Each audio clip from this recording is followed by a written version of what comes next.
A day later, the group finally arrived at the Ellisfell Mountains, where the Pantheon of Courage was located. They would need to travel for 4 more hours to arrive at the temple grounds that were located midway through the mountain. William, who was riding on Ella's back, took the lead in order to check if there were any hidden dangers along their path. The goats walked behind him, forming 2 lines, while being vigilant of their surroundings. "I've never seen Angorian goats this disciplined in my life," Nana said with admiration. "If this was a week ago and someone were to tell me that Angorian goats could fend off a mountain troll, I would definitely spit on their face." "Are Angorian goats really this fierce?" ESD inquired. After seeing William battle with his herd, he was very tempted to rear Angorian goats back at their estate. "Of course not," Nana answered firmly. "I have seen many Angorian goats and all of them were as meek as sheep. The goats under William's care are quite abnormal, especially the one he calls Mama Ella." "Strange," ESD frowned. "During the battle, that goat named Ella took on a different form. She was much larger and more intimidating than her current look. Nana, did you recognize the form she changed into during the battle?" "Yes," Nana nodded. "If I'm not mistaken, she took the form of an Angorian war ibex. In the north of the kingdom, there is a tribe of warriors that live in the mountain. They are very fierce warriors, and the mounts they ride on are the wild Angorian war ibexes that live in the great mountains of Kyrantor. Those war ibexes are more fierce and more deadly than the war horses bred for war. Trying to conquer their lands by force will only lead to countless deaths. This is why the king decided to let the mountain tribe retain their autonomy in exchange for an alliance. You can't imagine how surprised I was when I saw an Angorian war ibex in the western region." "Is it perhaps an evolved creature?" Ian asked. "I heard that some creatures can change their appearance once they raise their rank." "The possibility exists. No, I think this is the only possibility," Nana agreed. "From every angle Ella looks like an ordinary Angorian goat. It is very possible that." Nana's eyes widened when a realization struck her. She was not the only one. ESD, too, thought of the same possibility, and it made him look at Nana in disbelief. "Don't tell me." ESD swallowed hard. "There's a possibility that those goats following William will also evolve into war ibexes." Ian and Isaac exchanged a glance. The battle that happened a day ago was still fresh in their minds. They could still remember how Ella fought the mountain troll on even grounds while the other goats attacked from the sides. The battle back then was a stalemate. However, if all of those goats were to evolve into war ibexes, then the mountain troll would have definitely perished then and there. "Impossible," Ian immediately refuted. "Very few creatures can evolve, and those goats are clearly domesticated animals. I've never heard of an Angorian goat evolving into a war ibex. Maybe Ella is a war ibex that was taken from the north. Since William's grandpa is a powerful person, getting one isn't out of the question." Isaac nodded at his brother's conclusion.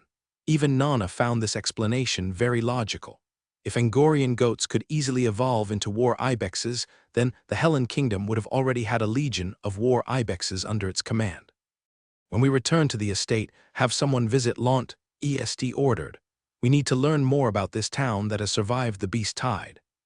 "Understood," Nana nodded her head. "Should I also dig into William's personal information?" "Yes, but be discreet when doing so. Also, I want you to find out more about William's master, the one whom he is bound to as a slave." 4 hours later, the carriage stopped before the gates of the Pantheon of Courage. The guardsmen guarding the gates told them to disembark because carriages were not allowed inside the temple grounds. William was worried that the guardsmen wouldn't allow his herd to enter. Fortunately, the guardsmen didn't seem to mind, and even told the boy that the current head priestess that resided within the Pantheon of Courage was very fond of animals, especially goats. After doing some initial checks, the group was finally allowed to pass through the gates of the temple. "It's bigger than I thought," William said as he gazed at the giant structure in front of him. Although the temple's design couldn't possibly compare to the buildings in the modern world, it still gave William a surreal feeling that made him look at it with admiration. Suddenly, the main entrance of the temple opened, and several priestesses walked out to greet them. "My name is Sarah, and the high priestess had asked me to welcome all of you, guests that came from afar," Sarah said with a smile. "All of you except the goats may follow me inside the temple." ESD and his entourage followed Sarah as she walked back inside the temple. Another priestess walked towards William and offered to guide him to the stables where the goats could rest and feed while they waited for his return. "Thank you, big sister," William bowed respectfully. "I'll accept your offer." "Such a cute child," the priestess smiled and lightly pinched William's cheeks. "Follow me." When they arrived at the stables, William asked Ella to look after the goats while he went inside the temple. According to the priestess that guided the red-head boy to the stables, William must follow protocol and perform a cleansing ritual before he would be allowed to go into the inner temple to converse with the gods. The priestess explained that it would take a whole day for the ritual to complete, because it also involved a few hours of fasting. "Mama Ella, take care of everyone for a day or two," William said as he hugged her neck. "Make sure that they don't cause troubles for the priestesses of the temple. All of you make sure to behave, okay?" After getting his herd's promise, William followed the priestess towards the temple. The priestess took him to a bathroom where he was supposed to properly clean his body. William took off his clothes and bathed properly. When he was finished, the priestess gave him a set of clean white robes to wear and guided him to the inner temple where he would begin his fasting. William sat on a prayer mat while looking at the marble statue of a beautiful knight holding a sword with both hands. Her long hair was tied in a ponytail, and her eyes were filled with mercy and compassion. William had only just kneeled on the prayer mat for 10 minutes when he suddenly felt very sleepy. He tried to fight off the drowsiness, but his eyes grew heavy with each passing second. "I guess I'll take a nap first," William thought as he sleepily laid on the prayer mat. A minute later, the red-head boy was sound asleep. "You fufu, big brother, if you don't wake up soon, Lily is going to kiss you." Lily." William's hazy thoughts slowly cleared up as the familiar voice woke him up from his slumber. "Big brother, you can keep on sleeping. I promise that Lily will make you feel really good." William opened his eyes just in time to see Lily about to give him a smooch on his lips. If not for the fact that he had seen her true form, he would have gladly accepted the kiss and might have even kissed her back in return. Unfortunately, what was seen couldn't be unseen, and William hurriedly used his hands to block the lowly's lips from touching his own. "Lily, behave yourself," William said as he pushed the lowly goddess face away from him. "Gee, big brother is so mean," Lily pouted. "Wait, Lily." William's eyes widened as he looked at the little goddess in front of him. "What are you doing here? Where am I?" William scanned his surroundings and found himself floating in space, surrounded by countless stars. "This is the place where gods talk to their believers," Lily explained. "You can even say that this place is the boundary between life and death. I believe that you call this place limbo back on Earth." A place where gods talk to their believers." William frowned. "If that is the case, then why is Gavin not here?" Lily's pout increased by a notch, and her fingers moved at lightning speed to pinch William's waist. William screamed like a little girl because Lily didn't hold back when she pinched him. It made the young boy realize that he wasn't dreaming, and the lowly in front of his eyes was real. "Big brother, you're so mean. Does this mean you don't want to see Lily?" Lily narrowed her gaze. William could tell that if he gave her the wrong answer, another round of pinching would take place. "Oh, of course I wanted to see you," William replied. William wasn't lying when he answered this question. Although Lily's true form looked like an old midget, the lowly goddess had treated him well during his stay at the Temple of 10,000 Gods.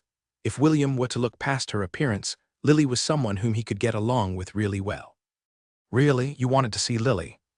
"Yay," the lowly goddess jumped and hugged William's waist. She then looked up at William with upturned eyes looking all cute and lovable. "Gavin will be here shortly. He's just handling a few matters with Issei and David, so they asked me to come and meet you here first." "I see." William sighed and steeled his heart. Deep inside, he wanted to accept Lily regardless of how she really looked. He then took the initiative to pat the lowly goddess' head, which made her close her eyes like a satisfied kitten. William continued to brush her hair for 2 minutes. A few seconds later, he heard a sigh coming from the lowly goddess. "Big brother, you are really kind," Lily muttered as she lightly pushed William away. "Let's sit down first and have a chat. I'm sure that Big Brother has a lot of questions to ask Lily."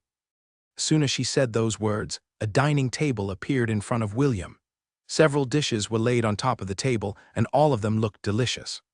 "Let's talk as we eat, Big Brother." Lily made a gesture for William to sit. William obediently accepted her invitation and sat on the chair facing Lily. "Aren't you going to eat?" Lily asked. "Let's wait for the others to arrive," William replied. "It would be more fun if we eat as a group." Lily gave William a sweet smile that made his heart skip a beat. Big brother, Lily wants to ask you a question. Go ahead, as long as it's not math I'm confident that I can give you the right answer. Lily chuckled as she rested her chin on the back of her hand. She then looked at William with her adorable, bright, red eyes. She wanted to ask him the question that had been plaguing her mind ever since William had accidentally entered the red portal due to Truck Kun's interference in the cycle of reincarnation. Big brother, are you happy with your current life? Am I happy with my current life? William closed his eyes and looked back at the 10 years that he had lived in the town of Lant. Every day was filled with warmth and love that sometimes he could feel his heart melting. His mama Ella would always be by his side to ensure that he would not suffer from any harm. His Aunt Anna would hum him songs while holding him in her loving embrace. His Uncle Mordred ensured that he was not lacking in food and clothes. His Aunt Helen would always find time to bake him desserts that he could bring to the valley while tending his goats. His big brother Matthew, who loved reading books, would find time to read him stories about the southern continent, and his grandfather James always throws off his reminiscing and loved to brag about his adventures during his younger days, those 10 years. Made William realize that even though this world didn't have the conveniences of the modern world, even though it didn't have electricity, television, radio, and the internet, he didn't find it boring, in fact. Every night when he went to sleep, he would look forward to seeing the sun rise from the east because he knew that another day filled with warmth and happiness was waiting for him.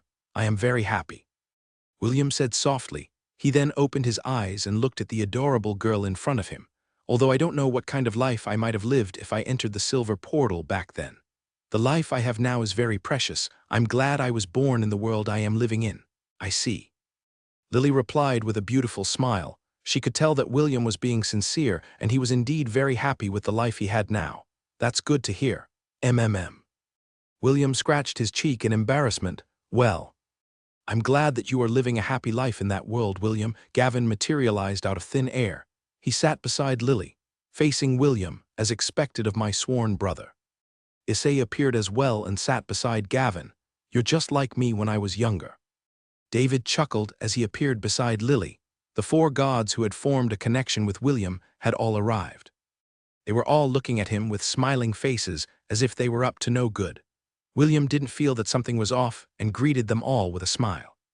It's been a while. Gavin, brother Issei, Sir David indeed. It has been a while, William. Gavin nodded his head. I'm glad you are doing well. Issei and David also nodded their heads in acknowledgement. Since everyone is already here, why don't we all eat first, Lily proposed. This feast was prepared for your arrival, so it would be a waste if you don't have your fill, she's right. Issei commented, let's all eat. William nodded his head and everyone began to eat and drink. After the food had been cleared from the table, the gods started to ask William questions about his current life, which the boy answered as honestly as he could. That master of yours is not half bad.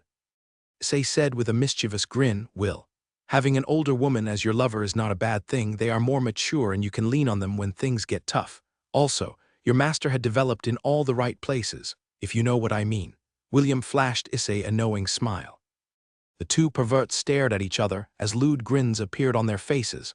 Lily clicked her tongue in annoyance, but didn't say anything else. David played with his beard as he looked at William with admiration. Although I gave you my staff, I didn't think that you would really use it so soon, Sir David. I am very thankful for the gift that you gave me. If it wasn't for your staff, I might have re-entered the cycle of reincarnation at the age of 1 year old. I guess you can call this fate. When I first saw you, I was reminded of my younger days. What younger days? Lily sneered. When you were born as a god. You were already old. How can you shamelessly say that William reminded you of your younger days? David pretended not to hear Lily's spiteful words and continued to play with his beard. Your mama Ella loves you a lot. Be sure to take good care of her. I will. William promised. I consider her as my second mother. For me, Mama Ella is family. David had a satisfied expression as he nodded his head. He was the god of shepherds and William indirectly became one of his followers when he became a shepherd in the world he was born in. Naturally. He was also aware of Ella and the other goats whose fates were now tied to William. Gavin. Do you already know why I came to see you? William asked. Of course I know. Gavin replied, it's just that. I didn't expect you to see me this early. That wolf tide sure brought you a lot of benefits. Gavin chuckled as he patted William's shoulder. Okay, let's now get down to business. Gavin's expression became serious as he crossed his arms over his chest. In order for your experience limiter to ascend to the next level, you need to finish a quest. William inquired, what kind of quest? Like those quests in the games I played back on Earth, something like that. Gavin nodded his head. Once you clear this quest, another special feature of the CPU core will be unlocked, yes. You will start receiving special quests that will give you points called God points. God points. William tilted his head in confusion. Lily coughed lightly as she continued Gavin's explanation. God points are points that you can use to purchase items in the God shop. Our believers, who have received our blessings, are able to access this shop and buy items that can only be found in the God realm. All items in the God shop are made by the gods themselves. Issei said with a smile, some of them are expensive, while others are very expensive, by the way. I'll give you a 50% discount on the first 3 items that you buy from my shop, big brother. What kind of items do you sell in your shop? Aphrodisiacs. Candles, whips, bondage outfits, bunny costumes, and many more exciting items that will make your nightlife extra exciting. William swallowed hard as he held Issei's hands. Do you also have sailor costumes? You bet I do. Issei answered with a lewd grin, we even have shrine maiden outfits. The two perverts clasped their hands together, which made the other gods look at them in contempt. Gavin cleared his throat in order to catch William's attention to continue his explanation. Listen, William, I will now tell you the contents of your quest, Gavin said, right now. You are in the Pantheon of Courage. One of our colleagues has asked for assistance, and it just so happens that you are also present in her temple. Because of this, I decided that your quest would be to help her follow or clear a trial. You will find more information when your soul returns to your world. Do you have any other questions? Will I be able to see you guys again? William asked, when you reach your next bottleneck. You can come and find us again, Lily answered with a smile, big brother. Even if you miss Lily, you shouldn't push yourself too hard, take things one step at a time. We will have our reunion in good time, don't worry. Brother Issei commented, we will also be watching over you from time to time. Even if you can't see us, we can definitely see you, that's right. David nodded his head. Of course. We can't really interfere and help you when you encounter difficulties. Gods aren't allowed to interfere with the material world. However, we can offer you help in other ways. The important thing is for you to live a life worth living. Gavin said, although getting strong is a must, you must not ignore the world around you. Life is not a matter of chance. It is a matter of choice. It is not a thing to be waited for. It is a thing to be achieved. You will make a lot of choices in life. Some of them may not lead to the ending that you envisioned. But regardless of your choice, you must see them through to the end. The same can be said for the special quests that will give you God points. If you feel that the quest is absurd, or goes against your morals, you don't have to do it, I can skip special quests, William asked. Yes. Doing the special quests are not compulsory. Gavin answered while sneaking glances at Lily and Issei. Only do the things that you think are worth doing. Understood. William nodded his head. Issei and Lily both had mischievous smiles on their faces. Big brother, let's see if you can resist the special quests that I will give you, don't worry. Brother, your big brother will ensure that you interact with the ladies as often as possible. The two gods shared a knowing glance at each other before returning their attention to William.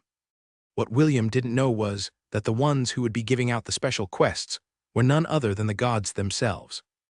Est, my devout follower, are you prepared? A strong and steady feminine voice asked. Yes, my lady Astrid, Est replied as he knelt on one knee like a knight. This trial will be difficult, so I will allow you to bring a few helpers with you, Astrid, the goddess of female knights, said with a gentle gaze.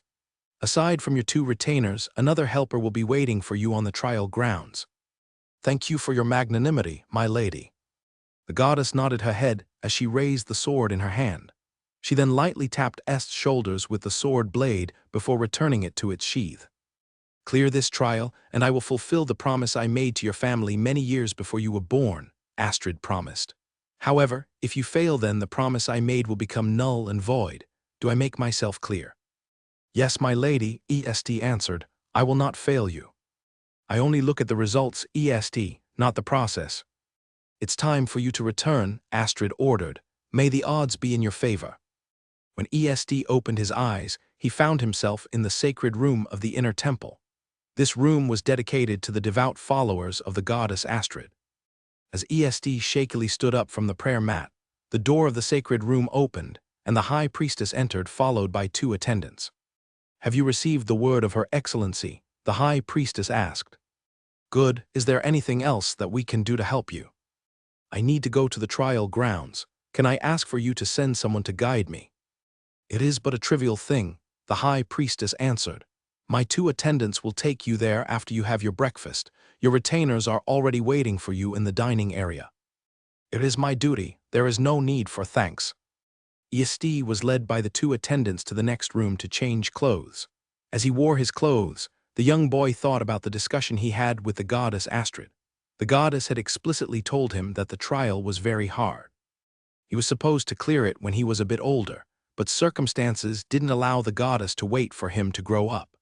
The beast tide had thrown everything into disarray, and something must be done in order to re-establish the protection of the kingdom. For that, ESD needed to clear the trial in order for the goddess Astrid to bestow her blessing on the Helen kingdom. This was also why failure was not an option. His father and mother had given him this mission, and ESD was duty-bound to see it through. "Father, mother, I will do my best," ESD thought. "No matter what it takes, I will succeed, young master." "Are you sure that Mr. Herman and Miss Nana cannot help us in clearing the trial?" Isaac asked. "There is an age limit for the trial ground." ESD replied, "Anyone above the age of 15 will be barred from entry. You can count on us." "Young master," Ian pledged, "we will help you clear this trial with everything we have." ESD was 10 years old. While Isaac and Ian were both 11 years old, the twins had been trained from a young age to become Est's retainers and help him unconditionally.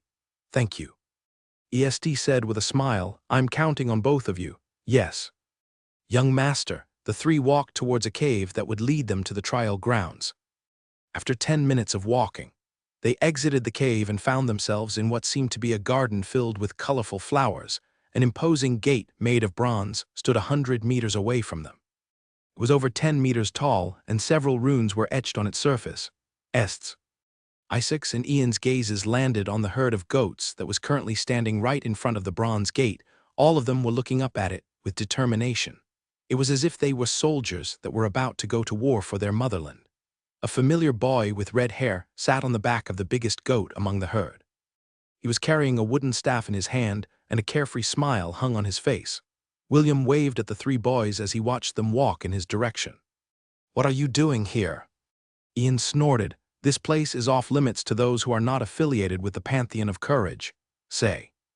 "Are you a girl?" William asked. "Why are you always irate? Are you perhaps having your period right now? You're the one having a period." Ian shot back with anger. His face was dyed a deep shade of red as he glared hatefully at William. "I don't understand why you're always butting heads with me." William shrugged. "Wait, don't tell me you've fallen in love with me, sorry. But I don't swing that way." Black lines appeared on Ian's face as he stepped forward with the intention of bashing in William's smug expression. Fortunately, Isaac and ESD held him on both sides, which prevented him from having a fight with the smug shepherd in front of him, William. "What are you doing here?" ESD inquired. Although he already knew the answer, he still decided to ask this question for confirmation. "I came here because my patron god told me to help someone clear a trial." William answered, "Are you perhaps the one taking the trial?" "Yes." ESD nodded. "Are you really here to help me clear the trial?" "Yes." "However, since someone insulted me, I'm no longer in the mood to help," William replied. "We don't need your help." Ian interjected, "My sist brother and I will be enough to help the young master clear this trial." "Is that so?" William raised an eyebrow. "I heard that this trial is very hard. If you really don't need my help, then I won't force it. Besides, I don't want to be on the same team with a boy that is having his period." Ian was about to reply to William's remark when he felt Est's gaze land on her. The gaze made him shudder, and the words that he was about to say became stuck in his throat. "Will. This trial is important to me," ESD stated. "I would be very happy if you were to help me clear it. Will it be fine if I formally commission you to help me clear this quest? I will prepare sufficient payment once we successfully clear the trial." "Sure." William readily agreed. He wouldn't reject Est's offer because those were just freebies for him. Even though Ian was making things difficult for him, He had no intention of allowing EST to start the trial on his own. This trial was also important to him, because it was the quest that Gavin had given him in order to break through his bottleneck. William was more than willing to turn a blind eye to the annoying Ian, who seemed to be his mortal enemy in his past life. "Is everyone ready?" William asked. "Me." The goats replied in unison. "Wait. Can the goats enter the trial grounds too?" EST asked. He looked at the goats in a hopeful manner. During the battle, the goats showed amazing battle prowess, and having them inside the trial would definitely raise their chances of success. There's only one way to find out. William grinned. He then tapped the bronze gate with his wooden staff. The door trembled for a few seconds before opening widely. A silver portal appeared at the center of the gate, which reminded William of the portals in the cycle of reincarnation. "After you." William made a gesture for EST to enter first. "I'll see you on the other side." EST said as he entered the portal. Isaac and Ian entered the portal as well. The latter didn't forget to give William a hateful glare before passing through the portal. "What's with him?" William frowned. He then shook his head helplessly as he lightly caressed his mama Ella, urging her to enter the portal. Soon William and the rest of his herd entered the portal. Deep inside, William was feeling excited. He was very curious about what kind of trial he would be facing. He was also looking forward to the completion of the trial, so that he could check out the items in the god shop, according to Gavin. There were several items for sale in the shop that would allow him to acquire very rare job classes. With such an incentive, William was pumped up to finish the quest as fast as possible. Little did he know that the trial in the sacred grounds was not only prepared for EST, but for him as well. They found themselves at the entrance of an eerie forest where EST and the twins were waiting for them. With just a glance, William could tell that the forest was bad news. "You have accepted the quest Trial of Courage." Quest Trial of Courage. Quest objective: escort EST to the altar of courage located at the center of the forest. Secondary objective: EST must survive. Quest will automatically fail once EST or the host dies. Quest reward: host's second transcendence phase will be unlocked. What an ominous-sounding mission. William sighed as he finished reading the contents of the quest. He then returned his attention to the forest and observed it more closely. The air smelled of decay and rot, while the towering trees blocked out the sunlight. There was not a path to follow, meaning they would have to traverse the forest without any form of navigation. Of course, this doesn't apply to William because he had the system with him. Its mapping function sprang to life as it displayed William's current location on the map. According to his estimate, the forest extends for at least 3 miles in all directions. Fortunately, William saw a blinking gold dot at the center of the map. The red-head boy assumed that this was the place where they needed to go in order to clear the trial. There were also several ominous purple dots that were moving on the map, which gave William a sense of mortal danger. "I guess these purple dots are off-limits," William thought. "They are probably monsters belonging to the centennial or millennial beast categories." Over 30 purple dots were scattered around the map, and they were all encircling the gold dot, which William labeled as their quest objective. EST. Ian and Isaac thought that William was still in a daze because he was looking at the space in front of him. Ian didn't want to approach him because he felt like beating him up, while Isaac didn't want to offend his brother, so he remained by his side. As for EST, he was scanning the surroundings with a frown. He was quite sensitive to danger, and he could feel the telltale signs that the eerie forest housed many strong entities that could potentially kill them. EST. "Come here for a moment," William said as he motioned for the young master to come closer. "Yes." EST replied as he stopped a meter away from William. "Did you get any information about this place from the High Priestess?" "No, but something is calling out to me from inside the forest. I believe that it is the place I have to go. Can you tell me which direction that feeling is coming from?" William inquired. EST closed his eyes and extended his senses outwards. He then pointed in the direction where the strong attraction was coming from. William nodded his head because EST had just confirmed his suspicion. The direction he was pointing at was exactly the place where the blinking gold dot was located. "Okay, listen up. Let's set some rules first before we enter the forest," William said with a serious expression. "I want to appoint myself as the leader of this expedition. Everyone must follow my order no matter how unreasonable it is." "And why should we follow you?" Ian snorted. We only obey the young master. That's right. Isaac supported his twin. We only follow the young master's order. William looked at ESD and waited for his decision.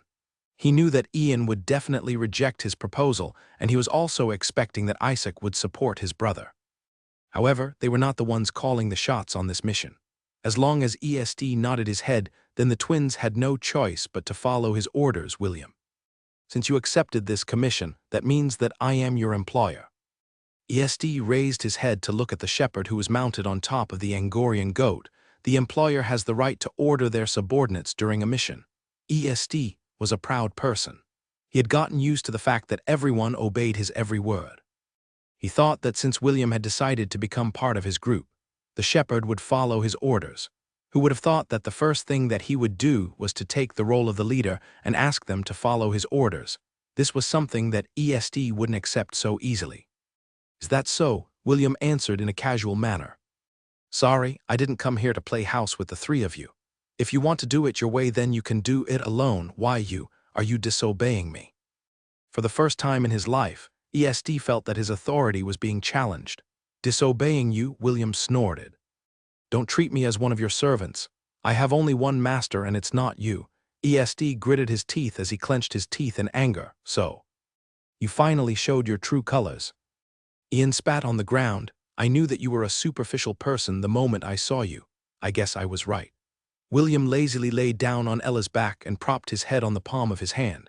He then gave Ian a sidelong glance before giving a retort. The first time I saw you, I knew that you were a little goblin in disguise. I guess I was right. Even your breath smells bad. Why you? Ian unsheathed his short sword and was about to charge at William when the Angorian goats stepped forward and formed a battle formation. Their sharp and pointy horns were aimed outwards.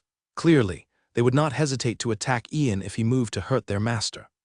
William, even Ella changed her form into the Angorian war ibex. Her intimidating aura pressed down on the young boy and made him stop in his tracks. Me, Ella bleated. The color of her horns and hooves changed to mithril blue. Her gaze locked on Ian. ESD could easily tell that the war ibex's gaze was not friendly.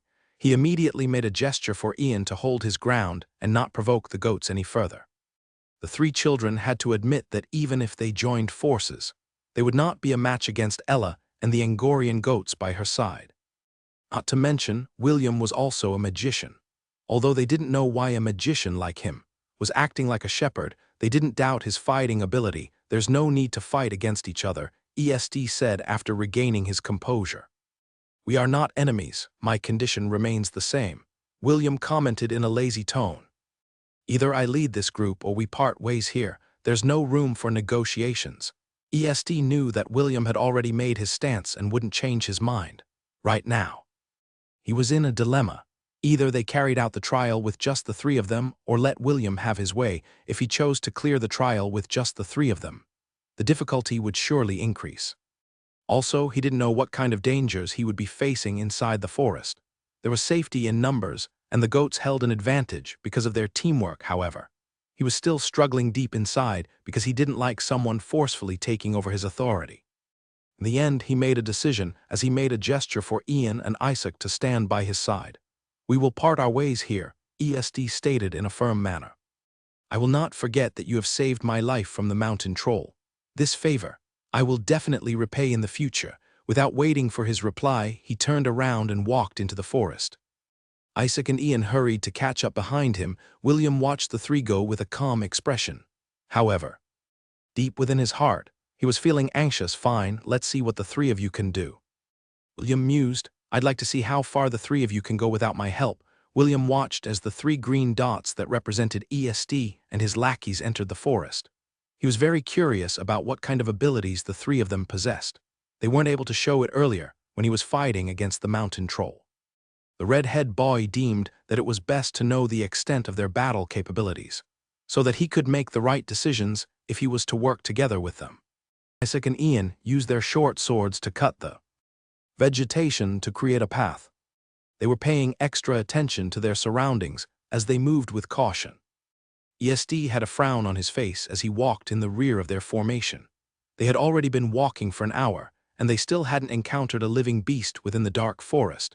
He couldn't even hear the sounds of birds or the buzzing of the insects. The forest seemed to be devoid of life, but it only made him more wary. Suddenly, he heard some snapping noises around them. Isaac and Ian immediately rushed to his side and formed a protective perimeter. It was at that moment when something sprouted out of the ground and grabbed hold of Isaac's ankle. The boy immediately looked down and saw a hand made up of bones holding his ankle in a firm grip. Ian immediately stomped on the hand, crushing it to pieces and freeing his twin in the process. To his dismay, more hands sprang up from the ground and latched onto them. Ian and Isaac released a shout, and a powerful shockwave blew the skeleton arms off their bodies. "Climb the tree, hurry," ordered. The three children hurriedly ran towards the nearest tree and climbed as high as they could. Not long after their climb, the ground started to shake. "An earthquake?" Isaac asked. "No," replied, "this is not an earthquake. It's something worse." Ian's face paled as he watched hundreds of skeleton warriors rise up from the ground. Some of them were wearing light armors and carrying steel weapons in their hands. The sounds of bones snapping reverberated in the forest as more skeletons rose up from the ground. The forest that was once devoid of life was now teeming with the undead. William clicked his tongue as he watched the event that appeared in front of his eyes. He was currently on top of a tree and watching the three children from afar. Due to his skill, eagle eyes and vulture eyes, he was able to see up to 100 meters in front of him. Able to see farther than regular eyesight. Increase vision plus 100 meters. Lock on to your target from a great distance. Increase vision plus 1,000 meters. Skill duration 20 minutes. He could clearly see over 1,000 skeletons encircling the tree where the three children were perched. The bad news was that the number of skeletons was still rising at an alarming rate. Should I help them? William thought. Although he couldn't fight off the skeletons, he could easily help and the twins to break free from the encirclement. While William was still pondering on what to do, and the twins had already made their move. Why are they? OFCK, the bastards are headed in my direction. William cursed internally. OSHT, the skeletons are also headed in my direction.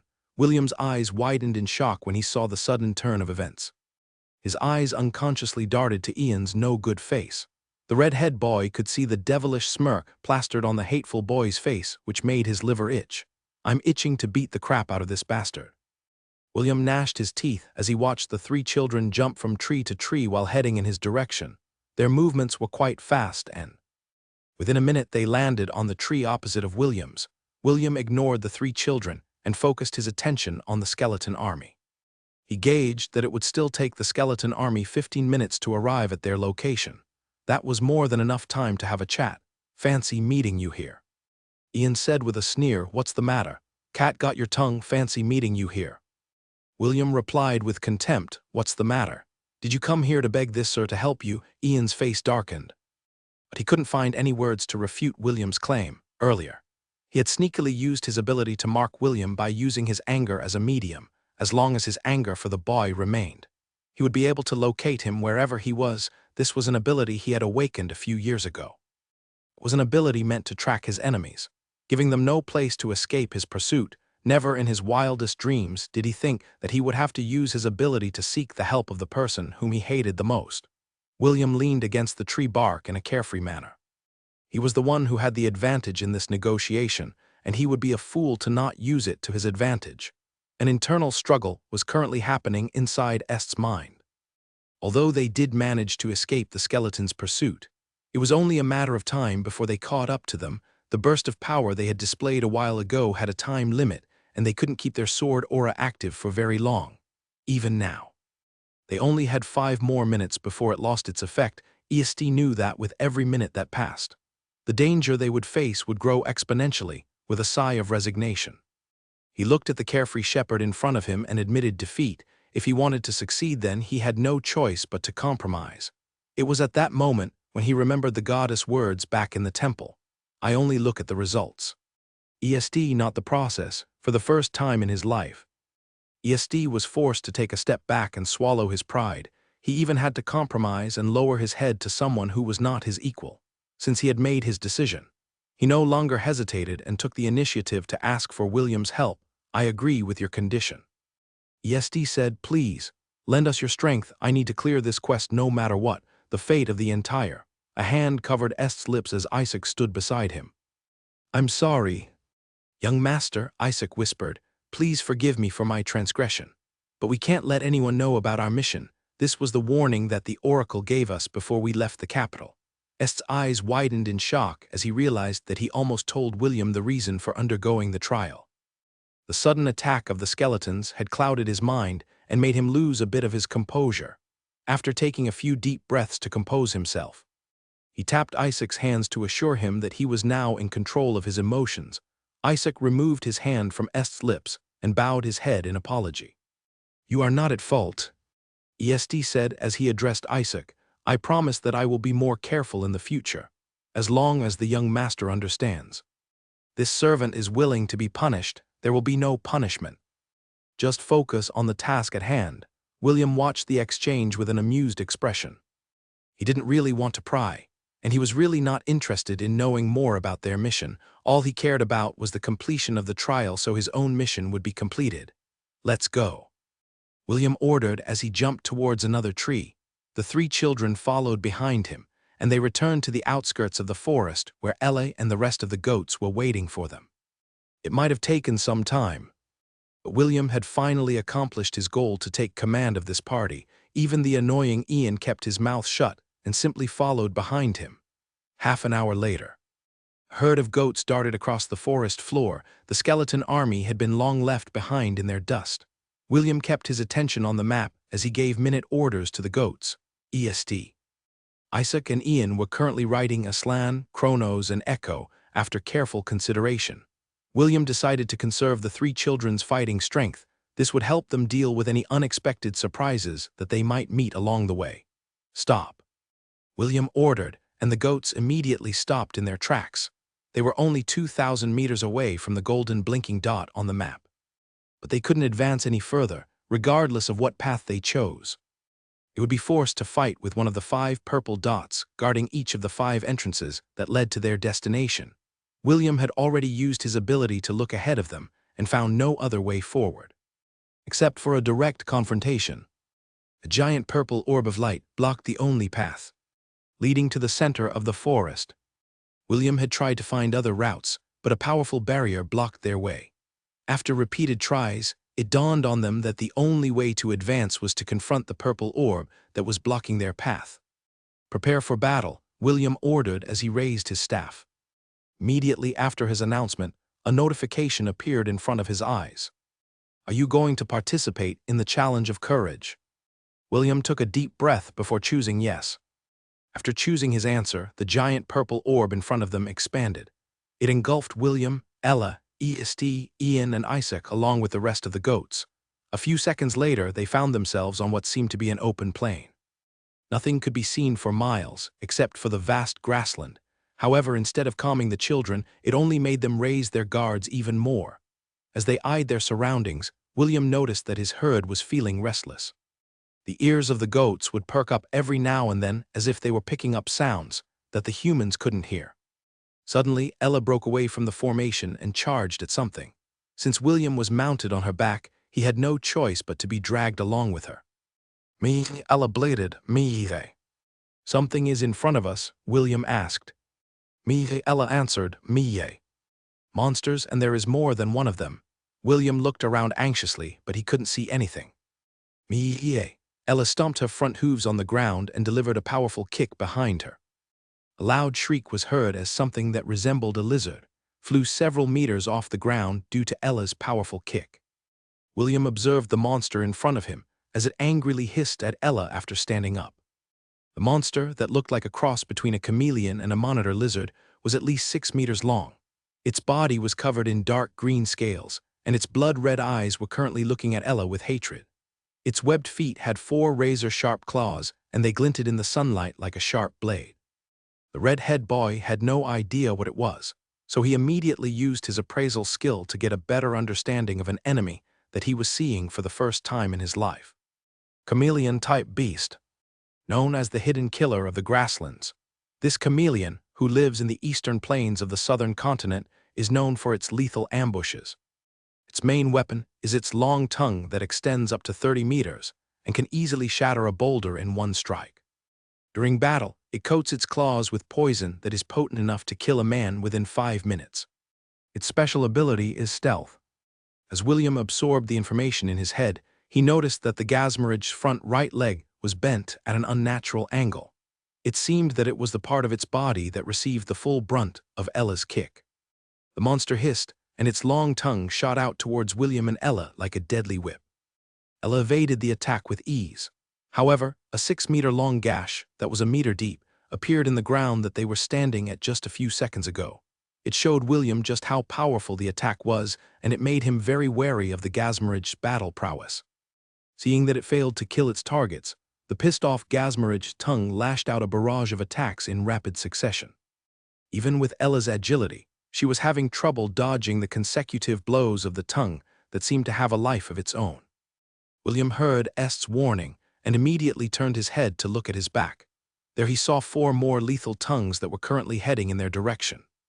4 layers of ice wall appeared behind William's back as he attempted to shield himself and Ella from the unexpected sneak attack. The 4 tongues that were powerful enough to break boulders shattered 3 layers of the ice wall before stopping at the 4th one. Ella quickly took that opportunity to make her escape and return to where Isekai and the others were. Surprisingly, the monsters didn't make any follow-up attacks on William and Ella as they retreated towards their group. The injured Gazmarage flicked its tongue before using its stealth ability. It was not in a hurry to have its revenge because its comrades was slowly forming a tight encirclement in order to trap their prey. Also, their leader was already headed in their direction. Once it arrived, their enemy's chances of winning was nil. "What are we going to do?" ESD asked as he warily looked around their surroundings. "We can't fight what we can't see." "What kind of monster was it?" Isaac asked. "I've never heard or seen something like this before." "Its name is Gazmarage, threat level C," William explained. "Its main weapon is its tongue that extends up to 30 meters. Its claws also contain poison that can paralyze its prey. Make sure to avoid it at all costs." "Do you know their weakness?" Ian asked. "Also, how did you know about this creature?" "My master is a walking monster encyclopedia," William lied with a straight face. "I heard her talking about this monster in passing. This monster thrives within the eastern plains of the southern continent. As for their weakness, they don't have any." "Monster encyclopedia?" ESD asked. "What's that?" "In short, she knows a lot about monsters," William answered in an awkward manner. "I see." ESD nodded his head. Although he had a feeling that William wasn't telling him the truth, he knew that now was not the time to ask such questions. "Do you have a plan in mind?" Since he had already recognized him as the leader of the party, he decided to observe whether he really had the capabilities to lead them. "There's a way, but—" William looked at the 3 children with reluctance. "You might not like it." "What do you mean that we might not like it?" Ian asked in a challenging tone. William didn't answer Ian's question. Instead, he glanced at the grasslands around them. If possible, he didn't want to use this ability because his master had repeatedly warned him not to use it in public. "Remember this, William," Celine said with a serious expression. "No matter how good or noble your intentions are, human prejudice is something that you must consider when using this power. Only use it as a last resort." While he was still having an internal debate whether he should use his power or not, the ground started to shake. A hulking giant that was at least 40 meters tall appeared in their vision. It had red skin and a single horn jutted out of its head. In its hand was a giant black steel hammer that was as dark as the night. The most notable feature of this monster was its single, large, red eye that seemed to pierce through their souls. The hairs on William's neck stood on end as he gazed upon the towering threat in front of him. The feeling that the monster gave him was similar to the Strathmore thunder-horned wolf and golden-scaled crocodile that he had faced many months ago. It was a presence that William could never hope to defeat with his current level of power. Threat level SS Millennial Beast. Long ago, it was said that a race of Cyclops broke free from the control of the gods and started to slaughter everything in existence. They had incredible strength that was able to overpower most of the other giant races, which allowed them to roam unhindered for many years. The single eye on their head is able to shoot out a concentrated beam of light that is able to destroy fortress walls. They are able to control the metal element to a certain extent, which gives them the ability to make their bodies as hard as steel. They are weak against the holy element. Instead of hope, William found despair as he read the information of Terrorhand. Although it had a weakness, he didn't have any job classes in his possession with the holy element. His only hope was his companions, so he decided to ask if any of them could wield the power to slay the millennial beast in front of them. "The name of this monster is Terrorhand," William said as he tried to suppress the despair in his voice. "It is a millennial beast, and its only weakness is the holy element. Do any of you possess the holy element?" Isaac and Ian shook their heads before looking at their young master. EST bit his lip before reluctantly nodding his head. "I don't have the power to use holy spells, but I do have a weapon that is imbued by the holy element." The handsome boy waved his hand, and a sword appeared in front of him. The plain-looking sword didn't look special. In fact, it looked so normal that William was finding it hard to believe that it was imbued with the holy element. Because of his doubts, he decided to use his appraisal skill on the sword. Rhapsody, the sword of eternal glory. The sword that was wielded by the hero Altera, who protected the humans during the War of the Darkness. Its power will depend upon the belief of its user. The stronger their belief, the more powerful the sword becomes. Imbued with the holy element. This sword is indestructible. Can only be wielded by the devout followers of the goddess Astrid. William had a complicated look on his face as he read the information of the sword. Although the word indestructible and imbued with the holy element caught his eye, he was not feeling optimistic about their chances. Aside from Terrahand, there were 6 Gasmerages that were currently hiding using their stealth ability. William's map had been disabled, so he couldn't detect their locations. With a millennial beast and 6 invisible threats, William felt that this challenge was simply impossible to clear. "I guess I have no choice," William thought as he clenched his fist. This was a battle of life and death, so he couldn't be choosy with the method that was available to him. Since it was impossible for him to beat the Terrahand, he would devote himself to the supporting role to ensure that EST would be able to deliver the finishing blow to the millennial beast. "EST, do you have the confidence to beat that thing?" William asked. No, EST shook his head. Beating it is impossible. He was feeling faint-hearted as he gripped the sword in his hand. When the goddess mentioned that the trial would be hard, he thought that he would still be able to clear it using the sacred sword that the goddess had passed unto him. EST realized how naive he was. Would a challenge that affected the fate of a kingdom be easy? He was starting to despair. Fear was slowly gripping his heart, and it was making it hard for him to breathe. EST felt his hand becoming clammy as cold sweat streamed down the side of his face. As he was about to lose all hope, a pair of rough hands pressed down on his shoulders. EST raised his head and saw a pair of bright green eyes looking straight at him. "No matter how strong the enemy is, a hero can't choose their opponent," William said in a firm manner. "This is why they are called heroes." But I'm not a hero," EST replied. "I was not born a hero." "Heroes are not born, they are made," William stated. "A hero is an ordinary individual who finds the strength to persevere and endure in spite of overwhelming obstacles." His confident voice pierced through Est's heart, warding off the fear that had almost rendered him paralyzed. EST could also feel warmth spreading from the palms of William's hands that were currently pressing on his shoulders. "Pep talk is over," William said, as he gazed at the adversary that he had to face. His fearless gaze awed Isaac, and even Ian, who was always skeptical about William, had to admit that the boy's current expression looked cool. William buffed his herd and applied ice armor to everyone, including EST and the twins. He then asked the system to switch his subclass from the Ice Wizard to Dark Mage. Right now, his ice magic could make little difference against their enemies, so he decided to get serious. "William, the mithril collar that I gave you is special," Selline said as he patted the boy's head.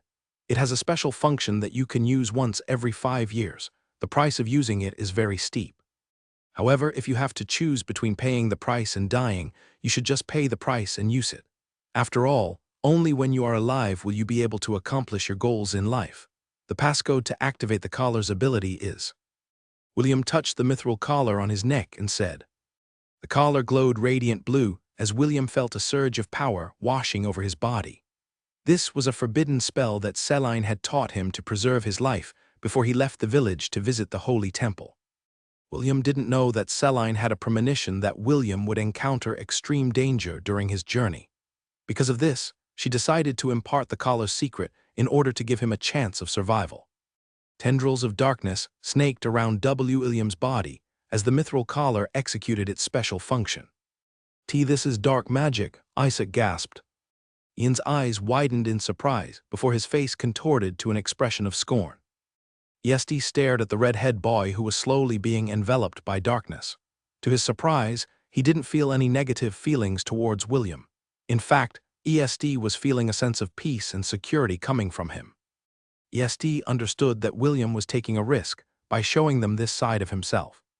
The sword in his hand pulsed with power, and the words of the goddess whispered in his ears.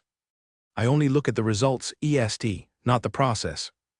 Lady Astrid, I think I now understand what you are trying to tell me, EST thought as he firmly gripped the sword in his hand. Since you chose him to be my companion in this trial, I will also put my trust in him. The special function of the Collar of Wisteria had successfully activated. Dark Mage Job Class have been forcefully upgraded to a Prestige Class. Acquired Prestige Class. Prince of Darkness, this job class is temporary and will only last for 2 hours. William sighed as the power inside his body stabilized. This was the first time he felt so powerful. Even so, he understood that he wouldn't be able to beat the millennial beast with his current strength, however. Beating a centennial beast poses no problem at all. The corner of William's lips curled up into a smirk as the color of his eyes changed into a golden color. The hiding gasmerages were laid bare before his eyes, and he decided to deal with them first before fighting off against the millennial beast. Glorious darkness. My Redeemer, I need you now in my time of need. Guide my hand so I might conquer your foes. Punish the fools who have forgotten your name, and doom them all to eternal darkness. Over a dozen dark beams shot out from the sky and crisscrossed across the plains. The hiding monsters let out a shriek as their world descended into darkness. Dark mists oozed out of their eyes as their bodies rolled on the ground in pain. Mama Ella. I'll leave the small fries to you, William ordered, EST. And your 2 sidekicks, we are going to deal with the terror hand. I'm going to say this now. But none of you are allowed to die. Do I make myself clear? Understood. EST nodded his head. Okay. Isaac replied with a determined expression. I'll follow you just this once. Ian decided to focus on the task at hand for the time being, even though he disliked William. There was no way he would allow his young master to face the Cyclops on his own. With a mighty roar, the battle officially began. Terror Hand was indeed a very formidable opponent. None of the children's attacks were dealing any damage to its body. Even Est's sword, Rhapsody, could at most open superficial wounds that would regenerate in an instant. EST jumped back, William ordered.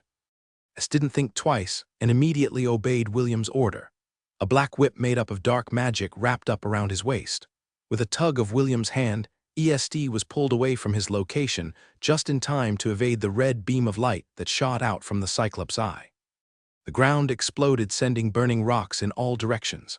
Isaac and Ian, who were near the area of explosion, distanced themselves while evading the dangerous projectiles that were flying all around them.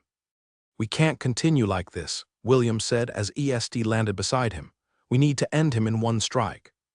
But how? EST asked. Suddenly a realization struck him. Don't tell me. Yes, William raised his head and looked at the Cyclops' only eye that was looking at them in disdain. We need to attack its eye. Saying it was one thing, but actually doing the deed was another. The Cyclops towered above them. Fighting it at close range was very risky as well because it specialized in close combat. If not for their fast mobility and William playing the supporting role, all of them would have already died by now. The ground trembled as the Cyclops used its hammer to smash Isaac and Ian, who were distracting it with their long-range magic attacks. Isaac's earth's magic and Ian's water magic worked hand in hand to fire projectiles at the Cyclops' eye. These attacks didn't deal any damage to the eye itself, but it annoyed the giant to the point that it was focusing its attacks on them. Ian jumped in the air, and William's black whip pulled him out of the Cyclops' attack range. They were using hit-and-run tactics against the Cyclops because it was very dangerous to fight it head-on. Gained X points, 10,000. William looked at the notification with a grim expression. He was buying enough time for Ella and his herd to kill the gasmerages so that they could help them deal with the Cyclops. 2 more small fries remain, William thought as he glanced at the pitiful gasmerages who were currently being ganged up on by Ella and the goats. At most, it will be over in 2 minutes. 2 minutes might seem like a short time.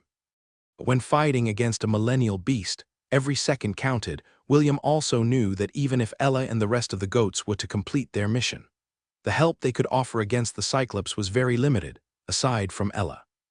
The other Angorian goats would not be able to do anything. William was not foolish enough to order them to engage against a millennial beast. That would be just like throwing eggs on a boulder. He had already fired over a dozen void arrows at the Cyclops. But it remained indifferent to his dark magic. It seemed that the Cyclops race was immune to any type of magic that disabled their eyesight. An angry roar reverberated in the plains as the Cyclops went on a rampage. It swung its hammer and hurled it towards William's and Est's location.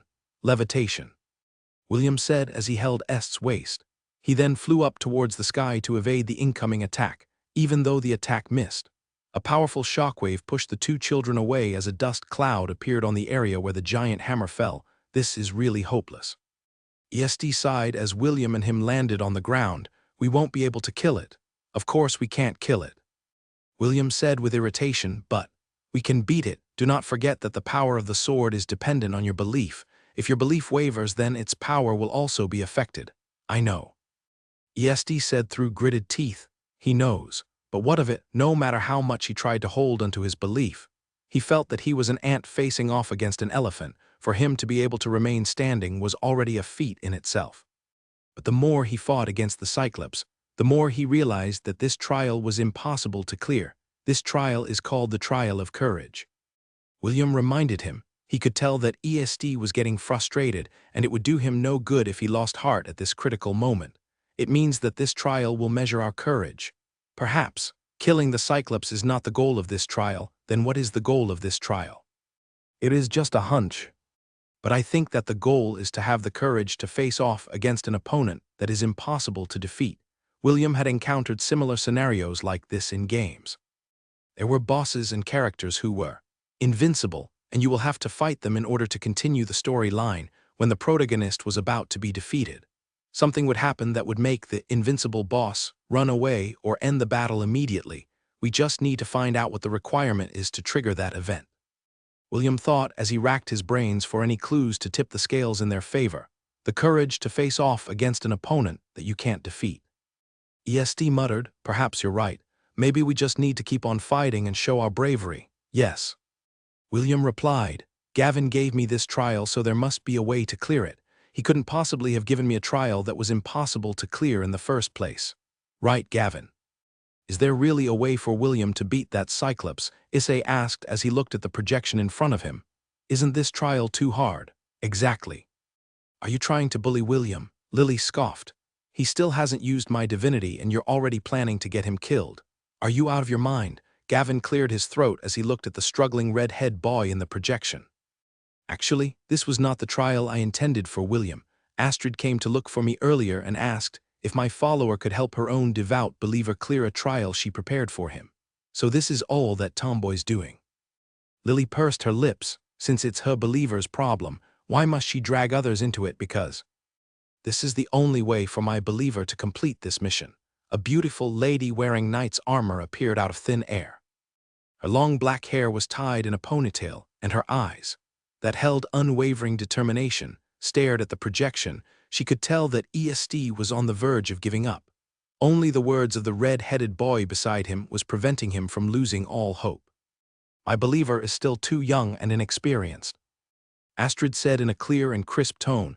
It just so happened that I sensed someone with very strong divinity in his surroundings. After an in-depth investigation, I found out that he was one of Gavin's followers. Astrid paused and gave Lily and Issei a sidelong glance. I didn't expect to find out that the boy carried not only one, but 3 divinities in his body. This is the first time I've seen something like this. I'm very curious, why did the 2 of you favor another god's follower? I wonder what will happen when the other gods learn about this secret. That's none of your business. Lily angrily placed her hands on her waist. You think you can blackmail us? We're not breaking any rules. Are you threatening us? Issei narrowed his eyes. I doubt that a righteous knight like you likes to gossip. But if you ever do, I'll make sure that all of your believers will become part of my followers' harem. I'm not afraid of you, nor any of the gods. Mess with my brother and I'll make sure that all of your believers would become my men's SX slaves. Astrid raised an eyebrow. But she didn't argue with Issei. Among the new generation gods, The harem god was someone who held absolute power. All of his believers were very influential people in the worlds they resided in, from the lowest commoners to the highest kings and emperors. His power couldn't be challenged, and all the gods were wary of him. No one would want their devout followers to become mindless slaves who would wantonly fall into depravity. "Be at peace," Astrid replied in a firm voice. "I have no intention of telling this to anyone." Lily snorted and was about to nag the uptight tomboy when she saw Gavin shaking his head. She had no choice but to bottle up her retort inside her chest and return her attention to the ongoing battle at the plains. "Well, so how will they be able to clear this mission?" David asked as he played with his beard. "Is this really just a trial of courage? How come I don't see any chances of winning? This trial wasn't supposed to be cleared in the first place."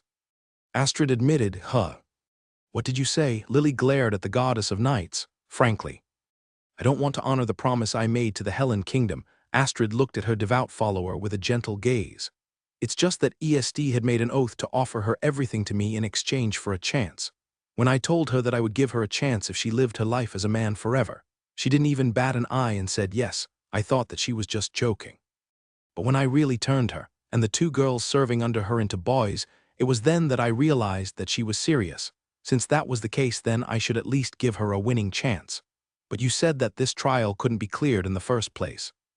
Issei interjected. "Doesn't this mean that you lied to your believer? It is true that ESD wouldn't be able to clear the trial if she was alone." Astrid answered, "That is why I asked Gavin for help." Astrid focused her attention on William, who was currently holding ESD in the air. A flicker of expectation could be seen in her eyes. Perhaps someone who was favored by 3 gods 4. David cut in, "Not 3 but 4. The corner of Astrid's lips twitched as she looked at the shepherd god who was peacefully drinking his tea at the side. "You're in on this, too, David, why not?" David answered, "William is a very interesting boy. He reminds me of when I was just born in this world. Since he is as handsome as me, he will definitely be able to find a way.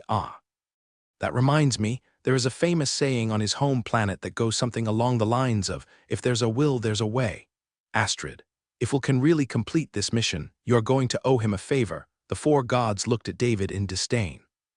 "As handsome as you, have you seen your reflection in the mirror? Pirui, I'll consider it."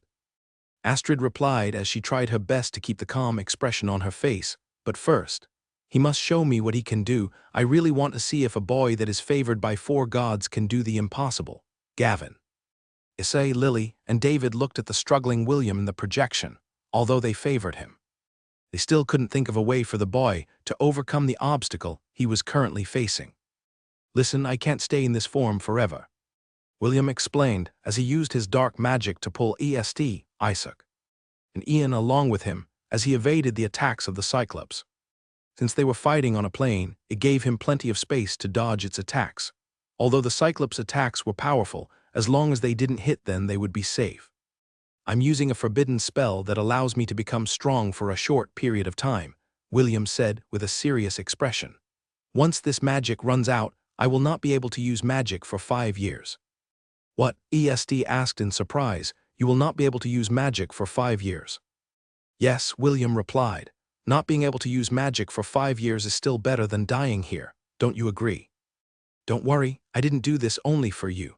This is part of my trial as well, so we are in the same boat." Isaac looked at William with admiration. Ian, on the other hand, had a rare look of pity on his face. Although both of them had different expressions, they still understood the weight of William's sacrifice. They never expected that the red-head boy would go this far in order to help their young master clear the trial of courage. "We can't afford to fail this trial," William stated. "Since I decided to go all out, none of you are allowed to pull my leg. I have a plan, but it is risky. Are you all willing to put your life on the line and trust me?" "Yes," ESD replied with a determined look. He then gripped the sword in his hand tightly. "If it will help us clear this mission, then I'm in." Isaac and Ian exchanged a glance at each other before firmly nodding their heads. This time, both of them would not question William's orders and give him their full cooperation. "We only have one chance to do this, so let's make it count." William then started to explain the plan he had in mind. Eth's and the twins' expressions became very serious as they listened to his instructions. "Any of you can still choose to back down," William sighed. "However, after the time limit of my magic ends, we will just be waiting for our deaths. Since we don't have a choice, then let's just do it, Ian said as he looked at the Cyclops in the distance. I agree, Isaac voiced out his opinion. EST nodded his head in agreement. Very well, since all of you agreed, then we are all in this together, William said with a smile. Hold him off for 2 minutes. I need to make my preparations. William landed on the ground, but he kept the dark whips tied on the children's waists. That way, he could pull them away from danger if they were unable to evade the Cyclops' attacks. Gained X points, 10,000. Good job, Mama Ella, William thought. Just one more, EST. Ian and Isaac charged toward the Cyclops from different directions. The twins were using their ranged magic attacks to get its attention. William made a few hand seals as he prepared the spell that would aid them toward their victory. A black dagger appeared in front of him and stabbed the tip of his finger, allowing blood to spray from his fingertip as the blood was absorbed by the ground. A red magic circle appeared under William's feet as soon as the magic circle had fully formed. William immediately began his chant, darkness that is darker than black. Blood that burns with the life of the living. I pledge myself to overcome the obstacles that lay before my eyes. Bestow your power upon my unworthy hands. Let the fools who stand on my way be destroyed by your unending might. Clones of darkness. William, EST, Isaac, and Ian suddenly multiplied as William's spell took effect. The clones of darkness was able to create a dozen clones for each of William's targets. These clones were not ordinary clones because they were able to manifest 50% of their original's power. It was not only the children that had gained this wondrous effect, but Ella and the other goats as well because of this. The hundreds of goats easily overpowered the last Gazmarage and sent it to the afterlife, gained X points. 10,000. The goats made a full-powered charge towards the Cyclops. Of course, the original goats aside from Ella were ordered by William not to join the battle, even though they were unwilling. They still followed their shepherd's orders and remained a safe distance away from the Cyclops as the clones converged on their target. An all-out battle royale began with the Cyclops at the center. Est's clones wielded their swords and started to inflict wounds on the Cyclops' ankles and legs. Due to William's current circumstance, EST finally threw caution to the wind and resolved himself to beat the Cyclops. This sudden change in his attitude made the power of his sword slowly increase with each passing second. William's clones darted across the battlefield and used the dark whips in order to help his allies evade and attack the blind spots of the towering giant. The Cyclops became annoyed and wildly swung its hammer left and right. It even fired beams of light from its eye in the hope that it would be able to destroy the insects that were currently ganging up on him. Unfortunately, William's clones had dedicated themselves to the supporting role. All of his clones were flying in the air and took control of the situation. The original William, who was on the ground, raised his bloody finger and aimed it at the Cyclops' eye like a gun. Liroasnial Erian Tyrarelriath. Mariath Telendin, Talaranial Aravasnal Trilinbrades. Maranial, Aerorilbras, Eloan, Thriasrilreal Rinalal, Triloran, Morlalin, Neelanbanil Arenas. Merlinian, an eerie red glow appeared on the tip of William's finger as he took aim. This spell only had a 1% chance of instantly killing a millennial beast, and Celine had used it on the golden-scaled crocodile back in Lont. William decided to take a gamble and use this spell to end the life of the millennial beast in front of him. Finger of Death. William roared as a red lightning bolt shot out from his finger. The Cyclops felt the deadly threat of William's attack and immediately countered it with its own beam of light. The red beam and the red lightning bolt clashed against each other, which caused everyone's heart to tremble. William's feet skidded across the ground as he faced the Cyclops' counterattack head-on. Blood seeped from the corner of his lips. But he didn't relent his attack. He was pouring every strand of his magic power in this offensive spell because this was their only chance to beat the Terror Hand. A powerful explosion sent shockwaves in the air as the two attacks canceled each other out. William fell powerlessly on the ground as the last vestige of magic power left his body. EST. One of William's clones shouted as it held the wooden staff in his hand like a baseball bat. EST didn't hesitate and leaped into the air. He landed on the wooden staff as he prepared his body to strike. Go! William's clone shouted as he swung the wooden staff. Magnum burst. EST flew in the air like a cannonball. The Cyclops' reaction was a bit slow because it had also exhausted itself encountering William's full-power death blow. The young boy fearlessly pulled back the sword in his hand as he prepared for his strongest move.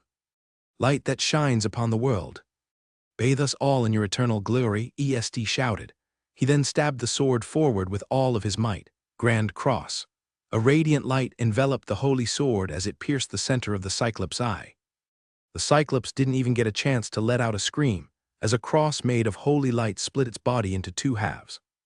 A black whip of darkness wrapped around Est's waist and pulled him away to safety. Not long after, the hulking giant fell on the ground with a resounding crash. Everyone in the battlefield looked at the giant's remains as William's clone gently landed on the ground, carrying EST and a princess carry. "Good job," the clone said as he helped the handsome boy stand on his feet. "Did we win?" EST asked. He was still half in doubt if they had really won against a millennial beast. "Yes," William's clone replied with a smile before vanishing into particles of light. For some reason, EST felt his heart skip a beat when he saw the smile of approval on the clone's face. A feeling that he had never felt before started to bloom inside his innocent heart. Surprisingly, he didn't dislike this feeling. When William opened his eyes, he found himself in an unfamiliar room. "Where am I?" William thought as he tried to move his body. To his surprise, no matter how much he tried to move his body, it was not responding. Heck, he couldn't even move his finger. What's this? Sleep paralysis. William had encountered this sensation when he was still back on Earth. This feeling was truly scary because you were clearly wide awake. And yet, you were unable to move and even speak. The red-haired boy tried to calm his panicking heart as he recalled the events that happened during the battle against the Cyclops. "The last thing that I remember, using the finger of death. After that I lost consciousness." William sighed internally suddenly. His heart was gripped by a scary thought. "Wait, don't tell me we actually lost. No way, did I die again? Is this the afterlife?" As William was really starting to panic for real, the door of the room opened and a familiar handsome boy appeared in his line of sight. "William, are you awake?" EST asked as he looked at the boy who was lying on the bed. He could see that his eyes were open and, for some reason, they were staring straight at him. Seeing that the red-haired boy wasn't doing anything, EST sat beside the bed and frowned. "What's wrong? There's something wrong with my body, but how can I tell you?" William glared at EST out of frustration. "Young master, is he awake?" Isaac inquired as he walked to the room with his twin, Ian. "Oi, if you're already awake, you should get up." Ian snorted. "Are you a pig? Do you like to lie down so much? You've already been sleeping for 2 days. 2 days? William gasped internally.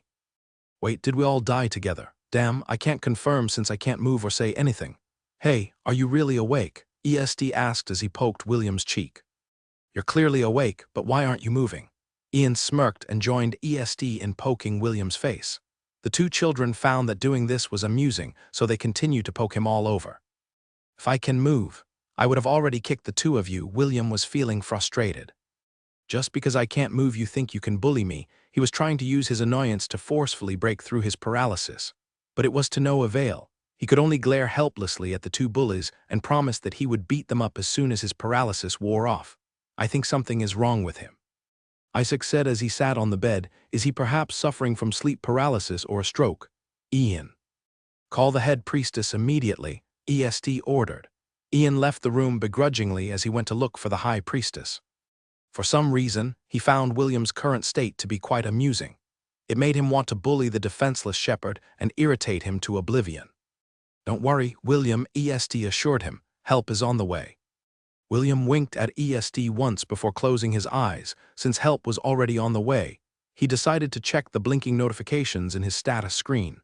Gained X 1-200-000. Congratulations, you have slayed a millennial beast. Special monster first kill bonus X 500. 000. You have acquired Giant Slayer title. You have acquired Millennial Grade Beast Core. Dark Mage job class had reached its max level. Would you like to advance to the next job class? Yes/no. I got the rewards, even though EST was the one who killed the Cyclops. William felt happy upon seeing the notifications. He would definitely not reject the system's rewards for his hard work. The bigger they are, the harder they fall. Increase attack against giant race by 30%. Increase attack against monsters that are over 5 meters tall by 30%. Giant Slayer, not bad. This is one good title. William looked at the new title with approval.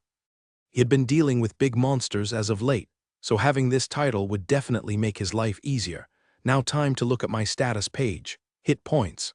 725 over 725, job class. Shepherd level 30, subclass. Dark Mage level 40, max. Strength 25. +2 Vitality 25. +2 Intelligence 60. +2 Dexterity 16. +20 Current Exp 0/154,392. Job Exp 146, 283 over 146. 283 after checking his stats. He noticed that his mana was disabled for some reason. He immediately called the system to inquire what was happening to his status page. System, can you tell me why my mana is disabled? Host, this is the consequence for using the power of the Collar of Wisteria. You will be unable to use your mana for 5 years. What? I thought the effect of the collar would only prevent me from using the mage-type job classes. It also includes any skill that uses mana. Yes, any skill that relies on mana will no longer be usable for the next 5 years.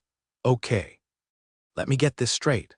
William was hoping that there was still a loophole that he could use in order to activate the skills he normally used in battle, you mean?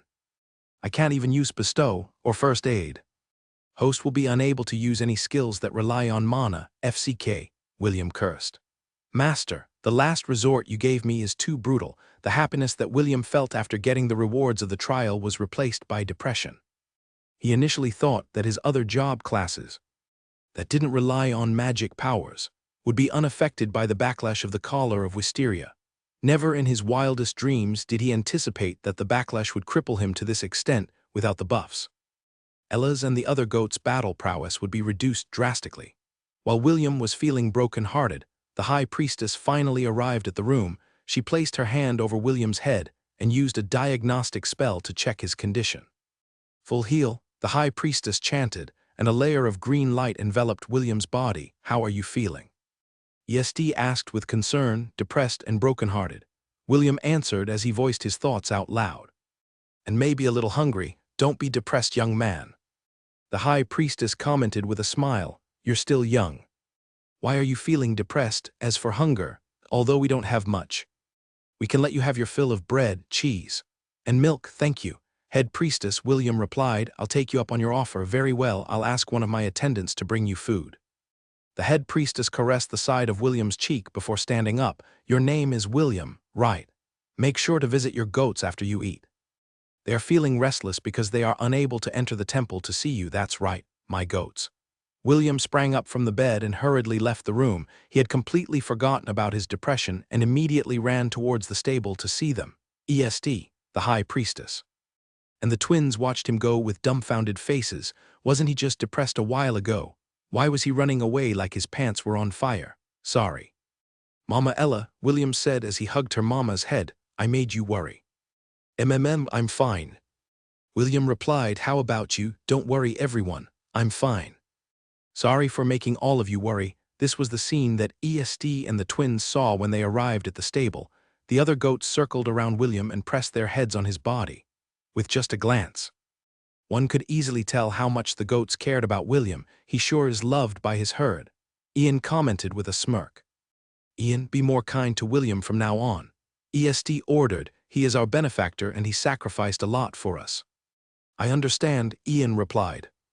I'll try not to be too mean when I talk to him. Why are you being mean to him in the first place? ESD asked.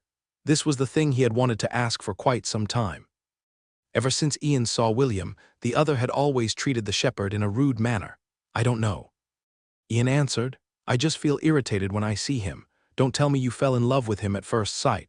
Isaac teased his twin. They say that when someone wants to be noticed by their crush, they do things to get their attention. Me, have a crush on him. Ian scoffed, even if he was the last boy in the world. I would never have a crush on him. Ian looked at the red-headed boy who was surrounded by his goats. It was true that, whenever he saw William, he felt irritated for some reason. He was also unsure why he was feeling that way against a boy whom he had only interacted with for a short while. As Ian pondered in silence, his gaze landed on ESD. His young master was looking at William with a tender gaze. It made Ian doubt his own eyes, but EST continued to gaze at William in this manner, as if the last puzzle on the board fell in place. Ian finally understood why he didn't like William. He then looked at the shepherd, who was surrounded by his beloved goats, as a feeling of irritation blossomed inside his heart, although he wasn't certain. He had a feeling that William would take something very important from him, and that was the reason why Ian felt that William was very unpleasant to his eyes. 3 days after William and EST cleared the trial, their group finally left the Holy Temple. Although William was feeling down that he suddenly got nerfed, he decided to not think too much about it. The group was currently taking a short break by the river before continuing their journey downstream. It's only 5 years, William thought as he swam on the river. Once those 5 years are over, I'll charge down the road in order to become the OP protagonist. Perhaps it was due to his frustrations, but he said the last sentence out loud. Ian, who was cooling his feet by the riverside, wasn't able to resist the urge to bring him down a peg. OP protagonist, do you think you're some kind of hero in a fairy tale? Ian said in disdain. William angrily glared at his mortal enemy and swam in his direction. Hey, are you really a boy? William asked, as he stood a few meters away from Ian. How come you're acting like you're always having a period? Ian's face darkened when he heard William's words. A part of him wanted to refute him, and the other half suddenly became anxious. Did he notice? Ian looked at William anxiously. No, it's impossible. Only a handful know about our secret. What's the matter? William was feeling smug. Cat got your tongue. It was very rare for him to make Ian speechless. Seeing the annoying boy unable to make a comeback made William's frustration decrease by a good margin. HMP. I will not argue with an idiot like you, Ian replied as he grumpily walked towards the carriage, leaving the smug-looking William in his wake. EST watched this exchange and helplessly shook his head. He had already told Ian not to be too mean to William, but the latter just couldn't resist quarreling with him every chance he got, the handsome boy with light brown hair and eyes. Praised the red-headed boy from where he was sitting, like most boys. William's body was still developing, his wet red hair glistened in the sunlight, and his pale white skin shimmered with water droplets as EST observed his body. He noticed a black rose tattoo on William's chest. It was as big as an adult's hand, and was quite eye-catching. William, did you always have that tattoo on your chest? EST asked. Tattoo? What tattoo? William asked back. That tattoo on your chest, EST said as he pointed at his own chest. William lowered his head and looked at his chest. When he saw the black rose tattoo, a frown appeared on his face. He had a hunch where the tattoo came from, but he still asked the system for confirmation. System, do you know where this black rose tattoo on my chest came from? To answer the host's question, the black rose tattoo is a powerful seal that prevents you from using your magic power. William looked at the tattoo on his chest with a complicated expression. In the end, he sighed and answered Est's question. This is the first time I'm seeing this tattoo, William replied. I guess this is the side effect of using the forbidden power during the trial of courage. I see. EST looked apologetic as he stared at William's face. Sorry, it's because of... All right, you can stop right there. William shook his head. I already told you and I'll say it again. I didn't do it just for you. You might not believe me, but I was also tasked with clearing the trial of courage. Maybe the reason why it became so difficult is because there are 2 people taking the trial at the same time. Besides, the one who killed the Cyclops was you and not me. I should be the one thanking you for successfully completing the mission. EST knew that William would just keep downplaying the part he played during the Cyclops subjugation, so he decided to not pursue the topic any longer. Even if William denied it, he was still Est's benefactor, and that wouldn't change no matter what the red-headed boy said. EST wanted to know more about William if possible. He wanted the 2 of them to become friends. Aside from Isaac and Ian, EST never had a peer of the same age. His days were spent inside their estate studying and practicing swordplay. This was the first time he wanted to be close to another person. He wanted to know more about him. After making a decision, he decided to take the initiative to prolong their conversation. What are your future plans? EST asked. If you like, you can come with us to the capital. I still haven't rewarded you for saving my life. My only plan right now is to return to Lont and live a happy and peaceful life, William answered as he walked towards the side of the river. He was done swimming and it was time for him to put on some clothes. As for the reward that you want to give me, I'll pass on that. Receiving a reward from a friend feels awkward. Friend, Est's eyes widened. Are we now friends? You don't want to be. William chuckled when he saw Est's reaction. He didn't mind being friends with someone who had fought side by side with him in a battle of life and death. William walked towards Est with a refreshing smile. Water droplets were still falling from his hair as he extended a hand to the handsome boy in front of him. The latter also extended his own hand and held William's hand in a firm grip. Hello, my name is William von Ainsworth. Just call me Will, Est Wells Newmont, just call me Est. Is that your real name? William asked. For now, Est answered. Sorry, I want to tell you my real name, but I am not at liberty to do so. It's fine, so how about your two sidekicks? William inquired, what are their real names? That. Est averted his gaze. I am also not at liberty to answer that question, so they're just Isaac and Ian for now, understood? William nodded his head. Everyone had their secrets, and it would be wrong of him to pry, since Est and him were now officially friends. He decided to ignore Ian's rudeness for the time being. Very well, I have decided. Est looked at William with determination. I will escort you back to Lant. Escort me back. William tilted his head in confusion. Why? Because it will be dangerous for you to travel alone. Est replied. Since you can't use your magic power, I will ensure your safety. William could tell that Est was dead serious when he said that he wanted to escort him back to Lant for a brief moment. He thought about rejecting his offer. However, the strong grip on his hand made him feel that Est wouldn't take no for an answer. Thank you, William said with a smile. We don't have any fancy food in Lant, however. If you don't mind eating porridge and drinking goat milk, then I'll be more than happy to become your host for a few days. The two handsome boys looked at each other with a smile. Hey. Just how long are the two of you going to hold hands? Ian asked in annoyance also. Redhead boy. Are you an exhibitionist? Why are you still not wearing any clothes? Est's face reddened as he unconsciously looked on William's body. He wasn't thinking about anything earlier. But Ian's comment made him realize that William still hadn't put any clothes on. William, on the other hand, just rolled his eyes as he walked towards his mama Ella. I'm wearing pants, okay? Who are you calling an exhibitionist? He wanted to say those words, but decided to just let it be. I wonder how Grandpa and the rest will treat my new friends. William mused as he thought about the loving family that was waiting for him back in Lant. We're almost there, William said as he gazed at the familiar scenery in front of him. The goats bleated in excitement as they saw the familiar town in the distance. They had lived in Lant for many years, and this was the first time that they had been away far from home. Some of them were already feeling homesick from their long travel. Est, Ian, Isaac, Herman, and Nana froze in shock when they saw the golden ape, or Aubro, seated near the entrance of Lant. They could see some kids climbing its arms, while others were playing tag near its feet. Is that the Oraubro that was taken from the battlefield? Est stuttered.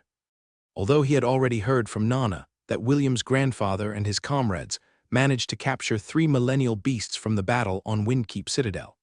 This was the first time he had seen something that was almost as big as the Cyclops that they had fought in the Trial of Courage. Yes, William answered.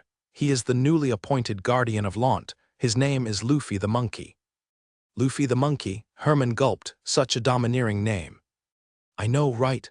William had raised his chin in an arrogant manner. Why are you acting like you're the one who owns it? Ian scoffed. What a pretentious brat you are. Mama Ella, did you hear someone talk? William asked. It must be one of those ghosts known as attention seekers. William sighed in an exaggerated manner. Tusk, just because I am handsome they decided to haunt me. Well, I don't mind if that attention seeker is a beauty. However, if it's just a snot-nosed pansy, then he could just roll over and suck an egg. Who are you calling a snot-nosed pansy? Ian asked. William turned his head to look at the enraged boy sitting on the carriage. Why are you reacting? Are you a snot-nosed pansy? Tusk, no wonder you're always irate. It must be nice having a period 24 hours a day, 7 days a week. Why you? Ian was about to jump off the carriage and beat William to a pulp when Isaac held on to him with all the strength he could muster. Ian, behave yourself, Est ordered. HMP, Ian averted his gaze in anger. As the group neared the entrance of Lant, some of the kids waved and called out to William. You sure are popular, Est said with a smile. William nodded his head. I don't want to brag, but I'm the most handsome boy in Lant. It's only natural that I became popular. After traveling with William for a few days, the group had grown accustomed to his narcissism. They often wondered where he was getting his confidence from. Of course, they had to admit that William was indeed very handsome. This was one of the advantages of being a half-elf. Although half-elves were shunned by the elven race for being not pure-blooded, no one could deny that the elven genes made the half-elves very pleasing to the eyes. "William, oi, William," Theo shouted as he ran towards his good friend. "You arrived at the right time. Your family has guests over, and from what I've heard, they came here to see you." Guests that came to see me, William pondered. The images of his previous guests appeared in his mind. It couldn't possibly be them again, right?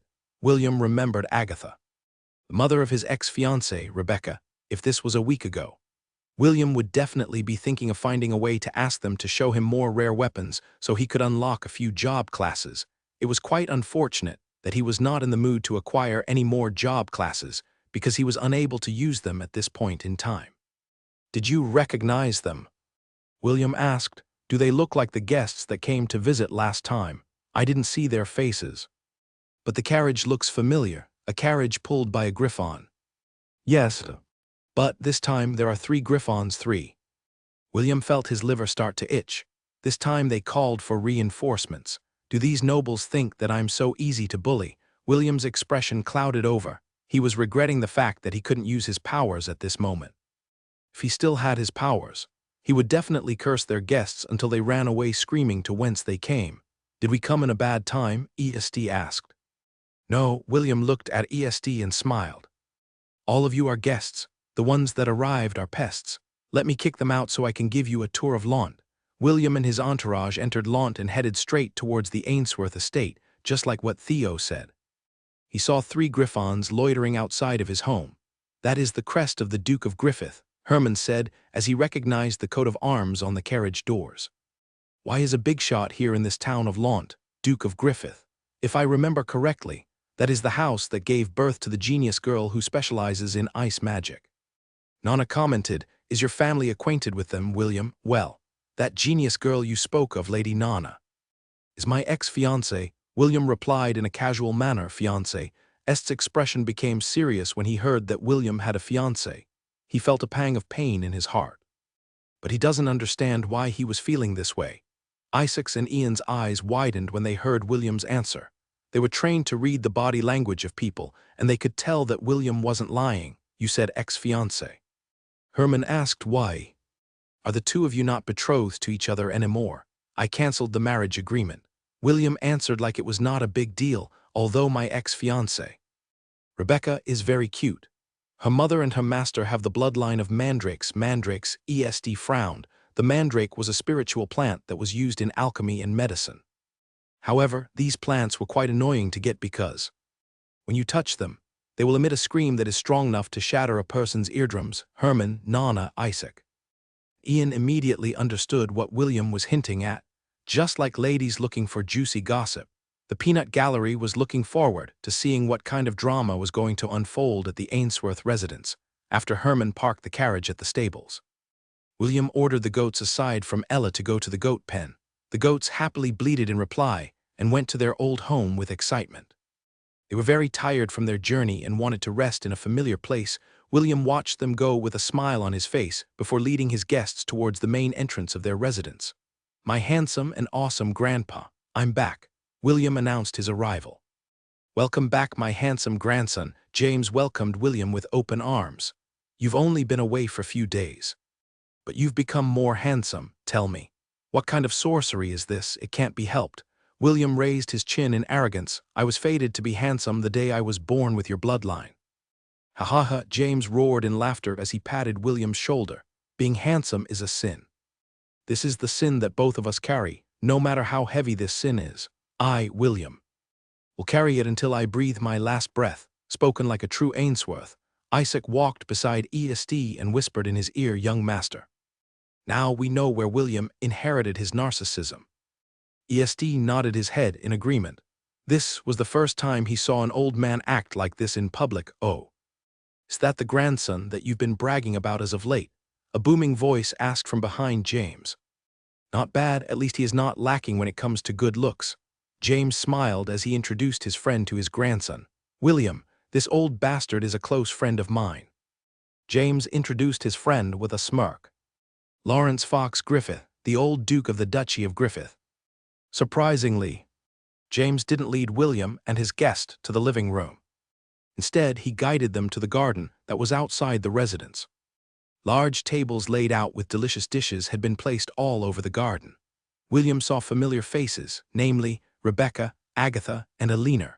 There were also several children that were around his age loitering around Rebecca's table. They were all wearing the same light blue clothes, with an insignia of a snowflake embedded on its chest. I guess they are the kids from the Misty sect and Rebecca's fellow disciples, William thought. Among the kids who was seated near his ex-fiancée, there was a certain boy that stood out. He had blonde hair, gray eyes, and a face that would make all the girls scream Kaya, Kaya, the moment they saw him. He was practically oozing with the I'm a pretty boy vibe. Unfortunately, William was more handsome than him. Even Rebecca's fellow female disciples looked at William with keen interest.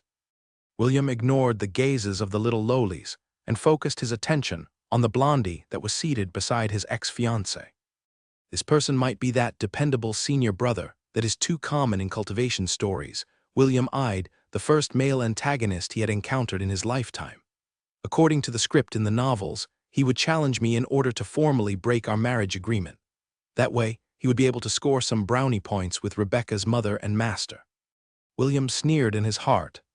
If he hadn't temporarily lost his magic powers, he would have easily wiped the floor with the handsome boy's face, sadly. He was now at his weakest point and couldn't use his trump cards. James led William and his guests to another table that was also laid out with delicious dishes. Messengers had arrived at the residence beforehand to announce William's arrival.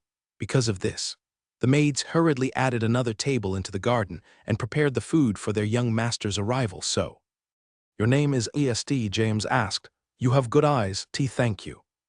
EST answered in confusion. He didn't know why James said that. He had good eyes, but he could tell that William's grandpa didn't say it in a casual manner, of course. He didn't understand what the old man was hinting at. "Let's talk more later." James smiled. "I'm very interested in the friends that William has made during his trip to the Holy Temple." EST smiled and nodded his head. He was also curious to know more about William's grandfather.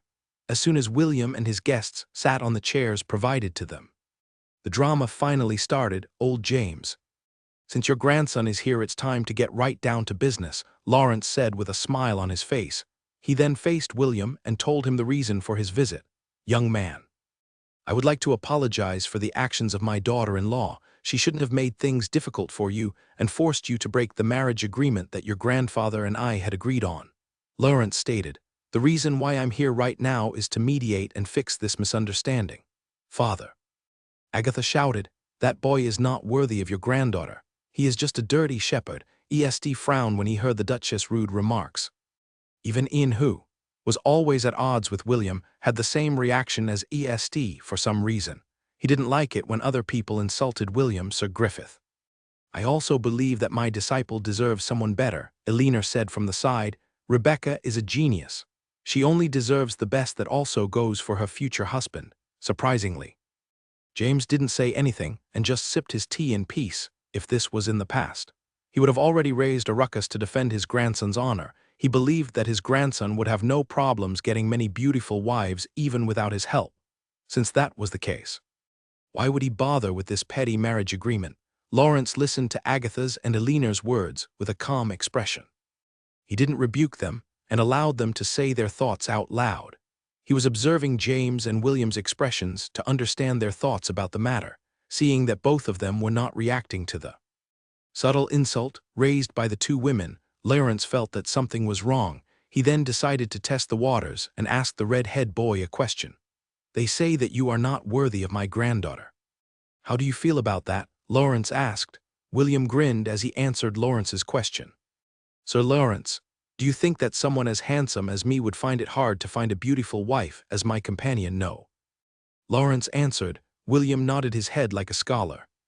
"I don't want to brag, but aside from my grandfather, no one in the southern continent is more handsome than me. Since that is the case, why would I limit myself to marrying your granddaughter? Don't you think that this is being unfair to my handsome looks?" "Bravo," James clapped his hands, as expected of my grandson. Eleanor's and Agatha's face contorted in disgust. They had already experienced how shameless William was, but it seemed that he had become more arrogant since the last time they had met. So are you saying that my granddaughter is not good enough? Lawrence asked. His voice was laced with amusement. You should ask her that question. William replied, is she good enough for me? Personally, I think not. Rebecca, who was quietly listening from the side, raised an eyebrow at William's words. What makes you think that you are good enough for me? If not for grandfather's insistence, I wouldn't even bother coming here, at first. She was planning to stay out of this mess, but William's words annoyed her. She was the genius that was born once every 200 years. Although she wasn't interested in William, this was the first time that someone told her that she wasn't good enough at something. Then why don't you go? William casually waved his hand as if to shoo away a pest. So what if you're a genius? Even geniuses need to poop. Or are you going to tell me that you don't poop at all? Everyone that was currently eating at that moment glared at William. Even James, who was drinking his tea, spat it out on the ground. Don't you have any sense of delicacy? As expected of a country bumpkin, truly lacking in manners, the disciples of the Misty sect berated William. But the red-headed boy paid them no mind in his eyes. The sooner these pests left, the better. Rebecca's face became beet red. There was no way that she could retort to William's question. Was there any human that didn't need to poop? If there was, could they still be considered human? Lawrence frowned. From what he could see, William really had no interest in his granddaughter. A part of him wanted to spank the boy silly, while the other part of him looked at the boy in a new light. The bastard James is not reacting as well. Lawrence thought, are they hiding something from me? The one who initiated the matchmaking was James. Lawrence knew his personality, so it was impossible for James to renege on something that he had started. Naturally, this mess happened because his daughter-in-law took the opportunity while he was away to cancel the marriage agreement. Even so, he didn't believe that James would just sit idly by and let someone trample on the agreement that had been put in place because of his proposal. ESD, who was watching from the side, secretly felt happy. He didn't understand why he felt happy, but he was feeling giddy watching William's arrogant performance. You, peasant. How dare you tarnish the honor of my junior disciple? The handsome blondie stood up from his seat. I will only ask you one question. Are you going to free Rebecca from the marriage agreement or not? Ha, did a donkey kick your head? William asked in disdain. Didn't I make it clear that I'm not interested in her? If you like, you can have her. I can tell from a glance that both of you are a perfect match for each other. Really? The blondie asked. Do you really think that we're a good match? The blondie gave Rebecca a sidelong glance as he waited for William's answer. Definitely. William nodded his head. A match made in heaven. May the two of you live a happy life together. HMP, at least you know your place. The blondie accepted William's words as if it was the most natural thing to do. He then sat down in a good mood. From the first time he saw Rebecca, he had already decided that she would be his lover. Not only was she beautiful, she was also a daughter of a duke, with beauty, riches, and influence on her side. She was the ideal candidate to become his wife and raise his rank within his family. Lawrence, it's not like I'm against your granddaughter marrying my grandson, James said after the quarrel had quieted down. It's just that your daughter-in-law thinks too highly of herself. Even though we're dirt poor, we won't allow our dignities to be trampled upon by other people. So you also want to cancel this agreement? Lawrence asked. Be honest, old man. Who doesn't want to have a genius daughter-in-law marrying into the family? James answered. It's just that your family thinks differently from you. Lawrence sighed. He also thought that his son and daughter-in-law had become too pretentious after giving birth to Rebecca. After his granddaughter's talent was confirmed, Agatha acted like a queen and looked down on people a lot. His son, on the other hand, saw this as a chance to form strong connections with his peers. He was even thinking about using Rebecca as a bargaining chip to foster powerful alliances with other ducal families. The handsome blondie was the third son of the neighboring Duchy of Rhodes. Agatha was thinking that he would be a good partner for her daughter. Of course, he was only one of the candidates in Agatha's mind. As an ambitious woman, she was also interested in presenting Rebecca as a wife candidate to the crown prince of the Hellen kingdom. Naturally, her options were also not restricted within the boundaries of the kingdom. Marrying a prince from another kingdom was also one of the options that she had planned for her daughter. Lawrence had a good look at William and felt that the boy was very pleasing to the eyes. The old Duke of Griffith was a powerful archmage. He had already subtly used a diagnostic scan on William's body to see if he was capable of using magic. Unfortunately, the result he got was quite disappointing. Not only did the boy not have any magical affinities, he was also completely devoid of mana. What did this mean? It meant that William had no future in becoming a magician. Magicians were highly regarded in the southern continent. One magician was born out of every 5,000 children. However, not all magicians were born with high-grade talent. His granddaughter, Rebecca, was born with a perfect grade talent, so the Helen Kingdom decided to cultivate her properly. This meant that all available resources to help her advance her rank would be given to her unconditionally. Lawrence wanted his granddaughter to be happy. He was also very worried about her future, so when his old friend James asked him to matchmake their grandkids, he immediately agreed. He had known James for a long time. With that said, he approved of William's background. However, since it had already come to this, he could only think of a way to delay the dissolution of the marriage agreement. "Rebecca, come here," Lawrence ordered. Rebecca stood up from her chair and walked obediently towards her grandpa. In their family, Lawrence spoiled her the most, and he was also an archmage. Naturally, Rebecca would listen to her grandfather more so than her own parents. "William, please, come here as well." Lawrence made a gesture for William to stand beside Rebecca. William frowned, but after seeing James's expression, he reluctantly stood up from the seat and stood beside his ex-fiancée. "Both of you are still young," Lawrence said with a smile. "No one knows what the future will hold. Although the two of you might not get along now, that might change in a few years." Lawrence paused and glanced at her granddaughter. "Rebecca, what are the qualities you like to see in your future husband?" "Grandfather, I think it's too early for me to answer this question." "Indeed, you are still too young. But humor me, tell me the qualities that you want your husband to have." Well, Rebecca gave William a sidelong glance, while the latter crossed his arms over his chest and raised his chin in an arrogant manner. "First, he must be stronger than me," Rebecca stated. "This is acceptable," Lawrence agreed. Naturally, if he were to choose a partner for his granddaughter, it should be someone strong so that he could protect her. "Second, he must be good-looking." William casually flipped his hair to the side. Clearly, he was confident in his looks. "Third, he must be someone with ambition. I don't like mediocrity," Rebecca added. "Is that all?" James asked. "There is one last condition," Rebecca said. "He must be in a position of power." Lawrence glanced at the red-headed boy who was currently looking at his fingernails. "How about you, William? What are you looking for in a wife?" James, Ian, and Rebecca secretly perked up their ears to listen to William's answer. "First, she must be cup C," William stated in an arrogant manner. "I will not accept anything smaller than that." "Second, she must have a good head on her shoulders." "Third, she must be loyal." "Lastly, she must be a beauty that can bring the downfall of a nation. Only this kind of lady is deserving of my love and affection."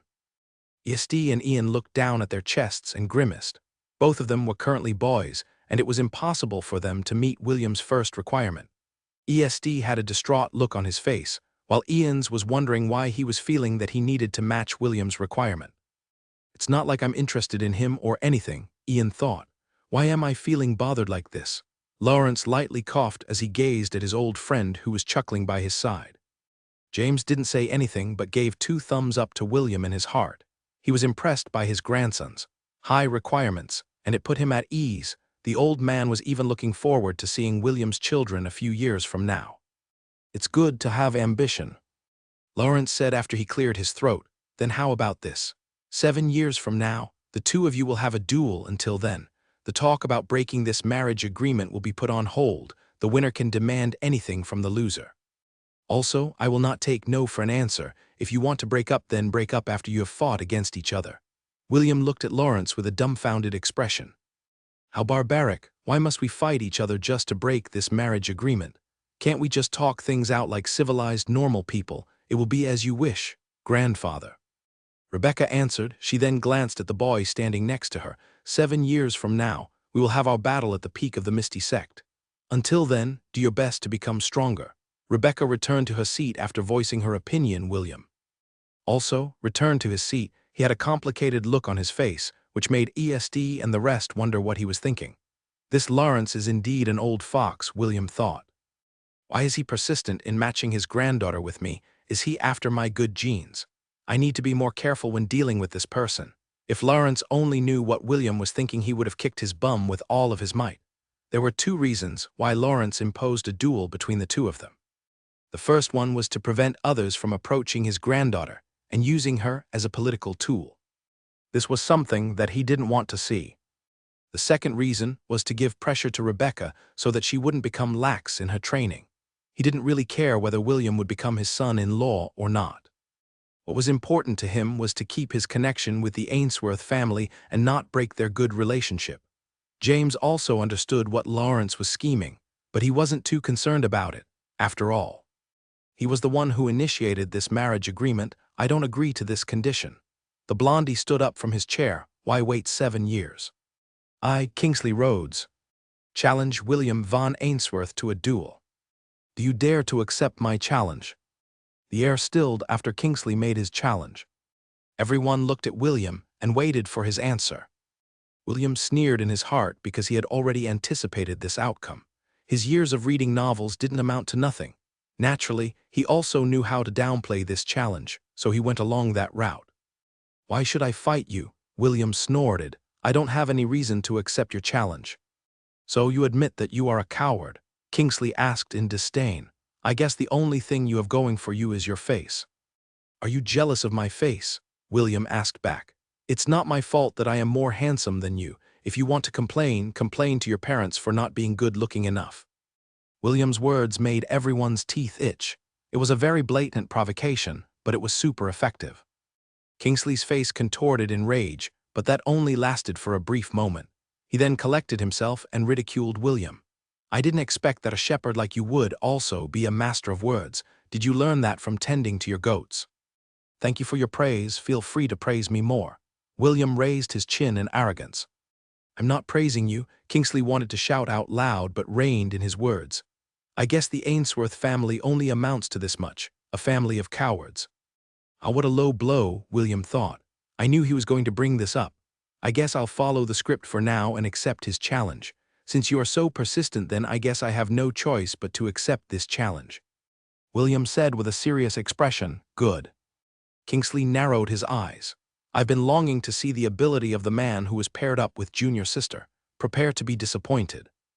William summoned his wooden staff. I'm currently not in my peak condition. Heh. We haven't even started our duel and you're already making up an excuse, Kingsley sneered. Well, I have to admire your strategy this way. Even if you lose, you won't look too bad in front of everyone. James stood up and clapped his hands. If the two of you are going to fight, let's change locations. He then turned around and walked towards the training field that was 100 meters away from the garden. William and Kingsley followed behind him. The rest of the peanut gallery also followed suit. They were very curious about what kind of ability William possessed. ESD and his entourage, on the other hand, were feeling a bit anxious.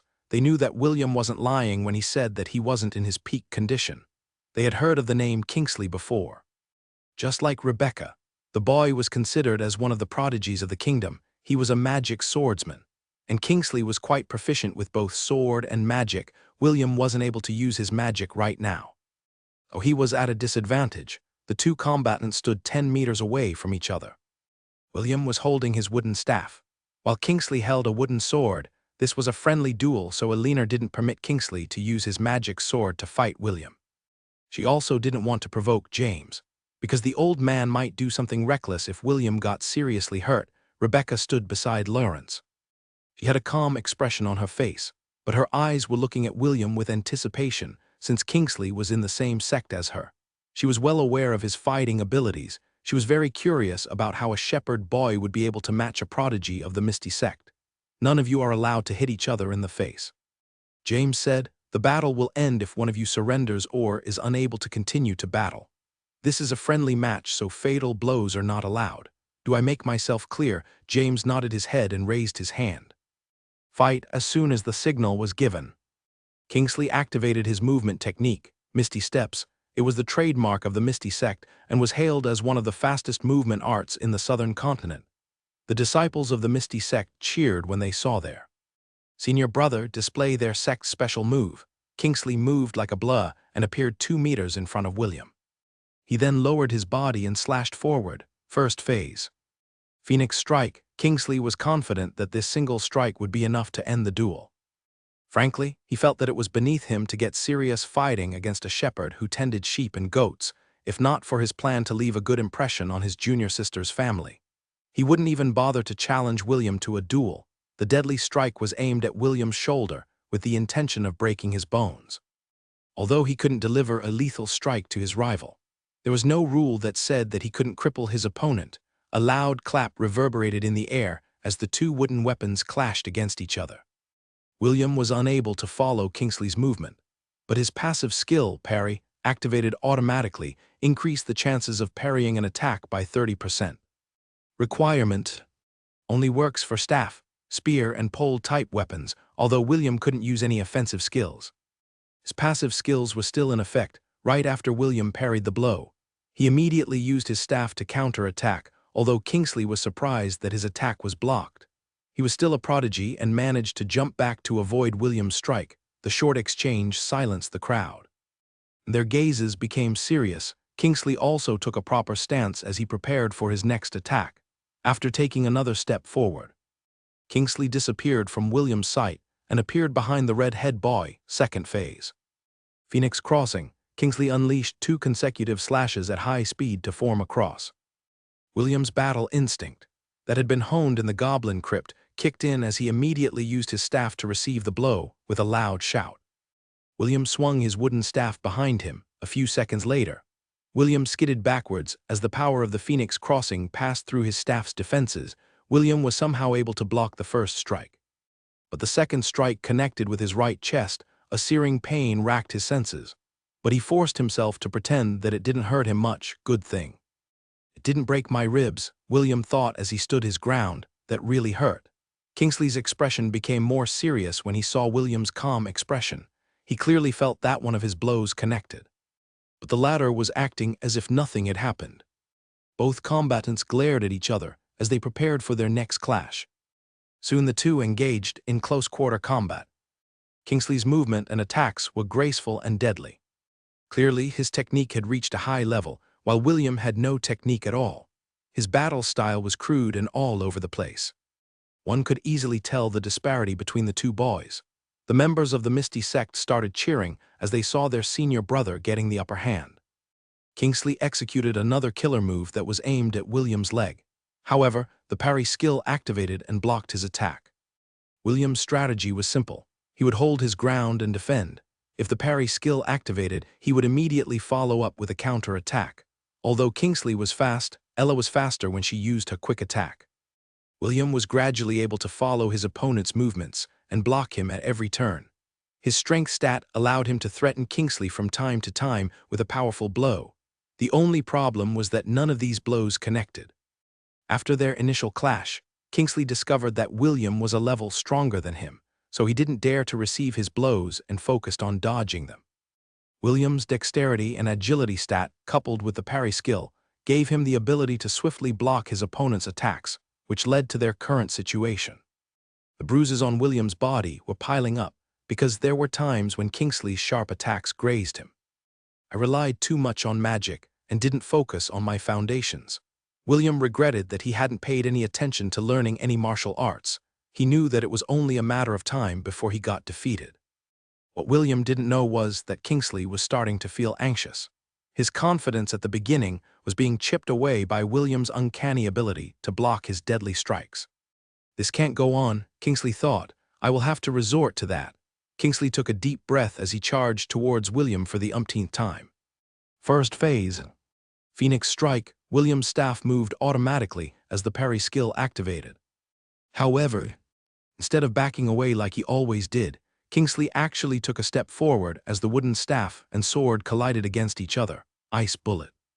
Kingsley muttered as he fired an ice bullet at point-blank range. William's eyes widened because he didn't expect Kingsley to use magic. Eleanor had already mentioned that he wasn't allowed to use his magic in this duel. But Kingsley still used it. The concentrated bullet that was as large as a baseball ball connected squarely with William's chest. William felt that he was hit by a bowling ball that was thrown at full power. The impact took his breath away, which created an opening for Kingsley to unleash a powerful move, second phase. Phoenix crossing, a loud cracking sound was heard as Kingsley's attack connected with William's chest. The red-head boy spat a mouthful of blood as he was blown off his feet. EST covered his mouth as he watched William's body crash heavily on the ground.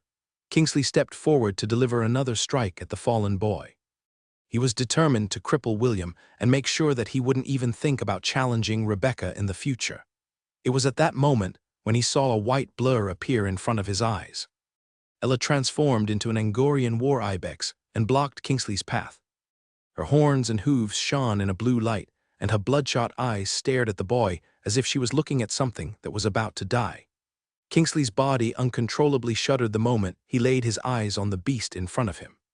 For the first time in his life, he felt the hands of death had firmly wrapped around his body and had no intention of letting go. His breathing became heavy as his instincts screamed for him to run away. However, there was no time to run away. Ella didn't give him that opportunity. With a shout of fury, Ella activated her quick attack. The only thing in her mind was to kill this boy who tried to hurt his baby, as the horns of death were about to impale the pitiful boy. James finally made his move. He casually grabbed the boy's collar and tossed him to the side. He then used his free hand to grab Ella's horn and held her in place. "Let's end it here." "Ella," James said as he held the furious goat at bay, "what is more important? Killing that brat or taking William to Owen's place?" Reason finally returned to the furious goat as she stopped her charge. Ella gave James an annoyed look, and the latter let go of her horn. "Helen." "I'll leave William in your care," James ordered. "Yes, sir." Helen wrapped her threads around William and gently lifted him off the ground. Ella nudged her to hurry, and the maid of the Ainsworth family mounted the war ibex's back as soon as Helen was firmly secured on her back. Ella immediately sprinted towards the house of the life magus. She decided to have her baby healed first before she returned to dispose of the brat that dared to harm William. Everyone watched the war ibex go with various expressions on their faces. Lena was checking Kingsley for injuries. She was responsible for the safety of the children, and Ella's sudden appearance gave her a scare if not for James' timely assistance. The prodigy of the Misty sect would have been impaled by the war ibex and died a dog's death in a small town in the countryside. "Since when did you raise a war ibex?" Lawrence asked James, who was looking in the direction of Owen's house. "War ibex." James answered with a sidelong glance. "What war ibex? I don't know what you're talking about, ho." Lawrence smiled in understanding. James sighed as he patted the shoulder of his good friend. "Would be best if you take that boy away from Launt. I'm afraid that Ella will immediately attempt to kill him again once she returns." "Fine." Lawrence agreed. "I'll come back at a later time to talk more about your grandson. Just make sure that you don't bring uninvited pests with you next time." James snorted. "I almost lost control and squashed that boy's head. Adults shouldn't interfere in the affairs of the young generation. This is the unwritten rule in our world. No, it's fine if no one sees." James smiled. "Although this rule exists, you and I know that there are plenty of loopholes that people use to bypass this rule, true?" Lawrence admitted. He then looked at the members of the Misty sect and gave out an order. "Return to the carriages in an orderly manner. We will be departing soon," although he wanted to know more about William and the war ibex. Lawrence knew that now was not the time for it. He could only endure his curiosity as he led his entourage to where their carriages were waiting for them. "So, what do you think?" Lawrence asked his granddaughter, who was seated beside him in the carriage. They had just left Launt 5 minutes ago and were currently returning to their duties of surveying the destruction caused by the beast tide. "He lacks grace," Rebecca answered. "That's it. He lacks grace." Lawrence had a smile on his face as he looked at his beloved granddaughter. "Grandpa, I don't know what you're thinking, but I don't like him," Rebecca pouted. "I have no intention of marrying him." Lawrence chuckled but didn't say anything else. He was already looking forward to the duel that would happen 7 years in the future. Owen's treatment ended quickly, and the injury that William received was healed completely. Even so, the life magus advised the red-headed boy to take it easy for the time being, and to avoid doing any strenuous activities. "I got too complacent," William muttered as he unconsciously rubbed his chest. Although he didn't expect that Kingsley would use magic in their duel, he should have considered this possibility. His opponent was a magic swordsman, someone who could wield both sword and magic. William understood that the main reason why Kingsley didn't use magic earlier in their duel was due to his pride. Because of this, William thought that his opponent would only use martial skills and not resort to using his ice magic. "Young master, I hope you learned something from this lesson," Helen said as she walked beside Ella, who was currently carrying William on her back. "I did, Aunt Helen," William sighed. "I learned a very painful lesson." "It's good that you learned this lesson early, young master," Helen patted William's leg. "If that happened in a real battle, then you would have lost your life." "Perhaps losing my magic was a blessing in disguise." William sighed for the second time. "It made me realize how lacking I truly was. I better properly build my foundations and learn some martial arts." "You're right, Mama, I will strive to be stronger." Meanwhile, back at the Ainsworth residence. If not for William, Lant might have suffered the same fate as the other villages and towns in the western region, James said with a smile. "You should have seen how amazing he was when he fought against the Strathmore Thunder-Horned Wolf." James bragged about William's amazing feats to his guest while he was getting his treatment. He was not worried about his grandson's injury because Owen was the best healer he knew. Even though William broke a few of his ribs during the duel, it was not a life-threatening injury as long as he still had breath in him. Owen could easily patch him up and make him as good as new. ESD listened to James' story with interest. After the old man finished his tale, it was the young man's turn to tell the Lord of Lant how William saved his life from the mountain troll. ESD also told James about William's sacrifice in the trial of courage, if he could still use his magic. That disciple from the Misty sect wouldn't have been able to even touch a strand of his hair. ESD commented with a wry smile. "I see."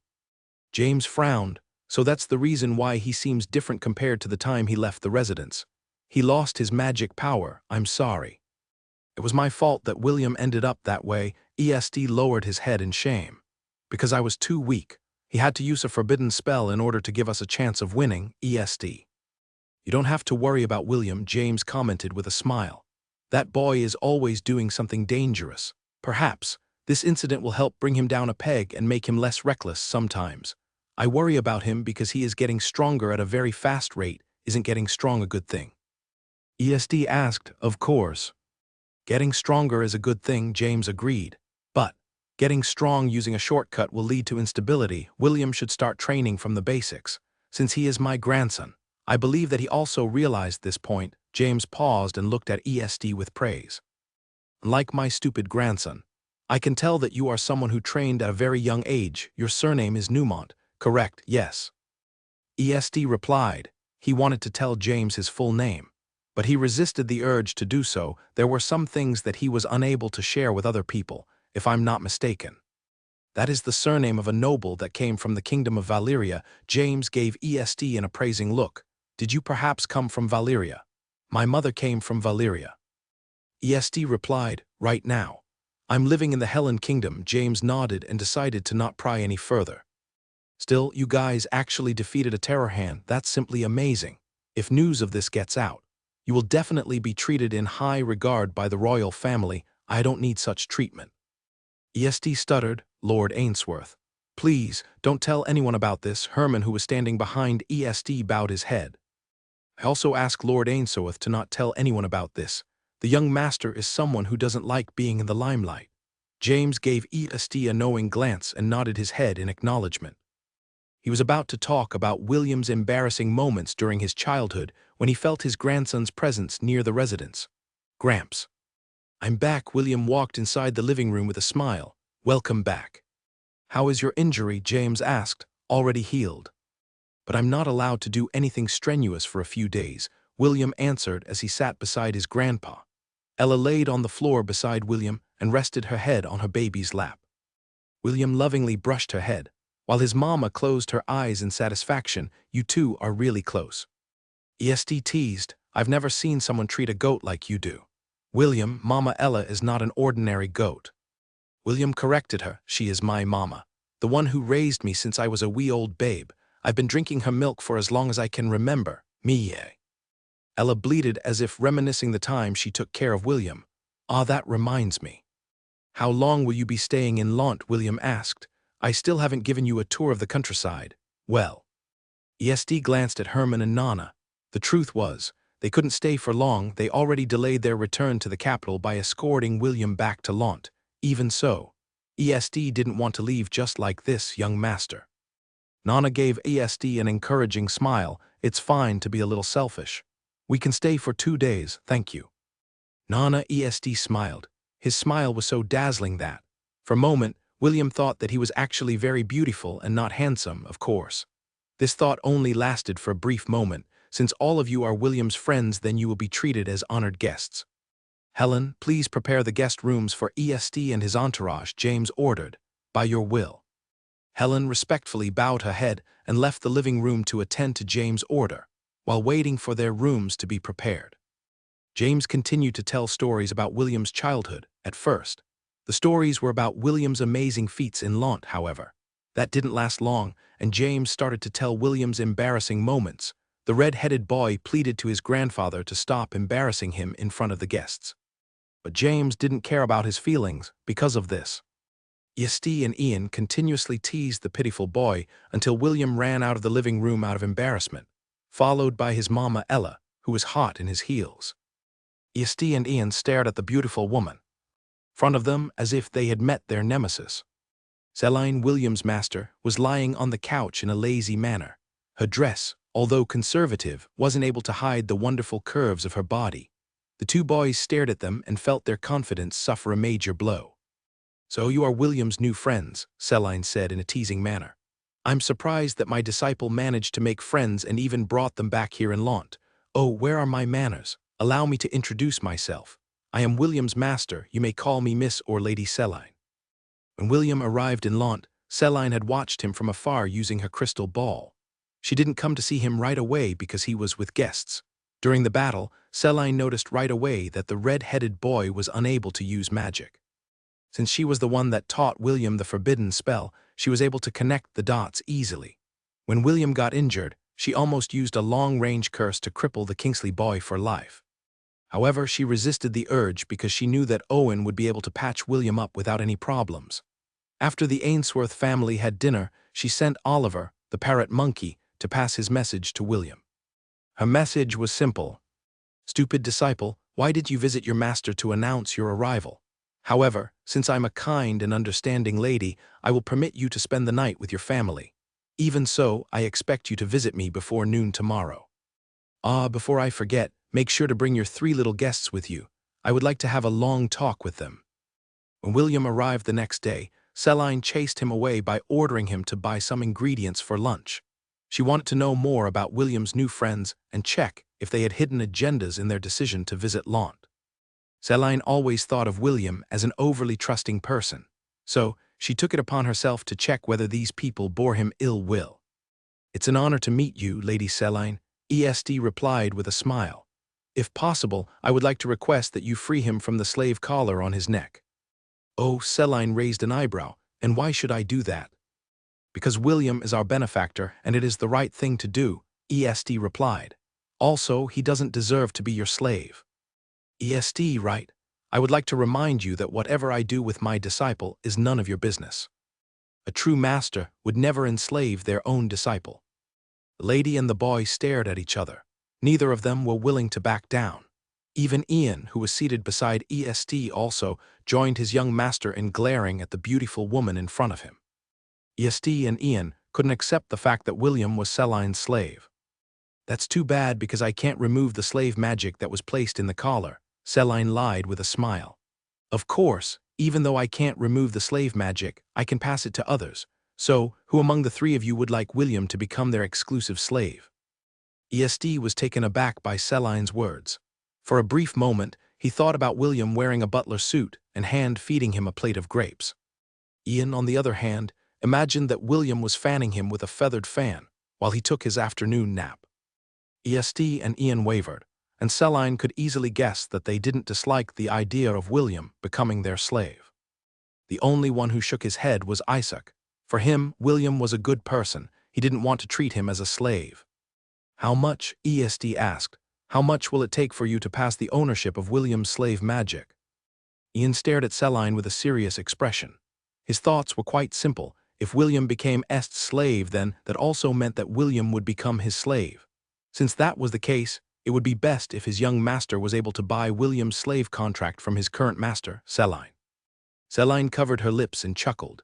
I was just joking with you. How can I possibly relinquish ownership of a handsome half-elf? Also, he is my disciple. How can I possibly surrender him to two boys who still haven't grown their hair, boys who couldn't even beat a cyclops on their own? Est's face reddened and Ian scowled. Both of them were thinking of the same thing. While the two boys glared at Celine, the door opened and William entered with a smile on his face. Ella followed behind him like a tail. She was William's personal mother and bodyguard in one whole package. Master, I bought everything, William announced. Should I start to cook lunch? Take the meat of the golden-scaled crocodile and make a stew, Celine ordered. Make sure to put your heart into your cooking. Let your guest have a taste of your culinary skills. Understood, William replied. He then glanced at his three friends and gave them a wink. I don't want to brag, but I'm a good cook. Expect to eat something delicious for lunch. I look forward to the dish that you will cook. EST smiled. I'm very hard to please, so make sure to do our best. I'm not picky with food, Isaac commented. I will eat anything. I don't have many expectations, but I'll force myself to eat your cooking, Ian replied. Just make sure to not add anything funny to the dish or I'll break your bones. HMP, if you were a girl, I'm sure that you would fall head over heels for me after you taste my cooking. William glared at the irritating boy before he went to the kitchen. Celine watched this exchange with amusement. The reactions of EST and Ian were clear for her eyes to see. These two boys are interesting, while Celine was deep in her thoughts. EST decided to ask her another question. Why did you teach William dark magic? EST asked. Do you know that it's the one magic that was banned in the southern continent? If people were to see him use it, his life would become miserable. Celine rolled her eyes at the naive boy who didn't understand what he was talking about. Instead of answering Est's question, she shot back a question of her own. Do you know that the first founder of the Helen Kingdom was a sovereign of darkness? Celine sneered. If not for dark magic, then this kingdom would have never come to existence. So, what of it? EST countered. What happened in the past belongs to the past. Now, dark magic is banned from the southern continent. Anyone who was caught using it could be sent to prison. Do you want William to suffer such a fate? You don't have to worry about William. Celine replied in a lazy manner. He won't be staying in the southern continent. I will send him to the central continent once he comes of age. Why you can't do that? EST raised his voice. Why should he leave the southern continent, and why should he stay here? Celine narrowed her gaze. You already know that those who practice dark magic are not welcome here in the Helen Kingdom. Since that is the case, the central continent is the only place for him to go. EST felt at a loss, but still decided to refute Celine's words. He still has ice magic. As long as he only uses ice magic, then no one will know that he also has an affinity for dark magic. Celine had confirmed that EST had really taken a liking to William. Even so, William's journey to the central continent was inevitable, just like the sun would rise from the east. The red-headed boy was bound to go to where the major powers of the world diverged. The corner of the beautiful woman's lips lifted into a smirk. Why are you acting like you are his wife? I'm very sure that William is a straight person. He only likes girls. I don't see anything wrong with William liking girls. EST stated. Celine tilted her head as she eyed the handsome boy in front of her. Perhaps I'm overthinking things. The beautiful lady could tell that EST had a good relationship with William. However, she kept on thinking that something was off. In the end, she decided to ask for Est's opinion about William's fiancée. Rebecca, have you seen William's fiancée? Celine inquired. I've heard that she was a born genius. She must be very pretty. No, she's just so-so, EST replied with a pout. EST felt uncomfortable whenever he remembered the genius girl that was forced to become William's fiancée, although he could tell that William wasn't interested in Rebecca. The fact still remained that James and Lawrence recognized their arranged marriage. As long as the 7-year dual agreement existed, the chances of the two of them to really become a couple remained a possibility. Meetings and partings were both important cycles of life. 2 days had passed, and it was now time for EST and his entourage to return to the capital of the Helen Kingdom. William, James, and Ella stood beside their carriage at the northern gate of Launt. Thank you for your hospitality, EST said with a sad smile.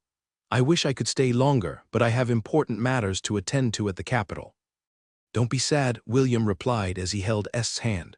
We're not parting forever. You can send me letters when you get back to the capital. Isn't that why Grandpa prepared a messenger hawk for you? Even if it's the capital, the hawk will always find its way back to Launt. ESD nodded his head and faced the Lord of Launt, James.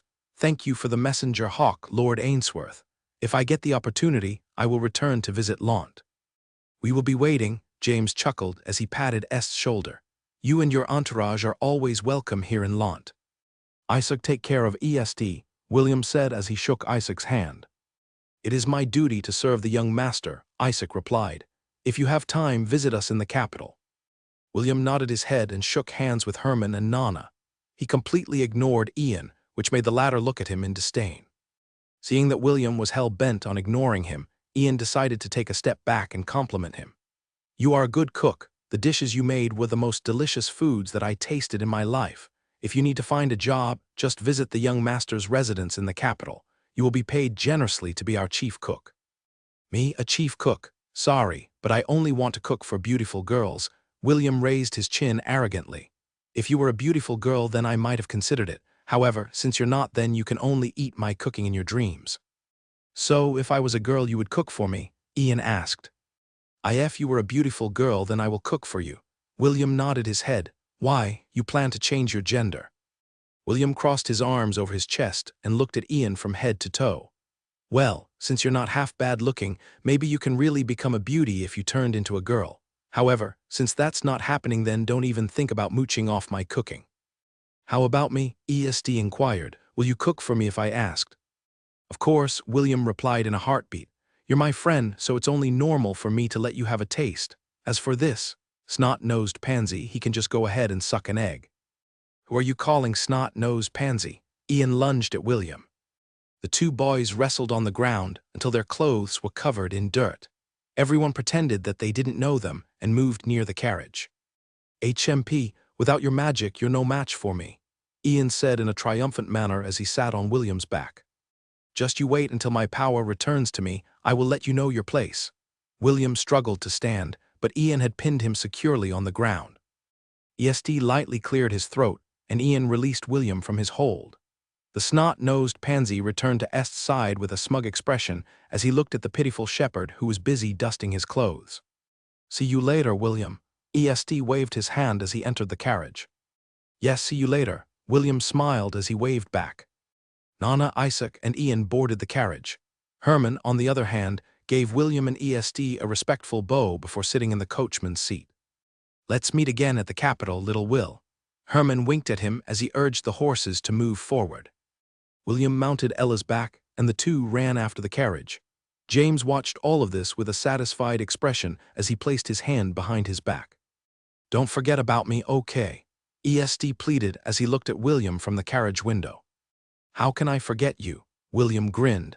You still owe me for saving your life. You better prepare the payment for the next time we see each other. ESD smiled and nodded his head. William and Ella followed the carriage until they reached the border of Launt. With a final wave of his hand, he bid his newfound friends goodbye as they journeyed back to the capital of the Helen Kingdom. After dinner, William went to see his master and told her everything that happened during his journey to the Holy Temple. Although Celine had already heard the simplified version of the story, she wanted to know the full details of the battle. The difficulty of the quest was truly hard. Celine had to admit that William had a close call when he fought against the Terror Hand. Even if Celine swapped places with William, the chances of victory were slim. The Cyclops only had one weakness, and that was holy magic.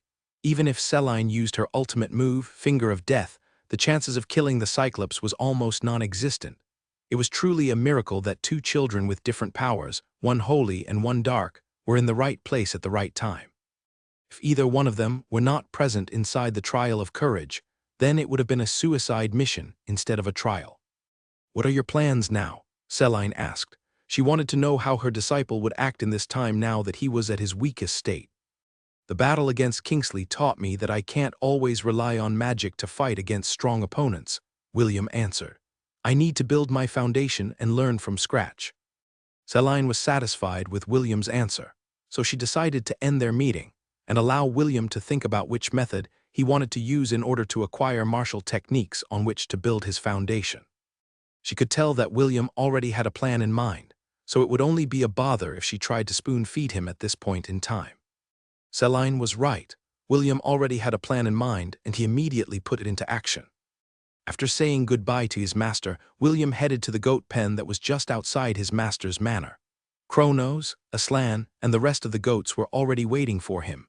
They had already properly rested and were looking forward to their dungeon expedition. System, change my subclass to Disciple of Thunder, William ordered. Subclass has been successfully changed. Should I also pool all experience points to this job class? Experience settings have been updated. Thank you. After thanking the system, William looked at his herd with a smile on his face. Are all of you ready? Good. William nodded his head and activated the ring on his finger. Gate open. A few seconds passed, but nothing happened. William looked at his surroundings in surprise. I think I'm getting rusty. Okay, this time is the real deal. Gate open. William raised his hand as he tried to activate the Ring of Conquest. However, the ring remained dormant. System, what is going on? William asked anxiously. Why is the ring not working? Did it get damaged during the battle against the Cyclops? Host, please, wait a minute as I troubleshoot the problem. Identifying the root of the problem. Finding the root problem successful. William looked at the notifications with an anxious expression. He hoped that the system would find the problem and offer him a solution on how to fix it. To answer the host's question, there is no problem with the Ring of Conquest. It was undamaged during the fight against the Cyclops.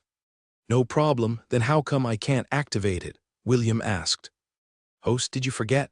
You are unable to use your mana. It is disabled right now. The Ring of Conquest can only be activated by using magic power. Since the host is unable to use even a drop of magic, the ring will not be able to take you to the Goblin Crypt. William swayed on his feet. He felt like fainting when he heard the system's report. If not for Ella supporting his body, he might have already collapsed on the ground due to the bad news he had just received. The Goblin Crypt was his main source of experience points. If he couldn't enter the dungeon, then what was he supposed to do to level up his job classes? System, is there really no other way? William asked. His heart was currently aching from the consecutive disappointments that he had encountered since. His magic power had been sealed. Well, it's not like there isn't a way, but I'm not sure if it's going to work. Anything will do, just make the ring work. Host, even if we do succeed in activating the Ring of Conquest, the default setting of the Goblin Crypt might get affected. Are you sure you wish to continue? What do you mean when you say that the default setting of the Goblin Crypt might get affected? William inquired. Is there even a default setting for the Goblin Crypt? The Ring of Conquest is a unique item that was forged by using the fires of the demonic lands and metal that came from another world. The techniques that were used in crafting it don't belong to this world. In order to make the ring work in this realm, it had to adhere to the laws of this world. System, can you simplify things in layman's terms? Host, in short, even if you manage to enter the Goblin Crypt, it might become bugged. William contemplated, but still decided to go ahead with the forceful activation of the Ring of Conquest. Even if it's bugged, go ahead and activate the ring. This is an order. Understood, accepting the order. Borrowing the powers of the three divinities present inside the host's soul. Congratulations, you are now able to activate the Ring of Conquest bugged version. Bugged version, William muttered. Well, as long as it's usable, then it's fine. System, are you sure that the ring is now usable? Yes, the ring is usable, but the settings of the dungeon might have changed. Host, please prepare yourself for the worst. Don't raise any flags. Just don't blame me later if anything happens. William breathed deeply in order to compose himself. He knew that the system was doing its best to help him, and he was truly thankful for its help. The only problem was that its ominous warning was giving him a feeling of restlessness. It's of no use worrying about this stuff, William thought as he clenched his fist. Gate open. A blinding flash of light enveloped everyone inside the goat shed. When William regained his vision, he found himself on the 11th floor of the Goblin Crypt. Good, it worked. William pumped his fist. He then immediately checked his herd to see if everyone had arrived safely. Okay, let's do a head count. The goats counted one by one, and William was relieved that everyone was present. Mama Ella, do you feel anything weird? Ella pondered for a while before shaking her head. How about you guys? Do you feel anything strange? Kronos, Aslan, and the other goats also shook their heads. William looked at them seriously as he gave out his instruction. There might be some changes inside the dungeon. Do not act recklessly and always follow your team leaders. Do I make myself clear? William looked at the notifications appearing on his screen. For a moment, he thought that his eyes were playing tricks with him. However, the consecutive notifications proved that everything he was seeing was real. Are you for real? William rubbed his eyes. Seeing that the numbers didn't change after rubbing his eyes, he immediately cursed inwardly. Damn, it is real. The goats were not able to see the notifications like William. They were busy fighting against the hobgoblins in front of them using their teamwork. After the group vanquished their foes, William immediately ordered them to rush towards the 14th floor. He wanted to know if all the floors had been affected by this bug. Along the way, he discovered that the monster population inside the dungeon was denser than normal. It was as if the spawn rate of the dungeon had increased by 4 to 5 times the normal spawn rate. If this was during the time when the ring was still working perfectly, William would have laughed out loud because more monsters means more experience points. However, right now, he didn't find the situation funny. Even if the number of monsters increased, so what? It wouldn't change the fact that the experience points he would gain from killing them was terrible. William watched as the hobgoblin shaman disappeared into particles of light after being defeated by Aslan and his team. The red-headed boy's eyes became as dead as a fish when saw the notification that appeared in front of him. It's over, William thought as his suspicions were confirmed. The Ring of Conquest was working like it used to.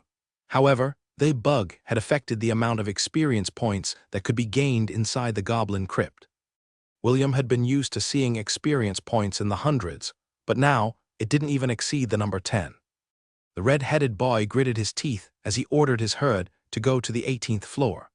William wasn't in the mood to farm experience points and led the goats to the stairs leading to the unexplored floor. However, on the stairs that led to the 18th floor, a barrier blocked his way. The goats tried to forcefully break it by using everything in their arsenal. Even Ella stepped in to help destroy the barrier, but it was all in vain.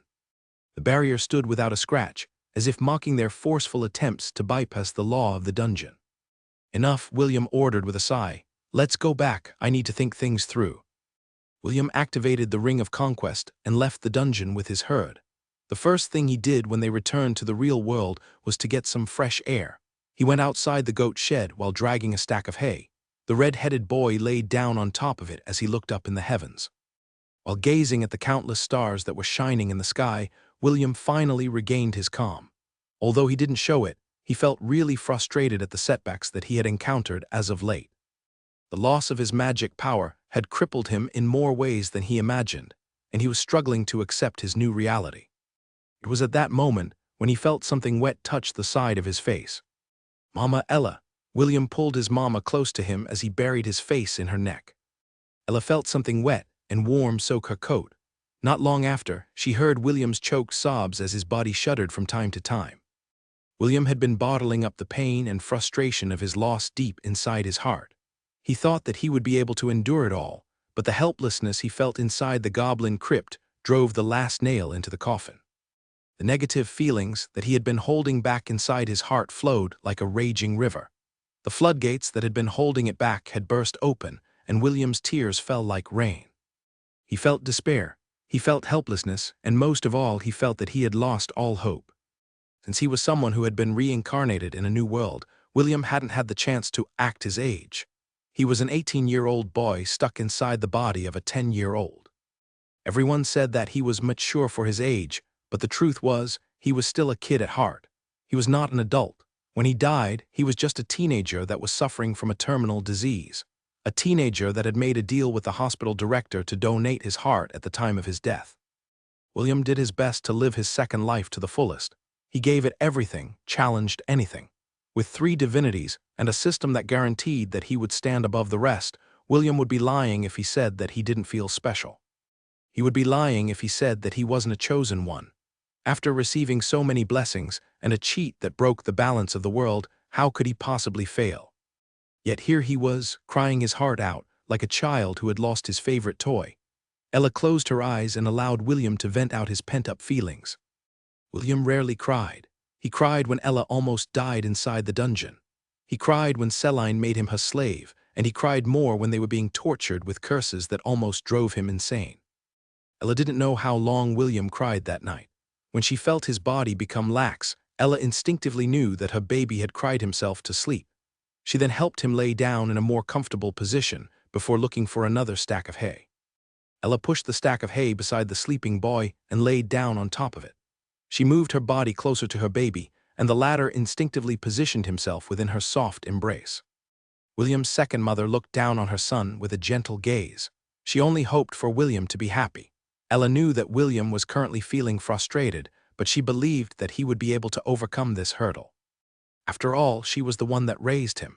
She knew more than anyone else how amazing her little baby could be when he became serious. When William opened his eyes, he found himself buried within Ella's embrace. He felt so comfortable and warm that he didn't feel like getting up. Since that was the case, he decided to start the day like he always did. Daily quest, drink milk, has been completed.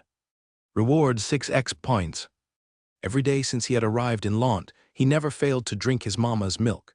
It had already become a habit. After having his fill, Ella licked the side of his face like she always did to bid him a good morning. "Good morning, Mama." William kissed the side of Ella's face as he reluctantly sat up.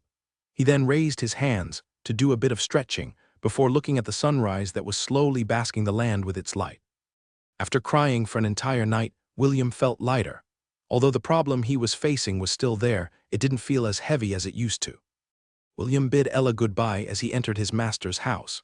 As her disciple, Celine had tasked the red-headed boy to do the house chores and cook for her. William didn't mind because he was used to doing these kinds of things. Back in the orphanage, he would also wake up early to help in the kitchen. He would assist the aunties in cooking breakfast for his little brothers and sisters because they were short-handed. An hour later, Celine lazily came down the stairs and plopped herself in a chair at the dining table. The smell of William's cooking had woken her up from her sleep. "Breakfast will be ready in 5 minutes, master." Celine watched William as he busied himself in the kitchen. When she had just taken him as her disciple, she decided to ask him to cook for her because she was feeling lazy. She never thought that William's cooking was on such a high level. Since then, William had officially become her personal cook. The food that William made were dishes he was familiar with back on Earth. Although he was lacking in ingredients like soy sauce, vinegar, and other condiments, he was still able to bring out the delicious flavors on the food. Celine was even tempted to find an artifact that would help William gain a cooking job class. Her thoughts were quite simple. If William could already make something this delicious, wouldn't it become more delicious if he got some skills that would boost his culinary skills?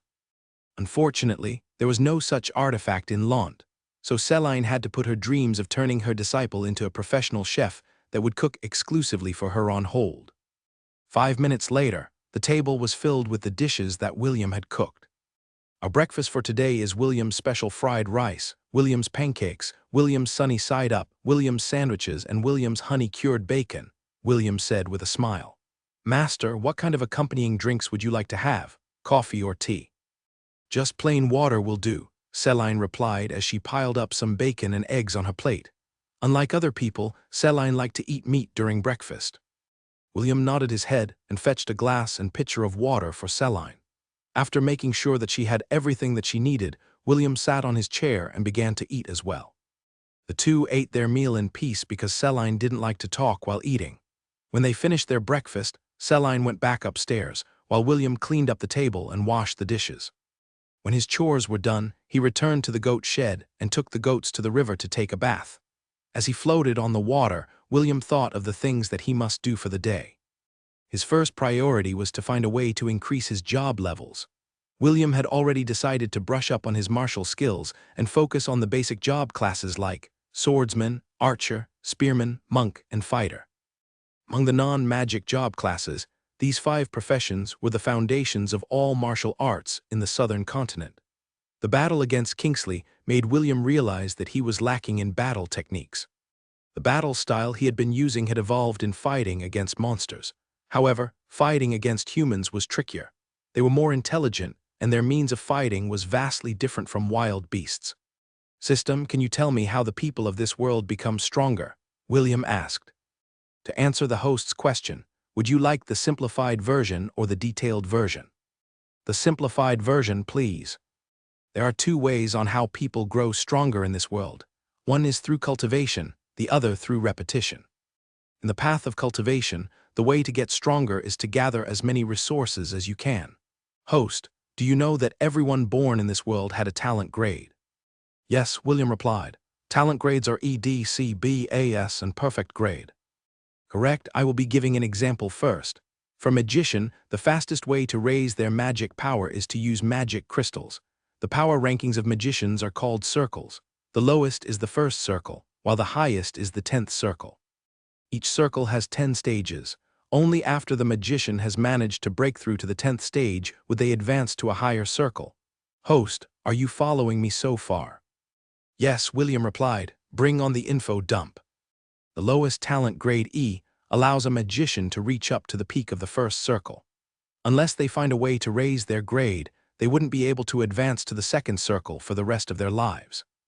Grade D talent allows the magician to break through up to the second circle. Grade C talent allows them to break through to the third circle. Grade B talent is a little different because it allows them to break through up to the fifth circle. Grade A gives them a chance to break through the seventh circle, while S allows them to reach up to the ninth circle. As for perfect grade talent allows them to break through to the 10th circle. Wow, doesn't that make my ex-fiancée a lucky girl? William thought. Of course, the speed of breaking through the ranks will depend on resources. If you have a steady supply of high-grade magic crystals, then becoming a top-tier magician is within reach. Sadly, not everyone has this opportunity. Only the members of royal families, the nobility, and sects who have vast resources have the ability to groom future archmages and archons. Where do you get magic crystals? William asked. Magic crystals are mined from the earth. Some of these mines appear near ley lines where magic and spirit power are concentrated. Now let's talk about the basic job classes like swordsmen and archers. These job classes can also grow through cultivation, but they rely more on repetition. An archer will only become an expert if they practice shooting their arrows every day. As their experience accumulates, they also gain skills. These skills gain a level or improve the more the archer uses them. It is similar to gaining a higher proficiency as you master a skill or technique. Most martial classes get stronger in this manner. The same could be said for the swordsman. In order to become an expert, they needed to continuously hone their techniques and gain experience through battle in order to become stronger. Cultivation is more like a secondary support to them to make their bodies stronger. Unlike magicians, swordsmen and the other martial classes doesn't rely on magic crystals in order to strengthen their bodies. They rely on beast cores that are taken from the monsters that they have slain. Beast cores. William remembered the 2 millennial-grade beast cores in his possession after slaying the thunder-horned wolf and terror hand. The power rankings for martial classes are different from magicians. Their ranks are measured by the Adventurers Guild, Hunters Guild, and other corresponding organizations, like the Holy Temples, scattered around the continent. The rankings for the martial classes are copper, bronze, silver, gold, platinum, mithril, adamantium, black, and saint. How do they determine the rankings? William asked. Do they increase their rank if they finish missions like the ones in games? Yes and no. Unlike magicians who have a proper measuring tool to check their magic power, the power level of martial classes varies from individual to individual. Just like the host, those who specialize in martial skills are able to upgrade their profession once they meet its requirement. For example, an archer could choose to become a ranger, hunter, or a sniper.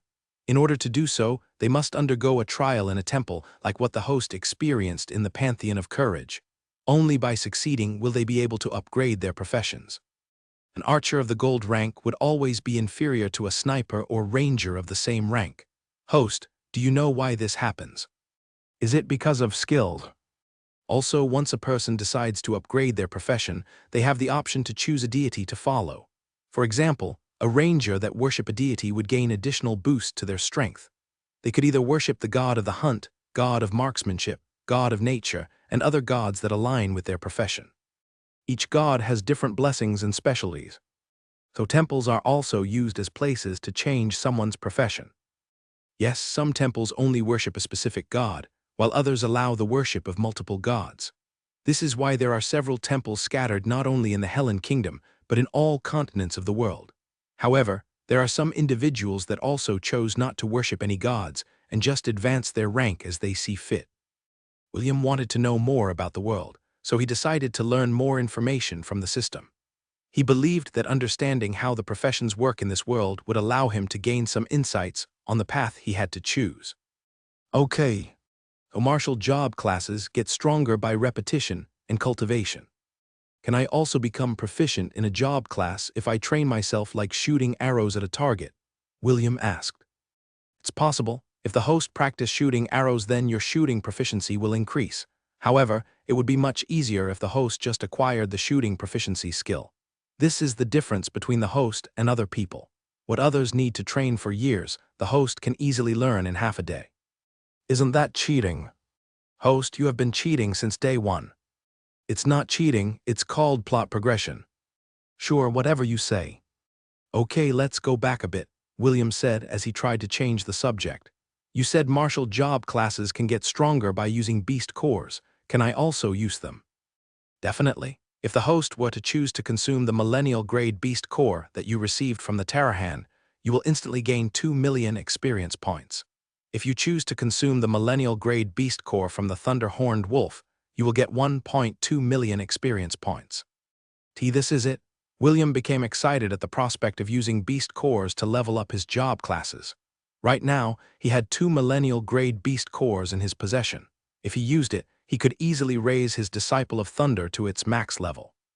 Can I use any kind of beast core? William was planning to ask his grandpa to help him find or purchase beast cores to level up his job classes. Yes, however, there is a restriction.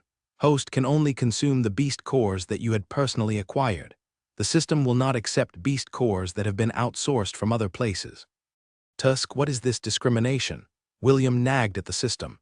Why are you preventing me from cheating my way to get stronger? Whose side are you on? I will always be on the host's side. However, I must also follow the laws of this world. Host, just do your best to gather your own beast cores and grow stronger. William grumbled, but he still felt happy about the information he received from the system. Now he had more options to increase his job levels while waiting for the 5-year seal to disappear from his body. After returning to the goat shed, William meditated in order to clear his mind. He now had 2 options in front of him. The first one was to use the millennial grade beast cores to upgrade his prestige class, Disciple of Thunder. The second one was to just focus on the basic job classes and become proficient in them through repetition and training. Although the experience points he would gain from the Goblin Crypt was abysmal, it was still a good place to farm experience points. Even a mosquito has meat, William thought as he looked at his job classes. If I farmed experience points for a year, I can probably raise 1 job class to level 20.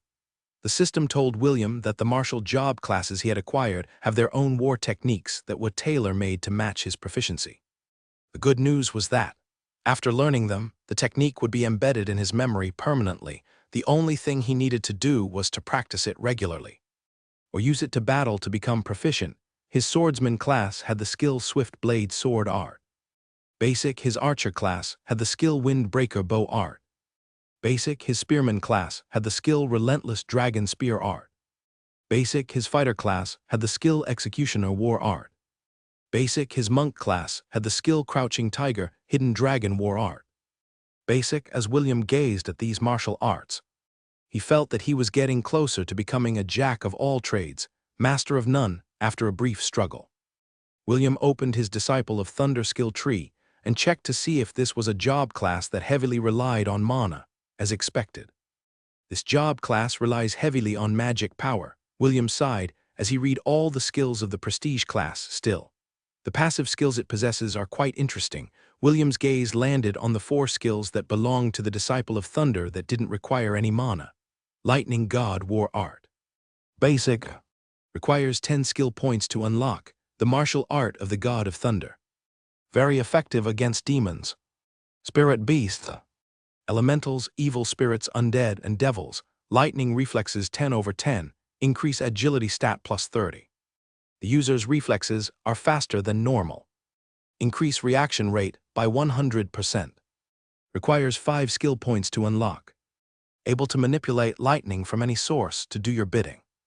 Heavenly Phantasm Movement Technique. Basic. Requires 5 skill points to unlock. The movement technique of the God of Thunder. If William used his millennial-grade beast core, he would be able to raise the Disciple of Thunder to its max level.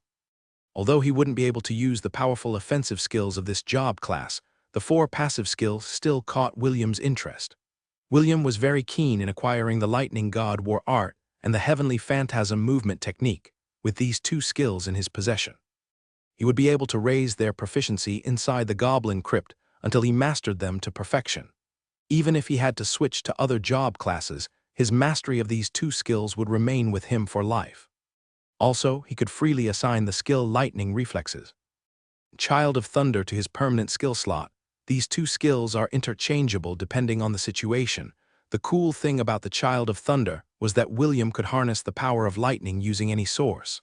What did this mean? It meant that he could manipulate a lightning storm and use it to hurl lightning bolts at his enemies. This was a very tempting opportunity for the pitiful William who had lost his magic powers. 3 hours passed before William finalized his decision. System. I would like to consume the millennial-grade beast core of the Terror Hand. Place all experience points in the Disciple of Thunder, consuming millennial-grade beast core, transferring experience points. The Prestige class Disciple of Thunder had reached its max level. Would you like to advance to the next job class? Yes/no. Advance to the next job class, William ordered. You had successfully ascended to Prince of Thunder, a prince that was born to wield the power of thunder and lightning. Lightning magic effectiveness increased by 50%. Host has learned skill. Thunder God's Wrath. William could immediately feel the effect of his ascension. The sensation felt so good that he couldn't help but close his eyes in order to immerse himself in that euphoric sensation.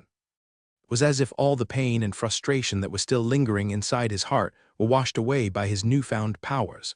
When William opened his eyes, a lightning bolt flashed briefly inside his pupils.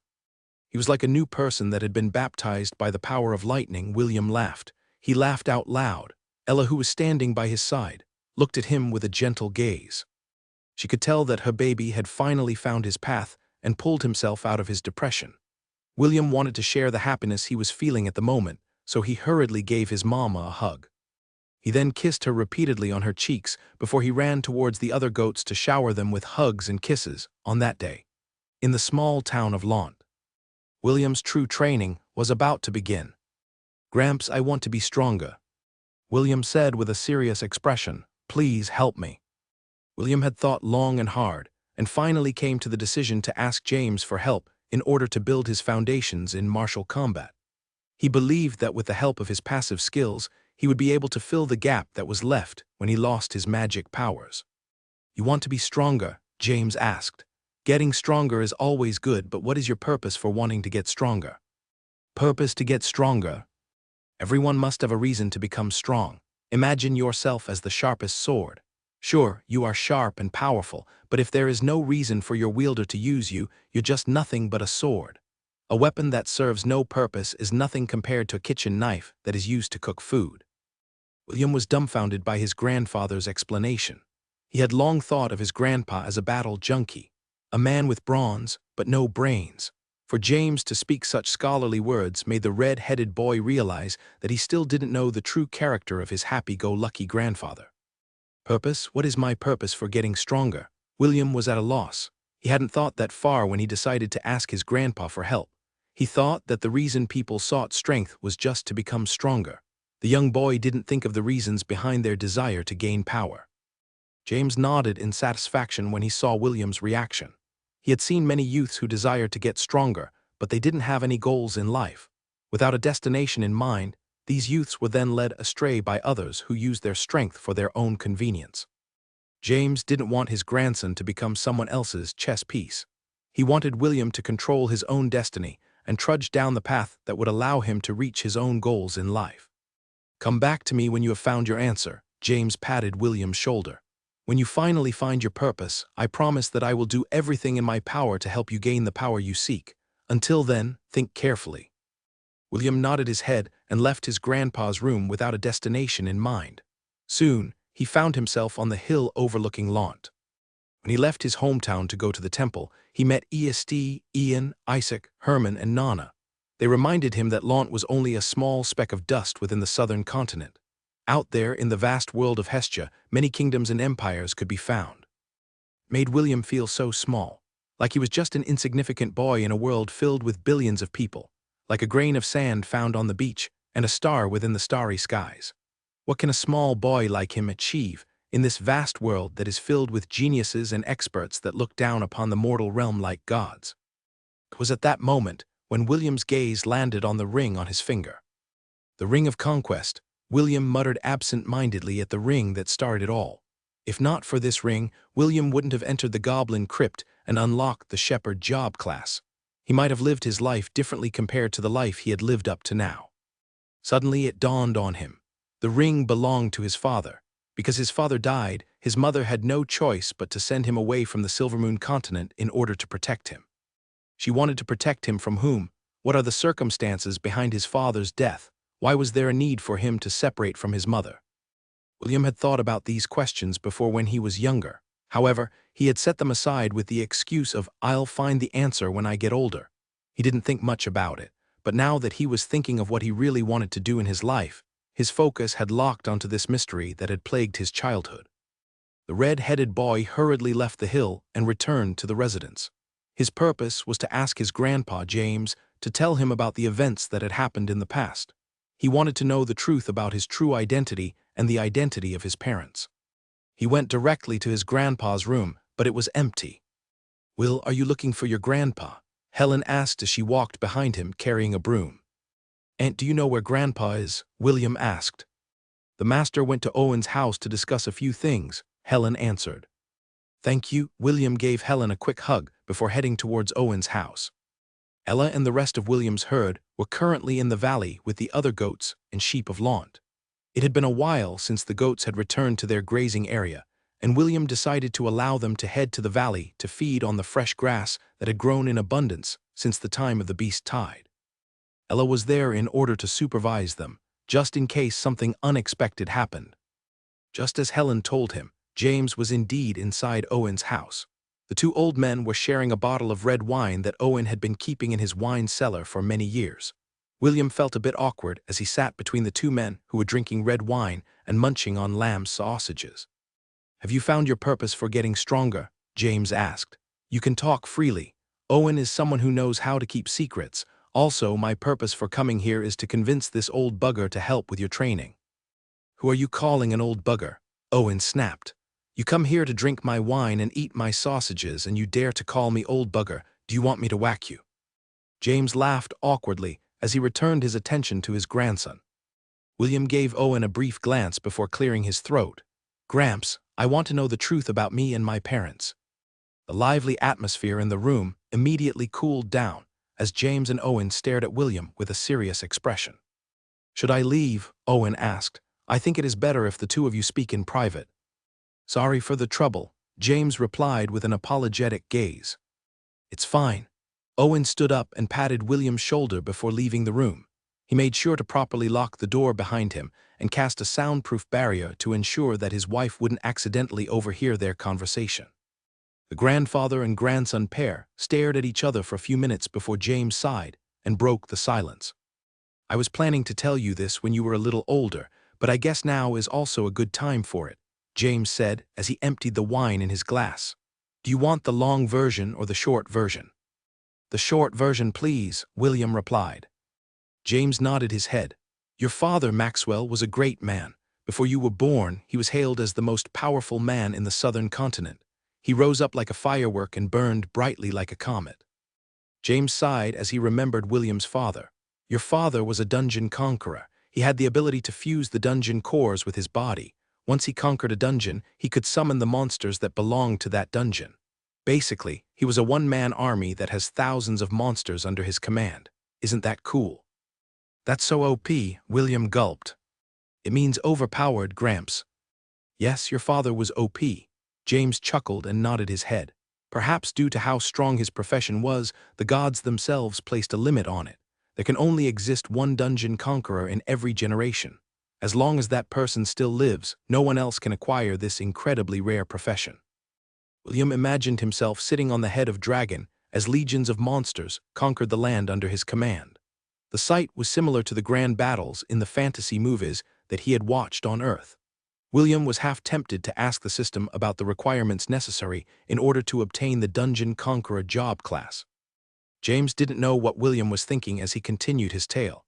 Your father was indeed very strong, but he has one weakness, and that was, he was very weak against beautiful women. Back then, the elves were losing the battle against the demon lord who was hell-bent on conquering the Silvermoon continent. Out of desperation, they conceived a plan in order to turn the tables. That plan was to use a honey trap in order to lure your father to the Silvermoon continent. James gave William a teasing grin as his eyes twinkled in delight. Guess who was the lady that they used to honey trap your father? Of course it would be none other than the most beautiful lady in the Silvermoon continent. William raised his chin in an arrogant manner. My mother. You're right, and the Elven Council has regretted their decision to this day. James' laughter boomed inside the room as if to ridicule the long-eared bastards who thought that they could one-up his son with their schemes. Your mother, Arwen, is the saintess of the elven race, James said with a smile. She is the guardian of the World Tree, and her authority is equal to the Elven Council's. When the council begged her to seduce your father, she agreed. However, Arwen had no intention of marrying your father. Their plan was to only use your father to resist the demon invasion, then give him ample rewards after the invaders were repelled from the elven lands. What they didn't expect was that your father, Maxwell, was not only an expert in conquering dungeons, he was also an expert in conquering the hearts of women. James paused as another chuckle escaped his lips. Even though your mother was a high elf and a strong-willed woman, she was still a maiden that had never known what love was. Maxwell was no fool. He knew what the elves were planning. However, he had also fallen helplessly in love with your mother. Like I said, my son had a weakness for beautiful women, and your mother was the most beautiful woman that he had seen in his life. William was captivated with James' storytelling skills and waited in anticipation for the continuation of the story. 3 days before the elves planned to counterattack the invading demon army, Maxwell snuck inside the sacred grove where the World Tree and your mother resided. What the Elven Council didn't know was that Arwen had already fallen for your father's charms and had secretly told him the hidden path that would allow him to enter the sacred grove without the guards noticing him. There the two shared a night of passion. Arwen had surrendered herself to Maxwell, and the latter took responsibility for making her fall in love with him. In the original plan, this was not supposed to happen. The Saintess should only devote herself to the World Tree for the rest of her life. Of course, this doesn't mean that the Saintess couldn't get married and have children. She can, but like I said, this is not part of the Elven Council's plan, because a Saintess is bound by a very strict rule. The man who takes her chastity will be her one and only lover for the rest of her life. Not even the Elven Council could overturn this rule that the first Guardian had decreed since the World Tree was born. Back then, the head of the Elven Council was planning to marry his son to Arwen. Unfortunately for him, your father was a step faster, and the rest was history. Your father went to war and drove the invaders back to the demon lands. The elders thought that they had succeeded in their schemes, but lo and behold, your father got your mother pregnant in that one night of passion. The head of the council was livid, and his son almost went crazy when they heard the news. They initially planned to have your father assassinated, but who was your father? He was a dungeon conqueror. When he summoned all the dungeon monsters under his command, the entire Elven Council had no choice but to begrudgingly allow their marriage.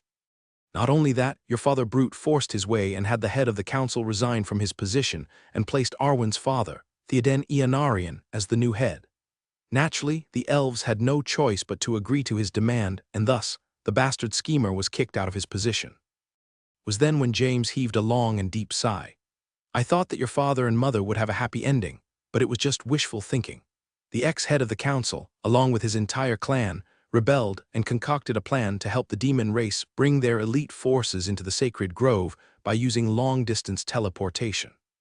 Their plan was to use the World Tree as a hostage in order to make the elves submit to the demon lord. Their plan succeeded, but the result was far from their expectations. Although the World Tree was sacred to the elves, it didn't mean anything to Maxwell. He summoned his army and fought the demon lords and his elite demons inside the sacred grove. The battle was so fierce that the demon lord was severely wounded and the World Tree was cut in half.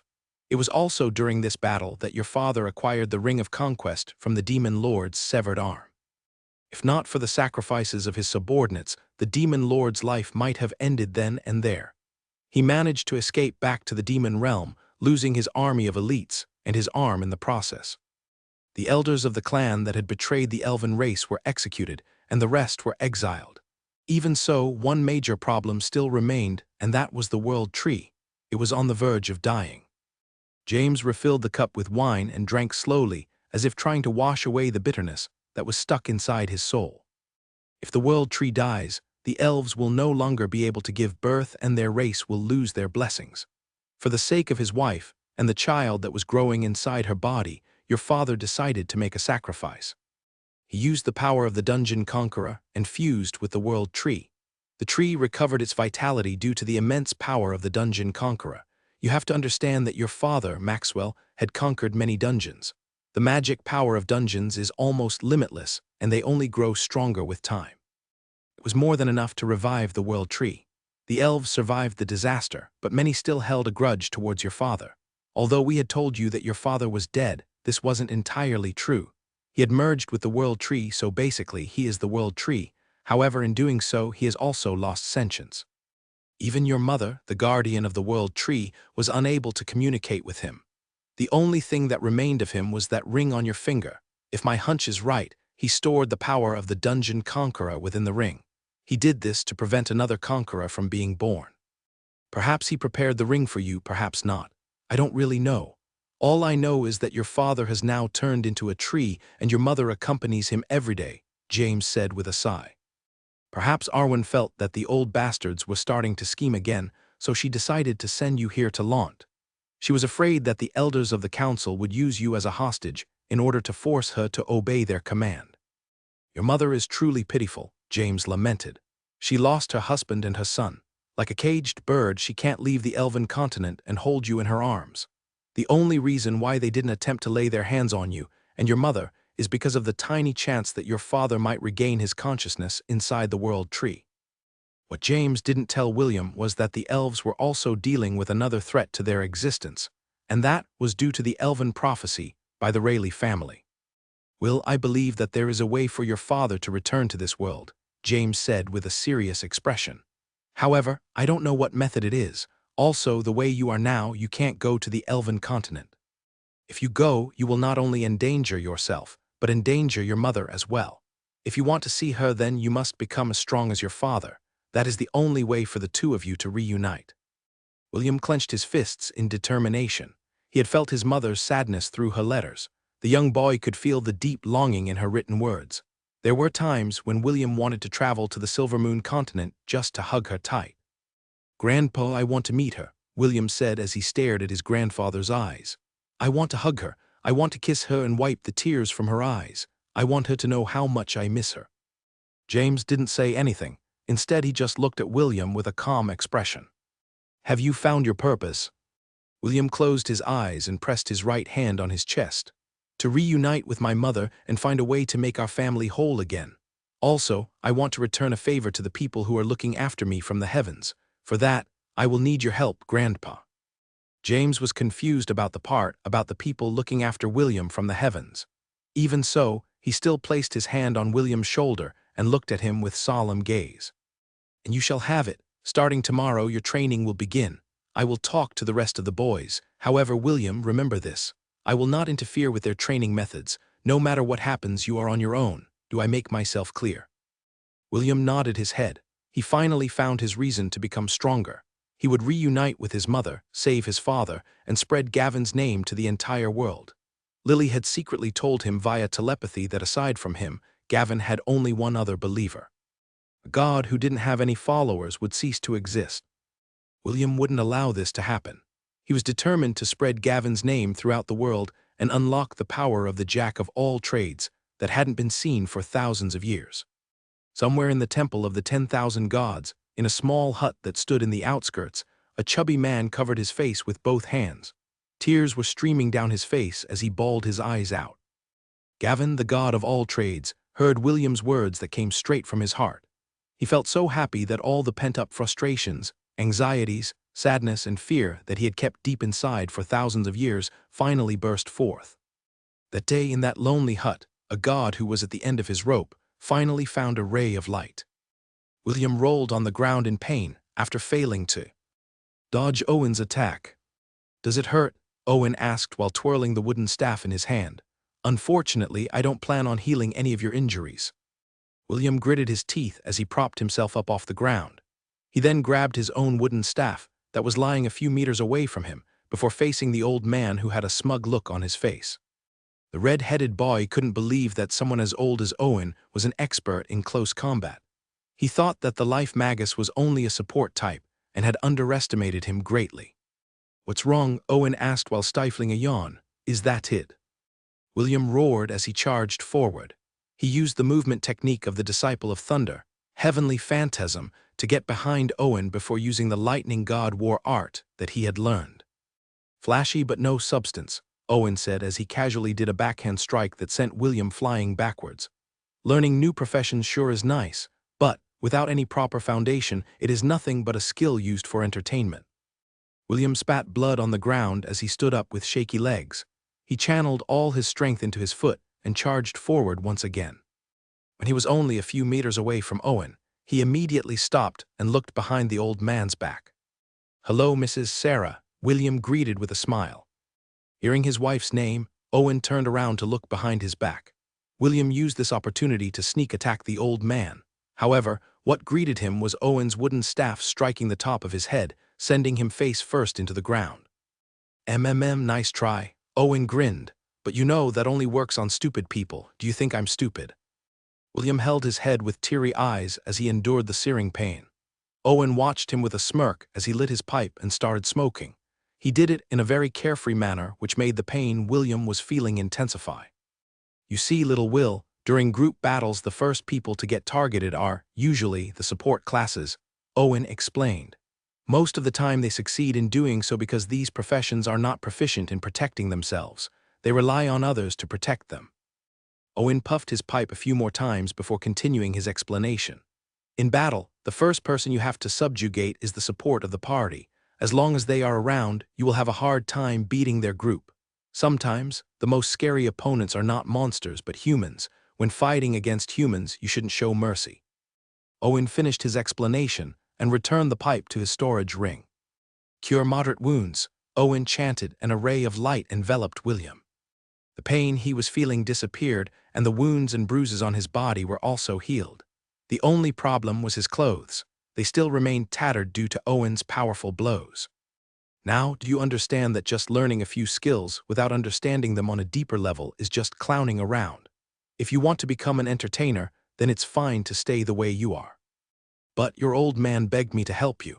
I don't want him to complain and tell me that I'm doing a half-as-ed job in teaching you the basics. Here, wear this. Owen casually threw 2 bracelets at William.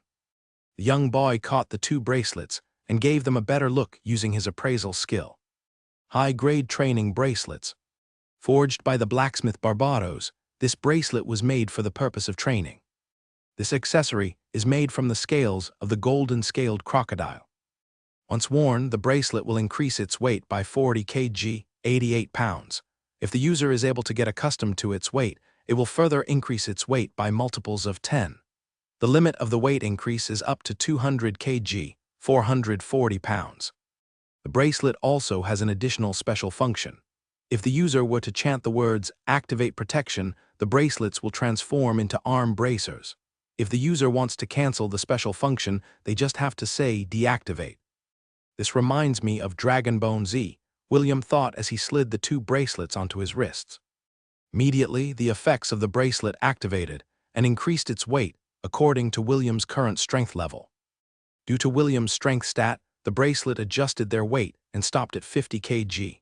The boy immediately felt its effects and tried to move his arms up and down. Although he could move them, it was not as easy as when he was not wearing the bracelets.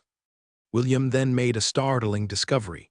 It was not only his arms that felt heavy, but his feet felt heavy as well. According to his estimate, his overall movement had decreased by 60%. It was like having a permanent dumbbell attached to your arms and heels. For now, we will not focus on fighting, Owen stated. We will focus on building your foundation. Let's start with your stamina first. Listen well, little Will. It is important for man to build up his stamina. If you don't have enough stamina, then you will not be able to satisfy your lover. Trust me. Even at my age, I can still do 8 rounds of love-making without a problem." The corner of William's lips twitched after hearing Owen's shameless bragging. He somehow felt sorry for Sarah, Owen's wife, for having such a lewd old man as her husband. "The easiest way to build your stamina is by running and swimming. We will alternate between the two depending on my mood. For now, run 10 laps around Lant. You may start now." William took a few deep breaths before he started to run. A minute later, his running decreased drastically and turned into a light jog. After another minute passed, he no longer jogged and resorted to brisk walking. 2 minutes later, he was just walking very slowly while panting heavily. "I need to endure," William thought as he moved his body, 1 foot at a time. "The next time I see that Kingsley boy, I'll swat him like a fly." William was the type that held grudges on those who had wronged him. Although he didn't say anything about the arrogant magic swordsman's actions, he was still itching to give him a good beating. Just you wait. William clenched his fist. "When I go to meet Rebecca 7 years from now, I'll make sure to return the favor tenfold." James and Mordred watched William from the hill overlooking Lant. They could feel the boy's unyielding spirit, which made them very happy. It was James who asked Barbados to forge the bracelets a week after he returned from the battle at the Windkeep Citadel. He had a feeling that a time would come when William would ask him for help with his training, when William lost to the Kingsley boy in their friendly duel. James knew that the time was at hand.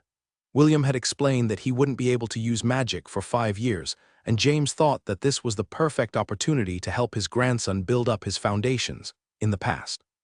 He didn't insist on doing so because William was being trained in dark magic by Selene. "William, why are you so slow?" An 8-year-old girl walked beside the huffing and puffing William with a curious gaze. "Are you hurt somewhere?" "And no, I am fine," William replied with ragged breaths. The children were so amused with William's slow walking that they thought he was playing a game. Soon, a crowd of children, less than 12-year-old, were walking beside William at a very slow pace. William could only smile helplessly at the kids who reminded him of the little brothers and sisters he had left back on Earth. "I wonder how they are doing," William thought. "Well, does she still think of me?" William sighed as he put these thoughts at the back of his mind. He needed to focus his attention on his training, and so the boy walked. And walked and walked, while the children of Lant laughed beside him. "It seems that he's doing fine," Mistress Oliver said from his perch. "William is not as fragile as you think he is." "Of course he's not fragile," Selene replied. "Make sure to watch over him from time to time." "As you wish, Mistress." Oliver nodded his head. Both of them knew that without his magic power, William would have to rely on his physical abilities in order to overcome the dangers that he would face over the next 5 years of his life. This was why Selene wanted Oliver to raise William's resistances to poisons, curses, and dark magic. Although dark magic was banned in the southern continent, that didn't mean that the dark mages had holed themselves up underground. Many still walked among the populace and used their magic in subtle ways. She hoped that her one and only disciple would become strong, not only for his sake, but for hers as well. 232. 233, Theo said as he counted. 234. William gritted his teeth as he finished another push-up. Theo was sitting on his back as the sun slowly rose from the east. It had been 2 months since William had started his training under Owen's tutelage, and the desired changes in his body were starting to take place. The red-headed boy looked at the rising sun for a brief moment before he resumed his morning training. 250, Theo grinned. "Morning quota reached. Good job, Will." "Theo, is it just me, or have you become heavier as of late?" William asked as his friend slid off from his back. "It's just you," Theo replied as he stretched his arms and waist. "Now go, don't keep Owen waiting." William shook his head helplessly as he waved his friend goodbye. Ella, who was lying not far away from William, stood up and ran beside him. The two of them sprinted towards the Aurabro that was guarding the main gate of Lant. Currently, the bracers on his wrists weighed 70 kg, 154 pounds, each, but that didn't stop William from running to his destination at full speed. Owen had taught him a lot over the past 2 months, and that included some breathing exercises that helped him preserve his strength. When he neared the Aurabro, he found Owen drinking a cup of coffee as he sat waiting for William. "Done with your routine?" Owen asked. "Yes," William replied as he sat opposite him. The young boy then piled up some sausages and eggs onto his plate and started to eat his breakfast. Owen continued to drink his coffee as he stared towards the east. It has only been 2 months, but you've managed to get used to the training bracers on your wrists. William listened to Owen's words and felt proud of his accomplishments. It had not been easy. Every day he felt as if he was carrying a full-grown bull on his shoulders. Owen had seen his progress and was quite satisfied with his performance. Since you have already passed the basic requirements of a fighter, it is time for you to take your training to the next stage, Owen stated as he placed the empty coffee cup on top of the table. After you finish your breakfast, go to the center of the silent forest. Your next instructor is waiting for you there. William raised his head to look at Owen. You're not the one that is going to train me. Owen smirked. I don't have a lot of free time to train a brat like you. Your grandpa only asked me to help build your stamina and prepare your body for the training that was to come. William frowned, but he still nodded his head. Who is going to be my new instructor? Someone who is stricter than me, Owen replied. He's a man of few words, but his skill is the real deal. You better be careful, William. That person doesn't know the meaning of holding back. William nodded his head. Thank you, Owen, for everything. You can thank me by getting stronger, Owen smiled. I am getting old. It's time for the new generation to step up and carry our burdens. What kind of burdens? William asked in curiosity. The burden of satisfying the beautiful young ladies, of course. Owen looked at William as if he was looking at someone stupid. Why did you think I trained you to raise your stamina? It would be embarrassing if you are one of those quick shots who can't even hold it in for 5 seconds. William spat out milk he was drinking and started coughing. The red-headed boy completely forgot that Owen was someone who liked to boast about his prowess in love-making. He felt bitter at the thought that the old man only trained him in order to not become a quickshot. It was just a joke, Owen chuckled. But I was not joking about your next instructor. Be careful, William. You might just accidentally die if you don't pay attention to your surroundings. William wiped his mouth with a handkerchief before standing up from his chair. I'm off. Once again, thank you for everything. William bowed to show his respect for the life magus who had trained him for 2 months. Although it was short, Owen did a good job in strengthening his body through rigorous training. Go, Owen shooed him away with a hand. Don't keep him waiting. Also, Ella, stay here. You're not allowed to accompany William. You should also start your training. Don't you want to protect William? Good, Owen stood up. Follow me. Ella nuzzled William, and the latter gave her a brief hug before the two of them parted ways. There was no need to exchange any words between the two of them.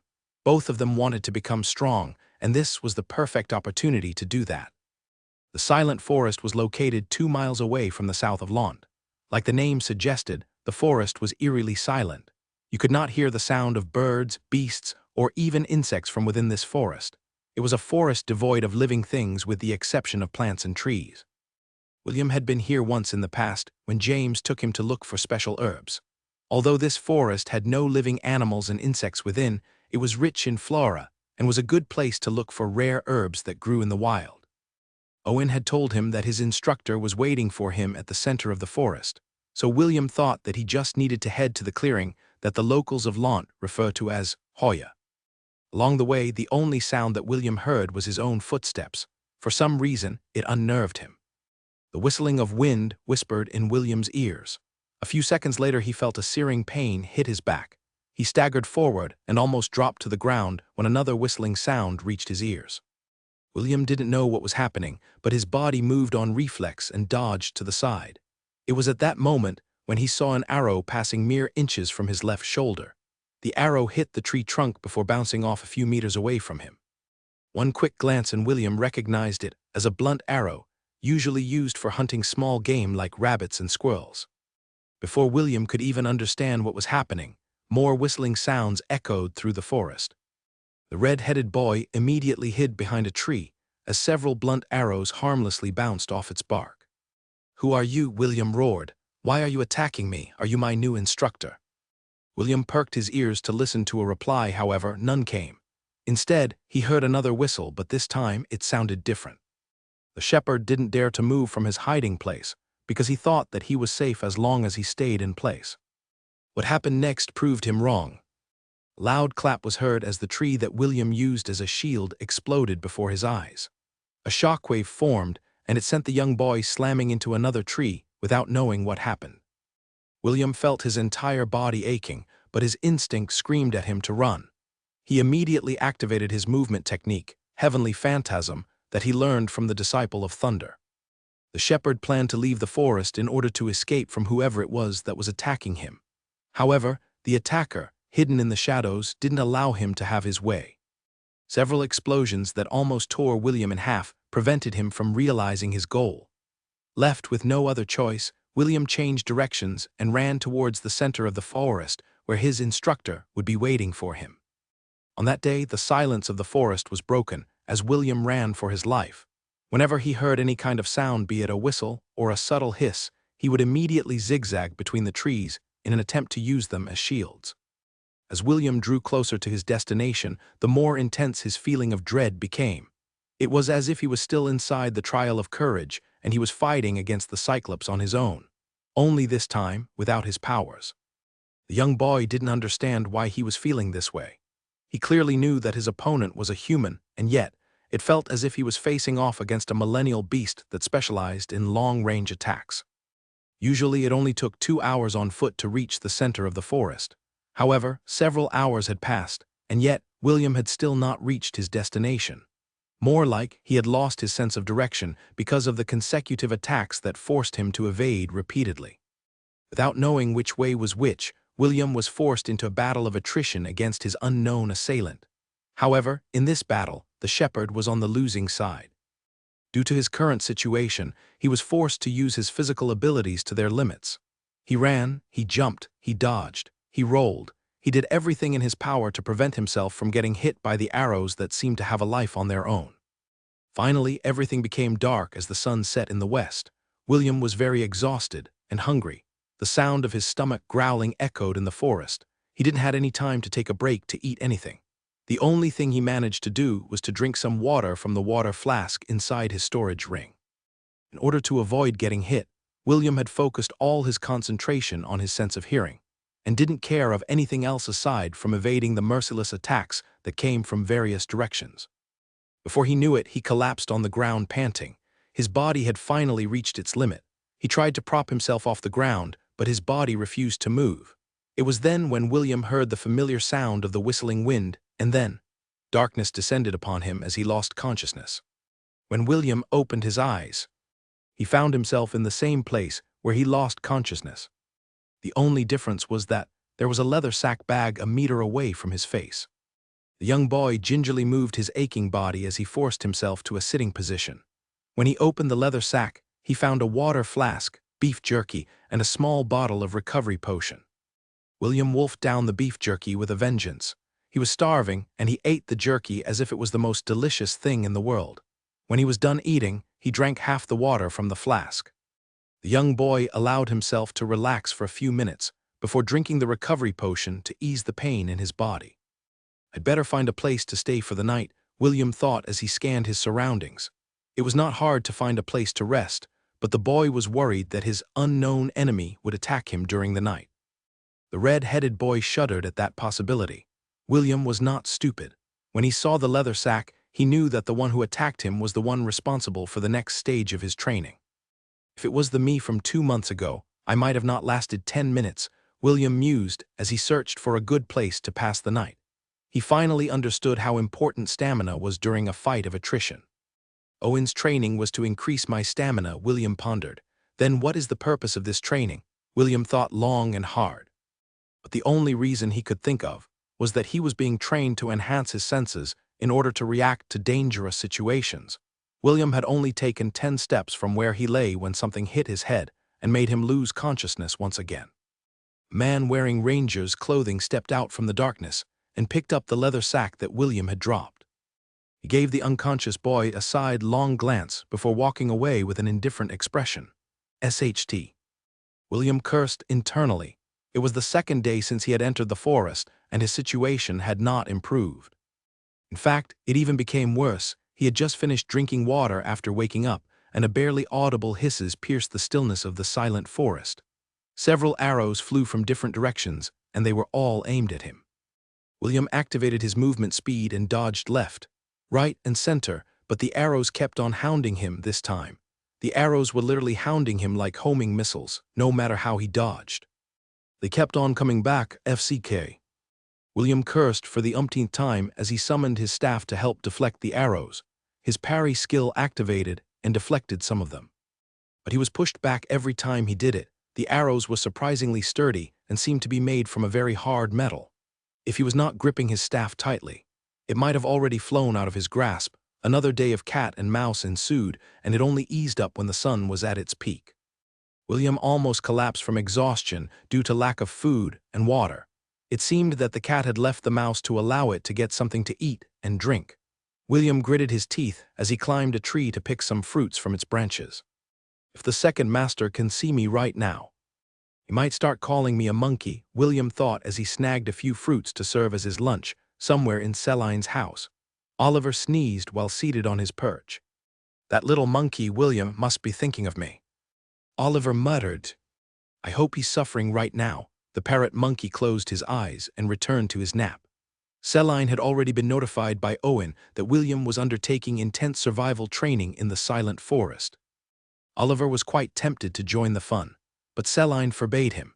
He could only grudgingly obey his mistress' order while praying that William's suffering would intensify with each passing day. A month passed. And a ragged wild boy, who was covered in dirt from head to toe, jumped along the branches of the trees in order to escape the hunter that had been harassing him all this time. Aside from the constant harassment, William was also suffering from the constant ringing sounds in his ears. These sounds would often haunt him when the deafening silence descends after his attacker stops his assault. Before, he thought that Owen's training had been harsh, but it couldn't compare to what he was experiencing right now, aside from eating twice a day and getting forcefully knocked out at night. His day revolved around trying to escape whoever was bullying him. There were times when he had enough, and instead of running away, he charged in the direction where the arrows were coming from, however. Each time he did it, he was unable to find his assailant. There were even days when he just wanted to call it quits and just allowed himself to get hit by the arrows, but that didn't help him either. The blunt arrows were coated by a very powerful drug that caused excruciating pain. The pain was so intense that he felt like dying. After experiencing it once, William didn't allow himself to get hit even once and just focused on running away. Another whistling sound reached his ears, but this time, William didn't panic. He stepped to the side and allowed the arrow to pass harmlessly in front of him. More arrows flew in his direction, but William calmly dealt with them all. Those he could dodge, he dodged. Those he couldn't, he deflected them with his wooden staff. In that 1 month of hell, William's sensory perception had reached a high level. His sixth sense that warned him of danger had also been heightened to an incredible extent. Sometimes, his hidden assailant would fire arrows that emitted no sound. That is when William's sixth sense would kick in and tell him that a hidden danger was approaching when the sun was about to set. William successfully deflected a silent arrow that was aimed at his head. After that, no more arrows flew in his direction. Instead, a loud thump was heard on the ground 3 meters away from him. The steel arrow that was stuck on the ground was a real arrow and not a blunt one. On its shaft, a piece of paper was tied. William didn't pick the arrow right away. Instead, he let his senses scan the surroundings to make sure that this was not another ploy from his hidden adversary. After making sure that there was no danger in his surroundings, William picked up the arrow and took out the written letter. After reading its contents, William sighed and sat beside a tree to rest. Soon, a loud snoring sound echoed inside the forest. William slept deeply without a care in the world. 1,000 meters away from the sleeping boy's location, a man stood on top of a tree branch. He was none other than Trent, the sentinel of Lant. He was in charge of William's perception training. The silent forest was not a simple forest. It was the most appropriate place to train someone's perception. People thought that absolute silence didn't have a sound, but they were dead wrong in their assumption. When you are in a place that is totally deprived of sound, you experience an ear-deafening silence. Your ears would start to hurt because you would experience phantom noises, ringing sounds that wouldn't go away and would haunt your every waking second. In William's former world, these sounds were associated with tinnitus. Just like William's stamina training, the perception training also trained a person's willpower. Trent took his leave because his mission was over. It was now time for William to begin his martial arts training under another one of the experts of Lant. Dwayne, the monk that held the profession drunken executioner, sipped his alcohol from a small wooden bowl. He had seen Trent's arrow flare rise above the canopy of the silent forest and knew that William's basic training was over.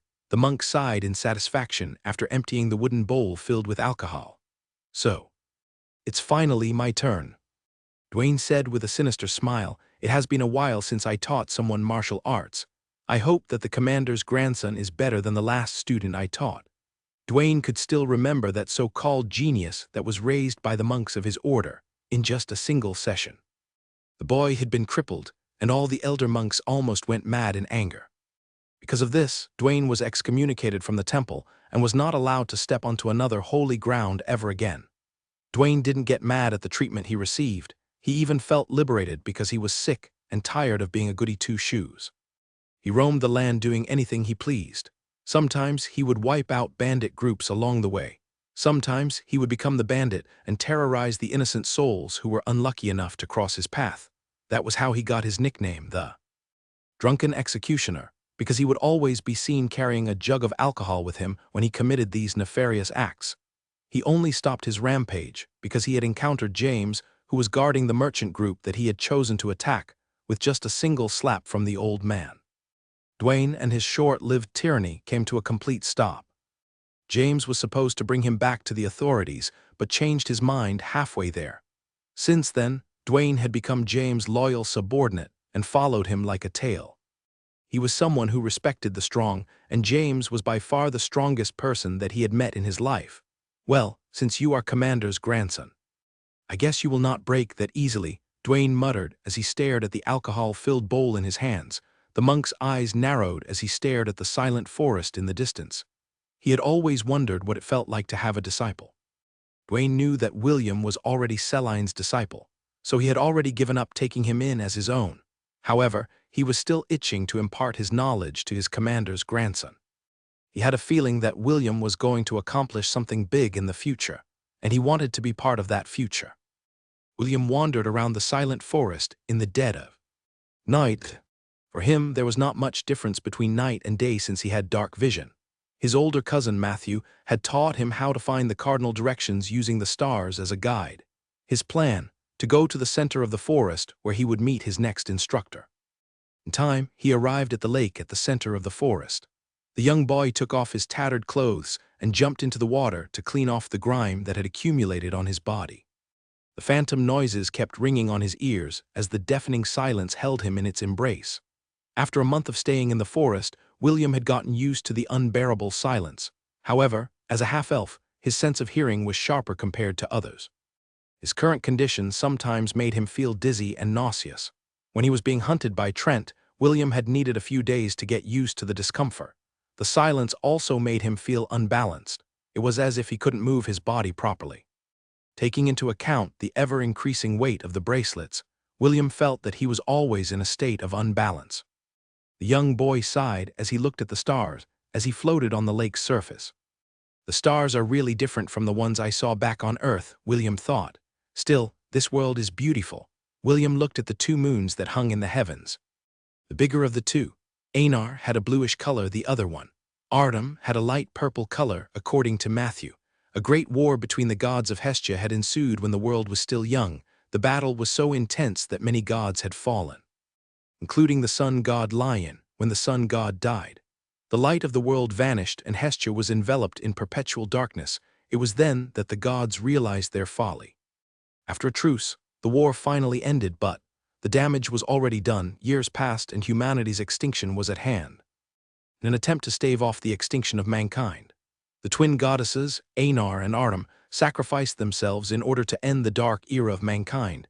The two beautiful moons bathed the world with its soft light, and with it, the humans gained the power to fight back. A few years later, the new god of the sun, Felix, was born. His light pierced the darkness of the night and illuminated the land with his radiance.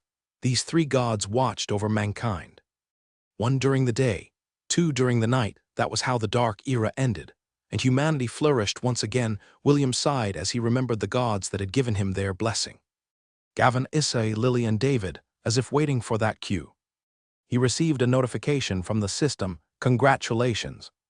Host has received a 90% discount coupon. This coupon will give you a 90% discount on any item from the God shop. Special quest acquired. Special quest. Birth of a Warrior 1. This is a chain quest. The next quest will appear after the host clears the quest's condition. Complete the basic training for one job class. Reward: 1,000 God points, special quest. William frowned. It took him a few minutes to remember that he had indeed gained this new function after meeting the gods and clearing the trial of courage. William opened the god shop and saw countless items for sale. It was very similar to an online shopping site where you could order anything and have it delivered straight to your doorstep with a click of a button. For a brief moment, the ringing in his ears disappeared, followed by a sense of excitement.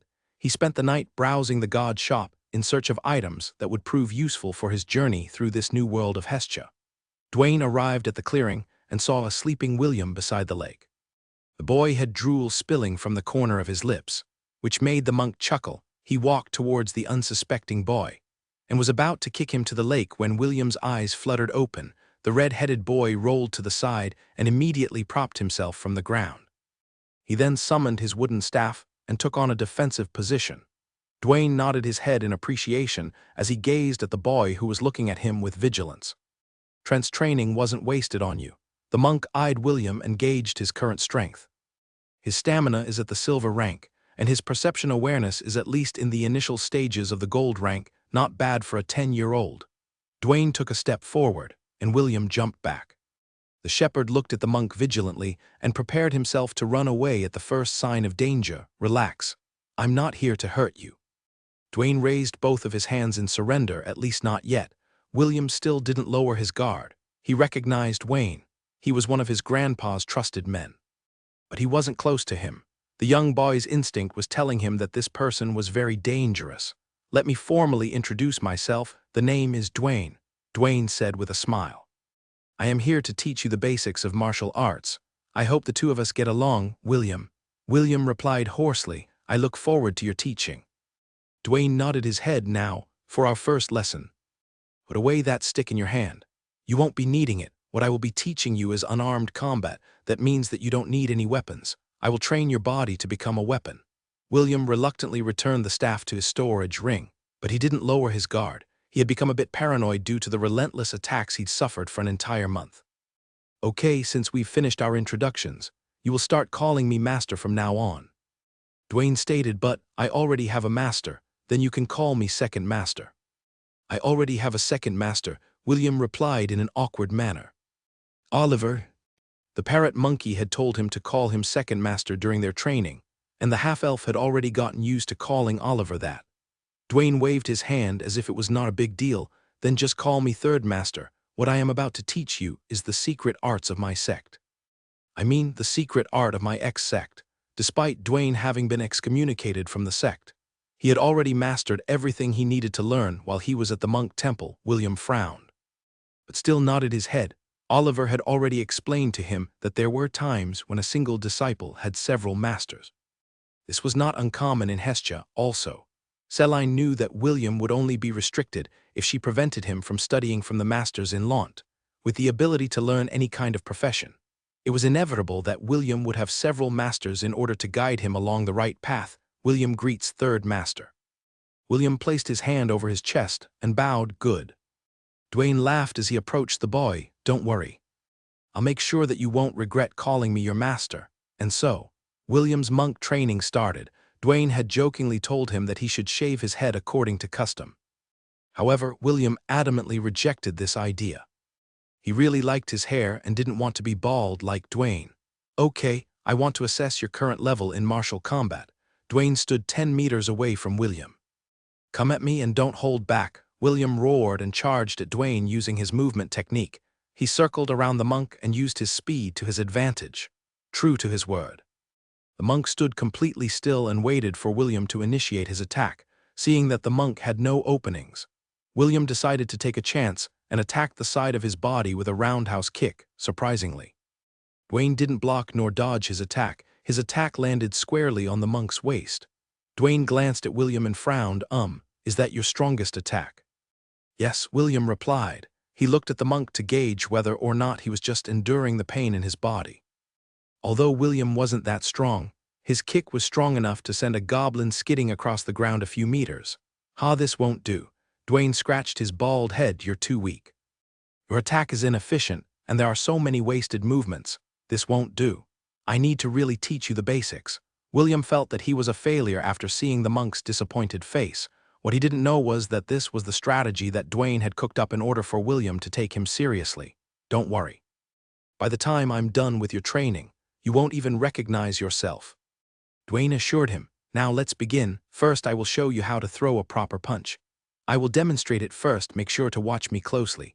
William narrowed his eyes and focused all of his attention on Dwayne's posture. Seeing that the boy was observing his movement, the monk unleashed a simple punch. The monk's punch was slow enough for William to observe.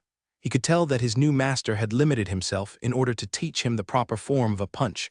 Suddenly, a loud explosion reverberated from the center of the lake. The water exploded, and William was drenched by the drizzle it created. Now, it's your turn, Dwayne grinned. The first thing we will need to train is your flexibility. Flexibility, William asked in confusion. Not punching. William was dumbfounded by his new master's way of teaching. After showing him such an awesome punch, the red-headed boy was itching to practice punching like him. What he didn't know was that this was another scheme that Dwayne had cooked up in order for William to get invested in monk training. Why should we train with punching when you punch like a little girl? Dwayne looked at him as if he was stupid. Let's start first with the basics. Flexibility and balance training. We can move to punching after you master the drills I will be giving you. William gritted his teeth as he stood on 2 wooden poles, in the horse stance position while supporting a log in his hands. He had been in this position for 5 hours, and sweat was oozing out of his body. At first, he thought that this training was going to be easy, but facts showed that it was harder than he thought it would be.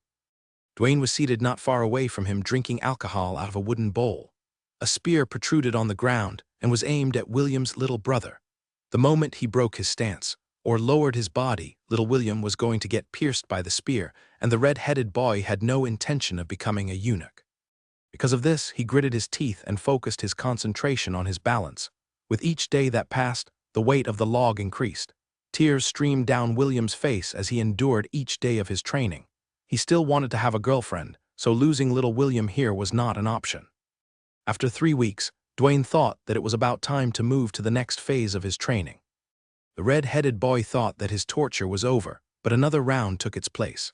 The monk ordered William to crawl 20 laps around the lake while he sat on his back. After yet another week, Dwayne changed his training routine again. This time he was told to do splits.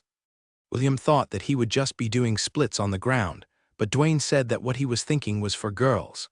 The monk dragged William to the familiar wooden poles and asked him to do a split using the poles as support. Third Master, see, can you remove the spear? Cold sweat dripped from William's forehead as Dwayne placed the spear under his little brother. Must we do it like this? It's fine, Dwayne assured him. Don't worry, if your little brother gets stabbed, I will take you and run to Launch to have Owen take a look. Everything will be fine, probably. $%, and dollar. William cursed the bald monk internally. If little William was injured and was unable to recover, he was prepared to fight Dwayne to his dying breath. 2 months of training passed, and William felt his body became more flexible with each passing day. Today, he was told to do 10 laps around the lake while doing back flips. After he finished doing the flips, Dwayne told him to do 1 lap doing head flips. William looked at his master with the "Are you kidding me?" and the latter gave him the "Do I look like I'm kidding you?" stare. Dwayne asked him to do it with his palms pressed together while crouching. William had never thought that there would be a day in his life where he would literally use his head to travel. The monk chuckled as he watched his new disciple do head flips while leaning against a tree. More days passed as William suffered incredible torture under the hands of the monk. 4 months after he accepted Dwayne as his master, William found himself staring at a steel barrel that was usually used to store wine. His third master explained that the steel barrel was an artifact that could produce ice-cold water. William thought that his master was going to ask him to go inside the tub to do some endurance training, but Dwayne's next order made him look at the barrel seriously. "I want you to punch the water 10,000 times, Dwayne ordered. "You will not eat, drink, or sleep until you finish your quota. You can start now." William felt a bit more confident with this training because it was just throwing a punch. However, it didn't take him long to realize that Dwayne would never ask him to do anything simple. As he continued to punch the ice-cold water, he could feel his hands going numb. Half a day later, he could no longer feel his hands, but a searing pain was starting to replace the numbness. When William finished his quota, Dwayne observed his hands with an indifferent expression.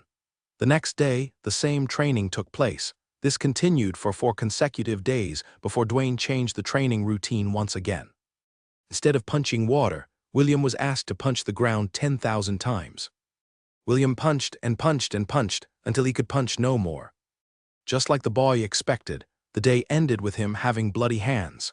He didn't complain even though he could tell that some of his fingers had broken. I thought you'd quit halfway," Dwayne said as he looked at his temporary disciple's bloody hands. He then took out a red potion from his storage ring and sprinkled half of it on William's hands. "Drink the rest, then eat dinner. We will resume your training tomorrow." This training continued for a week before the monk took William out of the forest. The monk and the boy headed to the nearest mountain in Lant. The locals called this place Woodlow Mountain. The Rocky Mountains were filled with giant boulders. The two walked casually until they came upon a boulder that was over 5 meters tall.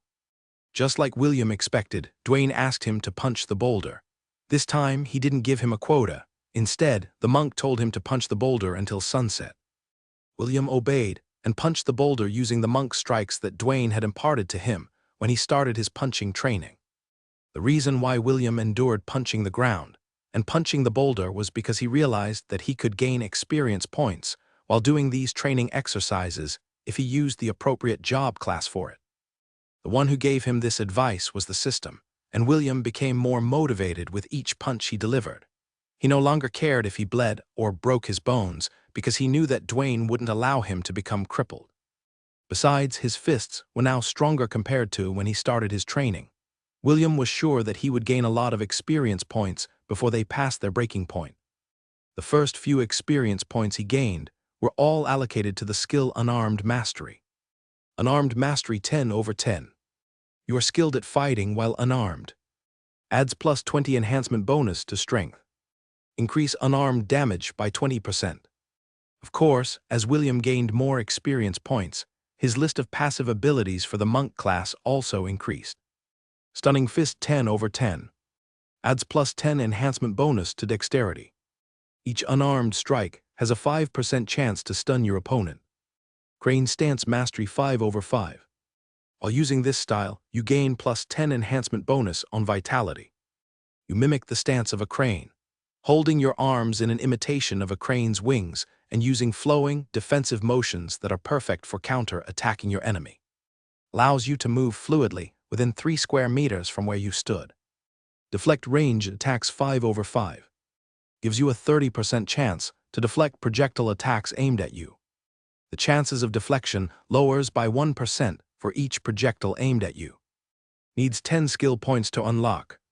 Makes your fists as hard as diamonds when doing Unarmed Strike. Overwhelming Strike. Needs 5 skill points to unlock. Once a day you can deliver one full-powered unarmed strike that contains all of your strength. Damage dealt is equivalent to your strength stat multiplied by 20. Even though it was painful, William endured and kept on pummeling the boulder as if his life depended on it. He was using the crane stance in order to allow his body to adapt to the fighting style. Just like the system said, warriors grew strong through repetition. With every perfect punch he delivered, William's technique was slowly being refined. Even Dwayne, who was observing from a distance, couldn't believe that William managed to get this far only after a few months of training. "I knew I was a good instructor," Dwayne praised himself. That so-called genius brat from the temple only became crippled because he was not good. Enough, this brat is the real deal. Dwayne felt very smug because of how much William had improved since he began his martial arts training. He was even very tempted to negotiate with Celine to have William be an official disciple to both of them. "I'll ask her when we return to Lant." Dwayne mused, "I can't wait to take this brat to the temple and let him face off against those so-called wannabe prodigies. My fists are itching just thinking about it." After William has completed his punching training, the monk then taught him his very own kicking techniques. The red-headed boy's determination to learn martial arts was pushing him to take each of Dwayne's lessons seriously. Dwayne was in such a good mood that, after William mastered his kicking techniques, he also taught him some sneaky palm strikes that were highly effective in close combat. After finishing William's basic training, he taught him the monkey staff martial style as a freebie. This technique looked like one was clowning around, and only trying to provide a means of entertainment, however. When put to the test, it allowed William to do stunts with his wooden staff that could deal serious injury to his enemies when they least expected it, with a shout. William used a side kick in order to break Dwayne's balance. However, the latter simply used his foot to neutralize the boy's attack. Pressing both of his palms on the ground, William unleashed a flurry of kicks that forced Dwayne to back off. When William completed his training regimen, Dwayne decided that the boy was now ready for actual combat. Using several artifacts to lower his rank and physical prowess, Dwayne sparred with William to develop his disciple's battle sense. Right now, Dwayne's physical strength was in the initial stages of the silver rank. Ironically, William's combat prowess was already in the initial stages of the gold rank. Although William was a realm higher than Dwayne in their duel, the boy lacked Dwayne's battle experience to get the upper hand. With a simple palm strike, Dwayne sent William flying a few meters from where he stood. He didn't do any follow-up attacks and waited for the boy to recover his bearings. The crane style is a defensive style, not an offensive one. Dwayne reminded, although it can be used offensively, when dealing with a foe stronger than you, it would be best to stick to what the style is capable of. Yes, third master. William replied as he executed the crane stance. I will remember your teachings. Dwayne smiled and took the role of the aggressor. The two once again collided in a flurry of punches. Kicks and palm strikes, William got pushed back again and again, but he would always stand up each time he fell. As days turned into weeks and weeks turned into months, William's battle style had finally taken form. Dwayne felt proud because the young boy had surpassed his expectations. It made him realize that having a disciple wasn't such a bad idea. The only problem was, there were not many children who were as capable as William. I hope Celine will agree to my request, Dwayne sighed. Maybe I can bribe her with artifacts or treasures. I really want William to become my official disciple. It's not unheard of for a disciple to have two, or even several, masters. While Dwayne was deep in his thoughts, William was currently doing a lap around the lake using handstands. If Oliver were to see him, he would definitely tease the young boy and call him a monkey. A year passed as William studied under Dwayne's tutelage. The monk was very satisfied with his temporary disciple's performance, if not for the fact that the boy needed to do other kinds of training. He would have insisted that he stay with him in order to learn higher forms of martial arts. Right now, William's battle prowess in unarmed combat was gold-ranked. What Dwayne didn't know was that in that 1 year of intensive training, William had reached the max level of his monk job class. William managed to achieve this feat through pain and suffering. Even during his rest period, he would continue to punch boulders. If there were no boulders to punch, he would punch the ground, sadly. He was not able to ascend the monk job class to the next level because there was a requirement. William needed to visit a monk temple and offer a prayer to the gods before this job class could be upgraded. Dwayne didn't skimp on William's combat training, and the two sparred almost every day after William had mastered his fighting style to a passable grade, because of the constant one-sided beating he received from Dwayne. The red-headed boy's battle sense had improved by leaps and bounds. Owen had helped him to increase his stamina. Trent had taught him to enhance his perception, and Dwayne taught him martial arts, which combined everything that he had learned in a fighting style that suited him. Although you have only been my disciple for a short period of time, I'm very proud of you, Dwayne said with a smile as he patted William's shoulder. Our lessons end here. It's time for you to go to the next part of your training. Thank you, third master, William replied and gave Dwayne a deep bow of gratitude. He, too, felt reluctant to stop his training with the bald monk because he could feel that he still had a lot to learn. Even so, he knew that this was the curse of the jack of all trades. He could never focus on one class alone if he wished to increase his repertoire. Let's go back to Launt, Dwayne grinned. Your next instructor said that you can have 2 days off before you start your archery training. William returned his master's grin as he nodded his head in acknowledgement. The boy looked in the direction of Launt with anticipation. He was looking forward to the next set of training that was waiting for him. Call me Big Brother, William said slowly. Bigbrother. Call me Grandpa, James coaxed. Grandpa. Instead of an answer, what the young boy and the old man heard was the gurgle of a baby. Did you hear that, Gramps? William asked with a smug expression. Eve called me brother. No, you numbskull, James refuted. Clearly, she said Grandpa. All right, don't fight, Anna said in exasperation. You're going to scare Eve if the two of you continue this argument. Anna was cradling a baby girl in her arms as she admonished William and James. She had given birth while William was doing his training, and this was the first time the young boy was seeing his cousin. William was very good at handling babies because this was one of his duties at the orphanage. Seeing his cousin's adorable blue eyes looking up at him, the young boy felt that his heart was melting. "Aunt, can I hold Eve?" William pleaded. "I promise I'll be careful." "Do you know how to hold a baby?" Anna inquired. "Okay, it is good that she gets to know her cousin as early as possible." When Anna passed Eve to William, the little girl's face scrunched up like it was about to cry. Fortunately, the red-headed boy had already anticipated this scenario and lightly rocked the baby in his arms while humming a tune. Eve looked up at her older cousin and started making gurgling sounds. William wasn't able to stop himself from kissing the baby on her forehead. He then lightly swayed from side to side as he continued humming a tune. Soon, Eve was fast asleep in William's embrace, which surprised Anna and James. "I didn't know that you were so good at handling babies," Anna said with a smile. William only returned the smile as he handed Eve back to his aunt. He couldn't possibly tell her that he had a lifetime's worth of experience when it comes to handling babies and little children. "I'll come back again to play with you after I finish my training, Eve." William kissed the baby's cheek before bidding his grandpa and aunt goodbye. Today was the day where he would meet his next instructor, and he was told to go to the valley where the goats usually went to graze. When he arrived at his destination, a familiar scene appeared in front of his eyes. Hundreds of sheep and goats grazed within the pasture as the shepherds watched over them. His gaze automatically sought out his herd, but he didn't see any of them. They were not around in their usual place, and William couldn't find them anywhere. "Are you looking for your herd?" John approached him with a smile.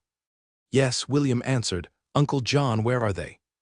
"They are undergoing training right now." John smirked. "So, are you ready to go?" William nodded his head in understanding.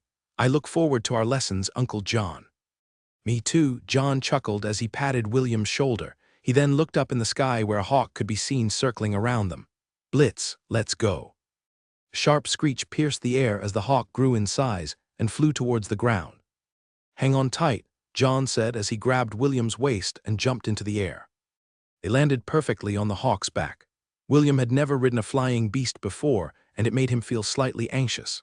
Seeing his reaction, John didn't say anything and simply supported the young boy's body as the hawk flapped its powerful wings to fly high into the sky. "Do you know what your next lesson is?" John asked in a teasing tone. "No," William answered nervously. "Does it have something to do with flying?" "Well, not exactly. It's more about falling." John grinned. William's body shuddered, and he immediately clung to John's body like a leech that was unwilling to let go. John laughed as he patted the boy's head. "I was just joking. It was just a joke." "Uncle, please don't make those kinds of jokes," William pleaded. John nodded and didn't say anything else along their journey. The two traveled for an hour before Blitz landed in a place that William had never visited before. The place somehow reminded him of the silent forest, but there was one big difference. This place was teeming with life, and the roars of various beasts could be heard from within the forest. "Uncle John, where are we?" William asked. The vast expanse of forest was making him uneasy. Due to his perception training, he could tell that the forest in front of them was a very dangerous place to be. "This is the outer perimeter of the Strathmore Forest," John answered. "It is the entrance to one of the forbidden lands in the southern continent." "Strathmore Forest? Wait, don't tell me this place is."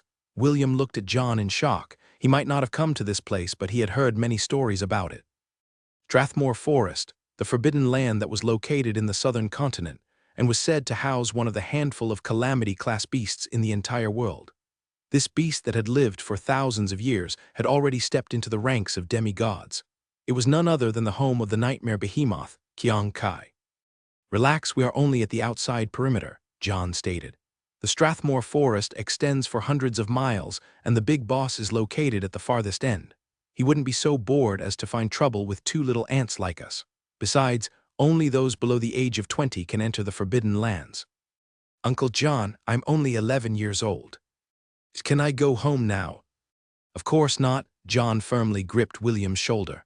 "Don't worry, we won't be going to the depths of the forest. We'll just play at the outer perimeter. Aren't you excited?"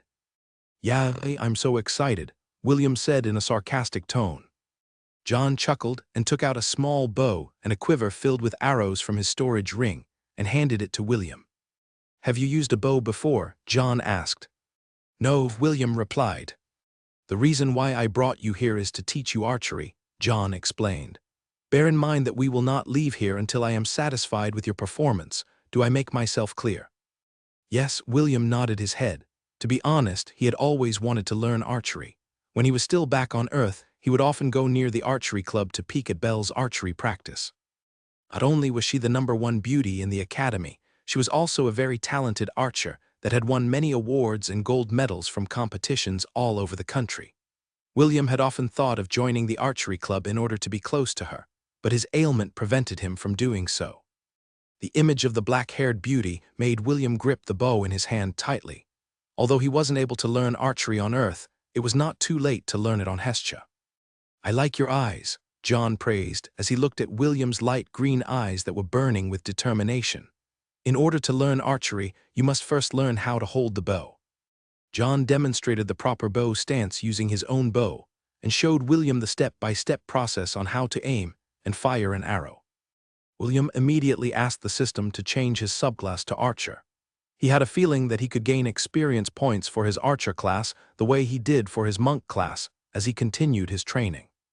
A month after John and William arrived at the outskirts of the Strathmore forest, the sound of an arrow hitting its target echoed in the distance. The wooden arrow hit the mark that John had painted on a tree that served as William's target practice.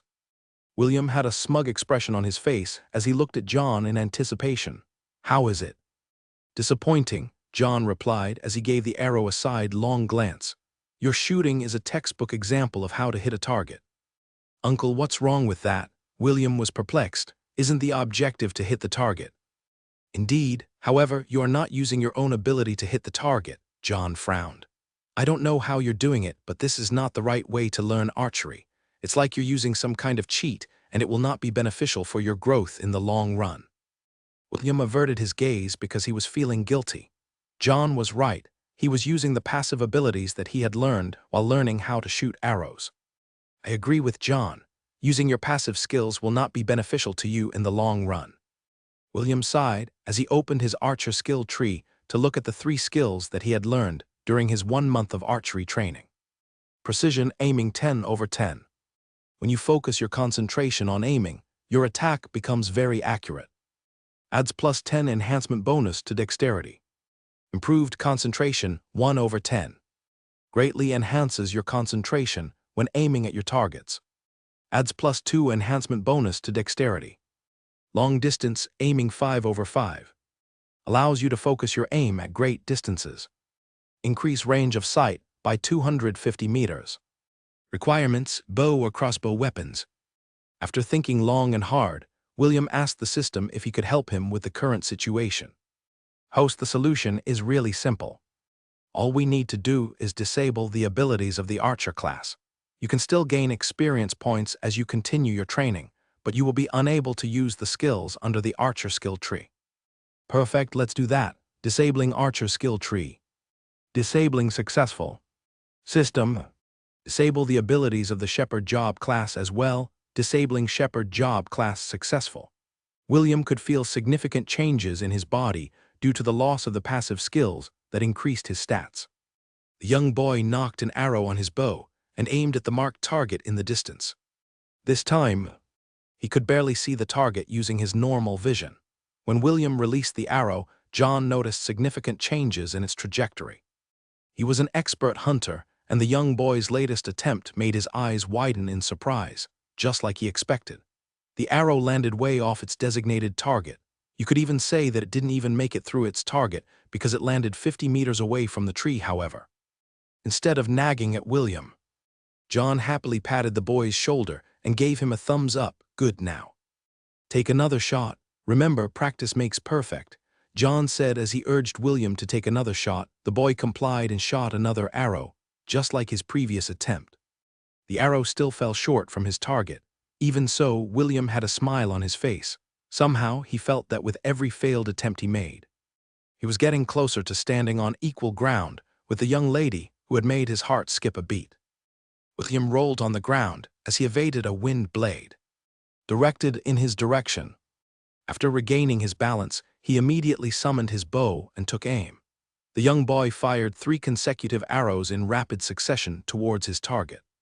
The bird of prey who had shot at William with a wind blade evaded his attack with swift aerial maneuvers that made William click his tongue in frustration. 3 months had passed since he started his training with John, and his proficiency with the bow had reached the peak of the silver rank.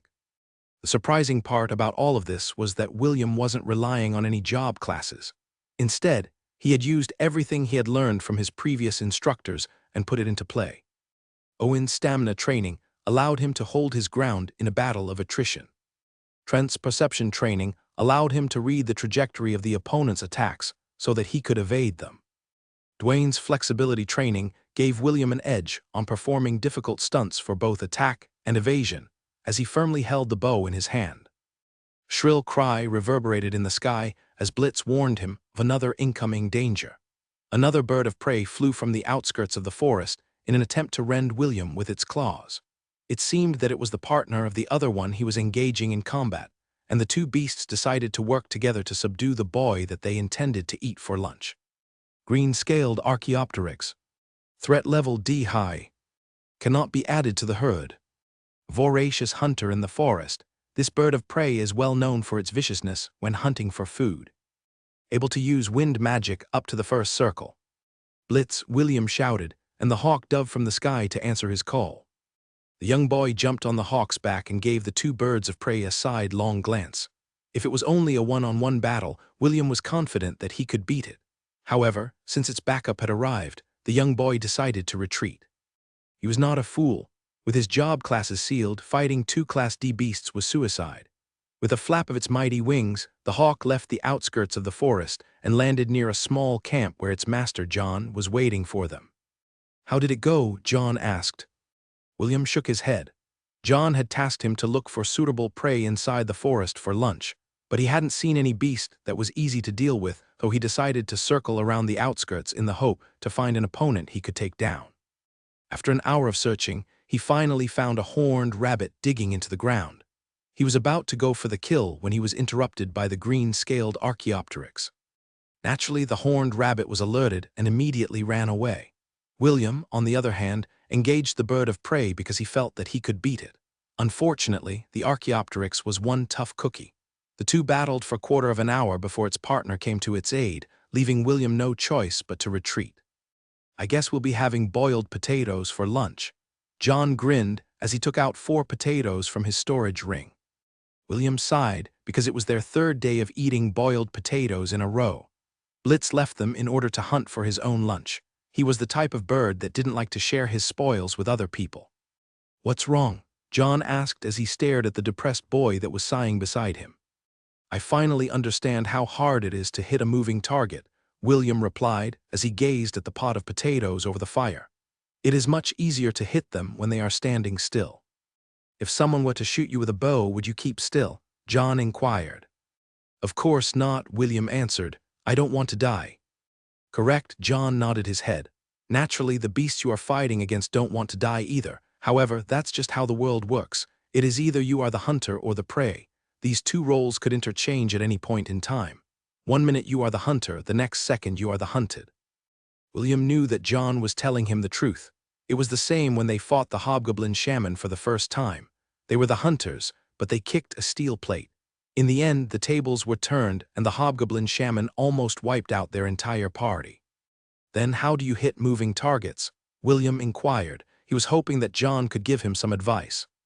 "Predict where they will move next," John replied. "This is why I asked you to hunt for our food. You need to use your perception and predict your target's next moves. That way, you will be able to land a hit on them." "Predict," William frowned. The movements of the green-scaled Archaeopteryx were too erratic for him to predict. What William didn't know was that aside from archery, John's role was to teach him to read his enemy's body language.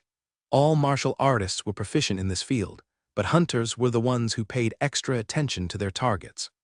Hitting your enemy from a distance is no easy feat.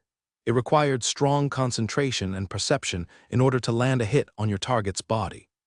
John's profession was an aerial cavalier. He was a hunter that specialized in shooting his targets from the air while riding his mount, Blitz.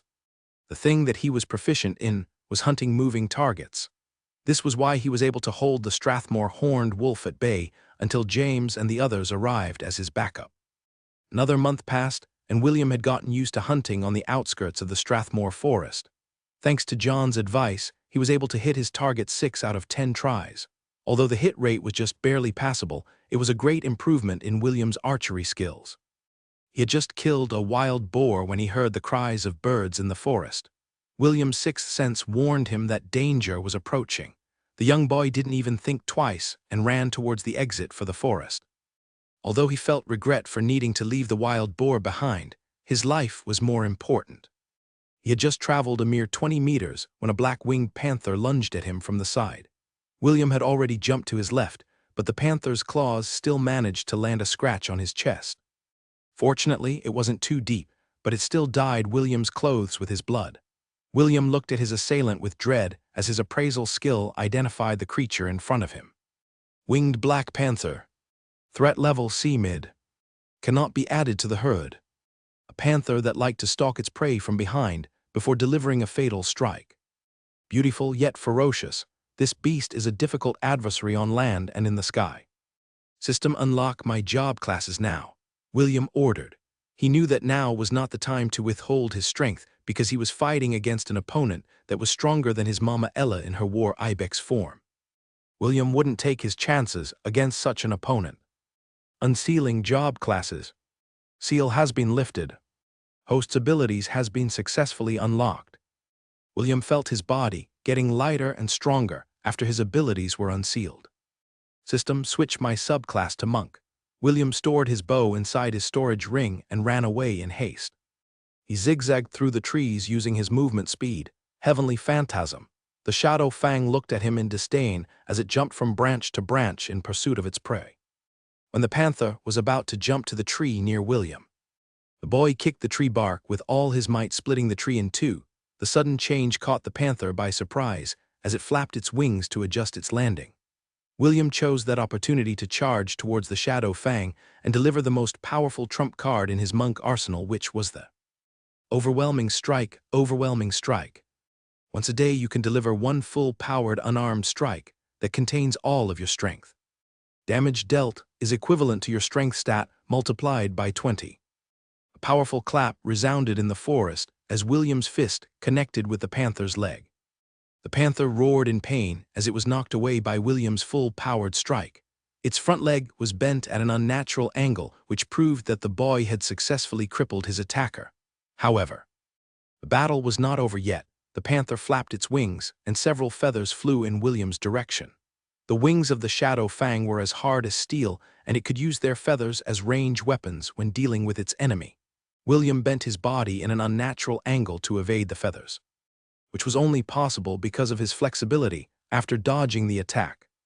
William ran away because this was his only opportunity to do it. He hoped that the winged panther would call it quits and leave him alone.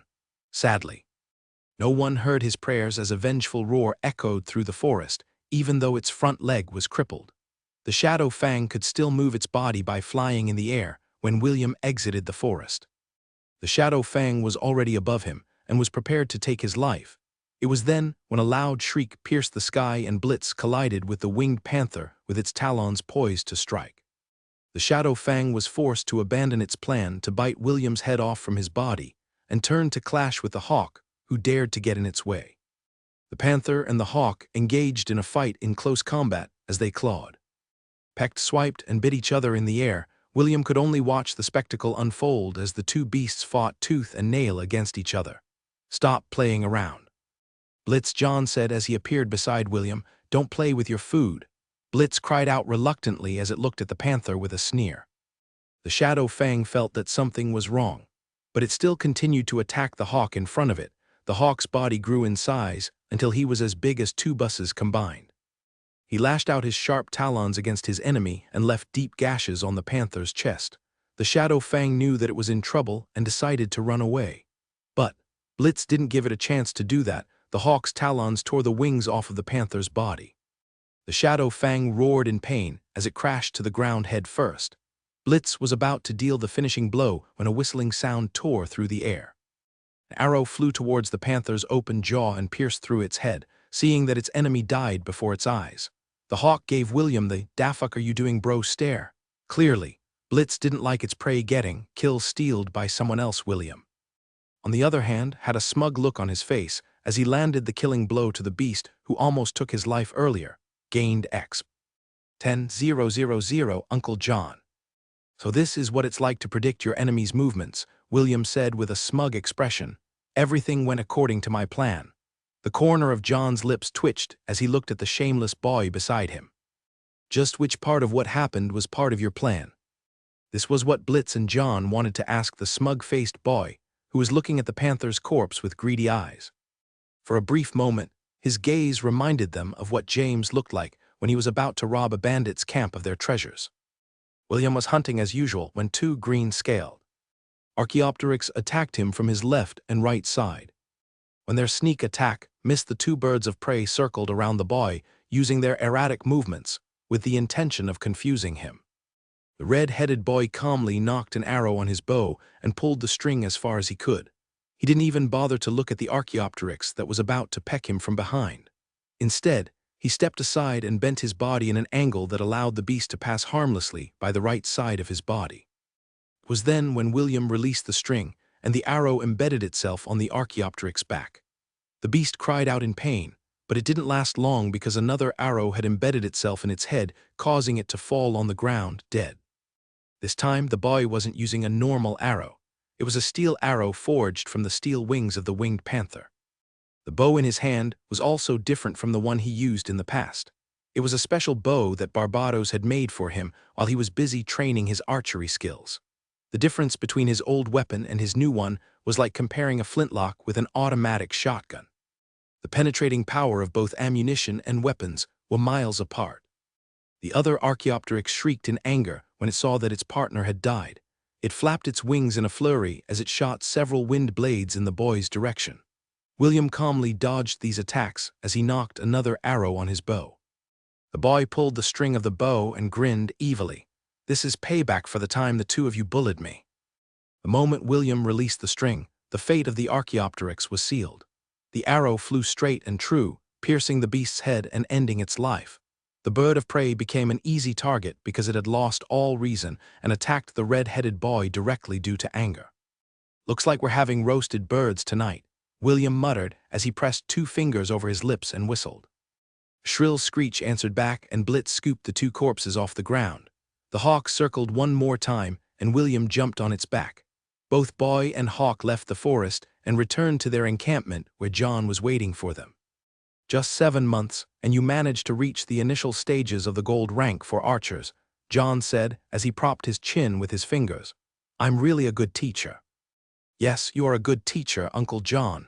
William nodded his head in agreement. Oh, this is a surprise. I thought you're going to say that it's not that I am a good teacher, but that you are just a genius. No, William shook his head. I'm not a genius, I'm just handsome. Get your facts straight, Uncle John. You and your narcissism. John covered his face with his hand. Still, your training ended shorter than my initial estimate. Is it due to you being a half-elf? I've heard that they were natural archers, but seeing is believing. That's a possibility, William agreed. It also surprised him how easy it was for him to learn how to use the bow in such a short period of time. It was as if he was born to hold a bow. Maybe it is due to my elven ancestry, William thought as he added chopped wood to their campfire. In any case, we are going to return to Launt tomorrow. John yawned. Time for you to meet your next instructor. William smiled and nodded his head. It was at that moment when a familiar notification sound was heard inside his mind. Special quest, Birth of a Warrior 2 completed. Reward 1,000 God points. Chain quest activated. Special quest, Birth of a Warrior 3. Complete the basic training for 1 job class. Reward 2,000 God points. 2,000 God points. William blinked. It increased. Well, I'm not going to complain. The more the merrier. The young boy sighed as he looked at the 2,000 God points that he had earned after finishing his monk and archer training. The items in the god shop were too expensive, and William couldn't buy anything of value. He already asked the system for a recommendation, and the latter showed him a weapon that made him gulp in anticipation. However, it was priced at 50,000 God points, with the 90% coupon that he had received earlier. He would need 3,000 more God points in order to purchase it from the shop. William was now more pumped than ever to gather enough God points to buy the weapon that the system had recommended to him. "Uncle, I don't want any suspense, just tell me who the next instructor is going to be," William pleaded. "Don't worry. It is someone you know very well," John replied with a grin, "even if you ask me 100 times.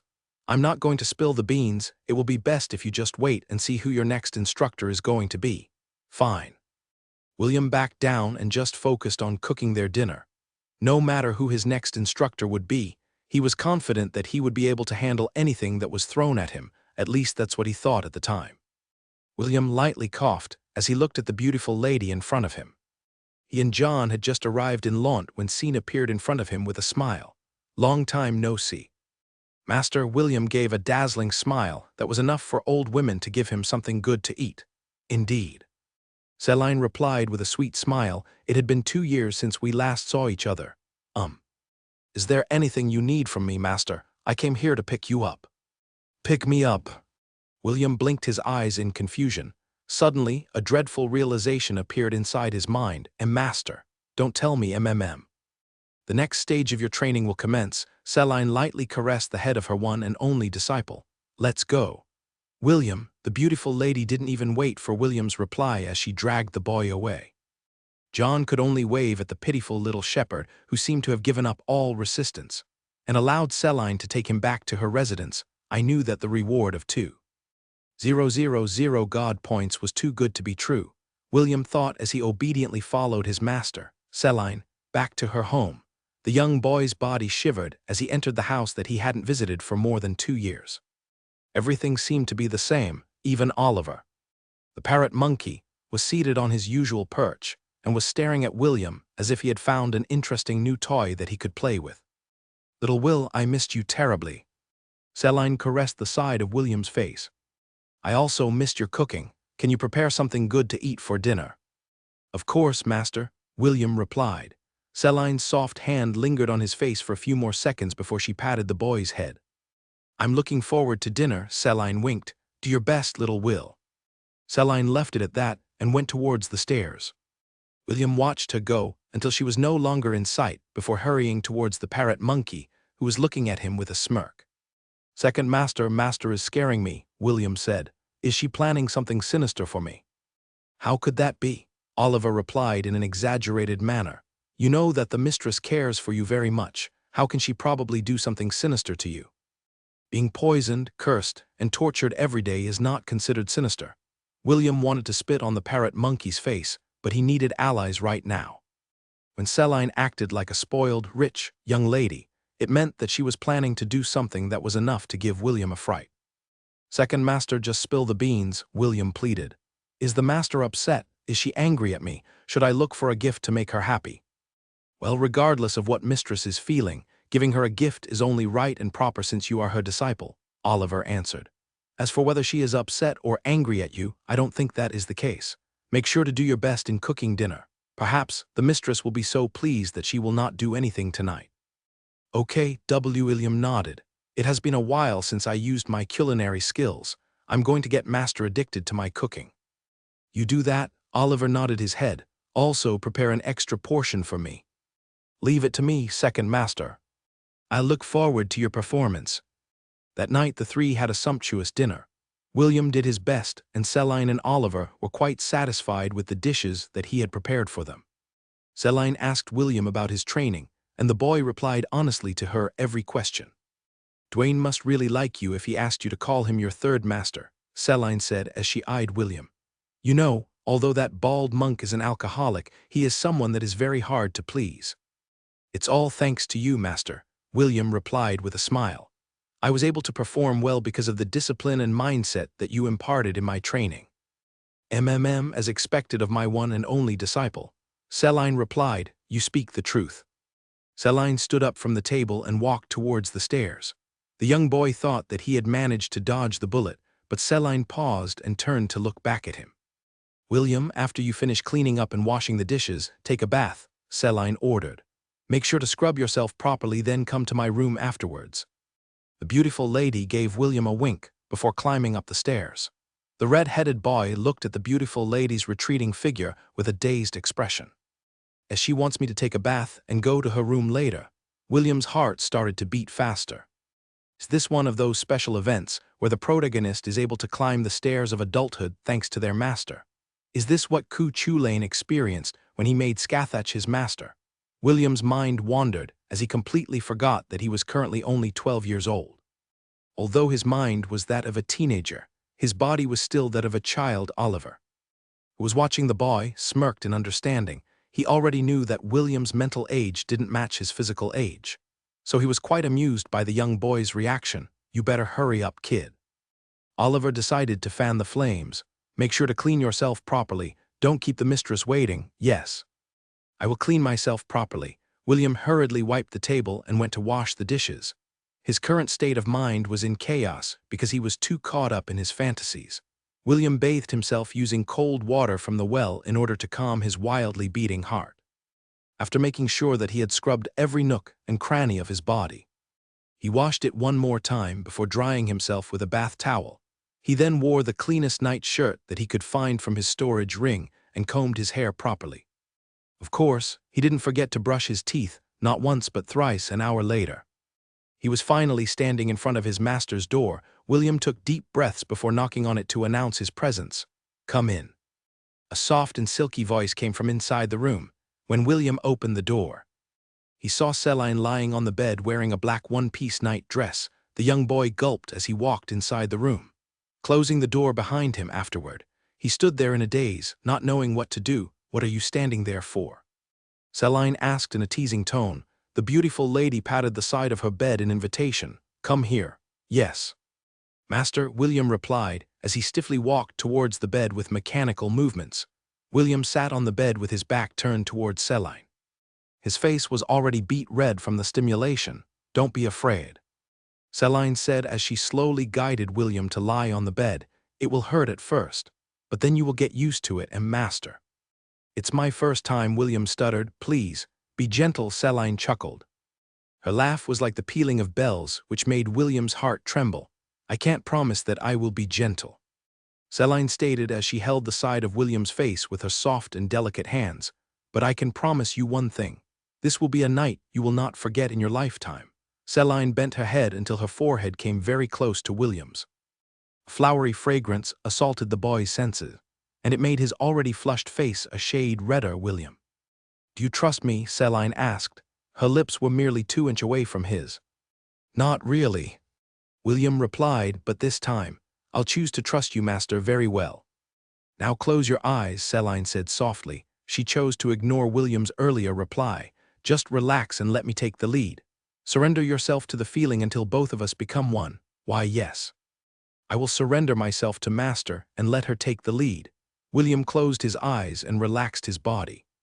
However, he still puckered his lips and waited for Celine's next move. The beautiful lady saw his expression and almost laughed out loud. She just calmly placed 2 slender fingers to block the boy's lips as she pressed her forehead against his. Synchronization, Celine muttered. William felt his body shudder as he lost consciousness. However, at the very last second, before his senses faded, he felt something soft and warm touch his lips. This was the last thing William remembered before his world was suddenly engulfed in darkness. When William opened his eyes, he found himself staring at a sea of stars. He blinked once, then twice, as the gears inside his mind started to turn. I was in Master's room, William thought as he tried to remember the sequence of events that happened before he lost consciousness. Master made me lie on the bed, then she asked me to close my eyes. After that, I felt something soft touch my lips, and then I found myself here. The young boy's thoughts didn't continue past that point because a familiar voice whispered in his ears. Glad to see you are finally awake, Celine whispered, although it doesn't bother me much. Can you put on some clothes first, huh? William turned his head to look at his beautiful master. Celine was wearing a skin-tight bodysuit that seemed to resemble Catwoman's costume. The corner of Celine's lips was curled up into a teasing smile as she looked at William's lower half. How cute, Celine teased. William lowered his head to look at what Selline was staring at. His body immediately curled up like a shrimp as he used his hands to cover the proud and mighty little William who was standing up in its full glory. Calm down. Selline chuckled as she looked at the embarrassed boy in front of her. We are inside your sea of consciousness. Just imagine yourself wearing clothes and the problem will be solved. The boy immediately did as he was told and clothes did appear on his body. William sighed in relief as he felt the familiar shepherd's clothes that he had been wearing for a long time. Master. You said we are inside my sea of consciousness. How come you are here? William inquired. This was not the first time he entered his own sea of consciousness, because this place was where the divinities hid themselves inside his body. He was just surprised that Selline was here as well. Good question. Selline nodded her head. The answer to your question, my dear disciple, is that I snuck inside your sea of consciousness. The reason is because this will be the special venue for the next phase of your training system.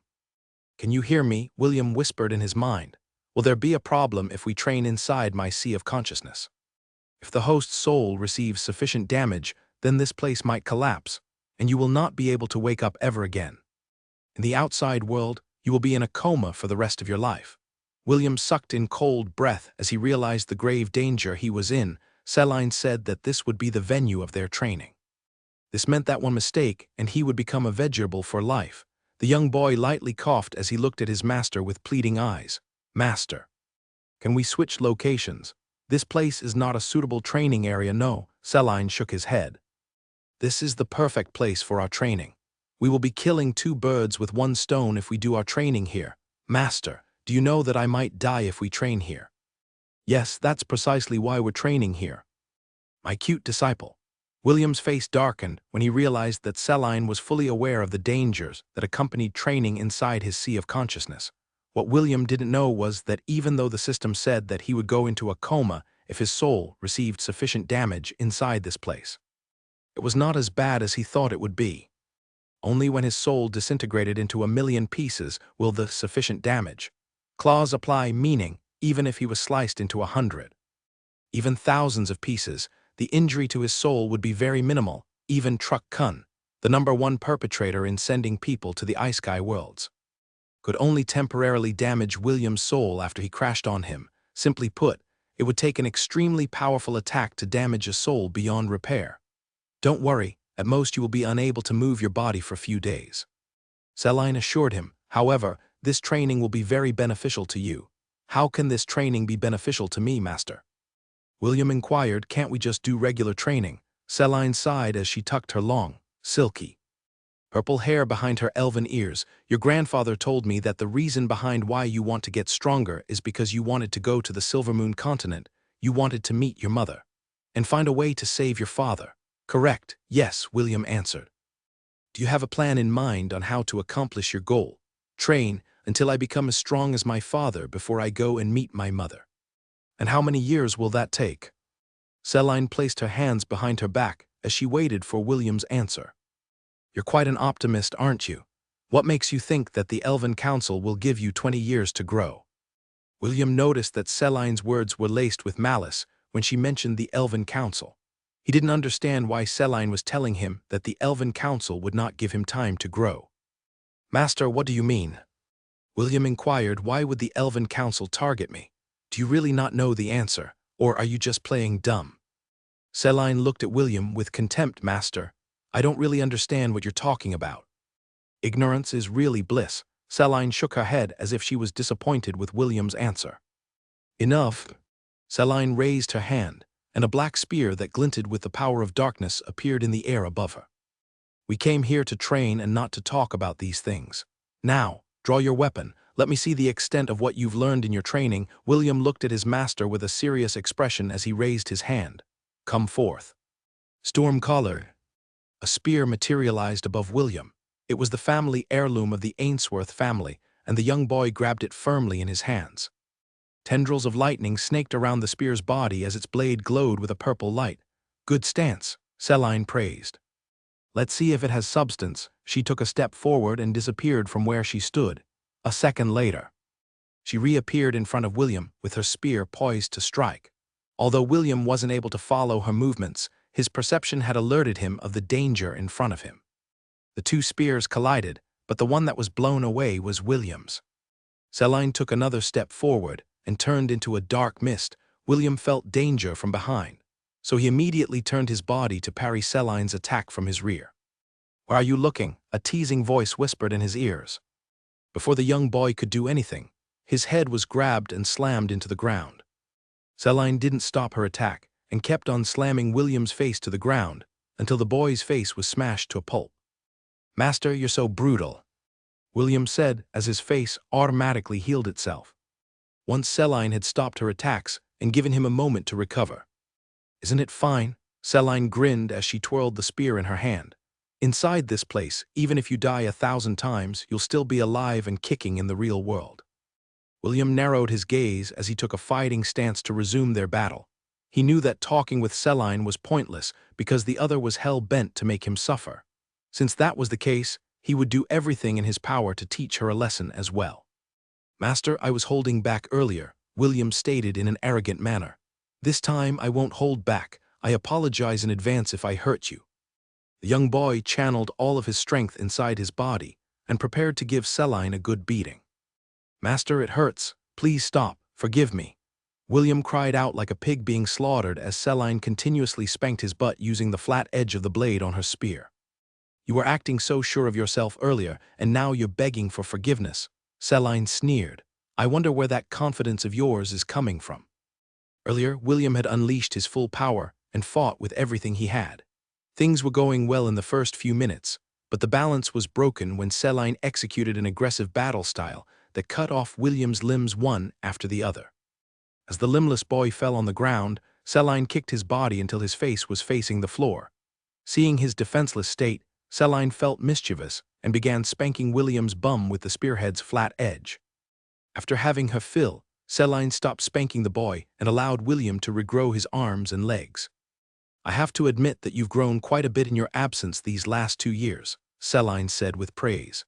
"Compared to that simpering 10-year-old boy that arrived on my doorstep, you've come a long way." "Really, Master?" William asked with a smug expression on his face.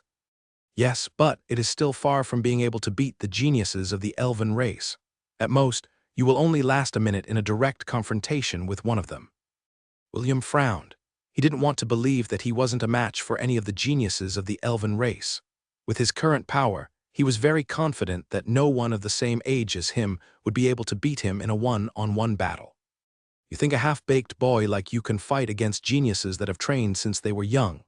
Selene asked in contempt. "You think that having a crash course of a year in monk training and 7 months of archer training is enough for you to beat an elven prodigy? You're far too naive, boy. Elves inherit the blessing of the world tree. When they reach the age of 6, their physical abilities are already comparable to silver-ranked fighters. Compared to the starting point of human children, the elves are much more superior."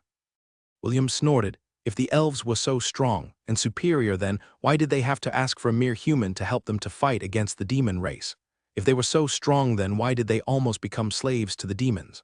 "Master, your elven race is not as strong as you think it is."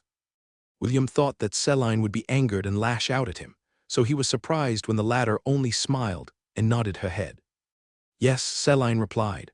"Back then, the elves had no choice but to lower their heads in dignity to ask others for help. Do you know the reason why?" "Well then, little Will, allow me to tell you the reason why the elven race almost lost the war a year before you were born. The reason why they had to humble themselves during that time is because the world tree was dying. The proud and arrogant race had lost the blessing of the world tree, and their power had been greatly weakened. When the demon race got wind of this, they immediately launched their invasion to conquer the Silver Moon continent while the elves were at their weakest." William listened seriously to Selene's story because he wanted to know everything about the Silver Moon continent, the place where his mother and father were currently staying. "The funny thing about this whole event was that due to your father's sacrifice, the dying world tree became healthy again. I'm sure that the Elven Council didn't expect such a boon to happen when they invited your father to help them fight against the demon race. Naturally, they also didn't know your father was so good at conquering women that the saint had fallen head over heels for him. Both were unexpected outcomes, but for the elves, the world tree was more important than their saint. There were already plans to replace your mother as the guardian of the world tree, but the tree rejected the saint candidates they presented. Perhaps it was due to your father's lingering emotions, or perhaps the world tree cares for his current guardian. This was why, until this day, your mother is still the saint of the elven race, despite the fact that she has given birth to a half-elf. Selene sighed as she looked at the young boy in front of her. After the world tree recovered its vitality, the elves of the Silvermoon continent also recovered their strength and arrogance. William, you are the son of the hero and the saint who saved the elven race. However, many ancient families bear a grudge against your father for marrying their saint. Selene didn't continue because William understood her meaning. Since they couldn't do anything to his mother, they would shift their attention to him.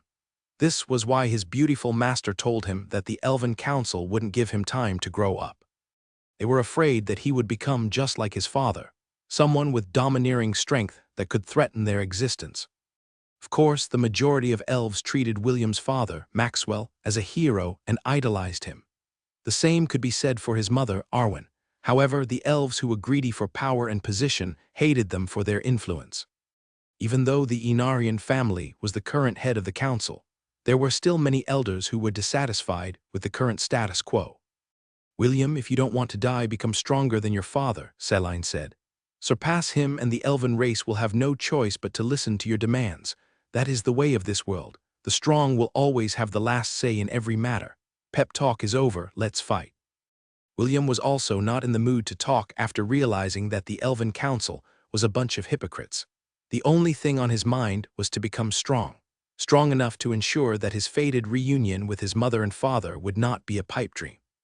When William opened his eyes, he found himself alone on Selene's bed. The things that had happened inside his sea of consciousness were still fresh on his mind. The young boy sighed in his heart because his master's training regimen was still as brutal as always. He was about to get off the bed when he realized one important thing, and that was, he couldn't move his body. William had experienced a similar feeling when he was still in the temple after clearing the trial of courage, so he didn't panic and handled the situation calmly. System, can you analyze my current condition? There's no need to analyze the host's current condition. What you are experiencing right now is the spiritual backlash from your training within the sea of consciousness. How long before I can move my body? 2 hours. 40 minutes and 21 seconds, William sighed internally. Selene had already told him the purpose of his training. It was to develop his fighting style with his spear and to strengthen his soul against spiritual attacks. The beautiful elf reminded him that there were spiritual masters that could bypass the defenses of the body so they could just focus on attacking a person's soul. Selene was training William to resist such attacks and allow him a chance of survival if his sea of consciousness were invaded by spirits who wanted to corrupt his soul, while the boy was thinking of ways to pass his time. The door of the room opened, and Selene entered with a mischievous smile on her face. She was carrying a few tools in her hand. William could tell with a glance that his beautiful master was up to no good. Master, what are you doing? Writing what exactly? Make a wild guess, Selene said as she used a brush to write runic characters on William's arm. The boy was currently in a state of paralysis, and only his head could move. Perhaps Selene had known this would happen, so she decided to take this opportunity to practice her runic calligraphy on a living, breathing canvas. After finishing the runic writing on William's arms, Selene proceeded to write on William's chest. The black rose tattoo in the center of the boy's chest served as the centerpiece of the beautiful elf's runic writing. Selene's brushstrokes sent a tingling sensation down William's spine. It was as if every stroke contained some kind of ancient power that was slowly being embedded inside his body. With every rune that finished, William could feel some vague changes inside him that he couldn't explain. These changes were more on the spiritual side of things that made him feel unbalanced. After writing on his chest, Selene proceeded to write on his legs until she reached the boy's feet. This writing session ended after 2.5 hours. Selene stood up and admired her masterpiece with a satisfied smile. William's body was covered with blue runic letters that were glowing slightly. After making sure that everything was in order, the beautiful elf placed her right hand over the rose tattoo on William's chest while softly saying a chant. William was not familiar with the language that his master was using, but for some reason it was making him feel drowsy. Soon, the boy dozed off as the runes on his body started to glow brightly. Absorption, Selene said with a serious expression. All the glowing runes floated in the air for a few seconds before falling back onto William's body and disappearing under his skin. Beads of sweat streamed down the sides of Celine's face as she finished one of the most complicated reinforcement spell that was taught to her by her own master. Oliver appeared inside the room with a worried expression as he stared at Celine, who was still panting for breath. "Mistress, are you all right?" Oliver asked. "Should I bring you a rejuvenation potion?" "That sounds wonderful, Oliver," Celine replied. "I'd like to have one, please." "Give me a moment." Oliver lifted his talon and drew a circle in the air. A medium-sized bottle that contained a purple liquid appeared in the air. It slowly floated towards Celine, and the latter caught it with a shaky hand. "The toll it took on my body surpassed my calculations," Celine mused as she drank the potion in her hand. The sweet, invigorating liquid entered her lips, and a soothing feeling washed over her body. It made her feel drowsy, so she decided to lay down on the bed beside the sleeping half-elf. The pitiful William became Celine's hug pillow, as she, too, fell asleep due to exhaustion. Oliver watched the master and disciple pair with gentle eyes. "Little Will, you're so lucky that you chose my mistress as your master," Oliver thought as he left the room. He calculated that the two would wake up at around lunchtime, so it was up to him to prepare the food for the two hungry people who would wake up in a few hours. When William opened his eyes for the second time of the day, he found his face pressed against something soft like a marshmallow. It was also at that moment when a flowery fragrance entered his nose, which put him into a daze. It didn't take long for him to realize his current situation, and he didn't know if he should be happy or not with the unexpected development. "At least cup C," William thought as the soft mounds pressed against his face. Celine was currently using him as a hug pillow, and her deep sleeper breaths tickled William's ears. If the lady lying next to him was not his master, William would no doubt appreciate his situation more.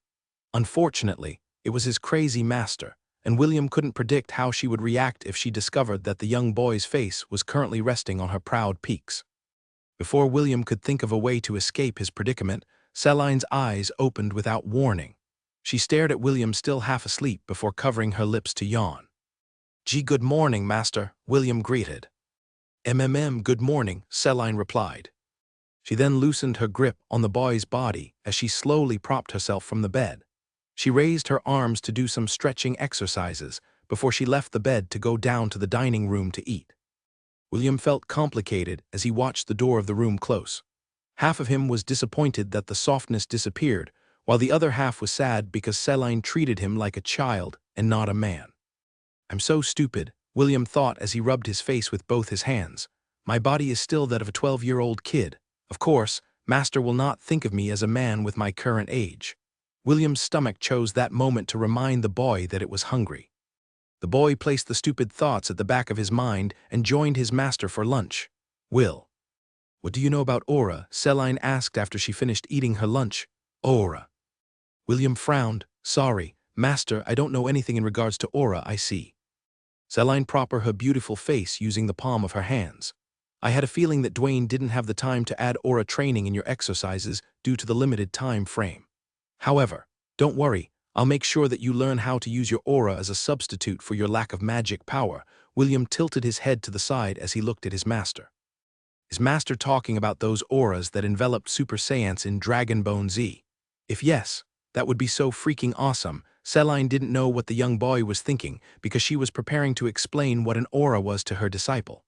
"Will, an aura is the energy that surrounds a person's body." Celine started her explanation. Sword masters call their aura sword aura. The sword aura allows their sword to become harder, sharper, and even allow itself to block magical attacks to a certain extent. Once a sword master has become proficient in the control of his aura, he then trains his sword intent. The sword intent allows him to manipulate the sword aura to execute energy-based attacks and other feats that are impossible for those who have not yet awakened their aura. Like cutting a mountain in half, Celine paused to allow William to digest her explanation. You can even say that what separates the rookies from the expert warriors is the ability to use aura. It's like a form of graduation for them. From a swordsman to a knight, to a Templar, knights can use sword aura to a certain extent, but it is only at the beginner level. Templars, on the other hand, are stronger and can perform powerful sword strikes that can cut reinforced steel in half like a hot knife cutting through butter. Celine gave William an arrogant look before continuing her explanation. "The purpose of the runes I inscribed on your body earlier was to increase your sensitivity by 100-fold. This will help you feel the flow of aura in your body and allow you to understand how to wield it. William patted his shoulder, then his hand. He couldn't feel the increased sensitivity that Celine was talking about. Celine watched William's actions with an amused expression. You need to say a special word that serves as the password to activate the increased sensitivity in your body. I will not tell you this word now, because I still haven't prepared the right environment for our training. It would be far too dangerous if you activated it at this point in time. Then, when will we start our aura training? William inquired. His eyes were sparkling in anticipation because he wanted to experience what it was like to become a Super Saiyan. Tonight, Celine replied with a smile. You are free to wander around for the time being, but be sure to return before sunset. You still need to cook dinner. Celine stood up and walked towards the stairs leading to the basement. I will prepare the venue for our training. Make sure not to disturb me unless it is important. Yes, Celine needed to prepare the venue for their training. Learning how to form auras would usually take 2 to 3 years, but she and William didn't have that much free time on their hands. What she needed to do was use the special artifact that was given to her by her master before she left the northern continent once her training had finished. Master, did you give me this artifact in preparation for this day? Celine thought her master was a powerful sorcerer who was also proficient in future sight, although she didn't say anything about why she handed her prized artifact to Celine. The beautiful elf had a nagging feeling that her master had peeked into her future. Master, I miss you. Celine sighed as she held the golden pendant that was hanging on her neck. It was the gift that she received from her master when she officially became her disciple. The beautiful elf wished that there would come a time when she would be able to see her beloved master once again, before the elven prophecy came to pass. Oliver, I'll leave the house in your hands. Worry not, mistress. I'll make sure that nothing interrupts your training with little Will. Celine nodded her head and proceeded to go downstairs. She had just made the finishing touches for her planned 2 months training with her disciple, and only conversed with Oliver to give him some orders while she and William went into seclusion. Do you think that William will be able to endure it, mistress? Oliver inquired. I still think it's too early for this. We're on the same page, Oliver. Celine paused her footsteps before nodding her head in agreement. But time waits for no one. The sooner Will finishes his training, the less worried I'll be when he leaves Launt. The parrot monkey sighed. Oliver knew that Celine was right. This was the only way to boost William's strength with the limited time they had. He just hoped that the boy would be able to endure the training that Celine had specially prepared for him. William was currently in the living room. He was waiting for Celine to finish her conversation with Oliver. After hearing that they would go into seclusion for 2 months, the young boy felt anxious and excited at the same time. Due to his uneasiness, he paced around the room in order to calm his nerves for the training that was about to come. A few minutes later, he heard Celine's footsteps coming down from the stairway and immediately stopped his anxious pacing. He stared at his beautiful master while trying to keep a calm expression on his face. Are you ready? Celine asked. Yes, William replied. We can start any time, master. Good. Celine nodded and beckoned for William to follow her. The two entered the basement together and headed to a secret passage that William had never seen before. Celine didn't say anything as he led her one and only disciple to a small room that was devoid of anything. It was just an enclosed space, yet William could feel energy fluctuations around him. Celine gave him a reassuring smile as she waved her hand. In front of them, a silver door appeared out of nowhere. The beautiful elf casually opened it and motioned for William to enter. The boy obeyed without asking any questions. William knew better than to question his master about every little thing that she did. Just beyond the door, a blue ocean and sky that spanned for as far as the eye could see surrounded William on all sides. He scanned his surroundings, but didn't feel anything unusual except for the fact that this reminded him of his sea of consciousness. Master, where are we? William asked. We are currently inside a divine artifact called Eternity, Celine replied. This is the place where we will be spending close to 4 years together. Master, what do you mean 4 years? Aren't we supposed to only stay in seclusion for 2 months? Yes and no. In the outside world, we will only be spending 2 months in seclusion. However, inside this divine artifact, a day is equivalent to only an hour on the outside world. Meaning, a single day outside is equivalent to 24 days here. Celine patted the boy's head, In the span of 3 years and 9 months, you must learn how to manifest and use your aura. Do I make myself clear? If I am unable to learn it, William inquired. Selene smiled sweetly. It reminded William of the days where he was tortured until he almost went crazy. The boy knew that he better do his best to learn or control, or else he was going to regret it. Come, Selene sat cross-legged on the ocean and made a gesture for William to follow suit.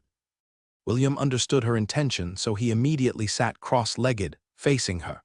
He had already prepared himself mentally, so he waited for his master's order attentively. The password to raise your sensitivity is exceed break, Selene explained.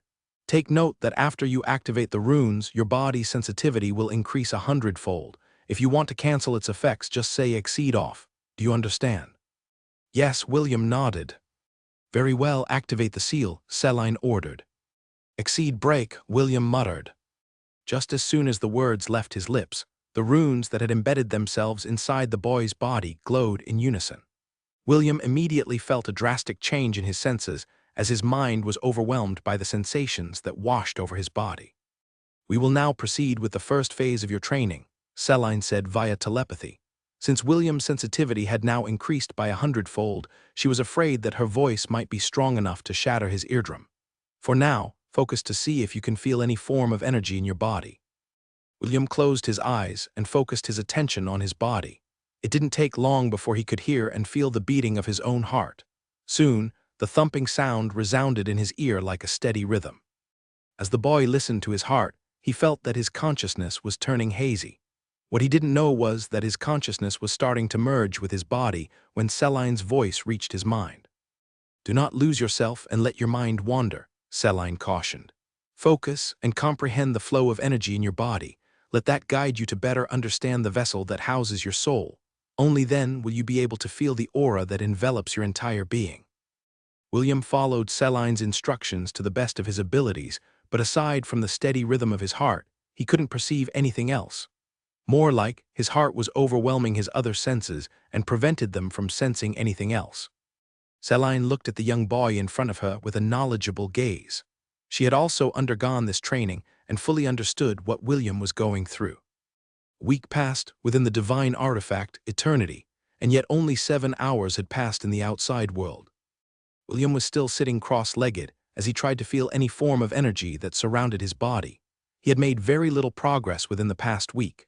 There was a time when he felt a strand of energy flowing over his arms, but it disappeared after William lost his concentration.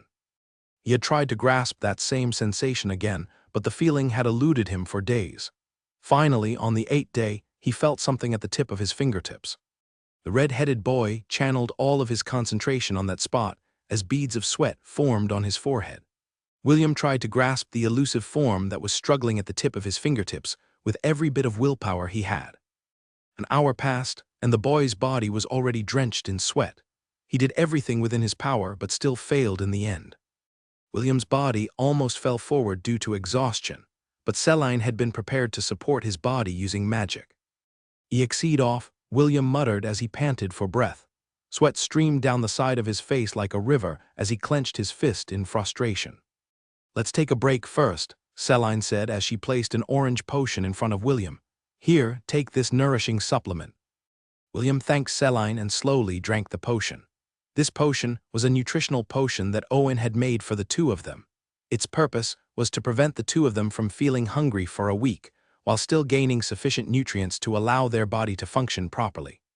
Master, how long did it take you to feel the aura in your body? William inquired. 5 days, Selene answered. 5 days? William felt depressed. It had already been more than a week, and he could only barely feel the aura in his body. He finally realized that his master was truly exceptional among the elven race. Don't feel down. Seeing William's expression, Selene decided to encourage him. The only reason why I was able to learn it that fast was because I was born a genius. For ordinary elves, it takes them at least a month or two before they succeed in understanding the flow of their aura. But I believe that you can learn it faster. After all, you are my disciple. Master, is there another way? William inquired. If there is, even though it will be painful, I am willing to do it. Ho, are you sure about that? Selene smirked. Do you think you can handle it? I don't know if I can handle it or not, but I won't know until I try. Very well, I'm also curious if you will be able to endure it as well." William's laughter resounded within the world of eternity. If others were to hear it, they would think that the one laughing was truly very happy. However, reality was different. William was currently laughing with tears trickling down his face, snot running down his nose, and saliva dripping at the corners of his mouth. Clearly, Celine's alternative way to help William feel his aura made the boy completely lose his marbles. "That's it for now," Celine said as she stopped moving the feather in her hand. William was not in the right state of mind because his thoughts were currently scattered. Celine's plan was simple. She would imitate the flow of aura on a person's body by using a feather so that William could feel its circulation. However, since the boy's sensitivity was multiplied by 100-fold, he wasn't able to stop himself from laughing out loud as the ticklish sensation overwhelmed his senses. When William finally regained his bearings, he wiped his face clean from filth. He was feeling embarrassed of making a fool of himself in front of his beautiful master. When all traces of his embarrassment were removed, he then faced his master to complain. "Master, this is a very dangerous thing to do," William said with a very serious expression. "The sensitivity is too much. I can still feel the lingering traces of the feather on my skin, and it makes my heart tremble." "Very well, I will use this as a means in the future to interrogate you. It seems very effective," Celine said in a teasing tone. "But joke aside, why don't you use that lingering feeling to feel the flow of aura?" William paused before saying "exceed break" in order to feel his body. Like he said earlier, the traces of Celine's feather experiment was still gnawing on his skin. It made the boy realize that by using those lingering feelings, he was able to finally feel the elusive sensation that he had been grasping for a week. The boy didn't waste any more time and focused his concentration to feel the flow of energy passing through every part of his body. A few minutes later, William had entered a trance-like state. Celine had a smile on her face because she could tell that William had finally grasped the flow of aura in his body. A year passed, and the sound of weapons clashing echoed within William's sea of consciousness. After the half-elf had learned to channel the aura in his body to his weapon, Celine decided to go to the next phase of their training. Although William could empower his weapon with his aura, it was only at a very basic level. What Celine was currently trying to teach him was the way to manipulate the aura into a form that would suit his battle style. Celine teleported in front of William and thrust her spear forward. The boy bent his neck to the side to allow the spear to pass by. He thought that it was enough to neutralize her attack, but the beautiful elf only smiled at him. "Little Will, you're still too green," Celine teased as she pulled her weapon back. The two parted a few meters away from each other as William looked at his master with a serious expression. He felt that something was wrong, but he couldn't put his finger to it. Suddenly, his vision tilted to the side as his head slid off his neck. A few minutes later, William stared at his master in disbelief. The spear in Celine's hand had turned into a death scythe, and was the main culprit why his head was cut off earlier. "You can also use your aura to change the form of your weapon at will," Celine explained. "What you saw was only a simple application of aura intent. As long as you master aura and aura intent, you will be able to fight even when you find yourself without any weapons." Celine tucked the hair blocking her face behind the back of her ear as she continued her explanation. "It's a shame that Dwayne wasn't able to show you how he manipulates his aura. That bald monk has one of the scariest martial intents that I have seen in the southern continent." "Third Master?" William frowned. "What kind of martial intent does the Third Master have?" Celine raised an eyebrow. "Well, I guess I can allow you to call him Third Master since he taught you quite well in the year that the two of you were together. As for what kind of martial intent he has, you should ask him this question yourself." "How about you, Master?" William inquired. "What kind of martial intent do you have?" "Do you want to see it?" Celine grinned. "I can show it to you, but it will be a very painful experience. Are you sure you still want to see it?" "Forget that I asked, Master." After that short intermission, both of them clashed once more.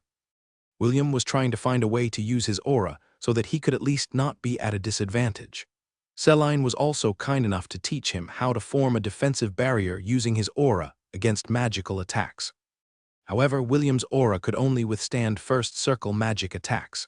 If someone were to use a fireball against him, his aura shield would immediately be destroyed, and the half-elf would be burned to a crisp. 2 years after William and Celine entered the divine artifact Eternity, Stormcaller flew in the air and engaged Celine in close combat. As Celine was trying to fend off the lightning-imbued spear, several whistling sounds reached her ear. The beautiful elf kicked Stormcaller aside and twirled her spear behind her in order to deflect the arrows that William had shot at her from her rear. A mischievous smile appeared on Celine's face as she took a step forward towards the half-elf who was about to shoot another arrow in her direction. William's perception had warned him about Celine's arrival, so he immediately released the arrow before jumping backwards. Celine reappeared just in time to bend her head to the side to allow the arrow to pass harmlessly at the side of her neck.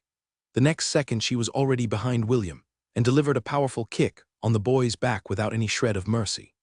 Sounds of bones breaking were heard as Celine broke the boy's spine in half. The half-elf's body skidded across the ground for a few meters before coming to a complete halt. A few minutes later, William stood up from the ground with a pained expression. He had suffered countless times over the past 2 years, but there was not a single instance where he had managed to land even a scratch on his master's body. Even so, he was quite happy with his improvement. The aura intent that he had developed was to coat his weapon with his aura and turn it to a living weapon that could autonomously attack his enemies. William had the option to control this weapon with his will or let it attack automatically. This gave the boy an increase in his offensive power by using his bow to fire long-range attacks, while his enemy was trying to deal with his spear weapon. Due to his aura being at the initial stage, William was only able to control one weapon at a time. He could also only control this weapon up to 300-meter radius away from him. "Shall we take a break, or do you want to continue?" Celine asked. "Let's take a short break, Master," William pleaded while trying to straighten his aching back. Although they were fighting using their souls, they could still feel pain. The ironic part was that since it was a soul battle, the pain was multiplied by 2. Due to the constant beatings he received, William's spiritual resistance had also increased dramatically. This was another hidden trump card that his master had prepared for him in case that he ever found himself fighting against a spirit master. "Master, right now, am I able to fight against those elven prodigies you were talking about?" William asked. "With your current abilities, you can perhaps last 10 minutes, Celine answered without batting an eye. "Consider it an achievement if you can last for more than 12 minutes against an elven prodigy." William scratched his head in disappointment as he sat opposite of his master. Deep down, he was really itching to fight against one of these so-called elven prodigies and see if his master was only making fun of him or not. Still, he was happy that he was able to train using a divine artifact. If he were to train in the outside world for 2 years, he would be left in the dust by those who had been trained with vast resources at an early age. Of course, if he hadn't lost his powers, and his ring of conquest was still working like it used to, William knew that there was no genius that he couldn't beat. In the games that he had played, William usually beat every boss because of the massive level difference. Even if the boss was resistant to fire, he would still be able to kill it with fire attacks due to being overleveled. It was a strategy that some gamers used in order to beat down an opponent that was stronger than them. Unfortunately for William, his magic power and dungeon was out of commission. Even so, for the red-headed boy, it was a blessing in disguise. If he hadn't lost his magic power and his ability to gain massive experience in the dungeon, he wouldn't have had the opportunity to train his martial skills. If William were given a chance to return to the past, he would have done the same thing all over again. For he knew that at the end of the day, without a good foundation, he was just like a tall building that was built using cheap materials. A building that could collapse anytime, without any warnings whatsoever. William and Celine had been inside the divine artifact for 3 years and 2 months. The half-elf had spent the first 2 years awakening his aura and forming his own aura intent. After he managed to infuse his aura on his spear, Celine had focused on honing his ability to keep his aura in battle for as long as possible. Celine was amused at William's resourcefulness and even praised him for being able to accomplish such a feat. After 2 years of aura training, William finally focused on his spearmanship training. The spear's primary attack is the thrust, Celine explained as she thrust her spear straight at William's face, stopping 2 inches away from his nose. The spear's main advantage is its long reach. If you were to use it to slash at people, then you're better off using a sword. Remember, thrust first, slash later. Thrust first, slash later, William repeated as he nodded his head in acknowledgement. When you aim your spear at your enemy, aim it at their face. Not their chest, not their stomach, not their legs, but their face. Celine continued her explanation. The reason? It allows you less openings, and your spear point would act as a deterrent. Basically, you're telling them that you'll hit them before they hit you. Selene then showed William how to properly hold the spear. Her right hand was holding the rear end of the spear, while her left hand firmly held the middle of the handle. The basic attack of the spear is the short thrust. Selene demonstrated a short thrust for William to see. When you pull back the spear, do not lower the spearhead because it creates an opening. It must remain pointing at your opponent's face at all times. She repeated the move a few more times and asked William to do his own short spear thrusts. I've noticed that when you use your spear, you make wide slashes, which is not really the way to properly use it. In close quarters, the short thrust will be your friend. All you need to do is match it with good footwork, and your opponent will definitely get a headache when they fight against you. The next thing you need to learn is the long-range thrust. When you extend your thrust, your right hand needs to move up to underneath your armpit. Same rules apply. When you pull your spear back, it should still be pointing at your enemy's face. Remember, the spear is made to thrust, not to slash. Your primary objective should be to poke your target to death and not use wide swings that leave your body open for counter-attacks. Even in mounted combat, you will still use the thrust more than the slash. William raised his hand to ask a question. Master, then when do we slash our opponents? Good question, Selene smiled. Usually we slash when our thrust is deflected. When the thrust is deflected upwards, we need to recover our stance, and that is why we slash downwards. Of course, we can also initiate a slashing attack if we want to, but there are two things that you have to keep in mind when you do a slash. The first thing you need to remember is that when you slash, your slash shouldn't go past the center of your body. What does that mean? It meant that your spear blade should never point downwards. You mustn't slash your spear all the way to the ground, because that is not how spears are used. Those who do that are amateurs. She then showed William how a slash was made. After that, she showed him a combination of slashes and thrusts in rapid succession. It was a very deadly combination, if used effectively, because the possibility of poking your enemy's eye out using that combination attack was very high. The beautiful elf then resumed a fighting stance and showed William another option. Of course, there are other alternatives that you can do when your thrust is deflected. The blunt end of your spear is not just for how, it is also used to block and counter-attack when your thrust is deflected. The key here is hand position and control. When your thrust is deflected, you can move your hand and position the spear to either block an attack or hit your opponent's body parts such as their joints, knees, or hips to catch them off balance. Selene demonstrated the block and counter attacks that he could use using the bottom end of the spear in order to regain the fighting stance and continue fighting. After showing William how to block effectively using the spear, the two once again engaged in a sparring match which helped William increase his proficiency with his spear mastery and, of course, gain experience points at the same time. In the past, William thought that he could only level up his job classes by killing monsters in the dungeon. He didn't know that constant repetition also gave enough experience to level up the job class as long as it was done properly. When William showed Selene the monkey staff technique that Dwayne had imparted to him, the dark sorceress laughed and said that it could be used as an effective means of attack if William's defenses were breached. Basically, what Selene was saying is just let go of your spear and switch to your monk class and pummel your opponent with punches until he doesn't recognize east from west. William scratched his head because he couldn't refute Selene's comment. Then William's repetition training began. Short thrusts, long thrusts, short and long thrust combinations, and slash and thrust combinations. Selene also paid extra attention to William's footwork. The spearman job class has the battle art called the relentless dragon spear art. William was quite fascinated with this spear art because, unlike the Prince of Thunder's lightning god war art that focused on killing strikes, the relentless dragon spear art focused on close combat spear techniques and cavalier spear techniques. It was a spear art that was commonly used by dragoons and templars in the central continent. The young boy's main weapon was the wooden staff, so learning this war art was a good option for him.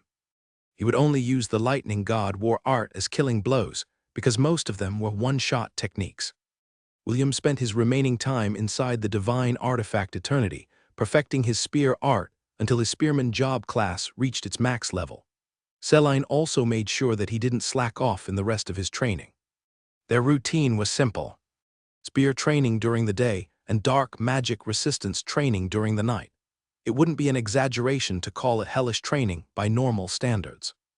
These days continued, and William spent each day in pain and suffering. Then, the day that William had been waiting for finally arrived. Selene finally gave him the nod of approval to end their almost 4 years of training. If they were to add all the years he had spent inside eternity, then the red-headed boy would already be 16 years of age. However, no changes could be seen in his face or body. Selene was the same, and she was still as young and beautiful as the day she had stepped inside the basement of her house. "Master, thank you for everything." William gave Selene a very respectful bow. "It is my duty as your master to supervise your training," Selene replied with a calm expression. "Go and stay with your family for a few days because your next instructor will be arriving shortly." I have more training to do." William blinked in confusion. "How come?" Selene cupped the boy's face as she looked at him with a serious expression. "I don't know if your grandfather is right or wrong about his decision to ask that man to become your instructor. However, I do think that you need his teaching in order to survive in this world." The beautiful elf lightly pinches William's cheeks before letting go. "I just hope that you will still retain some of your innocence when his lessons are done. Although I want you to become strong and powerful, I don't want you to become cold and indifferent. I still prefer this stupid version of you." William massaged his cheeks as he looked up to his master with a frown. "Master, I'm not stupid." "It's just a figure of speech," Selene snorted. "Go, spend some time with your family because you will be leaving Lant soon." William was still half in doubt, but he still nodded his head in acknowledgement. Selene and Oliver watched the boy's retreating figure through the window and sighed. "Mistress, I like this version of William. If possible, I don't want him to experience such an ordeal," Oliver said. "Me too," Selene replied. "But change is the only permanent thing in this world. Let's just wait for his return. We can think of a way to help after he finishes his next lesson." Oliver closed his eyes and sighed one more time. Tough times don't last, tough people do. Selene had already done her best for William. It was now time to pass the torch to others. However, the one to whom the torch had been passed on was someone who thrived in the darkness. In a place where darkness reigned supreme, a burning torch was no different from a small candle, whose light would be snuffed out by the swaying of the wind. Please have mercy, I won't do it again," a middle-aged man begged as he looked at the man approaching him with dread. "What do you want? Money, women, authority? I can give it to you. Just spare my life, I beg you." The man wearing a hood walked towards the middle-aged man with silent footsteps. Due to the hood covering his face, no one could tell if he was handsome or not. The man in question didn't care for such trivialities. The only thing he needed to do was carry out his work, as ordered by his liege. "Please, I beg you." The man wasn't able to finish his sentence, for the hooded man pierced his chest with a short sword in one swift motion. The middle-aged man died with his eyes wide open and staring at the starry skies. For a brief moment, before his death, his eyes showed fear and regret before they clouded over as his life left his body. "I find no joy in this, but there is no other way," the hooded man said. "Requiescat in pace." The hooded man walked away, disappearing in the darkness of the night. Having finished his task, it was now time for him to return to Lant, where his new mission was waiting for him. It was the second day after William had finished his training with Selene. He had just finished his daily martial arts routine and was waiting for the sun to rise from the east. "I wonder what Mama is doing right now," William thought as he took off his shirt and started to wipe his body with a towel. He hadn't seen Ella for the past 2 years, and his grandpa only told him that she was busy training along with the rest of his herd. After he finished drying himself off, William sat on the hill as the first rays of sunlight peeked from behind the hill to the east. Watching the sunrise and sunset had become a habit in this lifetime. It reminded him of the days back on Earth when he had missed many beautiful opportunities because of his illness. While gazing at the sunrise, he heard the familiar sound of receiving a notification from the system. "You've received mail from the God shop." "Mail?" William muttered as he opened his inbox from his God shop. This was the very first time he had received mail from the system, and he was very curious about its contents. He read the mail and was surprised when he saw that there was an attachment included in it. "To our beloved patron, the God of Shepherd is currently celebrating his 3021st birthday. Due to this, His Excellency David had decided to send gifts to his close friends and acquaintances. As the #1 provider of God-tier artifacts since time immemorial, The god shop was tasked to send the gods gifts free of charge. Enclosed within this mail is the artifact Bell of Athanasia, courtesy of the god of Shepherd. It is a special artifact that is said to give happiness to the one who wears it. All goods delivered by the god shop are in perfect condition. We will not accept claims and refunds for any damaged or defective goods. We don't handle that SHT. Did you like our services? Please leave us a review on our website. We will automatically delete 3 stars reviews and below. Anyone who dares to leave bad reviews will be cursed with not being able to raise their PPs ever again. Serving you since time immemorial. Bell of Athanasia. William summoned the bell from the god shop and used his appraisal skill to check its information. Bell of Athanasia. This bell used to belong to Amalthea, who was sometimes called the tender goddess. She left the bell in the care of the god of shepherds when she rose to the starry skies to become a constellation. Grants +10 enhancement bonus to all stats. Nourishes the wearer's body to always keep it healthy. Grants immunity to poison. Enhances the effect of all nurturing skills. William read the information and agreed that it was a very good artifact. However, there were some question marks included in the information, and he had no idea what it meant. System, is there something wrong with my appraisal skill? To answer the host's question. The level of the appraisal skill you currently possess is unable to translate the information of the artifact completely. This is a very normal thing, especially for sacred or divine artifacts that belong to deities and gods. I see. William nodded his head in understanding. I'm sure that Sir David would not do something detrimental to me. Ah, I forgot. I need to greet him with a happy birthday as well. William replied to the mail of the manager of the god shop and respectfully asked him to pass a message to the god of shepherds. William thanked David in his letter and greeted him with a happy birthday. He also apologized and promised to make an offering the next time he went to a temple as thanks for David's generosity. After sending his reply, he once again looked at the bell in his hand. From all angles, it looked like an ordinary silver bell with no special features. If not for the information he got from the appraisal skill, William would think that he was pranked by the god shop. A familiar greeting reverberated in the air, and William hurriedly stood and looked at the direction where the call came from. There. He saw Ella running towards him in haste. William grinned and ran towards his mama, and the two were finally reunited after 2 years of separation. Mama, I missed you. The two chatted for a long time as they asked each other what they had been doing for the past 2 years that they were not together. Ella told him that she and the other goats trained with Marcus and Thunder in the northern part of the Hellen Kingdom. She added that there were also many Angorian war ibexes in the place where they trained. William listened to Ella's story and frowned when he heard that they were treated as outsiders in the beginning. She even complained that they were attacked a couple of times by the leader of the herd of the ibexes, who demanded that they submit to him. Naturally, none of the goats agreed to its demands because they already belonged to William's herd. That was where the problem started, and they were continuously harassed during their training, not only by the goats, but the tribes who lived in that region as well. Of course, Ella and the other goats tried to fight back. But they were severely outnumbered. There were only 14 of them, and their enemies numbered in the thousands. How could they possibly win, fortunately? Marcus was with them, and Ella told the red-headed boy that the senior shepherd of Lant had a long talk with the chief of the tribe. After their talk, none of the war ibexes and the members of the tribe harassed them ever again. This allowed the goats to train in the harsh environment of the northern region where blizzards and hailstorms happened on a regular basis. In turn, William told Ella his training with Owen, Trent, Dwayne, and Celine. Naturally, he downplayed the harshness of the training in order to not make Ella upset. The two talked for a long time until it was almost lunchtime. Mama, I have something for you. This is a divine artifact, and I want you to have it, Mama. William presented the silver bell to Ella and rang it a few times. Mie. Ella bleated softly when she saw the bell. Her instinct was telling her that it was a very precious object, and she felt touched that William was planning to give it to her. The bell was attached to a silver collar that automatically adjusted its size to accommodate its wearer. William lovingly adjusted the collar on Ella's neck and secured it in place. Mama, do you feel any discomfort? Ella shook her head and licked William's cheeks in reply. I need to go back to Master's house to cook her lunch. How about you? Mama, all right, let's meet later this afternoon.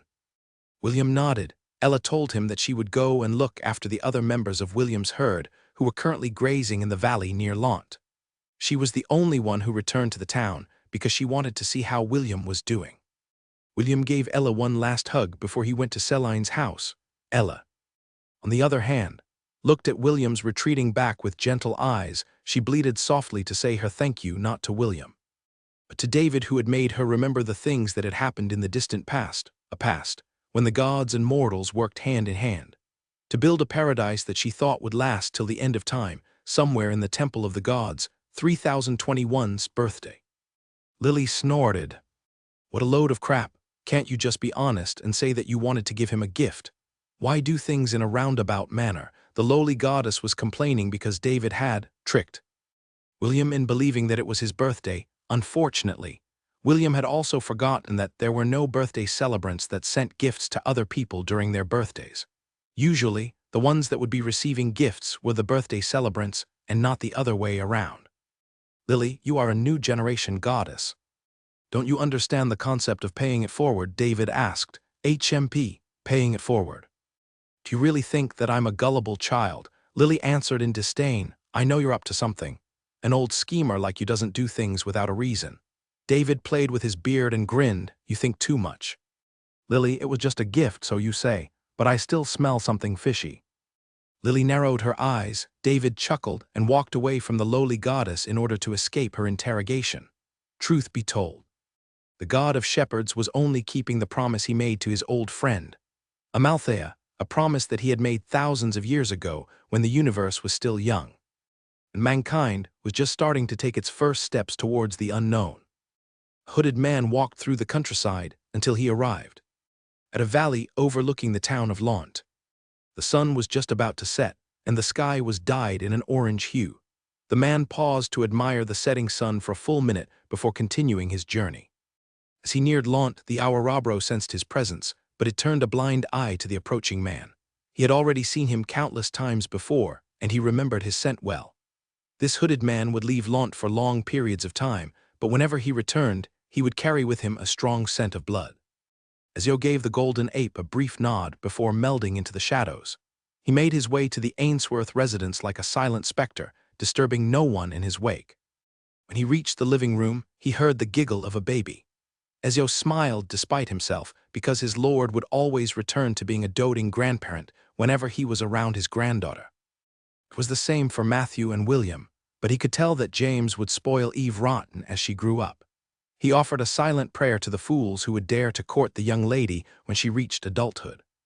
Ezio was sure that if Madrid didn't kill them, James certainly would. He found his lord writing a letter inside his room. Like always, Ezio would wait until James was finished with his task. He was not in a hurry and decided to meditate for the time being. A few minutes later, James finally finished his letter and called out to him. How did it go? James inquired. The right hand of the minister will no longer bother us, Ezio reported. If the minister is not a fool, then he will know what to do. Well done, James nodded his head in approval. Rest for 2 days before you start your new assignment. I'm sure that you already know what it is, yes. Ezio nodded his head. If that is your will, my lord. Aren't you going to ask me why? No, I believe in the Lord's judgment. James tapped the armchair with a finger as he gazed at the hooded man who was kneeling in front of him. Show him the filth of humanity, James ordered. But do not tell him what to do. Let him make his own decisions. Whether he does or does not is all up to him. I hear and obey, Ezio replied. After leaving the Ainsworth residence, Ezio made his way towards the one and only tavern in Launt, the Sleeping Forest. He removed his hood before walking inside the tavern. Ezio was now off duty, so there was no need for him to follow the strict creed that he had imposed upon himself. As always, he walked to the farthest stool at the bar and waited for the bartender to take his order. Will you be having the usual? The bartender of the Sleeping Forest, Ryan, asked as he wiped the glass cup in his hands. Yes, Ezio replied without even looking at him.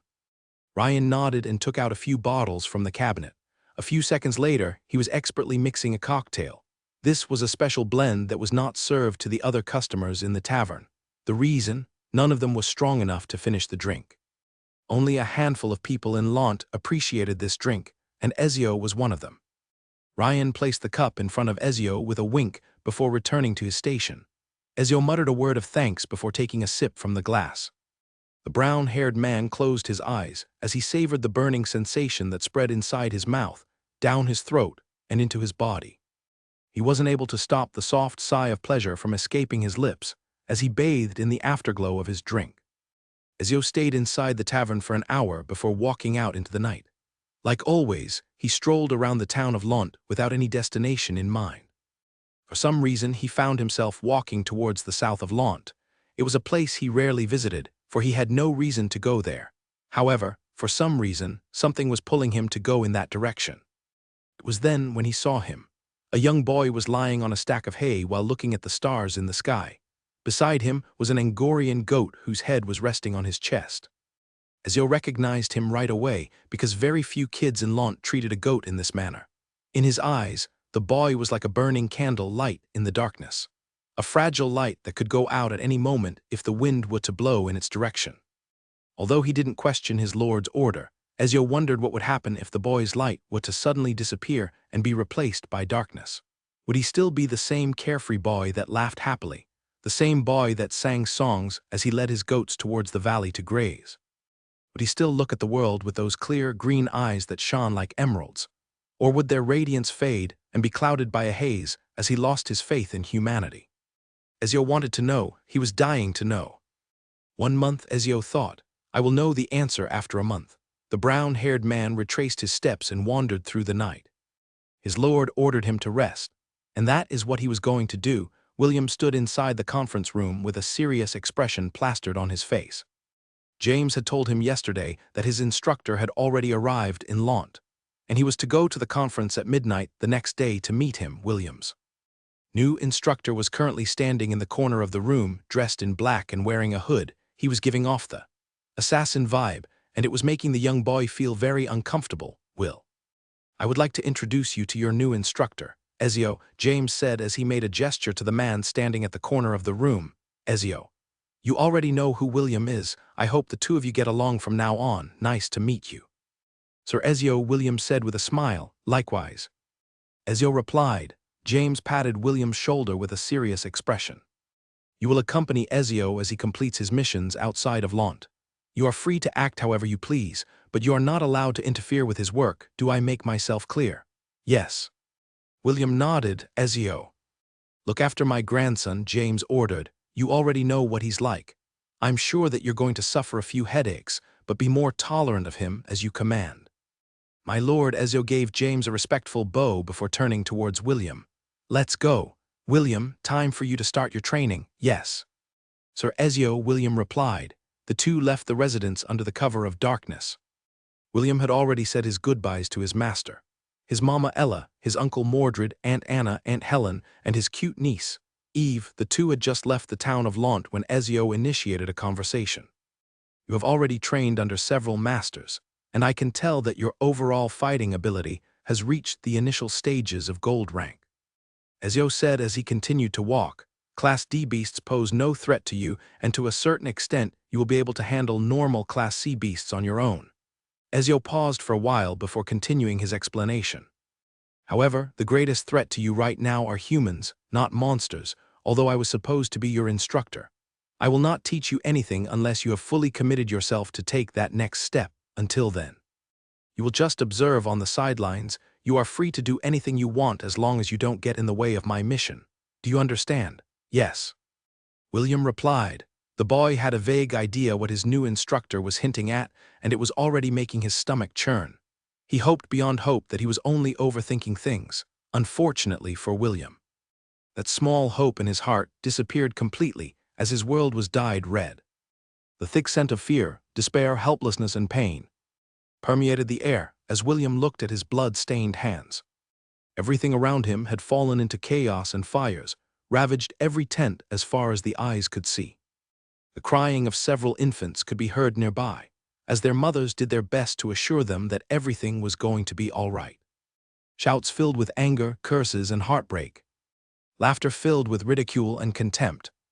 All of these merged together to create a ballad that had brought the red-headed boy to his knees. Overwhelmed with lightheadedness and nausea, William tried to wipe away the blood that had stained his hands, but instead of removing them, he only spread them further. The young boy wasn't able to hold it back any longer as the smell of blood, piss, sweat, and excrement assaulted him from all sides. He vomited until he could vomit no more as tears streamed down his face. Roars, shouts, explosions, and weapons clashing against each other resounded throughout the encampment where the nomads of different tribes had gathered. William panted as he saw several men, carrying weapons, move in his direction. He wiped away the filth on his lips and forced himself to stand up. The young boy firmly held Stormcaller in his hands and took a step forward. The crying of the babies grew louder as their mothers shivered in fright. William stood in front of them with his weapon raised high. His legs were shaking due to exhaustion and discomfort, but he couldn't back down. He refused to back down. Alas, there were times when doing one's best was not enough. He had already gone above and beyond his limits in trying to keep this place safe. The red-headed boy had already reached the end of his rope. He could barely stand, but stand he did, for who else would do it in his place? None. That was why he needed to make his stand. William's small body was sent flying before finally skidding on the ground a few meters away from the women and children. He was a spent candle, and there was no way for him to fend off the group of men who had arrived at the makeshift shelter where the women and children of the tribe hid. Stormcaller crackled a few meters away from the fallen boy as tendrils of lightning hissed around its body. It was as if it was urging, pleading, for William to stand and protect everyone behind him. As much as the boy wanted to hear its call, he could no longer move his body. One of the men walked up to William and stomped on his legs without mercy. The resounding sound of bones breaking and the young boy's pained cry echoed in the night. Laughing at his suffering, the man stomped on his arms, breaking them as well. "That's enough, don't kill him," one of the men said. "He's a half-elf, we can sell him for a high price." The group of men laughed as they looked at William and the people who were trembling behind him. Amidst the crying of infants, William's blurred vision wandered at a tree in the distance. There he saw a man wearing a hood as his robes fluttered in the wind. The hooded man walked towards the group of men with even steps, and yet no footsteps could be heard. When someone finally noticed him, he was already only a meter away from the man who broke William's arms and legs. And on that day, William finally saw with his own eyes, and finally understood, that the world outside the boundaries of Lant was a place filled with misery and strife, where the strong bullied the weak, and the evil tyrants ended the lives of innocent people, as if they were merely cutting grass. Before William's consciousness descended into darkness, he heard the hooded man say something in his direction. "Requiescat in pace." The blood from the group of men sprayed into the air like fountains and fell on the young boy's body like rain. The only saving grace was that William had already fainted and was unaware of what was happening in his surroundings. The hooded man looked down on the pitiful boy lying on the ground, with his limbs bent in unnatural angles and tears dyed with blood staining his handsome face. Even though he was unconscious, his tears never stopped falling. Perhaps William wept for the lives that were lost, or perhaps he wept for his own loss. Whatever the reason, one thing was clear. When morning came, the young boy who had left Lant more than a month ago would never be the same again. "Compared to William, Eve is such a handful," Anna said as she softly patted the sleeping baby's back while looking at the flowers in the garden. "When do you think he'll be coming back, Father?" James looked at his sleeping granddaughter with a smile on his face. However, when Anna mentioned William's name, the smile stiffened and was replaced with a troubled expression. "It has been 6 months since he left Lant," James replied. "I'm sure that he's already on his way back home." Anna pouted. "Father, just where did you order William to go? I don't want Eve to grow up without spending time with her big brother." The red-headed boy firmly insisted that he be called Big Brother by Eve instead of cousin. Anna agreed on his request with a laugh because she felt that William's reaction was quite funny. She was not aware that James had sent the poor boy to a mission that would cause him to become. Suddenly, James raised his head to look in the direction of the northern gate of Lant because he had received a hidden message from Ezio. He hurriedly took his leave from the garden and headed north. When he arrived at the gate, he saw 2 hooded people, one tall, one small, and both wearing hooded robes. James had recognized both of them right away.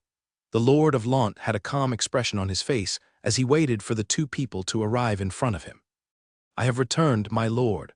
Ezio placed his hand over his chest in greeting. "Welcome back," James briefly nodded his head before turning at the young boy whose face he couldn't see. "Welcome back, William." The boy only gave a brief nod in acknowledgement and did nothing else. William simply stood there as his robes swayed in the wind. James sighed internally as he looked at his beloved grandson. He could immediately tell that the boy was not in the mood for emotional reunions. "Both of you must be tired from your journey," James said. "Let's go back to the residence. I'll ask Helen to prepare something good for the two of you." James frowned as he gazed upon the hooded boy standing in front of him. "I'm not going to the residence," William stated. "I'm going to Master's house." William didn't wait for James' reply and walked past him. The old man wasn't angered by William's actions. No, he couldn't possibly get angry because deep inside he was feeling very guilty. James could only look at his grandsons retreating back as he walked towards the south of Lant, where Celine's residence was located. Sighing for the second time, he motioned for Ezio to follow him back to the residence. He wanted to hear his detailed report on what his grandson had experienced during his half-year absence from Lant. "How many?" James asked. 100, Ezio answered. James closed his eyes as his fingers tapped the armchair. He was thinking on what to do next, for he knew that he couldn't allow William to stay in his current state. The longer he stayed in that condition, the harder it would be for him to break free from its hold. "Thank you and sorry for troubling you," James said as he looked at his loyal subordinate. "Can you tell me everything that happened in detail?" The man took off his hood and began to narrate everything that happened since he left Lant with William. He told James the places they visited, the people they met, and the things that happened in between. The old man listened with a serious expression, as if he was afraid that he would miss a single word of Ezio's story. While this was happening, William had already arrived at Celine's house, but instead of meeting with his master, he went to the goat pen. Once inside, he closed all of its windows and barred the entrance. The young boy went to the corner where the hay was stacked in a neat row and laid on top of it. Soon, he closed his eyes to sleep. His body would twitch from time to time, and words would sometimes escape his lips. He was reliving the nightmares that he had experienced over the last 6 months in his dream. This was not the first time this had happened, for he had experienced this countless times during their journey. A few hours later, he woke up from his slumber. His stomach was growling and it was now time to eat. The boy was just about to take out the fruits he picked on their way back to Lant from his storage ring, when the door of the goat pen swung open. Light flooded the dark environment, and the boy had to cover his eyes due to the sudden brightness. "Stupid disciple, why didn't you come and greet me first?" A sweet and silky voice reached his ears. William looked at the beautiful woman who was walking towards him. If this was in the past, he might have already backed away in fear, but the current him only looked at Celine with an apathetic gaze. "Disciple greets master," William said with a brief nod. "I have returned." "That's it." Celine placed her hands on her waist. "No souvenirs or gifts." "There was no opportunity to find any gifts suitable for the master," William answered. "Disciple will do better next time." Celine clicked her tongue in irritation. She wasn't liking the current William, and it was pissing her off. "Go to the house and cook me an early dinner," Celine ordered. "Make sure to put your heart into it." "Okay," William nodded as he stood up from the haystack. He didn't question why his master wanted dinner at 3 in the afternoon, nor did he have any intention of asking. The boy simply followed Celine back to the house and headed straight towards the kitchen. Oliver, who was seated on his perch, observed the young boy as he prepared the food for Celine. William had left Lant for a little over 6 months, and when he had returned, he had become like this. The parrot monkey had figured that this was bound to happen. However, seeing the mischievous William turn into an emotionless brat still ruffled his feathers. An hour later, Celine sat at the dining table facing William. The corner of her lips were twitching as she tried to maintain a smile on her beautiful face. "William, what are these?" Celine asked. "Master, this is a vegetable and fruit salad," William answered. "You know I like to eat meat, right?" "Then why didn't you prepare any meat dishes?" Celine inquired. "Although salad is good, this only serves as a side dish for the main dish." "I don't like the smell of meat," William replied as he casually filled his plate with salad. He was taking the eat if you want and don't eat if you don't want stance, which made Celine frown. The old William would never disobey nor argue with her when it came to her requests, especially food. The red-headed boy would even do his best to impress Celine with his cooking in order to be praised by her. However, this boy in front of her didn't care whether she wanted to eat or not, which was giving her a headache. The beautiful elf grudgingly ate the dishes that William had prepared for her. Although they tasted good, she was someone who liked to eat meat for breakfast, lunch, and dinner. She was cursing James internally for doing this to her disciple. Celine was regretting the fact that she had agreed to the old man's suggestion to have William accompany Ezio on some of his missions. Perhaps we rushed things too much. Celine sighed as she looked at the boy who had already finished eating. "William, come to my room tonight," Celine said as she placed down the fork in her hand. "Make sure to bathe properly, do you understand?" "Yes," William replied. "Master, if you don't need me for anything, I will be returning to the goat pen." "Go, but remember that you have an appointment with me tonight." After giving Celine a brief nod, William left the house and returned to the goat pen. Celine and Oliver glanced at each other and shook their heads at the same time. "So this is what it means to not cry over spilt milk." Oliver rolled his eyes. "Such an apt saying, don't you think, mistress?" "Cook me some meat dishes." "As you wish, mistress." 3 hours after sunset, William knocked on Celine's bedroom door. He was wearing a plain robe used for sleeping, and his body had a subtle fragrance of soap. Yes, William stepped inside his master's room. Celine gave the boy a brief glance before beckoning him to come to the bed. William obeyed and laid beside his master. He then closed his eyes to sleep. For some reason, the beautiful elf felt a slight disappointment in her heart because the boy didn't even bat an eye while looking at her in her nightdress. Just a few months ago, William's face would turn beet red whenever he saw Celine in her nightwear. Now he was acting as if he was an adult, and Celine was just a little girl who had no redeeming features whatsoever. Celine pushed aside these mundane thoughts to the back of her mind as she pressed her forehead over William's. Celine almost didn't recognize William's sea of consciousness because it was very different from the one she saw 6 months ago. Last time, William's sea of consciousness was filled with stars that glittered brightly in the sky. The ocean underneath, their feet would reflect these stars and create a world filled with dazzling colors. Now there was only one color in William's world, and that was red. Red clouds hung in the sky, and the ocean under her feet had a deep crimson color. Countless weapons were embedded in the ocean's surface, with their handles pointed towards the heavens in defiance. Swords, spears, axes, daggers, and several weapons, both exotic and unique, could be seen everywhere. In the center of it all stood a small figure wearing a hood. Blood droplets fell from his blood-stained hands, which made small ripples beside his feet. Celine frowned when she saw this scene, but her feet didn't stop moving.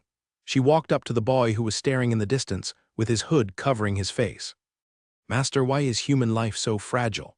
William asked without turning his head. "Why do the innocent always have to be the ones to suffer? If showing goodwill to other people is repaid with a stab in the back, then what is the point of kindness?" William finally turned his head to look at the beautiful woman who had tortured him countless times in the past. "I think it would be best if everyone just stopped being nice to each other," William said softly. "That way, you wouldn't feel betrayed if someone were to put a collar on your neck and sell you as a slave." Celine took a step forward, then gently held the back of William's head. She then pulled him close to her chest, giving him a tight hug. William felt his master's warmth and softness, as well as the familiar fragrance that was coming from her body. However, it didn't have the same meaning as it did in the past. Nothing mattered to him anymore. He even missed Celine's torturous lessons. At least during those times he could scream and cry out because of the pain. Now, all the tears in his eyes had dried out. He no longer had tears to shed, he no longer cared. For him, the life he had now had lost its meaning. Within that blood-stained world, William laid on Celine's lap. He was sleeping very deeply. His body, heart, and soul were very tired. The young boy hadn't slept much during those 6 months that he had been away from Lont, and it had taken its toll on his body. Celine had a feeling that William had just wanted to return to Lont before he closed himself off from the world. Right now, she had a vague feeling that the boy had no intention of ever waking up from his slumber. It was as if he had gone into a self-inflicted coma, without knowing when he would open his eyes again. "Did we make a mistake?" Celine muttered as she gently caressed the side of William's face. "Did we push you too much? Did it hurt you that deeply?" She wanted to know the answers to her questions, but no answer came.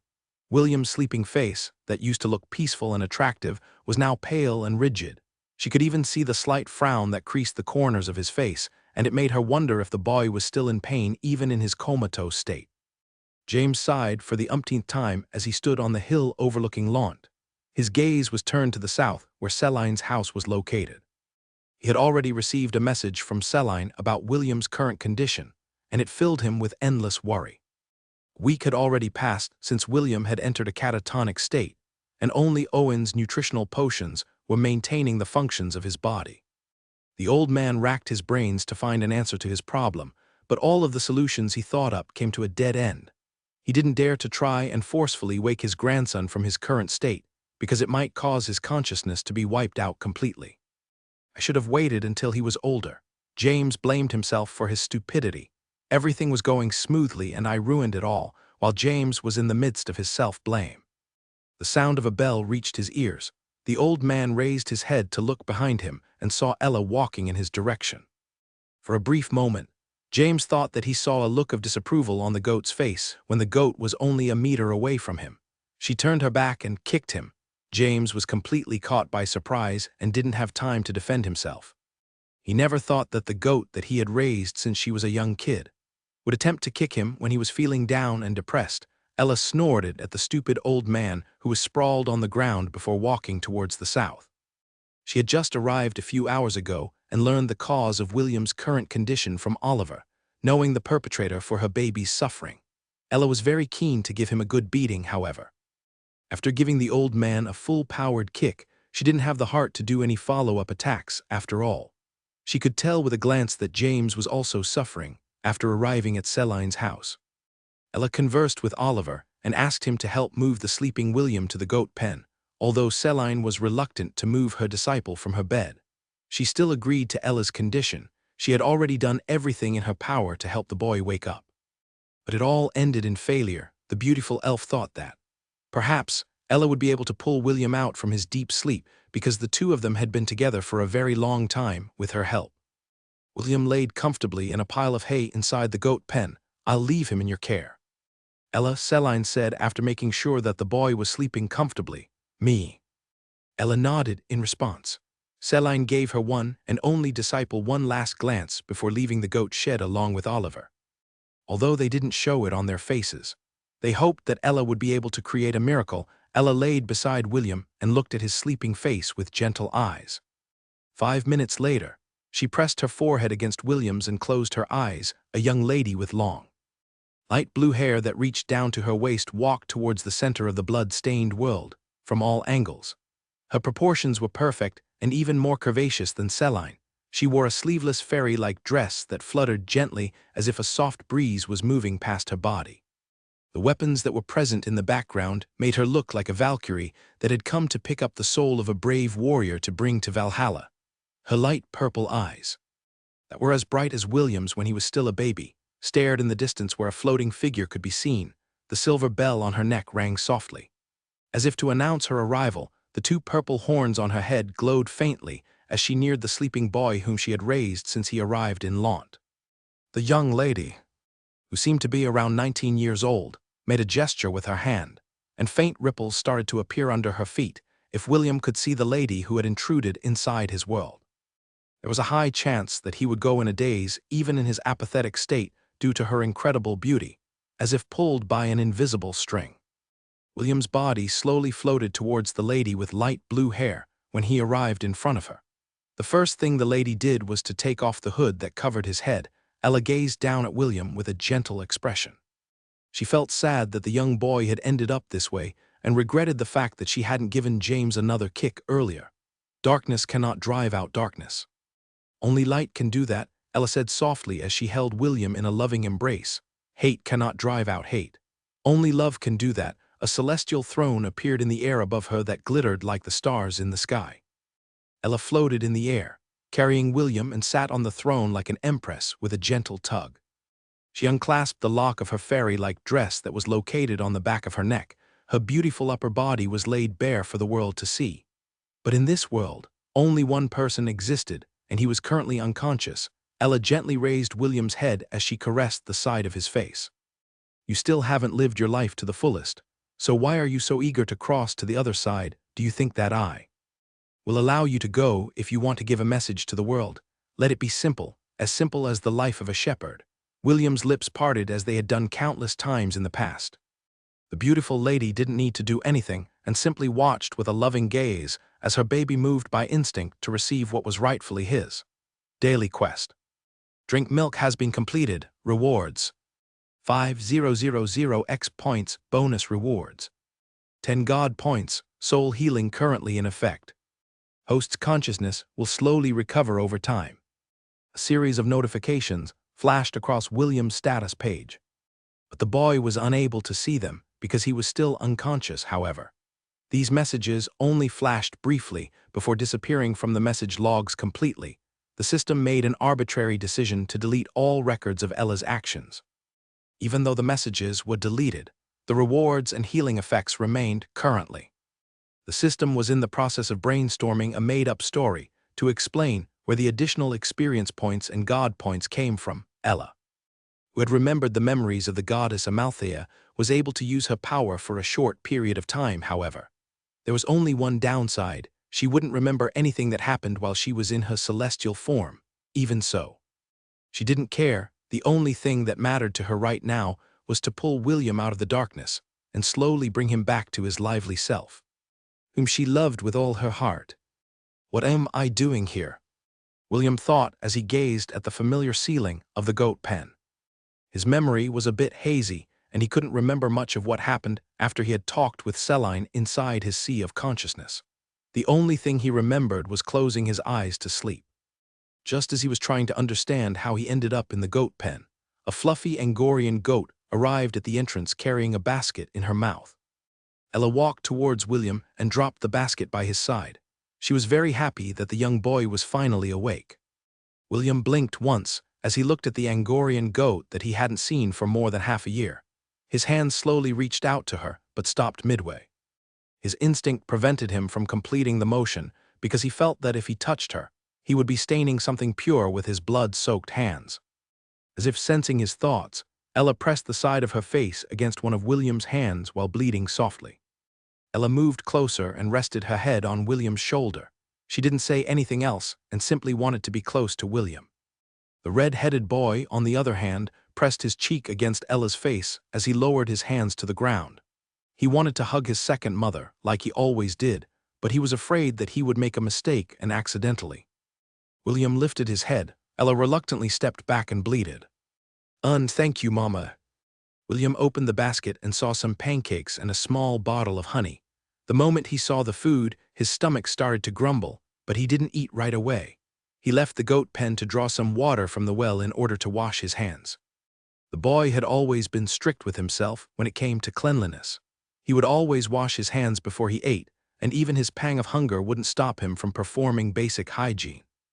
When he was done washing his hands, he returned to the goat pen and began to eat. Ella sat on the hay beside him and simply watched her baby eat the first breakfast he'd had after a week of sleeping. William had just finished eating his food when Celine entered the goat pen. "It's good to see that you are finally awake," Celine said. "How are you feeling?" "I'm fine, Master," William replied. "Do you need me for something?" Celine shook her head and appraised the young boy that was sitting on the hay.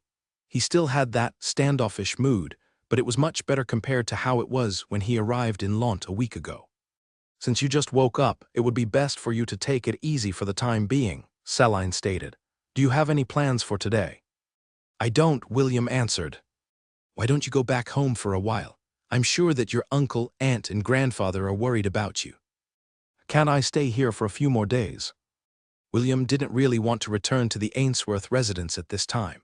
Although he didn't hate his grandfather, he didn't want to be around other people right now. He didn't want to hear laughter. He didn't want to hear kind words. He didn't want to feel the warmth of humans. Seeing his determined stance, Celine had no choice but to give him some space. "Okay, you can stay here for as long as you want, but you must eat on time," Celine reminded him. "Understand?" "Yes," William nodded. "Should I cook for you later, Master?" "No," Celine shook her head. "Sick people should just rest and recover." William understood the hidden meaning behind his master's words. Celine was indirectly telling him to keep his salad to himself.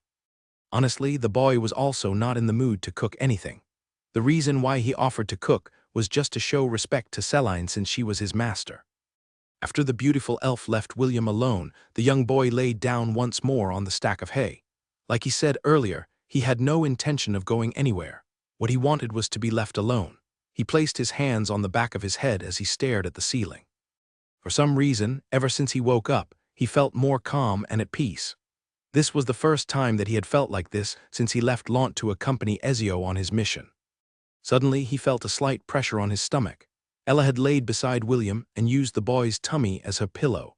The boy's hand moved unconsciously to brush her head, but it stopped halfway before dropping to his side. "Sorry, Mama," William thought. "I'm afraid that I might accidentally hurt you if I touch you," in order to clear his thoughts. He started the breathing exercises that Ezio had told him to calm his senses. William inhaled slowly through his nose and exhaled just as slowly using his mouth. 10 minutes later, he finally regained his calm and closed his eyes to dive into his sea of consciousness. When William opened his eyes, he was surprised to see that at the center of his world there was a patch of blue sky. Aside from that, he also sensed that the thick scent of blood in the air had also lessened, as he was wondering what was going on. He sensed someone entering his mindscape. William immediately summoned Stormcaller and took a fighting stance. Lightning crackled on its purple blade as the image of the intruder slowly materialized in front of him. "I didn't come here to fight. But I guess this is good as well," an almost musical voice said as it stopped a few meters away from William. "I'm curious to know how far you have come in your training. If the two of us are going to fight together, I will need to know your current fighting ability." William could hear himself drawing a deep breath as his gaze locked on the beautiful lady in front of him. He had thought that his master was already very beautiful, but the intruder who had entered his world made his heart tremble. It took all of his willpower to break out from his daze and force himself to ask her a question. "Who are you?" William asked as he pointed his spear towards the lady with light blue hair who was making his heart beat wildly inside his chest. "How did you manage to enter my sea of consciousness?" Although he didn't sense any malicious intent coming from her, the young boy had developed a mild sense of paranoia after everything that he had experienced on his journey outside of Lant. "I will tell you the answer after you beat me." The beautiful lady smiled as she summoned a bow made up of crystals. "Come, fight me with everything you have," with her declaration. She fired a magical arrow aimed at William's chest. The boy used his movement technique, Heavenly Phantasm, to dodge and, at the same time, charge in her direction. Ella smiled because this was the first time that she was fighting against William. She couldn't possibly do this in the real world because she was afraid that he would receive a serious injury. However, since they were inside his sea of consciousness, she could fight to her heart's content after all. She wanted William's killing intent to diminish, and for that to happen, he needed to fight against someone without holding back. Seeing that the red-headed boy managed to cross the distance in an instant, Ella unsummoned her bow and clenched her fists. "Taste the fury of the celestial heavens," Ella said with an enchanting smile on her face. "Final heaven." William made a full thrust with his spear as Stormcaller's full power burst forth from its enchanted blade. Just like a lightning bolt, the young boy drove his spear forward without mercy. However, what happened next blew his breath away. The beautiful lady didn't move and calmly received his strike. For a brief moment, William had the urge to pull back his attack because the person in front of him felt strangely familiar. However, this feeling disappeared just as quickly as it arrived. William put all of his attention on the opponent in front of him and put more force behind his attack. When the tip of the spear was merely a meter away from Ella's face, her fist moved and casually deflected the blow upwards. The boy calmly executed a downward slash to regain his momentum, but Ella was a step faster than him. The two exchanged blows a couple of times within the sea of consciousness. No matter what William did, he couldn't get the upper hand. No, it was more like his opponent was matching his current level of strength. "Stormcaller, annihilate my enemy." William threw Stormcaller towards the blue-haired girl and let it attack autonomously. He then summoned his bow and quiver and unleashed a barrage of arrows that left no paths of escape. "Very good," Ella said with approval, "but not enough." She grabbed Stormcaller after it tried to attack her and used it to deflect the arrows that William had fired. She then charged forward and wielded the spear who was struggling hard to escape her grasp. The spear emitted powerful lightning currents in order to injure the person who tried to forcefully wield it, but it was to no avail. The lightning flowed harmlessly through Ella's body as if it was just a passing breeze. William narrowed his eyes because he finally understood that his opponent was only taking it easy on him. Lightning God War Art 8 form, William muttered as he aimed his bow at the approaching figure in front of him. Exterminate, Chryslakatos. The arrow that was nocked on the bow glowed with an eerie green light. When William released the string, a subtle hiss that was similar to that of a viper's reverberated in the battlefield. Ella was about to deflect William's attack, but immediately changed her plan because she felt something ominous from the arrow that William had shot towards her. She stopped her charge, just in time to see the arrow multiply into hundreds of copies. The Lightning God War Art, Chryslakatos, was a special move that William could use when he was wielding a bow.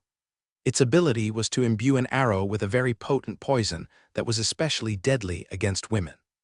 To make things worse, the arrow shot by this skill would multiply in the hundreds. Each arrow had the same attributes as the original, which made this skill the perfect attack for a group of enemies. Even if the arrows just grazed them, the poison would immediately render them unable to continue fighting. "You've learned quite a nasty trick," Ella said calmly as she threw the struggling spear in her hands. She then smiled and extended her slender hand above her head. Cryo Fortress. Massive walls of ice surrounded her in all sides, and a giant fortress appeared inside William's sea of consciousness. All the arrows that William had shot embedded themselves within the fortress walls, while Ella stood above it, smiling at William. "Playtime's over," Ella announced. With just a single step forward, she appeared right in front of William before casually delivering a simple punch. Before the boy could even react to the unbelievable move by his opponent, Ella's blow had already reached him. Ella's fist embedded itself on William's chest and sent him flying 100 meters away from where she stood. William's face contorted in pain when he received the unbelievable attack from the blue-haired beauty. Everything happened so fast that he didn't even have the time to understand how she was able to land a blow on him in that short period of time. "It's dangerous to let your mind wander during a fight," a voice whispered in his ear. "Make sure to stay focused on your opponent at all times." Before William could even say or do anything, he found himself slamming into the ground face first. If he thought that his current situation couldn't get worse, he was greatly mistaken. The moment his face slammed on the ground, a foot stepped on his back and delivered another powerful blow that made the ocean ripple under William's body. Unlike his master, Selene, the beautiful lady with light blue hair and purple eyes, didn't give William time to recover and made him experience a world of pain. With each punch, William felt the core of his soul shudder. With each kick, the boy's thoughts scattered. Ella delivered blow after blow after blow and didn't stop hitting William until the boy had loosened his hold on his weapon. Stormcaller fell in the ocean, and the light from its blade disappeared completely. William was about to hit the ground as well, but a pair of slender arms caught him and held him in a protective embrace. "You've gotten a bit stronger," Ella whispered in the unconscious boy's ears. "Well done." Ella floated into the air. A second later, a celestial throne appeared, and she sat there while cradling the unconscious boy in her arms. She unclasped the lock on the back of her neck that supported her upper clothes. It will not be easy to return William to his former self, and Ella understood that a consistent and gradual recovery was the most optimal choice. Because of that, she was willing to give her baby her full support and nourish both of his body and soul in order to aid in the healing process. Soul healing currently in effect. Host's consciousness will slowly recover over time. When William woke up, he found himself inside the familiar goat pen. The interior of the pen was bathed in an orange light, for the sun was just about to set.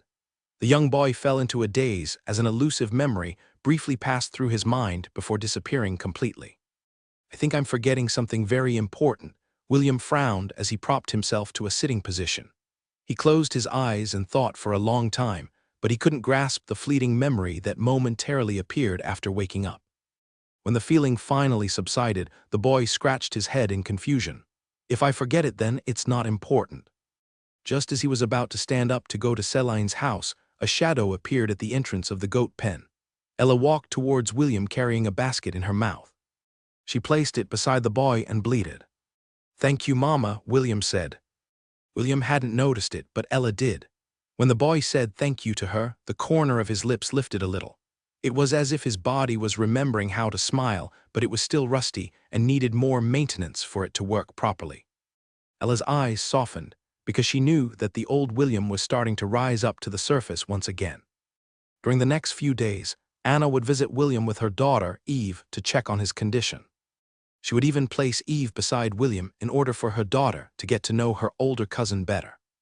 William was afraid to touch the baby, but he was also afraid that rejecting Anna's advances would break her aunt's heart. That's why he did what he could do to the best of his abilities and sat straight without moving an inch. He allowed his little cousin to crawl all over him, stick her fingers up his nose, pull his hair a bit, and sometimes Eve would even sleep on his lap. Whenever he had reached his limit, he would give his aunt a pleading gaze, and Anna would take that as a sign that their family bonding time was up. Anna would then take Eve away and thank William for playing with her daughter. With the help of Ella's nourishment, William was starting to open his heart again. This was also why the red-headed boy did his best to endure the presence of his adorable cousin, who seemed to be hell-bent on getting a reaction from him. Finally, in the 4th month, the young boy stepped out of the goat pen and walked towards the hill overlooking Lant. He breathed in the fresh morning air and stared at the darkness. The sky was slowly brightening in the east, but the sun had still not risen. His left arm was hugging Ella's body, who was sharing her warmth with him, as both of them waited for the sunrise. When the sun finally poked its head above the horizon, the first rays of light illuminated the world. William's light green eyes, that had regained their clarity, shone like emeralds as he took in the sights and sounds of the beautiful world where he was born. "Darkness cannot drive out darkness, only light can do that," William muttered. "Hate cannot drive out hate, only love can do that." For some reason, these words would come to his mind from time to time. He had a nagging feeling that someone had told him these words before, someone very close to him. However, no matter how much he tried to seek the owner of these words, only an elusive figure with light blue hair appeared inside his head. "Yes, Mama, it's a beautiful sunrise." William softly caressed the side of Ella's body as he looked at the town of Lant, a small town in the countryside where everyone was living a peaceful life and away from the horrors of the world. A small piece of paradise in a land ravaged by strife. "Master, do you like it?" William asked. "I made sure to use all my skills in cooking it." "It's not bad, but can you please add some meat next time?" Celine replied. "Although I am an elf, I am not a vegetarian." "Master, vegetables are good for your body," William countered Celine's argument. "It keeps the skin smooth and makes you look young and healthy." After the meal, William left to return to the Ainsworth residence. When the boy was no longer in their sights, the beautiful elf smiled as she gave Oliver a long glance. The parrot monkey rolled his eyes to the side before flying to the kitchen in order to prepare some meat dishes for Celine. Both of them didn't want William to go into a relapse, so they didn't dare to cook any meat when he was around. Although it was a hassle, the two endured for the sake of their disciple. Feeling bolstered by the sunrise, William soon found himself facing off against a powerful foe that was twice as strong as a tarot hand. "Why don't you hold her?" Anna asked. A pair of clear blue eyes looked up at him, and William could feel his heart beating wildly inside his chest. "Aya," Eve said as she gazed at her big brother with renewed excitement. "Hello, Eve," William replied with a stiff smile on his face. The 2-year-old girl had crawled up to William the moment he'd returned to the Ainsworth residence, which created this awkward scene. William lightly coughed because he didn't know how to respond to his Aunt Anna's request. If it was the William of a year ago, he would definitely hug, squish, and kiss Eve to oblivion. However, right now, he was afraid to hold the delicate baby for fear that he would not be able to control his strength and accidentally hurt her. Seeing this scene, James came to the rescue and picked his cute granddaughter up from the floor. "William is still unable to control his strength due to his training," James explained. "He's just worried that he might harm his cousin, so he is not in a hurry to hold her." Anna frowned as she gazed at her nephew. "Is that why you're not playing with her?" "Yes," William nodded. "Sorry, Aunt, I really want to play with Eve, but I don't want to hurt her." Eve giggled and grabbed a fistful of William's hair. It was as if the little girl was challenging her big brother to hurt her. The young boy could only smile helplessly as the little baby tugged on his hair while laughing. While this was happening, James whispered to Helen and asked her to cook something nice to celebrate William's return. However, he also added to make the dishes void of any meat. The head maid nodded her head in agreement and headed towards the kitchen. James looked at his grandson, who was getting bullied by his granddaughter, with a smile. After having her fill of playing with her older cousin, Eve felt sleepy, so Anna decided to return her to their bedroom to sleep. "Come with me, William." James said as he walked towards the conference room without even waiting for the young boy's reply. William followed behind his grandpa with a calm expression. Ella decided to stay in the living room to give the two some privacy. Although she was curious about what James was planning to tell William, she knew that it would be better if she gave both of them some space. Inside the conference room. "Do you hate me?" James asked. "No," William answered. "In fact, I am very thankful. Thank you, Grandpa, for letting me see the dark side of the world." William bowed respectfully to his grandfather. During his 4 months of recovery, he had time to think about many things. Among those things was why James decided to let him accompany Ezio on his missions. What William experienced was a culture shock. Although he had heard and imagined that such things were happening in the southern continent, seeing them personally made him question the knowledge he had about the world he was currently living in. It was a painful lesson that brought William to despair. Fortunately, there were people who cared about him and pulled him out from the darkness that he had trapped himself in. James didn't say anything and just looked at his grandson. He was already old and understood that some words need not be spoken between men.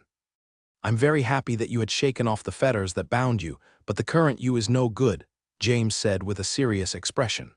"You can't live your life being unable to trust and touch people again, so a new round of training must be done in order to fix this issue. This time, I will give you 2 options." William stayed silent as he listened to his grandfather. He also knew that his current state was not ideal because it prevented him from being able to interact with people. If possible, he wanted to hug his cute cousin and play with her as well.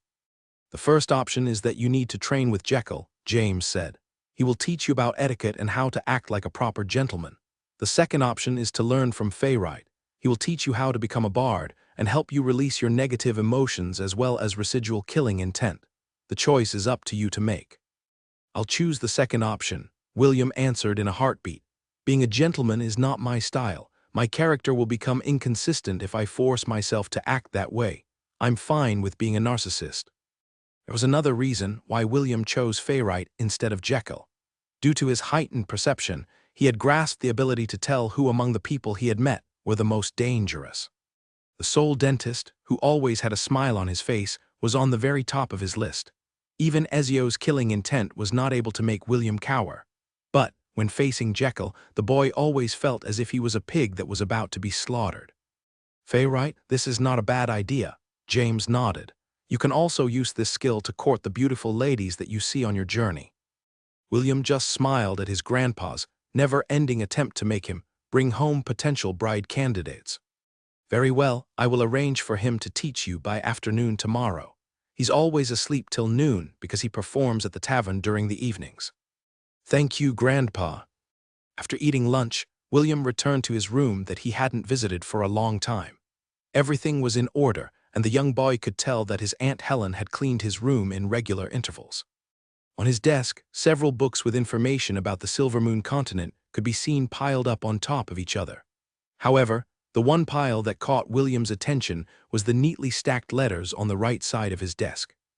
The young boy's eyes widened in surprise as he immediately took the letters in his hand. Just as he expected, all of the letters belonged to his mother Arwen. William felt a slight ache in his heart at the thought of not being able to reply to her letters. It made him feel bad that several years had passed and their exchanges came to a halt. "Sorry, Mother," William muttered as he opened the first letter according to the date that they arrived. He planned to read all of them and write a reply letter as soon as possible. As he read the letters one by one, Ella laid beside him with her eyes closed. She was planning to take a nap to recover her strength.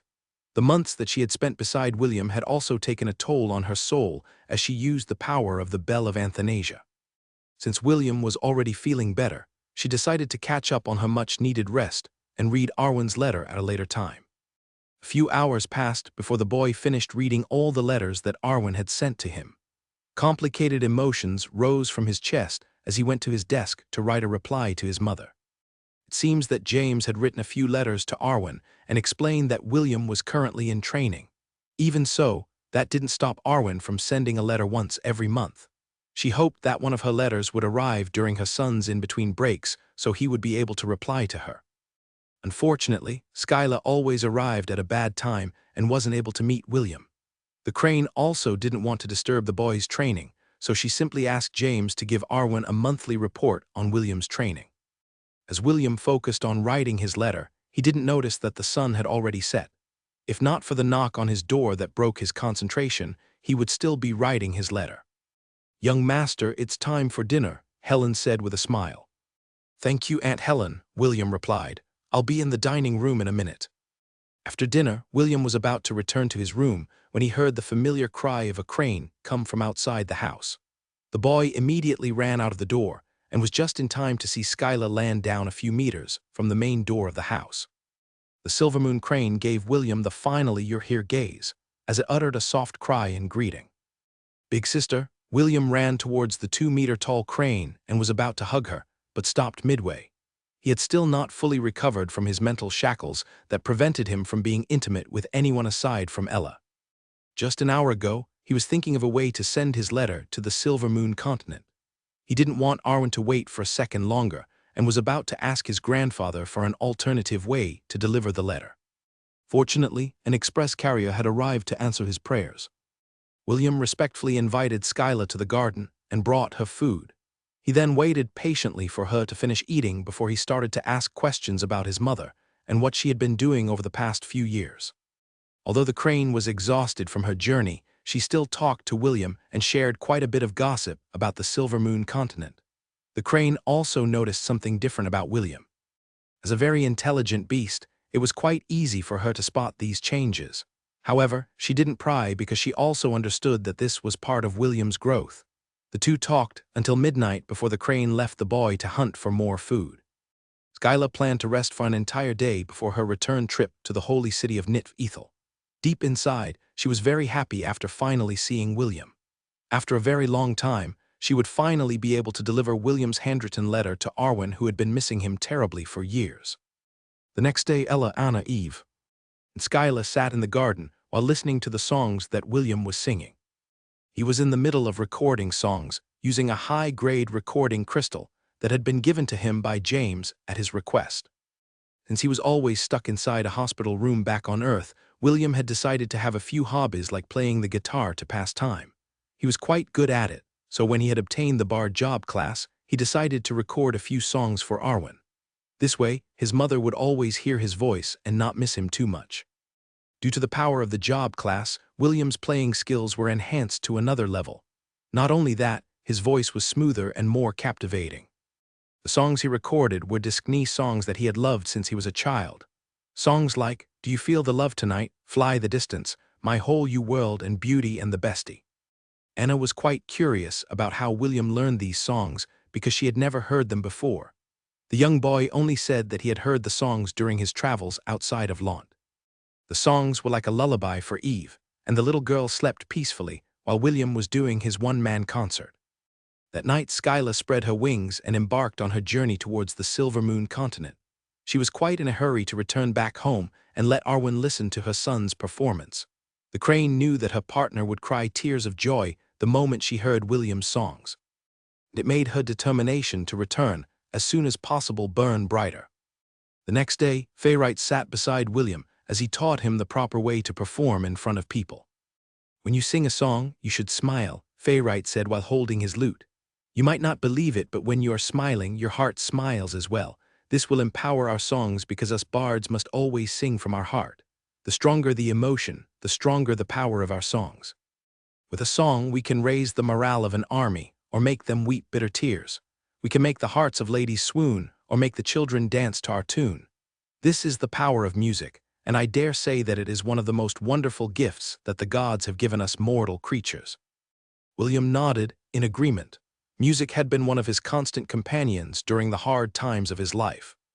"Well, since both of us are already handsome, we don't need to fix our faces," Fayrite smiled. "However, we need to always look presentable, especially when performing in front of people. Those shabby shepherd clothes of yours just won't do." Fayrite shook his head because although William looked good, his fashion sense was a disaster. As a fashionista, he couldn't accept the young man's taste in clothing. "Listen, although I understand that you are a shepherd, while we are together I expect you to dress up as a performer," Fayrite ordered. "I don't want my colleagues to spread gossip that my student is a crude boy who doesn't even have an ounce of professionalism in his bones." The moment I hear that you performed wearing shepherd's clothes, I swear I will whack you until you forget your name. Do I make myself clear?" William nodded his head once more. Although he didn't think that playing a song while wearing shepherd's clothes was a big deal, he didn't want to offend his current instructor. The young boy was currently holding a lute similar to the one in Fayright's hands. The only difference was that William's was more beautiful. James had rummaged through his treasures and found several musical instruments like the harp, flute, mandolin, lyre, and several others that he had taken from the bandit camps that he had raided. After pondering for a while, William decided to just take them all. Since he was a bard, he could play all the instruments with the help of his job class. Since that was the case, taking these treasures from his grandpa was the most ideal choice. Fayright and William did their lessons in the garden, because the elf wanted to be surrounded by beautiful things when he performed. William didn't expect Fayright to be very skilled in his craft.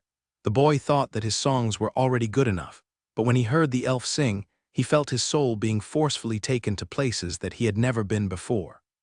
To glorious battlefields, to beautiful valleys, hidden abodes, and to peeping in on romantic trysts.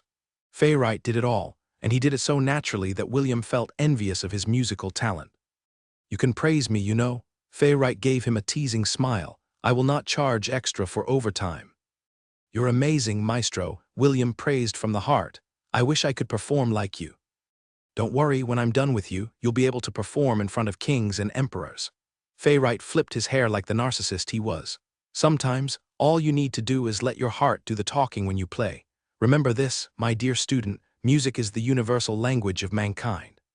Spirits don't usually talk to anyone, but when you play them a tune, they will start to dance."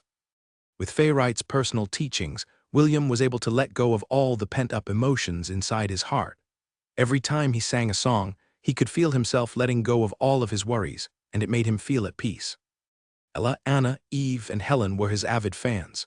They would always find time to listen to him singing in the garden, and William liked their company. Although singing by himself was good every now and then, singing for others made him happier. Sometimes Eve would crawl towards William and tug on his clothes. Other times, she would grab his lute and touch the strings. These precious incidents helped William gain better control of his emotions, which greatly helped in his recovery.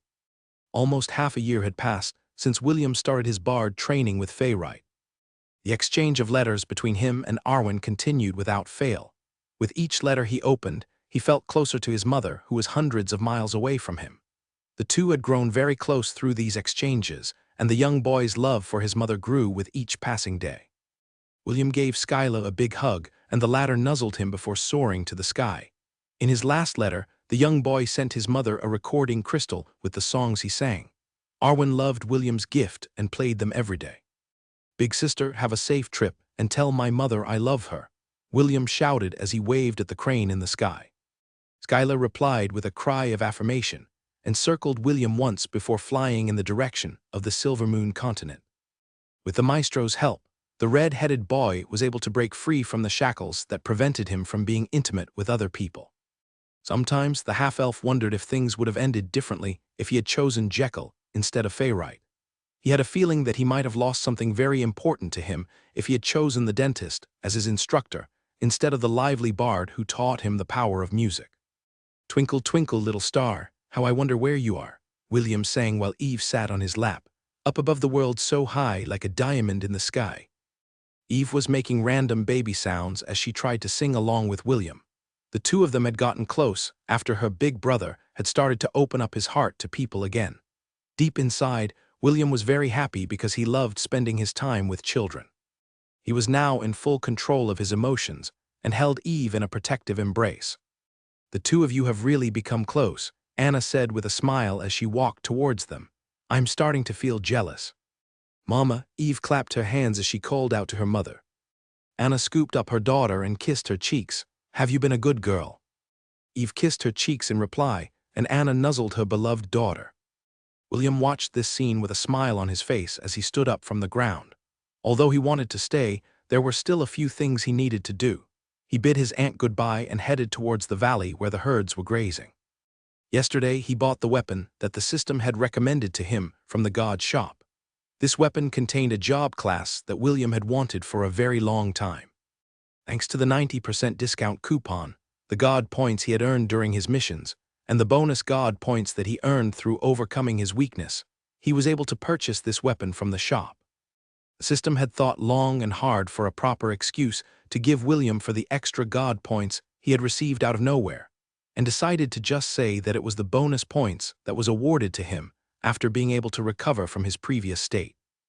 After acquiring the job class from the weapon, William understood that it worked the same as the other professions that he had mastered so far. Since that was the case, he wanted a master to teach him on how to utilize this new power to its fullest potential. He believed that if he mastered this job class, he would be able to work with Ella to overcome most adversities. "Just a few more months and I'll be leaving Lant," William muttered as he looked in the direction of the capital of the Helen Kingdom. "I'll be seeing you again soon, EST." William knew that he couldn't stay inside this safe haven forever, for he had to meet his mother and father in the Silver Moon continent. However, this time, he was no longer afraid. He had regained his purpose, and the light in his heart was now brighter than before. It would not lose so easily to the darkness that had taken hold of him not long ago. The young boy knew that right now, he couldn't change the world and make it a better place. He was not strong enough to do that. William understood that he had to venture outside of Lant in order to make his mark to the world. Although he would encounter hardships, challenges, and people stronger than him along his journey, he would still walk the path he had chosen. For he was not alone. He was not the same boy he was back on Earth, stuck inside a hospital room, waiting for the day when he would draw his last breath. There were people who loved him, cared for him, and supported him. He also had his herd that would stand with him when he faced the inevitable battles that he couldn't escape from. Naturally, he didn't plan on losing any of these battles. He would face them with everything he had. If he couldn't win then, he would just run away and call his grandpa. Calling reinforcements was not against the rules, and William was perfectly fine with sitting on the shoulder of giants. He would just get his revenge when he had leveled up and became stronger. William chuckled as he thought of these stupid thoughts. The image of him hiding behind James' back as the old man punched the living lights out of his enemies made him laugh out loud. Ella stood beside William and looked at the happy expression on his face. "Let's go, Mama."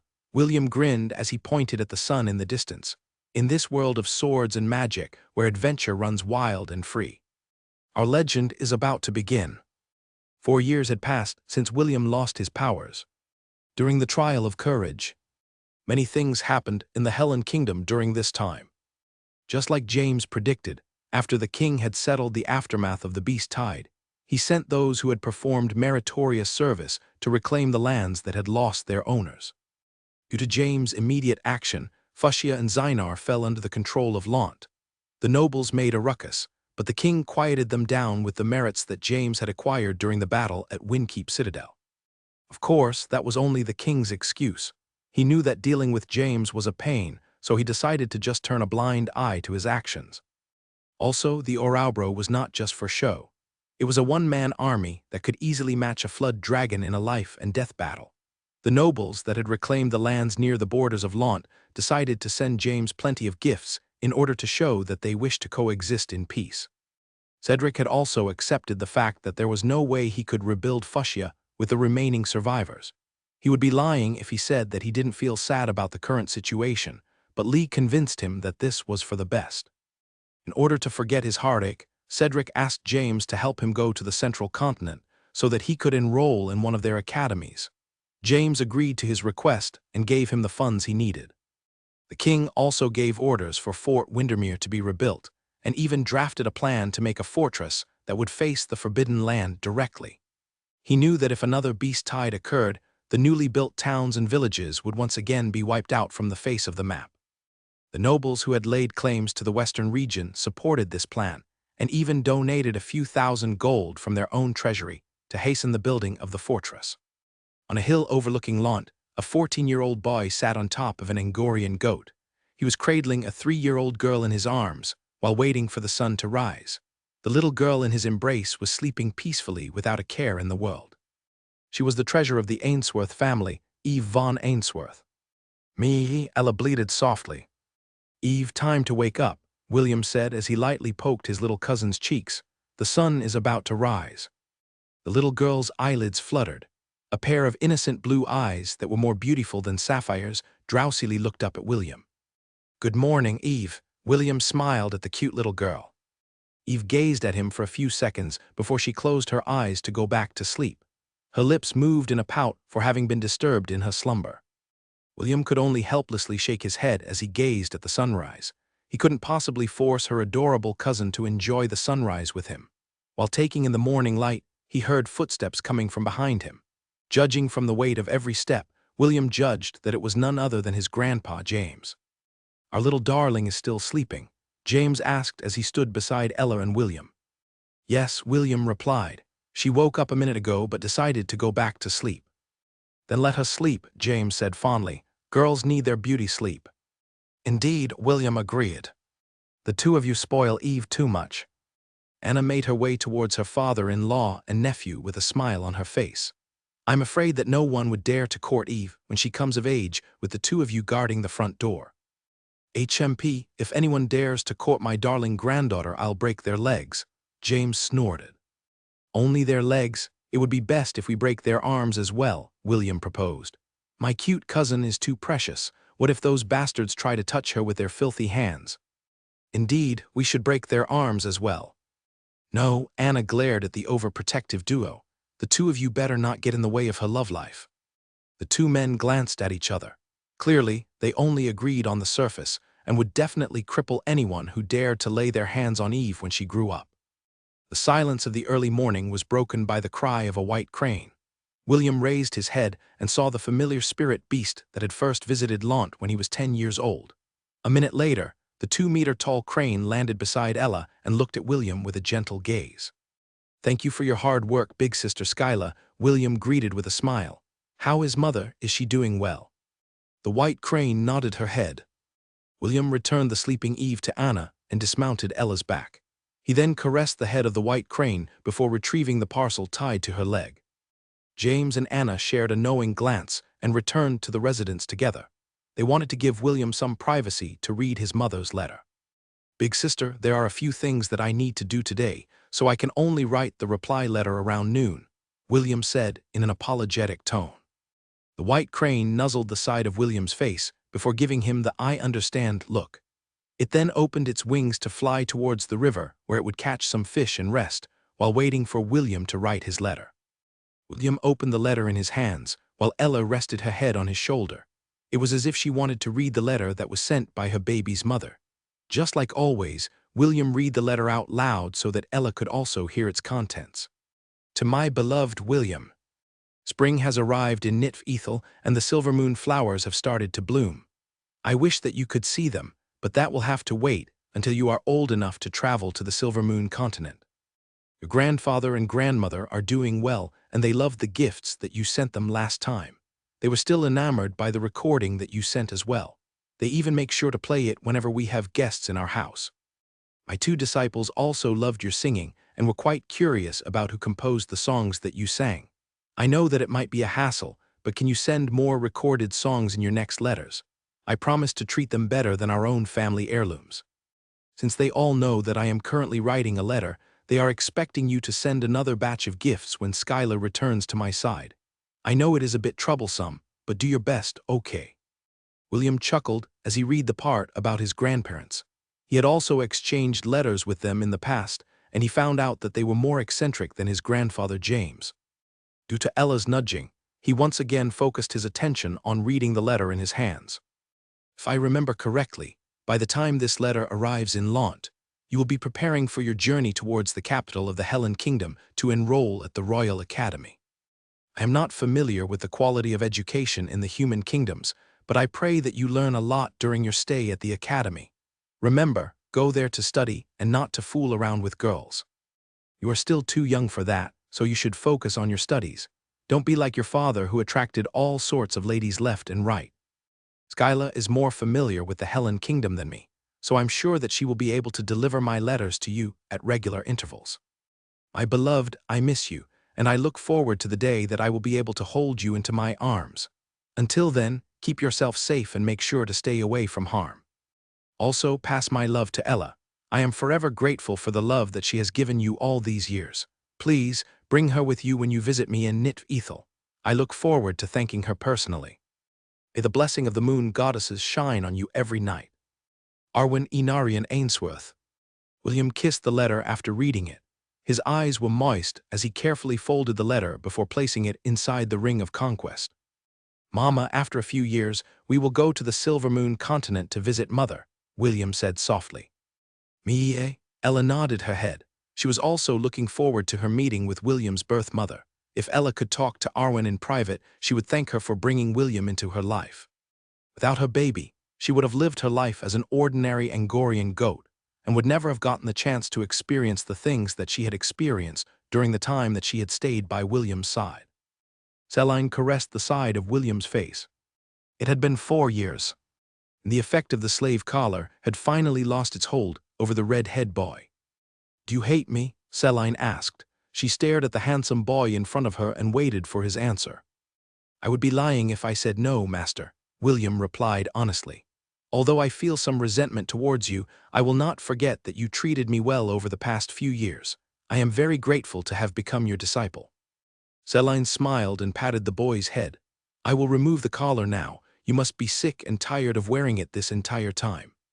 The beautiful elf was about to remove the collar from William's neck when the boy held her hands and firmly shook his head. "Leave it as it is, master." William gave Celine a mischievous smile. "Didn't you tell me that this is your gift to me? Since it is a gift, you shouldn't take it back." "Oh, you like being my slave that much?" Celine raised an eyebrow. "It is the first gift I received from you, master. Naturally, it is very precious to me," William answered. "HMP, you've become a sweet talker after growing up." "Thank you for the praise. Please praise me more, master." Celine flicked William's forehead, but it didn't have much force in it. The boy only smiled at his master's attempt to act cute. "Have you prepared everything for your journey?" Celine inquired. "The journey to the capital will take at least 10 days from Lont. Make sure to pack extra food and water. Although you can hunt and find water along the way, it will be best to have food and water in stock in case of emergency." "I already have, master," William answered. "Aunt Helen gave me enough food and water to last me half a month." "Good," Celine nodded her head. "The Royal Academy is a good place to learn. Just make sure to stay out of trouble, do you understand?" "Don't worry, master. Even if I don't go looking for trouble, trouble will definitely look for me." "That is what I am afraid of." Celine sighed helplessly. To be honest, she was very satisfied to have William as her disciple. Although he had lost his magic power, he never stopped doing his best to strengthen himself. Over the past few years, she made sure that he developed a very strong resistance against curses and poison to the best of her ability. After all, Celine would become a big joke if her acquaintances were to find out that her disciple was easily affected by curses, which was the specialty of dark magicians. "I hate goodbyes, so I won't follow you to the gate of Lont." Celine gave William a hug. "Come back after you've come of age. There is something that I need to teach you." "Is it a new spell?" William asked in curiosity. "Yes, a powerful spell that will allow you to surpass your limits," Celine replied with a smirk. "So, make sure to return after you feel that the Royal Academy can no longer teach you anything."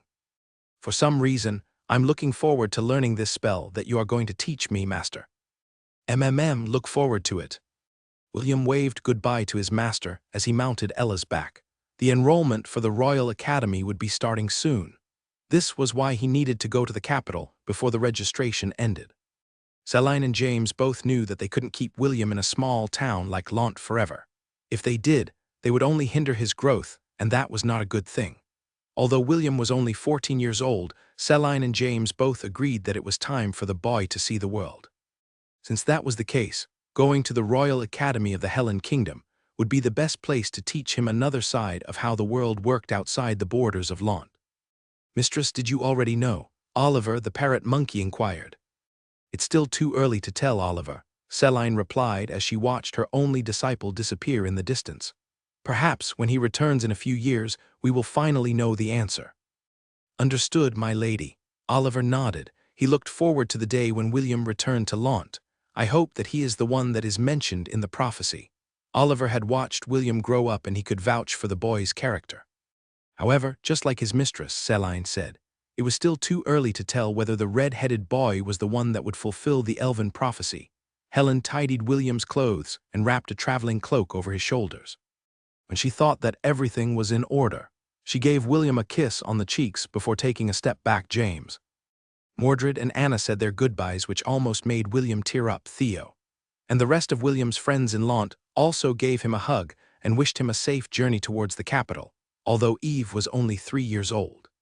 She was a very smart girl, she felt that her big brother Will was leaving her, so she grabbed onto William's clothes and cried, "Why is our little princess crying?"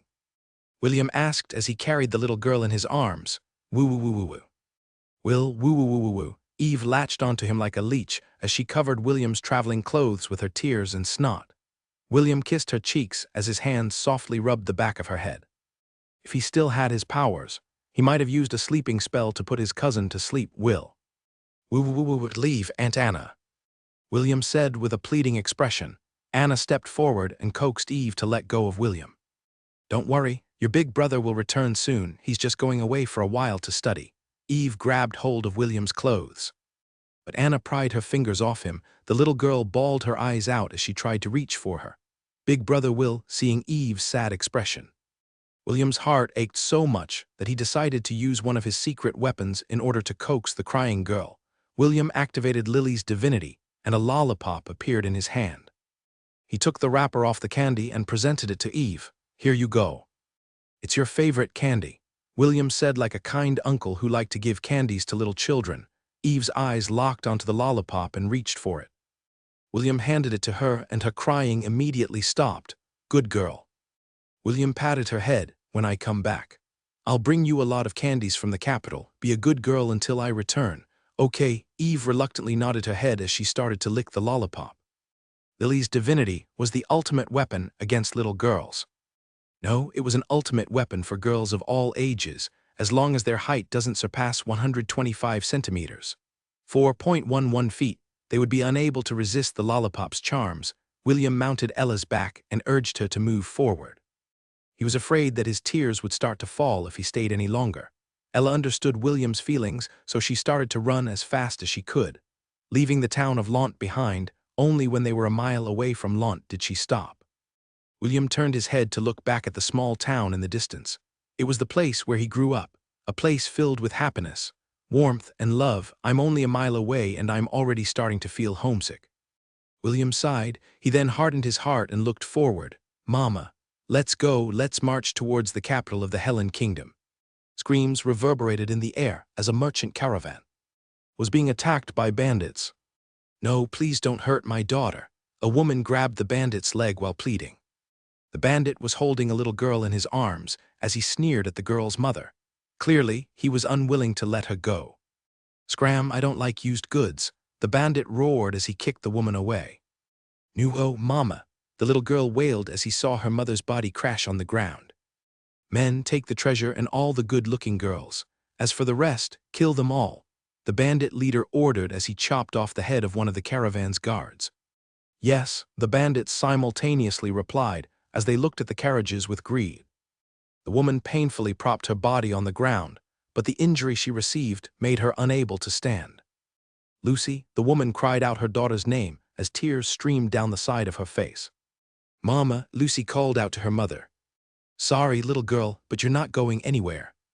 Let me go, I want my mama, The little one struggled, but it was all for naught. The bandit was way stronger than her, and the only thing she could do was cry and call out to her mother. The merchant group had descended into chaos as the bandits looted and killed to their heart's content. The guards were hard-pressed to fight them off because the bandits had the number advantage. Over 100 bandits had appeared out of nowhere and ambushed them. The leader of the merchant group, Benjamin, led his men and fought off against the bandits with everything he had. However, their enemies was simply more powerful and more experienced in battle than them. When hope seemed lost and the end was at hand, the whistling sound of an arrow pierced the air. It landed in the forehead of the man who was holding a little girl in his arms, who hadn't stopped struggling to run to her mother's side. Everything happened so fast that the bandit fell to the ground, not knowing how he died. I wish not for dominion, but I cannot let the innocent suffer. The voice of a young boy spread over the chaotic battlefield. The bandit leader glared at the direction of the voice and saw what seemed to be a boy, wearing a hooded robe, seated on top of an Angorian goat holding a bow and arrow. Gate open, William muttered as he knocked another arrow on his bow and took aim. Behind his back, a portal appeared, and a herd of Angorian war ibexes charged towards the bandits with fury. William's arrow flew straight and true as it pierced through the neck of a bandit that was carrying a little boy on his shoulder. "Mama, use war cry," William ordered. Ella's war cry resounded in the battlefield, which strengthened the capabilities of William's herd by 30%. "Why are these goats so strong? Arg!" A bandit cried in alarm as a glistening blue horn pierced his chest. "This can't be, this is not possible." The bandit leader backed away when the war ibexes made their appearance. "How have these war beasts from the northern regions appeared here?" Benjamin, the leader of the merchant group, felt that the tide of battle had shifted in their favor. He immediately ordered his men to support the Angorian war ibexes that had appeared and fought against the bandits with renewed vigor. Benjamin had never seen these beasts before, but the bandit leader's words were laced with shock and disbelief. As a merchant, he was well aware of the tribes in the north, but they had never gone there to trade. Even so, it was not something that he needed to worry about right now. What mattered most was that the newcomer was on their side. "Men, kill them all," Benjamin roared as he led his men to battle. William kept on shooting his arrows at the fleeing bandits. The arrows he was using were not ordinary arrows. They were steel arrows forged by the greatest blacksmith of Lont, Barbados. Aside from their piercing power, it also had a paralyzing venom that was taken from the millennial beast, Amphisbena. Anyone who got pierced by William's arrow would become paralyzed and unable to move for a few hours. That was how strong the millennial beast's venom was. "Return," William ordered, and the arrows that had pierced the bandits flew into the air and returned to the quiver on his back. Some of them were still stained by blood, but William didn't care. He didn't have that many arrows in his possession, and each of them was precious. "Who are you?" the bandit leader roared as he charged at William with his war axe. "Just a shepherd," William answered as he deposited his bow and arrows inside his ring of conquest. "Come forth, Stormcaller." A purple flash of light burst forth from the ring. William grabbed the 2-meter-long spear in a firm grip as tendrils of lightning traveled along its blade. Ella then took that as a hint and charged towards the bandit leader. William was like a cavalier riding a warhorse to battle. His spear was poised to strike as the bandit leader closed the distance. "Lightning God War Art 13th form," William roared. "Go for the kill, Gibog." William threw Stormcaller, and the body of the spear crackled with lightning bolts. The bandit leader knew that he couldn't face the attack head-on, so he jumped to the side to dodge. He succeeded, and the spear passed by his side by mere centimeters. The bandit leader then immediately propped himself up on the ground and prepared to clash with William. At the same time, a string of words drifted through his ears. The bandit leader didn't understand these words because it was said in a language that he was not familiar with. It was at that moment when his face grew lax and his legs collapsed under him. As the bandit leader fell, his body skidded across the ground due to the momentum and only stopped in front of Ella's hooves. Like the bandit that William had shot with his arrow, the bandit leader had died not knowing how he died. William didn't even give the corpse under Ella's hooves a second glance as he waved his hand to control Stormcaller. The family heirloom of the Ainsworth family snaked across the battlefield as it reaped the bandits' lives like the god of death.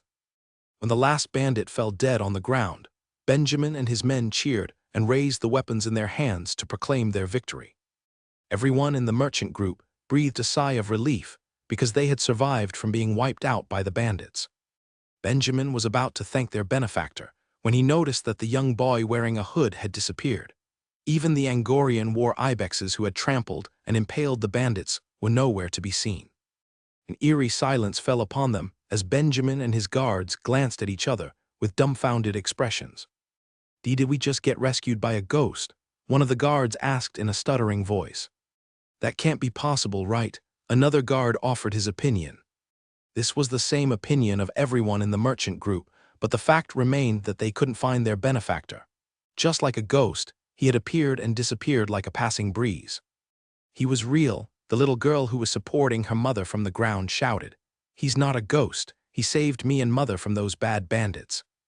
Everyone looked at the girl and nodded their heads. They had seen the young boy with their own 2 eyes, so it was impossible for them to say that he wasn't real. "Yes, he was real as you and me," Benjamin replied. "We will properly thank him if we cross paths with him again in the future." This was the only thing that Benjamin could say to pacify his people. Even so, deep in his heart, He wished that he would once again meet the mysterious boy who had saved all of their lives without asking for any reward. After this merchant group arrived at their destination, the story of a young shepherd leading a herd of Angorian or ibexes spread across the land. By the time this happened, William had already arrived at the capital of the Hellen Kingdom and had successfully enrolled at the Royal Academy. "Mama, I finally see it." William and Ella were currently on the mountainside, admiring the capital city of the Hellen Kingdom. Gladiolus. The high city walls made William remember the cities in the fantasy movies that he had watched back on Earth. Gladiolus looked like an impenetrable fortress that could easily endure a siege from a beast tide. The sword and shield emblem of the royal family were emblazoned on the flags on the city ramparts fluttered in the breeze. It was as if they were welcoming William's arrival and urging him to enter the city gates as soon as possible. "Let's go, Mama." William patted his mama's neck. "Let's go visit EST first before we enroll at the Royal Academy." EST had sent him a letter 4 months ago, asking if he was going to enter the Royal Academy this year. After getting William's positive reply, EST immediately made preparations to welcome him at the capital. The young boy gave William the address of their manor and told him to drop by as soon as he arrived in the city. There were still a few days before the start of the enrollment, so William was not in a hurry to visit the academy. He had exchanged plenty of letters with EST, Ian, and Isaac over the past 4 years, and their relationship had deepened since then. When William and Ella finally reached the gate, they noticed that they needed to fall in line to participate in an inspection. According to procedure, William should have also lined up along with the others, but EST explicitly told him to go to the special entrance that was allocated for noble families. EST had given him a special insignia that would allow him to pass through the special gate without getting inspected. William led Ella to the gate, located near the main entrance of the city. The guards manning the entrance looked at William with interest. When the boy was just a few meters from entering the gate, a chubby guardsman blocked his way. "Boy, is this your first time visiting the capital?" a chubby guardsman asked with a smile. He had already dealt with countless people trying to enter the gates meant for nobles in order to find a faster way to enter the city. "Yes, Mr. Guard." William nodded his head. "This is my first time visiting the capital. It looks so majestic from afar, and I'm looking forward to seeing what is inside the city." The chubby guard appraised the young boy who was seated on top of an Angorian goat. The red-headed boy was wearing decent clothes, which didn't make him look like a peasant. Even the traveling cloak he was wearing didn't look too shabby. Because of this, the chubby guard decided to ask questions first before telling William to line up at the main entrance to enter the city. "This gate is only meant for the nobles of the kingdom," the chubby man said in a clear and crisp manner. "Do you have any form of identification?" William smiled and raised the insignia that was given to him by EST. When the chubby guard and the rest of his comrades saw the insignia, all of them stood straight and looked at William in a different light. Can I now pass?" William asked. "Why, yes," the chubby guard stuttered as he stepped aside to allow William to go through. "Thank you, Mr. Guard." "No need to thank me. I'm just doing my duty, sir." William nodded. He was still doubting whether or not the insignia that EST had given him had actually worked. Fortunately, it was the real deal, and he was able to enter the gate without any problems. Wow, William stared wide-eyed at the medieval city in front of him. The cobblestone streets and the buildings made William's heart beat wildly inside his chest. For some reason, he could hear the background music of a big battle that was about to take place inside his head. Several people noticed William's starry-eyed gaze and immediately labeled him as a country bumpkin. There were also others who looked at him with amused expressions. They found it funny that a little boy was riding on top of a goat. Although it was not unheard of, it was still their first time in seeing such a scene in the city of Gladiolus. "Sorry, Mama, I got carried away." Ella broke William out of his daze because she could sense that the people were looking at her baby with amusement and ridicule. If William hadn't told her to behave before entering the city, she might have already charged at those people and kicked their faces. After William regained his composure, he decided to ask around in order to find Est's manor in the city. Surprisingly, none of the people he had asked knew the location of Lilac Lane. Since that was the case, William decided to ask a patrolling guard he saw in the distance. At first, the patrol guard snubbed him, but William came prepared. He took out the insignia from his storage ring and showed it to the guard captain.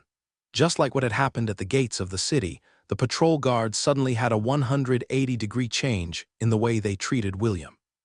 Lilac Lane, the guard captain whom William asked pondered. The name sounds familiar, but I can't remember where it is. Captain, isn't that lane located in the second level of the city? The guard captain's companion commented. I've been tasked to patrol that area a few times in the past, so I'm very sure that Lilac Lane is found on the second level of Gladiolus. Then, can you please tell me how to get to the second level? William pleaded. I am visiting a friend and his residence is located on Lilac Lane. It can't be helped. The guard captain nodded. Since you are familiar with the place, take this boy to the checkpoint of the second level. Make sure to return after accomplishing your duty. Yes, Captain. The patrol guard smirked at William. Let's go, boy. It's not every day I escort a shepherd in Gladiolus. Thank you, everyone. William bowed. It's nothing. We're just doing our duties, the guard captain replied with a smile. If you encounter any other difficulties, feel free to find me. My name is Irene. Thank you, Sir Irene. William nodded his head and bid them goodbye. When William was finally out of earshot, Irene breathed a sigh of relief. He was surprised that a little kid was carrying the insignia of the Knight Order of Gladiolus. The Knight Order had the highest authority in the city. Only people who had outstanding skills and talent could enter its ranks. Not even nobles could use their money and influence to send their family members to become a part of the Knight Order. Of course, there are also exceptions. Those who performed meritorious service for the kingdom could also join their ranks with the king's permission. Each knight that belonged to the order was treated like a celebrity in Gladiolus. It was the position that every citizen in the Hellen kingdom strived to reach. Just how did that boy gain that insignia? Irene thought. Did he steal it? Irene immediately rejected this idea because it was impossible to do so.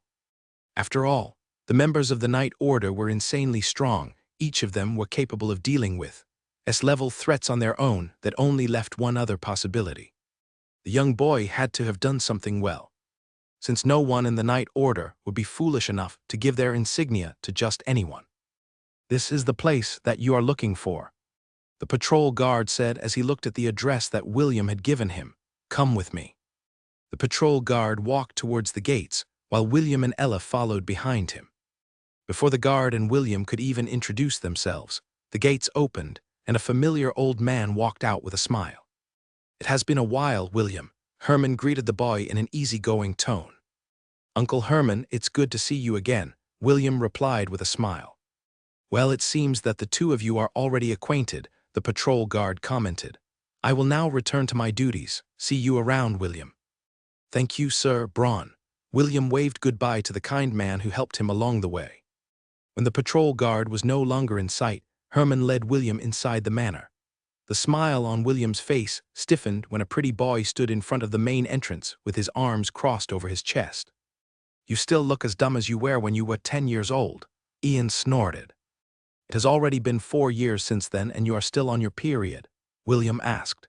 You should really see a physician. Having a period for so long might mean that you are suffering from a serious illness. Perhaps it has something to do with your brain. You're still as eloquent as ever. And you're still as annoying as ever. Both boys snorted at the same time. Clearly, although both of them had grown closer, they were still unable to stop their urge to mock each other whenever they met. Why can't the two of you get along? ESD sighed as he appeared behind Ian. William, welcome to Gladiolus. I will be your host until you have successfully enrolled at the Royal Academy. I am looking forward to your hospitality. William walked forward and stretched out his hand for a handshake. ESD held his hand in a firm grip and shook it twice before letting go. Let's go in. I know that you are tired from your journey, ESD said as he made a welcoming gesture. We've also prepared the best hay for Ella. You're welcome, Ella.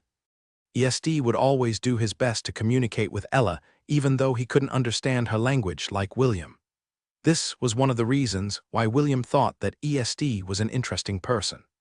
Besides, Ella was a good judge of character. She had already told William long ago that ESD was a good person. Naturally, William trusted his mama's judgment, so he was quite happy to have ESD as his friend.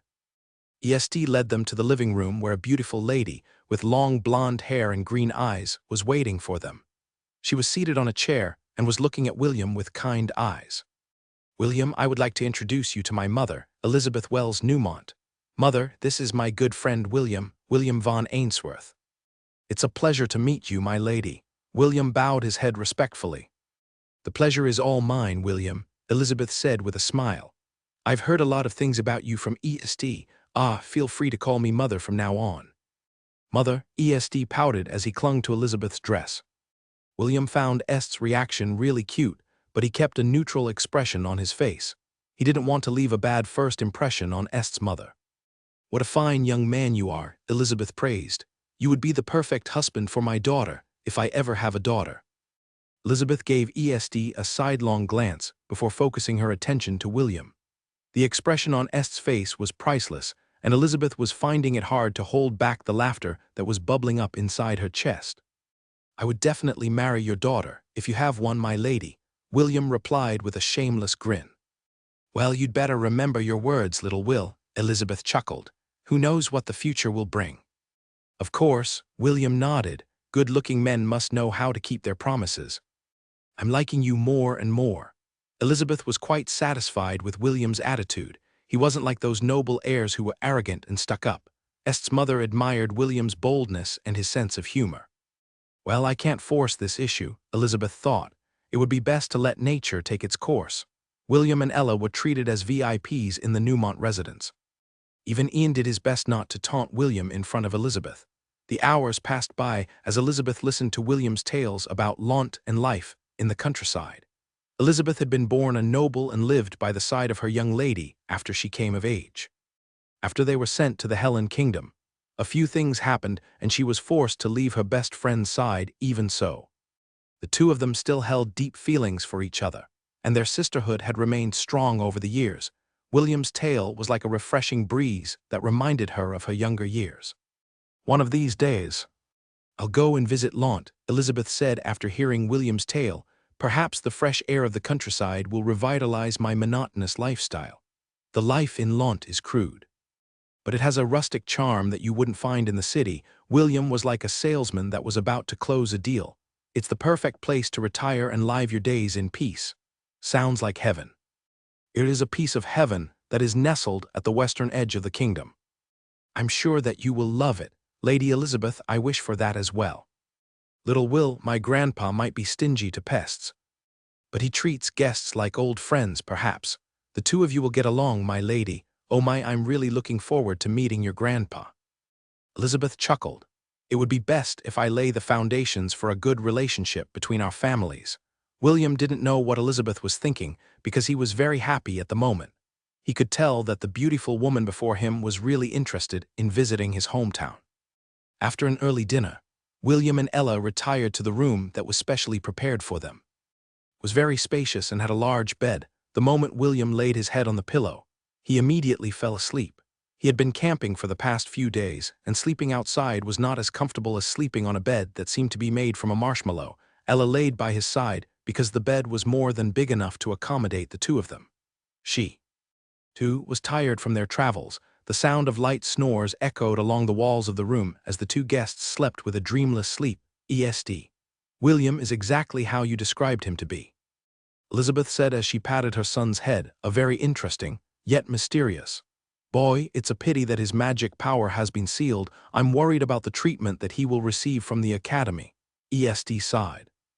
Most likely, he will be sent to the martial classes since he's unable to use magic. You don't need to worry about him, Elizabeth replied. Someone who has stepped forward to hold the falling sky for you will not be affected by the petty system in the Royal Academy. In fact, I am looking forward to the mischief that he will cause. Elizabeth chuckled despite herself. I already feel sorry for the Dean of the Royal Academy. He is going to get one troublesome freshman this year. EST imagined William doing something mischievous and couldn't help but laugh as well. He also felt that William was not someone who would take things lying down. He had already seen how he handled the situation with the disciples of the Misty sect back in Launt.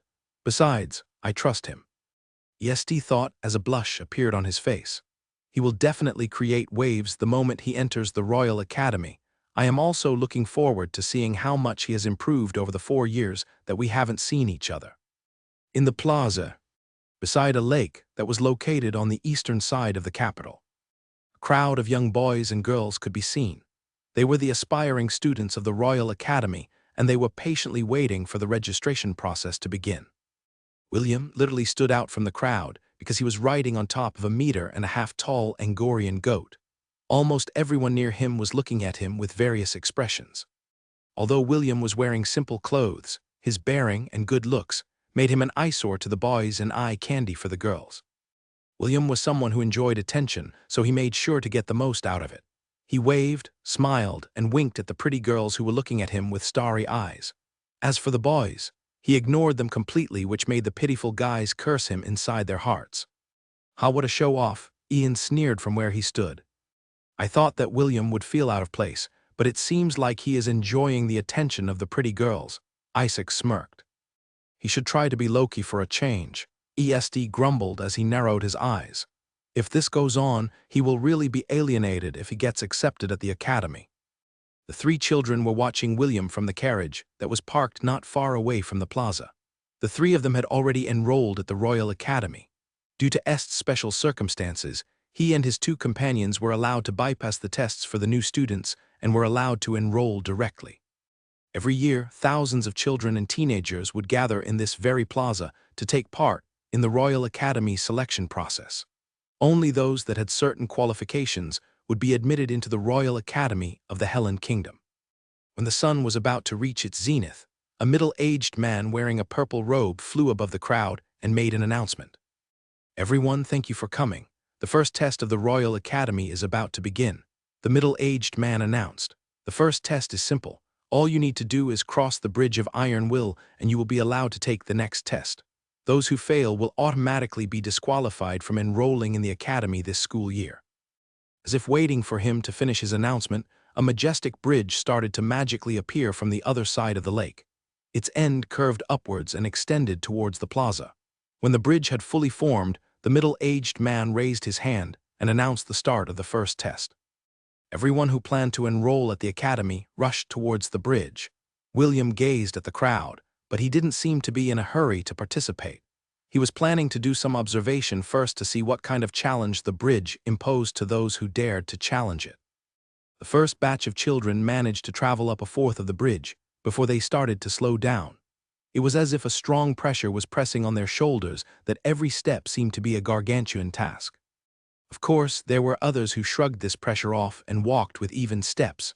After waiting for 5 minutes, more than half of the challengers were unable to move forward. Some of them were sweating buckets, while others were gritting their teeth. All of them were doing their best to endure, but some of them had already reached their limit. The children who had already lost their strength and resolve were automatically teleported back to the plaza. William watched as some of them knelt down on the ground, panting for breath. A few others started to cry, and it made the atmosphere very depressing. William sighed and caressed his mama Ella's neck. Ella walked up to the bridge with even steps. The middle-aged man, who was the current examiner, looked at William with an amused expression. It was not the first time he had seen someone use a spirit beast to challenge the first trial, but it was his first time seeing a domestic Angorian goat take the challenge with its master. There were no rules that said that spirit beasts, or any other form of beast, were not allowed to participate in the trial. Ella stepped onto the bridge with confidence. Each step was at an even pace. William and her were not in a hurry. Both of them were observing the children who were ahead of them. The number of potential students who had managed to reach the halfway mark had dwindled once again. This time, less than 100 were able to move forward. Soon, William and Ella passed the halfway mark of the trial. William was starting to feel a certain amount of pressure pressing down on him, but it was not a big deal. It was nothing compared to the torture that he had undergone under his master, Celine's, hand in order to increase his resistance against curses and poison. The struggling children raised their heads to look at William, who was having it easy. Some of them felt envious, while others thought that it was unfair. What they didn't know was that William and Ella were enduring twice the amount of pressure that these children were experiencing. The reason: the effect of the trial stacked if someone were to use a mount to help them clear it. This was a secret that only the examiners of the Royal Academy were aware of. The middle-aged man nodded his head in appreciation as his eyes observed William. "Looks like we got a few rough gems this year," the examiner thought. "I pray that they all make it through the last trial," when Ella finally stepped onto the other side of the lake. The trial ended as well. William was the last to take part in the trial. So naturally, the moment he cleared it marked the end of the trial first of all. "Let me congratulate all of you," the middle-aged man said with a smile. "Out of the thousands who came this year, only 50 managed to clear the first trial, however. Let me remind all of you that this is just the beginning. You still have 4 more trials to complete before you are eligible to enroll at the Royal Academy." The middle-aged man waved his hand, and all the students floated in the air. "I will now take all of you to the place of the second trial." The examiner didn't say anything else and flew eastward. The students flew behind him, and each of them had determined expressions on their faces. Soon, they flew over a forest that was located outside the city after 5 more minutes of flying. The middle-aged man landed in a small clearing near the center of the forest, when everyone's feet was securely planted on the ground. The middle-aged man pointed at a flag fluttering in the distance. "Your next test is to reach that flag within 4 hours. The examiner explained, "Know that this forest is inhabited by spirit beasts, and they will attack you if you encounter them. The second trial is about having the ability to reach the goal despite the adversities." The middle-aged man handed a purple crystal to the children who were taking the trial. "If you wish to give up, just crush the crystal in your hand. The staff of the school will immediately come to your rescue." The examiner stated, "You only have 1 life, so make sure that you treasure it well. Let's meet again at the finish line." With that, the examiner left the children to fend for themselves. One particular young boy snorted and walked in the direction of the flag with confidence. From his body language alone, one could tell that he was not afraid of the spirit beasts that were lurking in the forest. William, on the other hand, narrowed his gaze, as someone who had faced off against centennial and millennial beasts. He was quite sensitive when it came to strong presences. There was a creature in the forest that was looking at them from a distance. William couldn't see it, but he could tell that it was very strong. What perplexed the red-headed boy was that the beast was purposely making its presence known, instead of hiding it, however.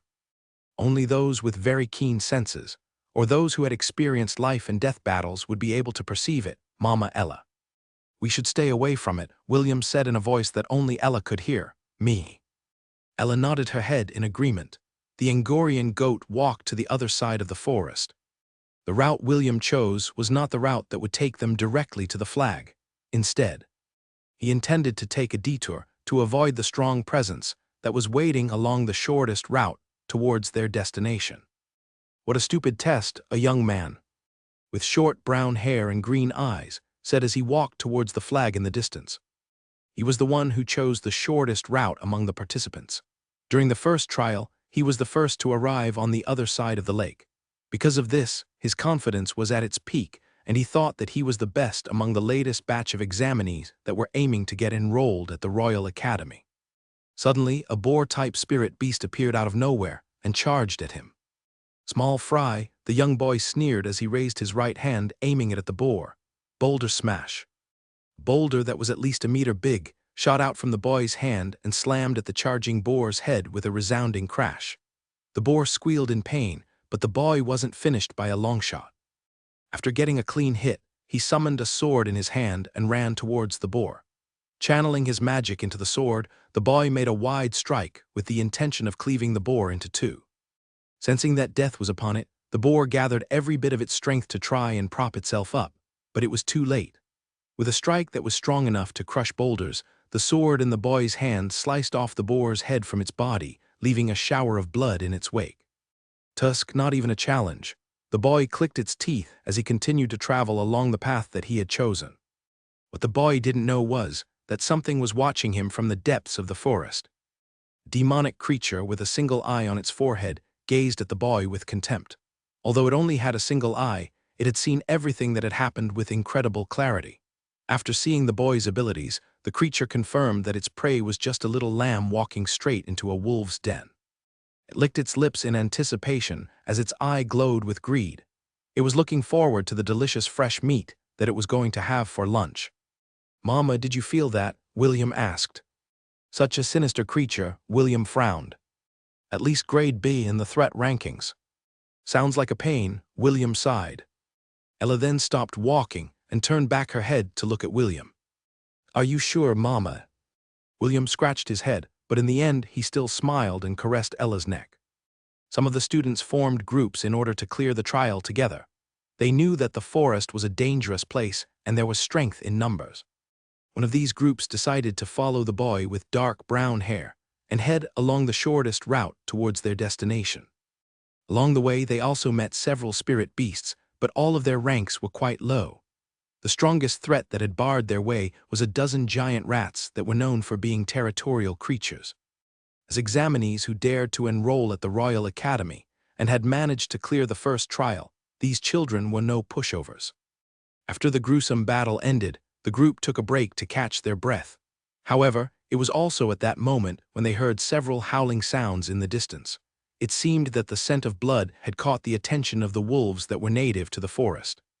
"Forest wolves," a girl cried out as she hurriedly raised her staff.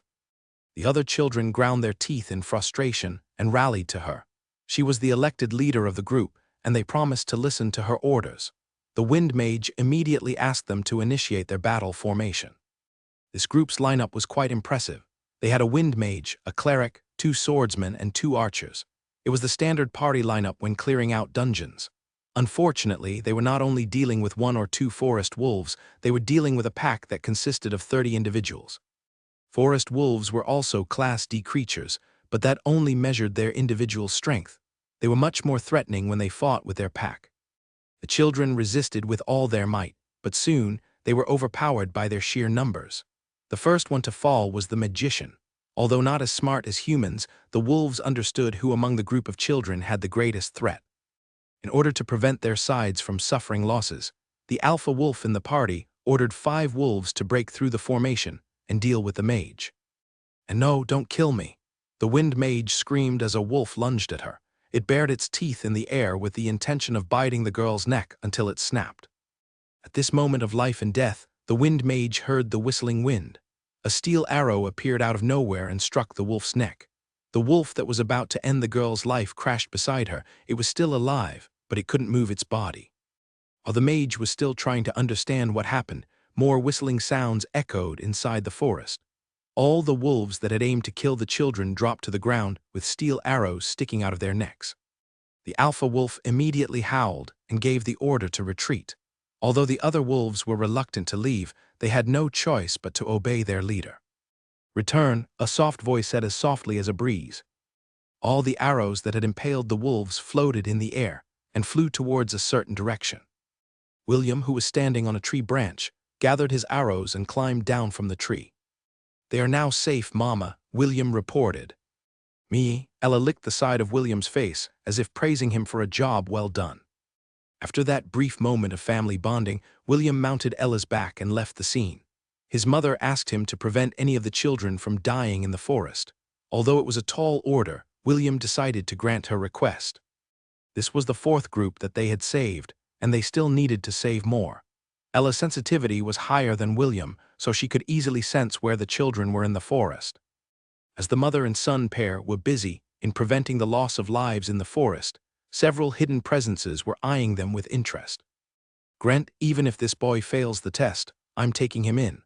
A man with a bow strapped behind his back stared at William as if he was the most beautiful brothel girl that he had seen in his life. "It's a shame that he doesn't have a single strand of magic power inside his body," a lady holding a staff sighed. "If not for this fact, I would have fought you for him." "Ha, why are the 2 of you arguing?" A man who was 2 meters tall chastised his comrades. "Even if you want him, you still need to wait until he clears the trials. Also, Andy, you are not allowed to use the back door to bring a failed candidate inside the Royal Academy. Rules are rules." Tusk, Andy, the man with the bow on his back, clicked his tongue in annoyance. "Grant, can't you make an exception? I really like this boy." "No means no," Grant flat out refused. "Are you a child? I'm not your mother, so I won't spoil you.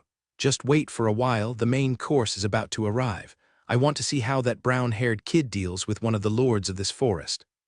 "Lila, that brown-haired boy is a magic swordsman." Andy glanced at his colleague.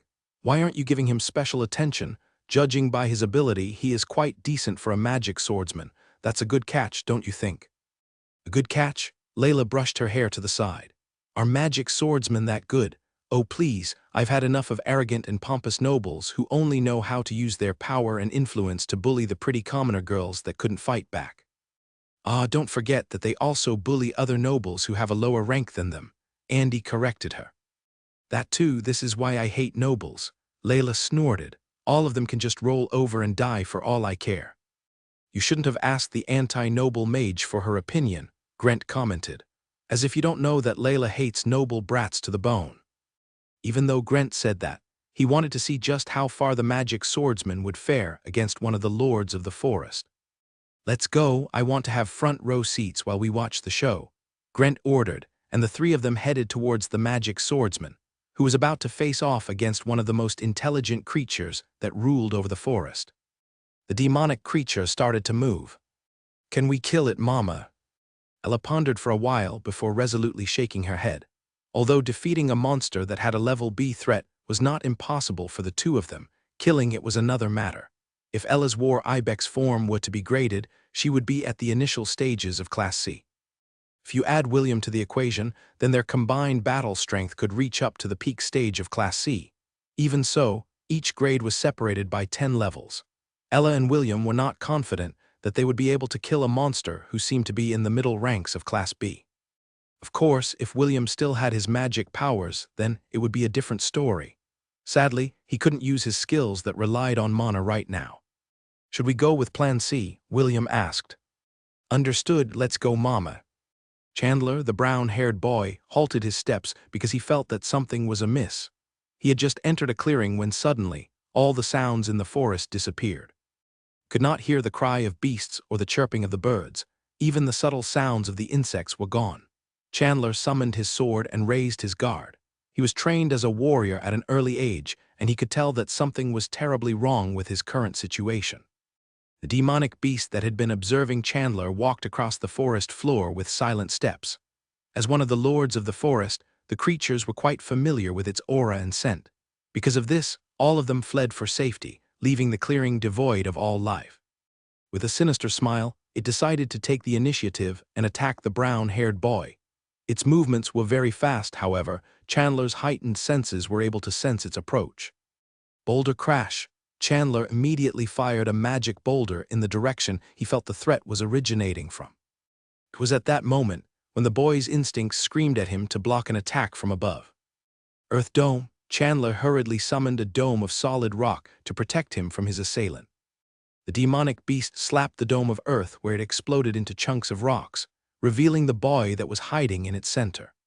Chandler gazed at the demonic beast who had the body of a humanoid, the legs of a horse, and a dog's head with razor-sharp teeth. Its other noticeable feature was the single purple eye on its forehead. "Peekaboo, I see you," the demonic beast said with a devilish smile on its feral face. "It's been a while since I ate the flesh of a young magic swordsman." Chandler's body uncontrollably shuddered because in that brief exchange, he understood that the beast was several levels more powerful than him. What are you?" Chandler asked as he raised the sword in his hand with trembling hands. "Me, a connoisseur of human flesh," the demonic beast replied with an amused expression. "Now, would you volunteer to let me eat you, or must I tenderize you first to bring out the flavor of your flesh? Either way is fine with me." "A monster," Chandler shrieked as he used the most powerful skill in his arsenal, boulder assault. A 3-meter boulder appeared over Chandler's head. The boy then pressed his hand over the boulder and launched it towards the demonic beast, who was looking at him with amusement. The demonic beast jumped to the side to avoid the spell. It was not in a hurry to kill Chandler. Instead, it wanted to play with him until the boy fell into despair. The dog-like humanoid had a very sick hobby when dealing with its prey. It would eat its target one limb at a time while keeping its victim alive. That way, it would be able to taste the victim's fear and other negative thoughts. For the demonic creature, these negative feelings were like spices that made his meal more delicious. Only when the target had lost all hope would it deliver its coup de grace and finish its misery. After using his strongest move, Chandler felt his body became as heavy as lead. The boulder assault was a move that he couldn't use too often because it placed a heavy strain on his body. The dome of earth collapsed as Chandler ran away from the scene. The demonic beast chuckled and decided to enjoy this game of tag with its precious prey. It jumped onto the tree branches while hurling orbs of dark magic at Chandler. Help!" Chandler screamed. "Anyone, someone help me." Chandler staggered as one of the orbs hit the back of his leg. He then fell down and rolled across the ground due to momentum. "Is that it?" the demonic creature teased as it landed a few meters away from Chandler. Let's continue this game of tag. Since I'm in the mood, I'll give you 2 minutes to run away. During that time, I will not move from this location. However, once the time limit is up, I'll hunt you down. Before I forget, which one is your dominant arm? I don't want to accidentally eat it and make this game of cat and mouse boring. See, curse you, Chandler struggled to prop himself from the ground. I am the son of Earl Edgard of Durin Court. You can't kill me. My family will hunt you down. Oh my, a noble child. The demonic beast licks its lips. It has been a while since I ate a noble. All of you have very delicious taste. It must be due to the noble upbringing.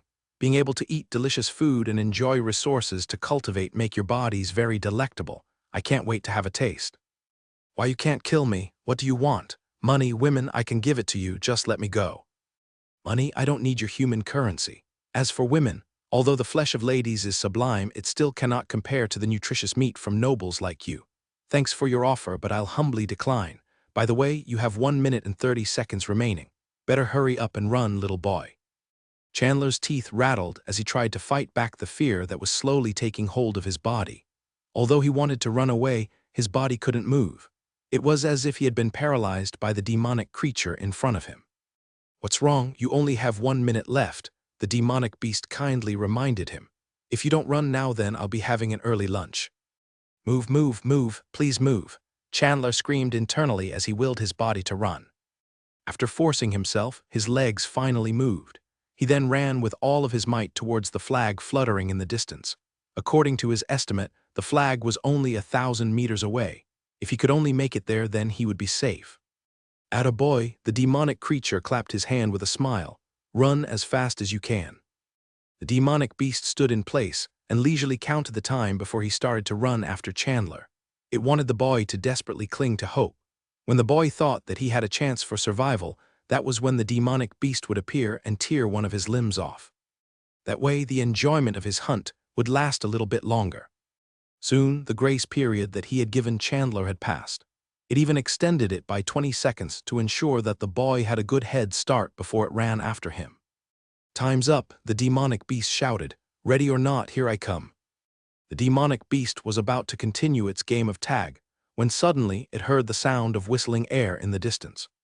The creature lightly swayed to the side as a steel arrow passed a few inches away from its neck. Several more whistling sounds were heard as half a dozen arrows flew in its direction. The demonic beast moved around as if it was dancing. The arrows harmlessly passed by the side of its body and embedded themselves in the trees that surrounded the clearing. Ho, and who might this little guest be? The demonic beast asked with a grin. You arrived at the perfect time. I was feeling a little bored chasing a cowardly little boy. The new arrival was wearing a hooded robe, but the demonic beast could tell that it was one of the children who had entered the forest not long ago. I do not wish for dominion, but my mama doesn't want the innocent to suffer, the hooded boy said softly. Lord of the forest, Soglav, would you be so kind as to let all the children go unharmed? The smile on the demonic beast's face faded and was replaced by genuine surprise. You know me, but I don't know who you are. Isn't it rude to call out my name without introducing yourself first? My apologies, Your Excellency. The hooded boy knocked an arrow on his bow before introducing himself. Said West only my perfection, the hooded boy announced. I am one of the shepherds from Lont, William von Ainsworth. A shepherd? Soglav, one of the rulers of the forest, propped his chin up with his fingers while appraising the boy in front of him. Ironically, I haven't eaten a shepherd in my lifetime. I think that eating you will be more rewarding than eating that cowardly noble boy. William didn't say anything as he aimed his bow at the demonic beast in front of him. He had already used his appraisal skill earlier and managed to learn more about his enemy. Threat level B mid. Can be added to the herd. A demonic beast that has a humanoid body with horse legs and a dog's head. The single eye on its forehead allowed it to see through illusions. This demonic beast can also see perfectly well during the night and in dark places. Contrary to its looks, it has superhuman strength that can crush boulders with a single punch. Excels in speed, cunning, and dark magic. It is weak against holy magic. After the system received an upgrade during the trial of courage, it had unlocked another one of its features, herd management. It was one of the secret privileges of the shepherd job class. It allowed William to add herd-type creatures into his own herd to increase its size. Right now, the limit on William's herd size was 50. However, after he rose his shepherd job class to the next stage, his herd size would also increase. Once he gained the second form of the shepherd job class, the size of his herd would be increased to 200. Currently, his herd was only comprised of 14 individuals, namely Ella and the goats he had raised in Lant. He wasn't conceited enough to think that he could convince the ruler of the forest to become part of his herd. The most he could do was buy some time to allow the other children to reach the flag as he fought against the demonic beast in front of him. "Sorry, I don't taste good," William said. "It would be best if you look for bigger and stronger prey." "Bigger is not always better," Soglev replied. "Instead of eating beasts, I'm more fond of eating humans, especially the young, courageous ones that dare to enter my territory." "What a coincidence. I was planning to leave your territory, Your Excellency." "How kind of you, but do you think I will allow it?" "It would be best if we settle this peacefully, Your Excellency," William stated. "I am just an examinee trying to enroll at the Royal Academy. It just so happens that the testing area falls under your domain. None of the children that came here were aware that we were trespassing on your territory." "You have a way with words, little shepherd," Soglev clapped his hands. "However, do you honestly believe that having your trial in my domain is a coincidence?" "Of course not. In order for the Royal Academy to peacefully coexist with us, they have to offer some sacrifices on a yearly basis. And these little lambs are exactly those sacrifices." William narrowed his eyes. He was half in doubt whether Soglev was telling the truth or not, but the fact remained that the ruler of the forest was indeed serious in attacking the magic swordsman a while ago. He had watched their exchange from a distance, while waiting for the perfect opportunity to strike. Sadly, the demonic beast was not an easy opponent compared to the forest wolves he had fought earlier. "Does this mean that the negotiations have failed?" William asked. "What do you think?" Soglev asked back with a mischievous smile. William didn't reply. Instead, he released his arrow because he could tell that the demonic beast wasn't going to back down. Soglev sneered as it dodged sideways. Such a simple attack couldn't possibly hit him. However, out of the corner of its eye, the demonic beast saw a white blur closing in on it. Soglev roared as it raised its arms. Ella had circled behind the demonic beast and unleashed her quick attack using William's shot as a distraction. The demonic beast grabbed the war ibex's curved horns and skidded across the ground.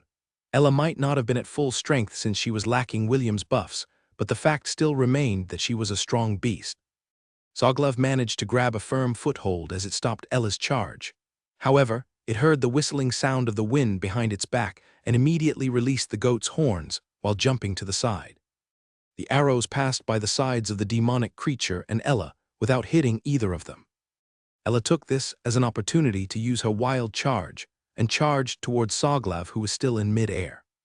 "Dark shield," Soglev enclosed itself in a shield of darkness as it watched Ella's majestic horns ram against its defenses. The shield withstood the impact. Soglev used the momentum of the strike to jump backwards and gain some distance from Ella. The mother and son pair didn't relent their attacks because they knew that the demonic beast was not still using its full strength to fight against them. They wanted to at least injure it before it decided to get serious. The steel arrows harmlessly bounced off the dark shield as Soglev caught its breath. The sudden sneak attack almost gave it a run for its money. "Good, very good." Soglev glared at William with its eye. "You have caught my interest, little shepherd. Now it's time for me to get serious."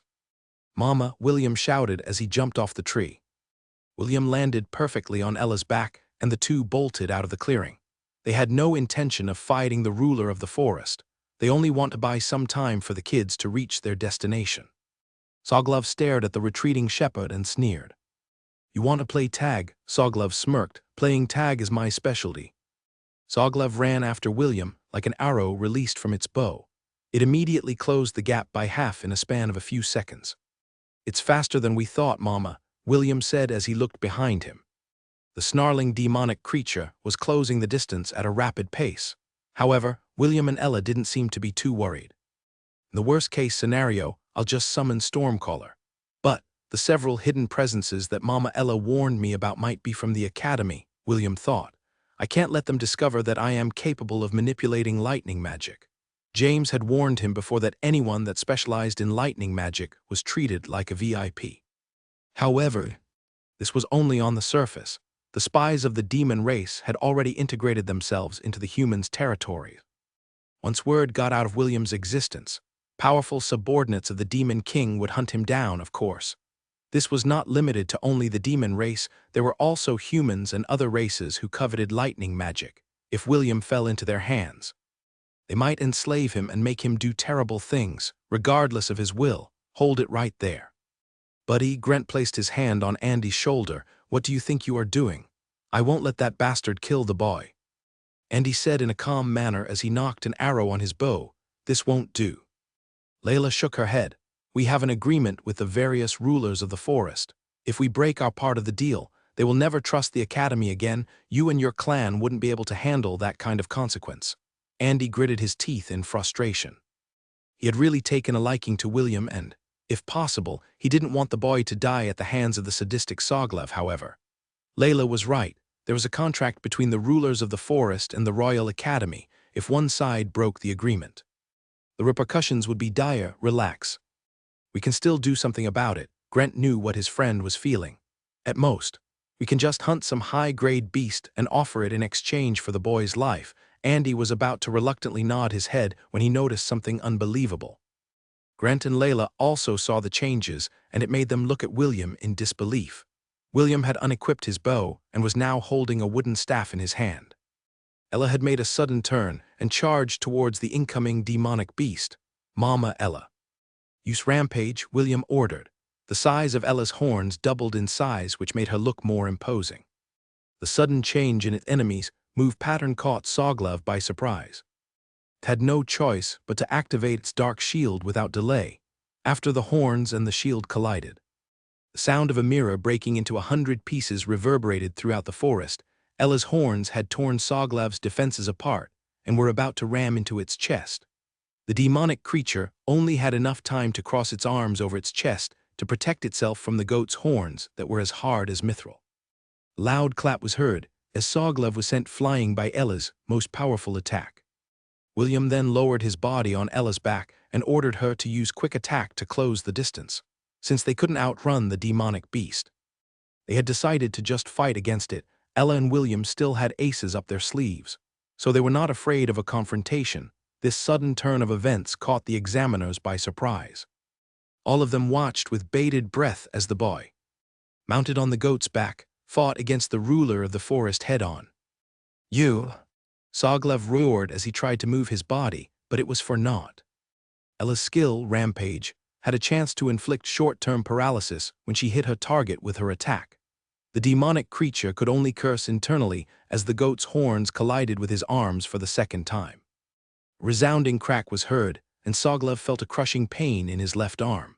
The pain broke the paralysis effect on his body, and he was able to use his darkness power to push back the second attack of the war ibex who was going for the kill. We almost got him.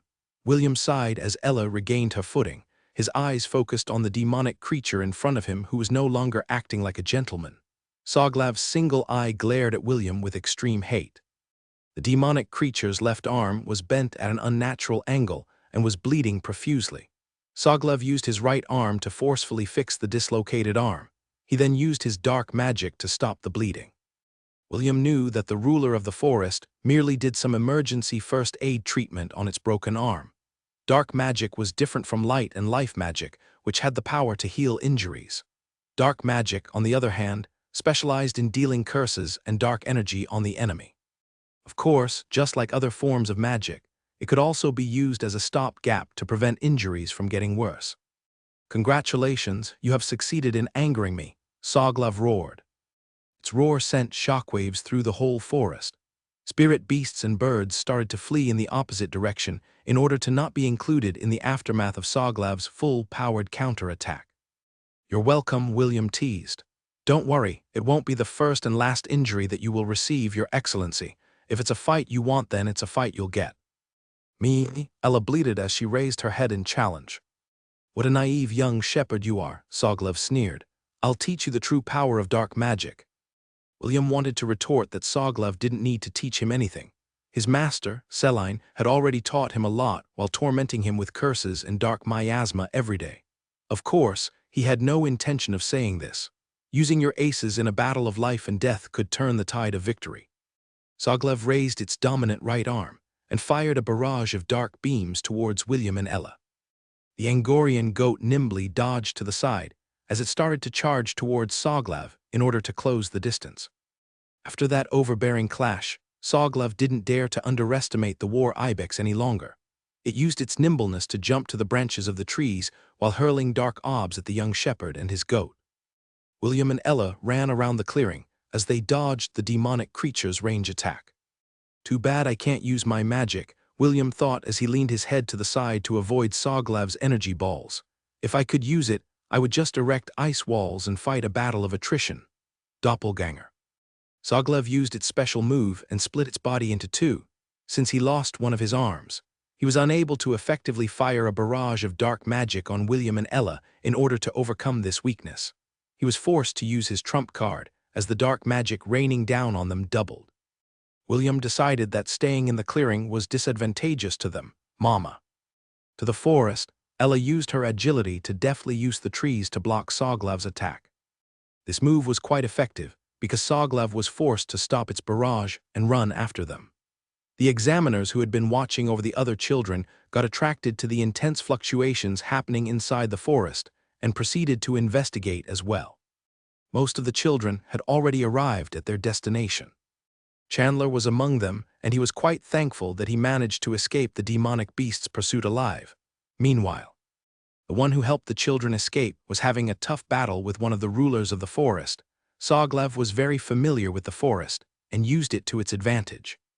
The demonic creature, along with its doppelganger, aimed for a pincer attack as they circled around the retreating goat. William and Ella had repeatedly tried to run towards the flag fluttering in the distance. But the enraged Soglev didn't give them that opportunity every time Ella would attempt to break through. The doppelganger and Soglev would rain powerful dark magic attacks on them. This caused Ella to stop her attempts as she desperately dodged each and every attack coming from the trees above them. William knew that the situation was critical, so he decided to use one of his trump cards in battle. System. Switch my subclass to Cavalier. Switching of subclasses complete. Host. May the odds be in your favor. Thank you, but I need another favor from you. System. How may I be of assistance? William urged Ella to make a turn as she dodged a dozen dark bullets that were shot at her right side. Mama. Use rampage again. William ordered. Release all your potential and go on a full rampage. Doubles the size of the user's horn to inflict massive damage to the enemy. Damage dealt is equivalent to strength stat x15. Deals double damage against creatures that fall under the pack category. Has a high chance to cause bleeding status to the enemy. Has a chance to paralyze the enemy. The size of Ella's horns doubled, which almost made Soglev shudder. He could still remember how close he was to dying after receiving the war ibex's full-powered attack. Dual X, William shouted, and an unbelievable thing happened. Soglev, who was standing on top of a tree, felt his body move unconsciously. It only had a moment to realize that the boy had used some kind of powerful taunt skill to forcefully force him to exchange blows in close combat. Damn, Soglev cursed out loud as it formed a bastard sword with its dark magic. William's Dual X skill was a specialty of the Cavalier job class. Once William identified a target within a 50-meter radius around him, that target would be forced to exchange a single blow with him. The effect of the duel would immediately disappear once the single strike had been made. William could use the skill 3 times a day, and the good part about this skill was that it didn't require mana to activate. Finding the true body of Soglev was hard because its doppelganger was a perfect replica of it. However, William had the system, was able to distinguish which was real between the two. With its help, the red-headed boy could force Soglev to exchange blows with them as long as it was within the duel's range. A resounding clap, followed by a shockwave, exploded inside the forest. Soglev spurted a mouthful of blood as it used a dark whip to grab onto a tree branch to pull itself up. William and Ella were pushed back by the impact of the bastard sword made of pure dark energy. However, both were very much unharmed since Ella's horns took the brunt of the blow. The dark sword had shattered upon impact, but it managed to deflect Ella's horns from landing a fatal blow. Even so, Ella was still able to gouge a hole in the demonic creature's shoulder, because it was completely caught off guard by William's forced duel. William summoned his bow as he fired several shots at the demonic creature who had been seriously injured by their exchange. "Curse you, human boy," Sawglove shouted in anger. "I'll kill you and feast on your flesh. I'll drink your blood and make your skull my personal wine cup." William didn't reply because he was waiting for the Duel X's cooldown to finish. Although it didn't require any mana, he could only use it once every 5 minutes. The examiners who had arrived at the scene were dumbfounded at the exchange that they had witnessed with their own eyes. Aside from Grant, Andy, and Layla, there were 9 other examiners who were keeping a close watch on the children. All of the children had successfully arrived at the flag, except for one, and that one was none other than William. Sawglove's doppelganger initiated a sneak attack and slashed William with a bastard sword made from dark magic. William was about to block the attack when he sensed another killing intent above him. The 2 demonic creatures had decided to go all out and fight at close quarters. Their perfectly timed attack made it difficult for Ella and William to dodge them. William roared and used his staff to block the attack coming from above while leaning sideways. Sawglove's bastard sword was perfectly blocked because the parry skill activated at the crucial moment. However, the doppelganger's attack grazed the side of William's body. Ella immediately used a mega kick to obliterate the enemy behind her, but the latter managed to block it with its bastard sword. Even so, still sent the doppelganger smashing towards the trees because Ella's kick was a force to be reckoned with. Sawglove immediately used another dark whip to escape Ella's murderous horns as she defended her baby from further attacks. The side of William's clothes were already dyed in blood as his blood gushed out of his wound, although the bastard sword just grazed him. It still left a centimeter-deep wound that extended along the side of his body.